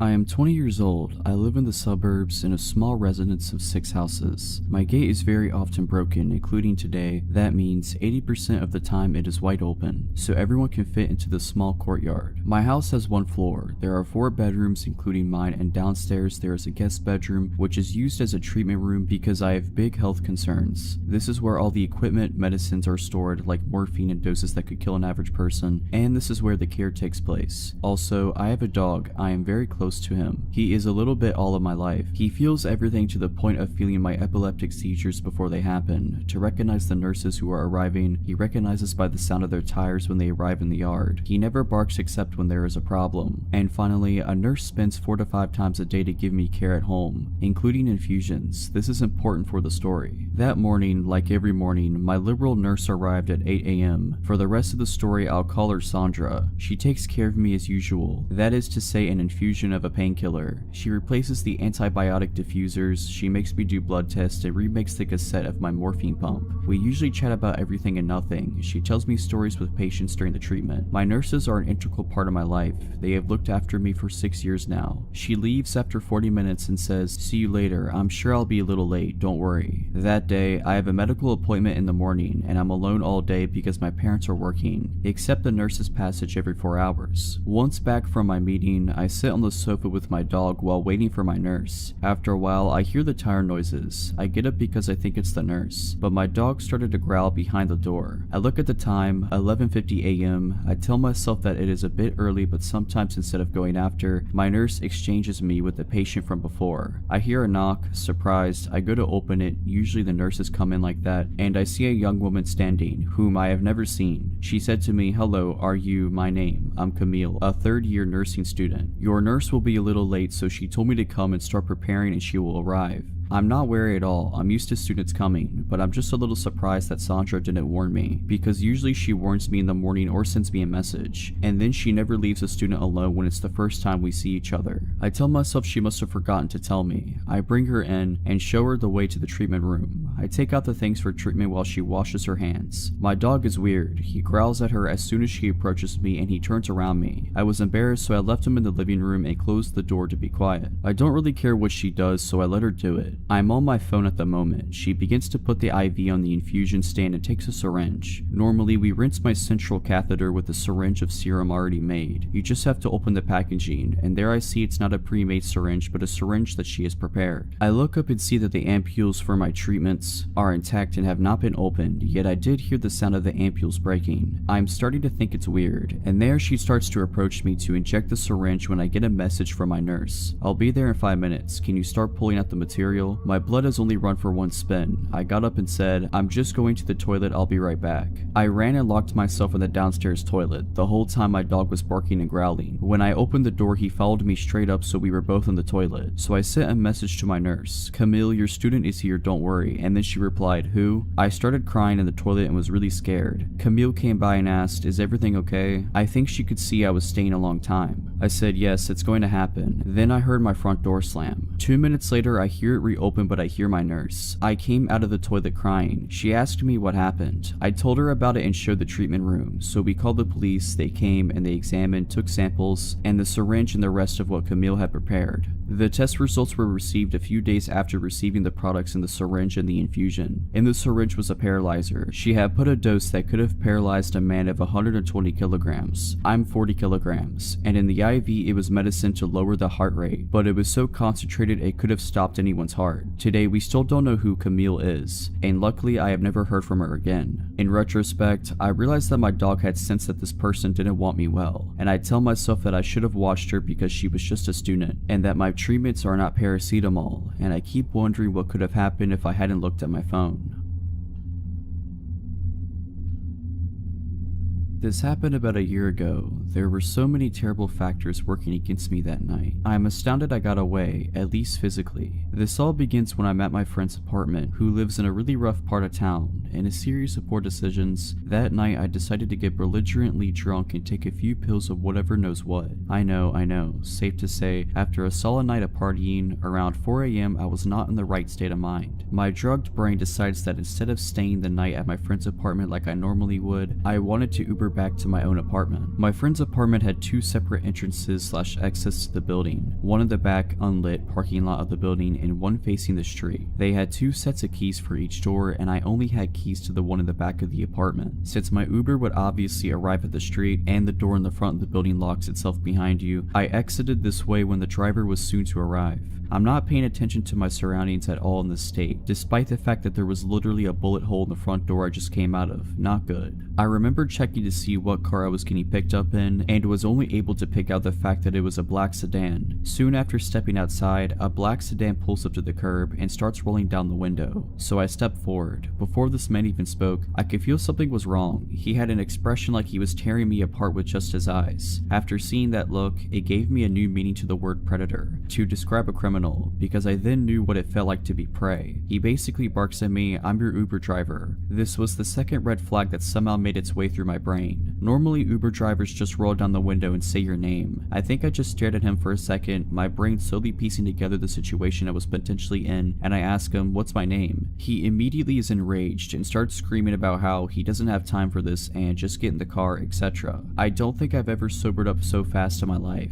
I'm completely panicking. Obviously, this wasn't my Uber. Quickly checking the license plate, I immediately see it's not a match. Meanwhile, this guy is still screaming at me, and I have absolutely no idea what to do. If I bolt in either direction, this guy could easily outrun me or have a weapon. I'm also pretty sure at this point that if he's trying to nab a random girl off the street, he must have a weapon of some sort. I can't run back into the apartment door right behind me since it locks behind you, and I don't have the keys, nor the time to unlock it. Running towards the back door would do nothing as well, as he's idling right by the mouth of the driveway towards the back parking lot, and again, I would have to take the time to find the right keys and get in. If I screamed, I'm not exactly in the type of neighborhood where someone would try to be vigilant, and I could still hear the music radiating from my friend's 3rd floor apartment. I knew they wouldn't hear me. Also, it's 4 AM and absolutely no one is around. It was the absolute worst feeling I've ever felt in my life. Everything in me wanted to run, but I felt that if I did, it would be the end of me. But if I kept standing there, staring in shock at this screaming man, the result would be the same. From when he started screaming at me to this point, I'm guessing only 20 seconds has passed by. Just as he's looking like he's getting ready to get out of the car, another black sedan pulls up right behind him. Checking the license plate as quickly as I can, I realize it's my actual Uber and make a full sprint to the car, really only like 6 steps, and throw myself in, screaming at my real Uber driver, "What's my name?" The poor dude looks terrified but responds with my name quickly, to which I reply, "Get me out of here, that man is trying to kidnap me." If I was in this Uber driver's position, I think I would be too shocked to react as quickly as he did, but my dude flew out of there, offered to call the cops for me, which I declined and now regret, and then walked me to the front door of my apartment, ensuring I got inside safely. Truly an incredible human being. You can rest easy knowing he got the fattest tip my college student bank would allow for, although he deserved much, much more. I was one of those kids you see walking around zoos or amusement parks wearing a leash. Those were already a thing 20 plus years ago, but less common, and were initially only tied around the wrist. In my case, it was a necessity. I would always start wandering off from the rest of the family no matter what situation. This is one of the stories that led to me earning my leash. It happened when I was about 6 years old, and I went to the zoo with my mom and sisters. Before every family outing, my mom made sure to give me the talk about not walking off again or face the consequences. My mom was a strict parent that made good on her promises. She had to, being a single mother of 3. I didn't try to disobey her per se, but I often just didn't pay attention to the world and people around me. No different this day, I behaved and followed the group for a while, but then a butterfly garden caught my attention and off I was. When I finally realized I separated myself from my mom and sisters again, I panicked and started walking around the zoo looking for them, being afraid for my mom's reaction more than anything else. After a while, I somehow got it in my head that if I could just walk out, find our car and wait there, my family would eventually find me. So I did. I got lost within a couple of minutes, walking around a strange neighborhood looking for either our car or the way back to the zoo. Nothing looked familiar. I started crying. Then this man came up to me, just normal looking, about 40 years old, asking if I'm lost. I explained I lost my family when we were visiting the zoo and I'm looking for the way back. I couldn't believe my luck when the man told me he had just come from the zoo and saw a family there standing near the entrance who were waiting for a little girl with blonde hair and a baseball cap. But it was still a few blocks away, so he proposed I walked with him to his car and we could drive the rest of the way back. Just the mention of his car finally made me hesitant. I told him I wasn't allowed to get in a car with strangers. My mom would be mad. He then said something like, "That was true, but I looked smart enough to know that if I could trust someone." Don't remember the exact words, but something like it. Also, he added, he spoke to my parents earlier when they were looking for me, so he's not a complete stranger. That didn't seem right. I asked him if he really talked to my dad, who had died a year before, and when he said he did, I broke down crying uncontrollably. I still didn't understand the situation I was in. I was just really confused about everything and scared of how angry my mom was going to be after all this. Finally, my crying caught the attention of the security guard of a parking building we were standing next to, asking if there was something he could help with. The guy stepped aside with the security guard and started explaining the situation, but made it vaguely sound like he was my father and we were looking for his wife. The security guard seemed to believe him, pointing us in the right direction towards the zoo. The man thanks the security guard and proceeds to take my hand to walk away. The security guard takes a last look at me and asks me, in a comforting, friendly adult to child kind of way, why I'm still crying. I tell him that my dad is dead. He looks really confused for a few seconds and then asks if the man is not my dad. I tell him again, no, my dad is dead. In a split second, his whole face and posture changes and he turns to look at the guy, who's trying to explain he never actually said he was my dad, that the security guard must have misunderstood and he was just helping me find my mom. The security guard said he appreciated the man's help, but he would take me out of his hands now, and the guy immediately took off. I don't think there was much else the security guard could have done. I explained the whole situation, and after making a phone call, he walked me to the entrance of the zoo, which was just around the corner from the parking building, and from there we were brought to the security's office where my mom and sisters were already waiting. I feel extremely lucky for the security guard being at the right place at the right time that day, and very grateful for the extra second of time he took that could have made all the difference. I, a 24-year-old female at the time, was 21 years old. I lived in a larger small city in the Midwest. At the time, I had no car, a bicycle, and hardly enough money for the public buses. I worked at a retail battery, lighting, and repair store. I worked full-time and only lived a little over a mile from my job. Because of my willingness to learn and my close proximity to work, I often worked all sorts of hours, mostly by myself. This time I wasn't the person closing and had a coworker, Joey, 22-year-old male, who came in for a part-time shift after he wrapped up classes at the local college. We had a close friendship and we often stood up for each other and stood in when we were flustered or needed to go to the bathroom in the back.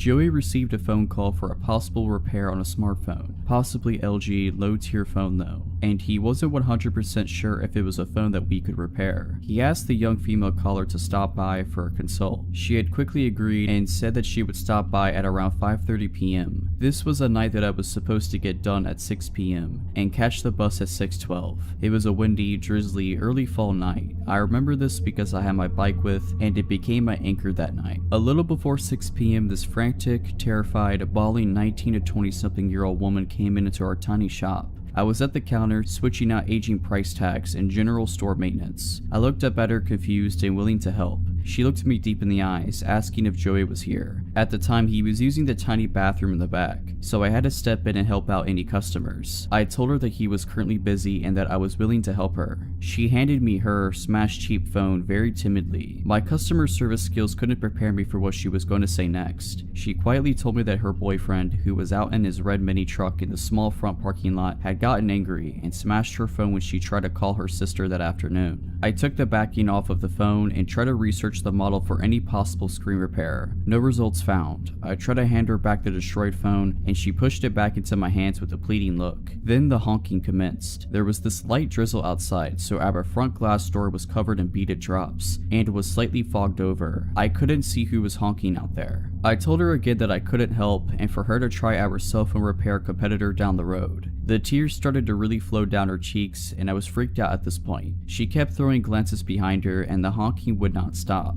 I shook with fear and rage at this point. I myself was in a domestic abuse situation at the time and knew what this girl was experiencing. I broke my lock stare at her and tried to look in our system a second time for a replacement screen. Nothing again. I looked up from my computer and saw a shadowy figure of a young man pacing in front of the store. I was just happy that the honking stopped, but I was increasingly shook up. My whole body vibrated with fear, and I whispered across the counter if she needed me to call 911. She slammed her hands down on the counter and said that I couldn't do that. She begged me not to. At this point, Joey came out from the back and asked me what all the honking was from. We had a lot of elderly, farmers, lazy, and disabled customers that would honk their horns for us to pick up heavy battery cores from their cars. He thought that it was one of those situations, but with the looks on our faces, he knew something horrifying was happening. The young guy stopped pacing outside and began banging on our front door. Joey took the girl's phone from my hands and said for me to go in the back and lock the back employee-only doors. I did what I was told and grabbed my bag, my bike, and my jacket. I looked at the clock in the back and it read 6:14. I spent 15 minutes with this girl, both of us feeling like trapped animals. Joey did bodybuilding during his free time and was a gentle, non-confronting, short but stocky guy. I was a short, obese, kind lady that would respond either of two ways, like a doormat or ready to stand my ground. I knew that I couldn't fight a customer and neither could Joey. Not because of physical reasons, we'd lose our jobs and we had no idea what to do. The young guy threw the door open and the wind kept the door open. He had this manic, hateful look about him. A total predator he was. He was slim but muscular, early to mid-20s, and was soaked by the rain. He took the broken phone off the counter and took the girl in tow. He hurled insults at us and I gave the girl a pitied look.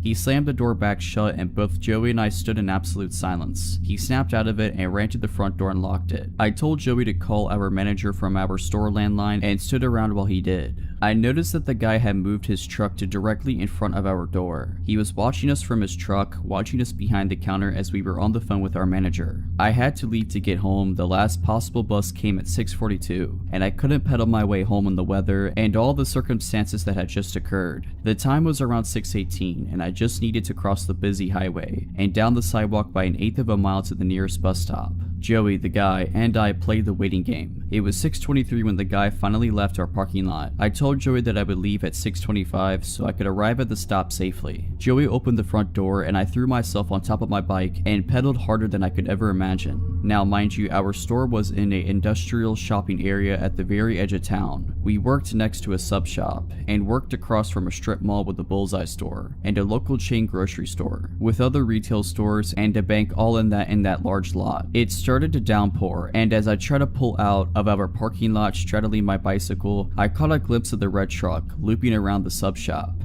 The highway had dual lanes each way, and I had to play real-life Frogger. If I wanted to make it my destination in one piece, there was a few cars that slowed for me as I hauled myself to the other side of the road. I jumped off on my bike and threw it on top of the curb. I promptly hopped back on and tried to pedal off. My front wheel was stuck in the grassy strip and my right foot had slipped off of the pedal. My shin struck the pedal and I had to act quickly. I grabbed the frame of my bike and jogged awkwardly to the bus stop. The red truck pulled into the bank parking lot of which I had just passed. The truck pulled around and went out through the entrance across from the sub shop and took the closest lane to me. He went at a crawl and turned at the red light so he could circle the main parking lot of the shopping center. There was 3 ways to get into that parking lot, one to the left, one in the center, slightly off to the right across of the sub shop, and the other far to the right next to the grocery store. I stuck to the sidewalk since it felt safer and was in front of people. The truck patrolled the parking lot, the hunter stalking its prey. I felt cold, sore, and cornered just like an injured animal. There was a couple of cars that pulled into the left entrance of the parking lot, causing the truck to stop from re-entering the lot again. I almost collapsed in the bad small bus stop, and I felt my phone buzz. I saw that it read Joey, so I rested my bike on my person to answer the call. Joey told me that he was watching, and even though he had an elderly couple in the store that he was helping, that he wouldn't allow the guy to hurt me. I started to cry. All of this had just gotten to me. The red truck looped around once again and again. I saw the bus pull up early at 6:39 and I couldn't be happier. I knew the driver since I used the buses to get around town, errand shopping, and to get to and from work. I had my stupid bike to worry about. I hung up the phone with Joey, putting my phone in my jacket pocket, and strapped down my bike in the rack that was in front of the bus. I struggled since I shook, and my bike was slick from the rain. I got on the bus and turned to the open bus doors, and saw that the truck took a left at the center entrance of the lot. I could finally let my guard down. I sat at the front of the bus, and my hand shook at trying to get the $1.25 for the fare. The driver said that it was okay and that I could take my time with the change. I kept my backpack on and pulled my damn phone from my pocket, dialing Joey's number, letting him know that I was fine. In under 15 minutes, I made it to my apartment safe, but deeply disturbed. I took my bike in so it wouldn't draw any attention to where I lived. All of this gave me an idea to leave my own domestic abuse situation. To this day, I wonder about that girl and hope that somebody more daring and stronger than me called the cops on her abuser, that she had the strength to leave that violent man for her to write her own story and to recover from all of it. I'm currently doing significantly better in life and finally have my own car, and I live a couple states away safely from my past life, even though I'm states away and it's been 3 years now.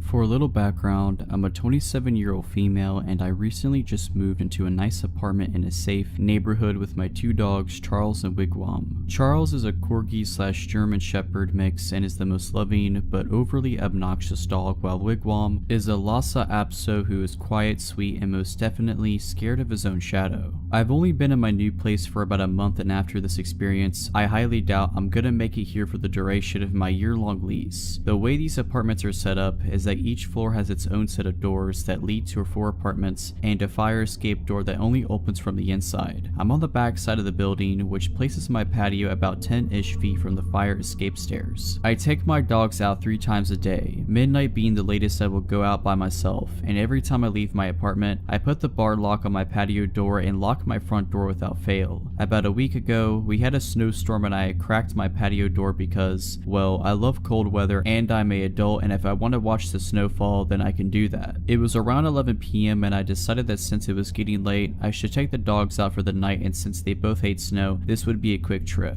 I go to lock the patio door and decide against it because I'm on the 5th floor and I'm only going to be outside for a few minutes. I get the dogs ready, grab my keys, and lock my door as I leave the apartment. I get down to the designated pet area with my beloved snow-hating dogs and let them do their thing, and then back to the apartment we go, and we get back in safely, or so I thought. This is where I thought I was losing my mind, but in actuality, stuff was about to get real. As soon as we walk into the apartment, my dogs run over to the patio door and I notice the door is shut and the bar is locked. Mistake number 2, I immediately think that's strange, but didn't connect the dots. I go into the kitchen to get dog treats and both dogs start going crazy and growling at a large cedar chest in my living room, and as I'm walking to see what all the commotion is about, I see a pair of eyes creeping from under the chest lid. I stood there for about 5 seconds before I realized what I was seeing and calmly walked backwards to my front door, opened it, and told my dogs let's go outside, and they ran out without leashes, and I immediately get them and myself in my car, lock the doors, and call the police. The police show up in less than 5 minutes and they go up to my apartment, and after about 20 minutes, 2 officers are dragging a 40-ish-year-old guy out of my building in cuffs, and the plot thickens. This dude had been watching me since I moved in and had been stalking out my place, waiting for an opportunity to get inside because he knew I lived alone. If that's not creepy enough already, he had a fanny pack since it's still 1990, and he had a pocket knife, needles, ketamine, and a picture of me from the day I moved in, and his plan was to sneak in through my patio door, wait for me to fall asleep, and whatever knows what else. Needless to say, I didn't sleep for days because I thought he would come back.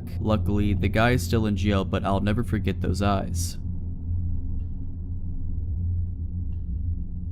When I was 11, almost 12, the woman living above me was a coke dealer. The night of my 12th birthday, she went missing. Not long after, her boyfriend came down to ask if he could use our phone. This was 2004, so having a cell phone was more of an exception than a rule, at least in my area. For a little context, I was home alone at the time while my mom was at work about a 5-minute walk away. My mom had let our neighbor and her boyfriend come in to use our phone several other times before, so I assumed nothing was wrong with it and let him in, bringing him into the living room, which is towards the front of our apartment, to use the phone in there. He picks up the receiver, dials a number, waits a few seconds, then hangs up on the phone. He does this a couple more times before the front door of the building opens. You can easily hear the front door open from where we were. It's a heavy door, the walls are thin, and the way our building is set up, it's a small, old single-family house converted into apartments. Me and my mom's apartment were the only ones on the first floor, and our upstairs neighbor's apartment was the only one above us. Irrelevant, but there was also a much smaller apartment below us. My neighbor's boyfriend looked at me, put his pointer finger to his lips like he was just trying to shush me, and told me not to tell anyone he was there before speed walking to my room at the other end of the apartment. I watched my bedroom door close right before there was a loud, hard, cop-like knock on the door. My jaw dropped as I opened the door to see a cop. He asked if my neighbor's boyfriend was there, and, being scared, I stammered out, "Yeah, he just went into my room." The officer asked if he could come in, which I agreed to, and as he was coming in, he asked if I could let his partner in the back door and lead them into my room. We walked together to the back of the apartment, and I let his partner in. The back door to the apartment was right next to my bedroom door, but we had to walk around the kitchen table to get there. There was just barely enough space between the two doors to fit a narrow, rectangular table against it without blocking the path to either door. After I let them into my room, I watched as they pulled my neighbor's boyfriend out of my bedroom closet. As they brought him out of my room and towards the back door, which just led to an enclosed fire escape, they told me to go wait in the living room while they brought him out the back door. I walked back to the living room, and after they closed the door, I couldn't hear what they were saying, but I could hear the distinct sound of metal clicking and quickly realized that he had just been handcuffed. Still scared, I waited for the police car to drive away before grabbing my keys, making sure the back door was locked, and locking the front door on my way out before running to my mom's work crying. Pretty sure I cut the 5-minute trip into about 2 minutes, and I've never been a fast runner. I was fueled entirely on adrenaline and fear at that point, and I just wanted my mom. When I told her what had happened, my mom was pissed that he had used me the way he had, hiding out in a child's bedroom closet of all places to try to keep the cops from finding him. She gave me a short but gentle lecture that night about not letting people in to use the phone, telling me that I was not to let people use our phone even if I knew them unless she was home. I don't want to know what exactly he was wanted for, nor do I want to know what could have happened if the cops had not shown up.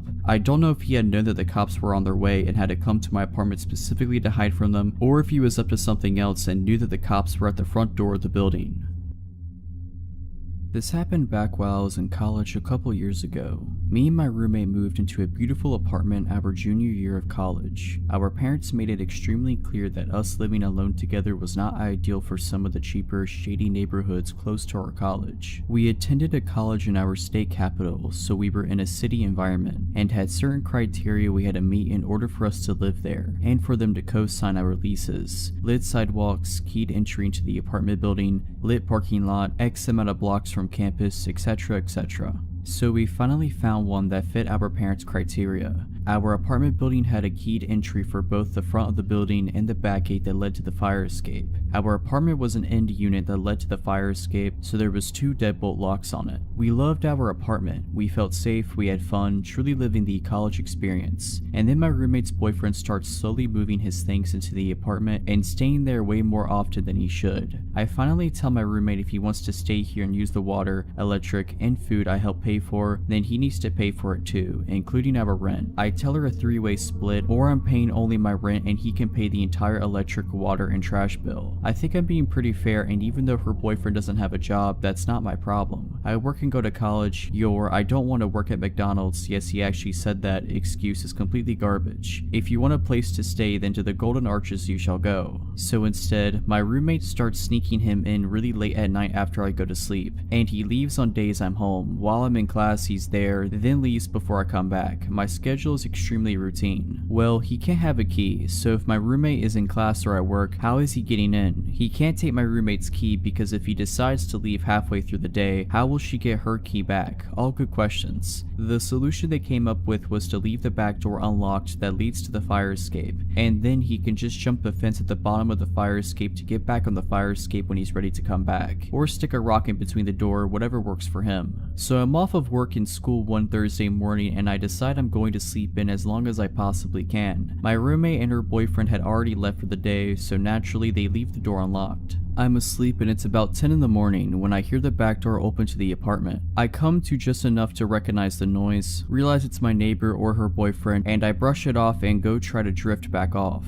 All of a sudden I start hearing someone creep through the apartment. Wooden floors. It definitely doesn't sound like casual walking. It is clearly someone stepping slowly and quietly through the apartment. My door to my room is ajar just a sliver, but I don't see anything out the door, and I'm honestly too tired to get up and look. A couple minutes pass and I figure that my roommate and or her boyfriend are just being weirdos, and I fall back asleep. I can't be sure how much time passes before I open my eyes, but it can't be too long. I wake up to my door opening. My back is to the door and I am facing the opposing wall. I slowly start to turn over to see why my roommate or her boyfriend would dare wake me from my slumber, and there he is, a burglar. In my room, next to the bed I'm currently laying in, a 6-foot tall burglar, unplugging my TV about 5 feet from where I currently am. I immediately pretend I'm just shifting positions in my sleep and continue to roll over with my eyes as shut as I could make them seem, still open enough to watch what was going on. He hears me shuffling as I turn over, stops, looks dead at me, and luckily doesn't realize that my eyes are open just a tiny bit. He goes back to unplugging my TV, my DVD player, shoves it in his bag he's brought, like those bags from IKEA, and steals my change jar and casually starts walking out of the front door to my apartment, like he came in for a cup of tea or something. After I hear the door shut, I immediately spring out of bed, grab my phone, start dialing 911, all while locking the back and front doors. The dispatcher is trying to calm me down. At this point I am hysterical. I can't even catch my breath to tell her okay. Luckily, I told her my address before I started hyperventilating. I will take a second to commend the police department, both city and college, because they were there in less than 3 minutes. She tells me the cops are there, but they need me to go downstairs to let them in the building because they don't have the key to the front door of the building. I am so afraid to open the door to my apartment and even look down the hallway. I'm about to walk to the front door and extend my arm out to the handle when I hear, "Ma'am, it's the police." As if I didn't get scared enough already, they yell through the door. I am paranoid because the dispatcher just told me they couldn't get in and didn't realize someone probably let them in downstairs. I ask the dispatcher to confirm that the people at my door are actually police officers. She tells me that they are at my door. Okay, cool. I open the front door and I collapse right there. My legs completely turn into jello and I just hit the floor. I blacked out for a brief period of time, but they helped me up and sit me down on the couch. There's at least 10 officers in my apartment from both the city and college departments. When I look outside the living room window to the street below, there are 5 or 6 cop cars blocking the street. I later found out that they were doing a perimeter search around the immediate area.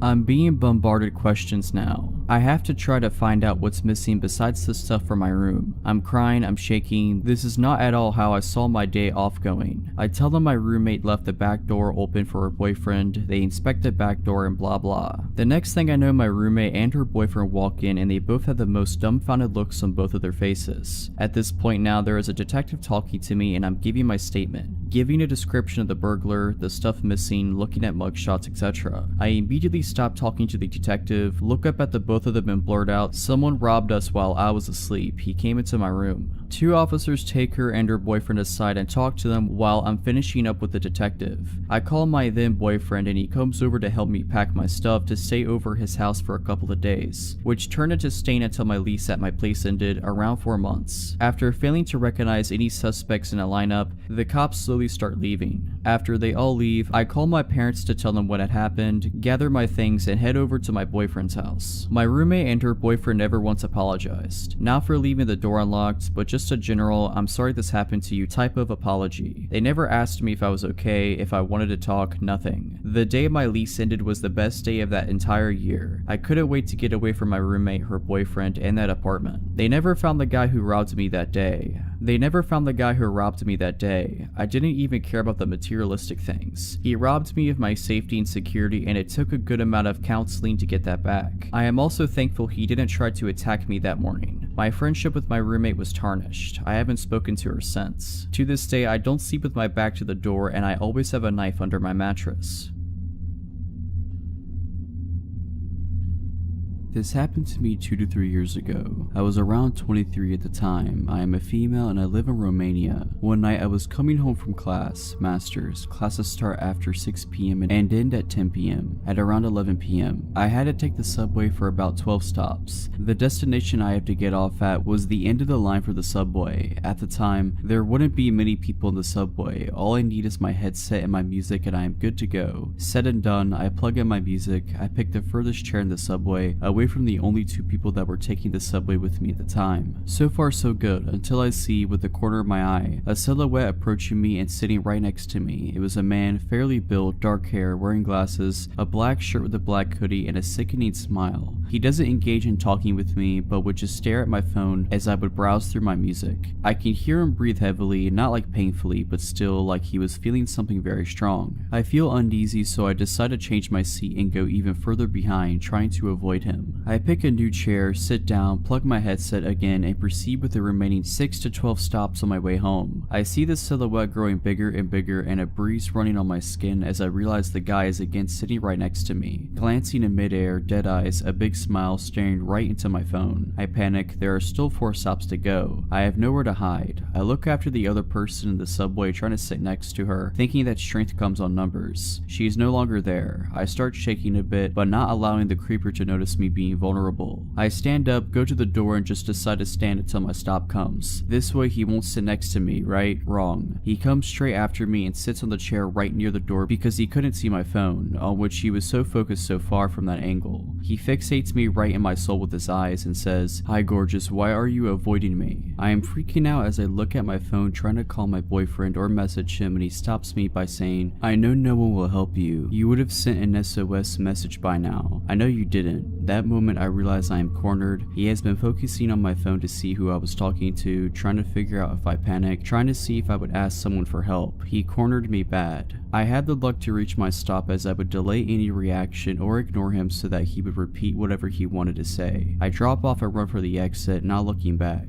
I get out at the surface and I don't see him anymore. At this moment, I put my phone in my purse and realize I had pepper spray with me all along. My heartbeat comes back to normal as I know at least I have something to defend myself with, but still a long way to get home, and who knows if he is alone or not. I walk rather fast for maybe 5 minutes from the metro and feel a hand grabbing my wrist hard and pulling me back. Another hand covering my mouth, disabling me from screaming my lungs out. It was him, the same black hoodie, dark hair, and dead-eyed stalker. He was furious and said, "How dare you run away from me? You should be honored I gave you attention. Now, my phone is in my bag, I can't call the police, and I can't reach for the pepper spray." I panic. I can't punch him in the crotch. His hand is still in my mouth. What do? I did the most desperate and disgusting thing I could think of just to save my life. I played along. I used my other hand to touch the inside of his thigh and mumble a "I'm sorry" while his hand was on my mouth. He took his hand off my mouth and repeated that I'm sorry. I didn't realize he was just flirting. He let his guard down and took his hand off my wrist. He asked me for my phone number and address to drop me off, but I refused, saying I'd rather add him on Facebook, and he agreed. I told him I'd reach for my phone, but instead picked the pepper spray and got him sprayed all over his face. Made sure I'd cover both his eyes, nose, mouth, even his ears and hands. He instantly got all red, suffocating from the pepper and swelling. I called the police, told them what had happened and what I did. They asked me if he is immobilized, and I said yes, as the effect wears off in 45 minutes. The police arrived there 5 minutes later to see me shaking like a leaf and a man on the ground, swollen like a pumpkin, throwing up and swearing me between gasps of breath. He was arrested and the police told me they had been looking for him for the past week as they discovered the body of a 24-year-old woman in his apartment. A lady with red hair. I have red hair too. The woman was his girlfriend and ever since he's never gotten back to the apartment. I do not know what he wanted to do with me. I can understand why he targeted me due to the similarities, but I just hope I don't ever have to meet him again. I used to live in a townhouse duplex by myself with my dog and 2 cats near a train station. There were often commuters who parked outside my place and passed by through the day and night. Occasionally, I had cigarettes or stuff stolen from my front veranda, but none of this scared me like the night I was watched. My dog lives indoors and I would take him out for a last pee before bed. My backyard light was broken and was up too high to change the bulb, so I always took him out the front. That night, it was around 11 p.m. and I took him out the front. It was a hot summer night and I was mindlessly standing on the footpath when I saw movement across the road from me. Out of nowhere, a man had appeared and was walking diagonally across the street away from me. I thought it was odd because I hadn't seen him come from the other direction. I continued to think about it. Where he came from was from outside of a house that was being renovated. I knew the owners weren't living there and thought maybe he was trying to steal some stuff. So I kept looking down the road to where he had gone. He had turned the corner down the next street. I kept watching and then I suddenly see his head pop around the corner to see if I'm still outside. This gave me the absolute creeps, so I grab my dog and go inside. I turn off all my lights and go upstairs to my bedroom, which is at the front of the townhouse and faces the street. I thought I would keep watch of my neighbor's house and call the police if he came back. I peer through my blinds, which cover sliding doors coming off a small balcony, and like clockwork, I see a dark figure walk down from the corner and down my street.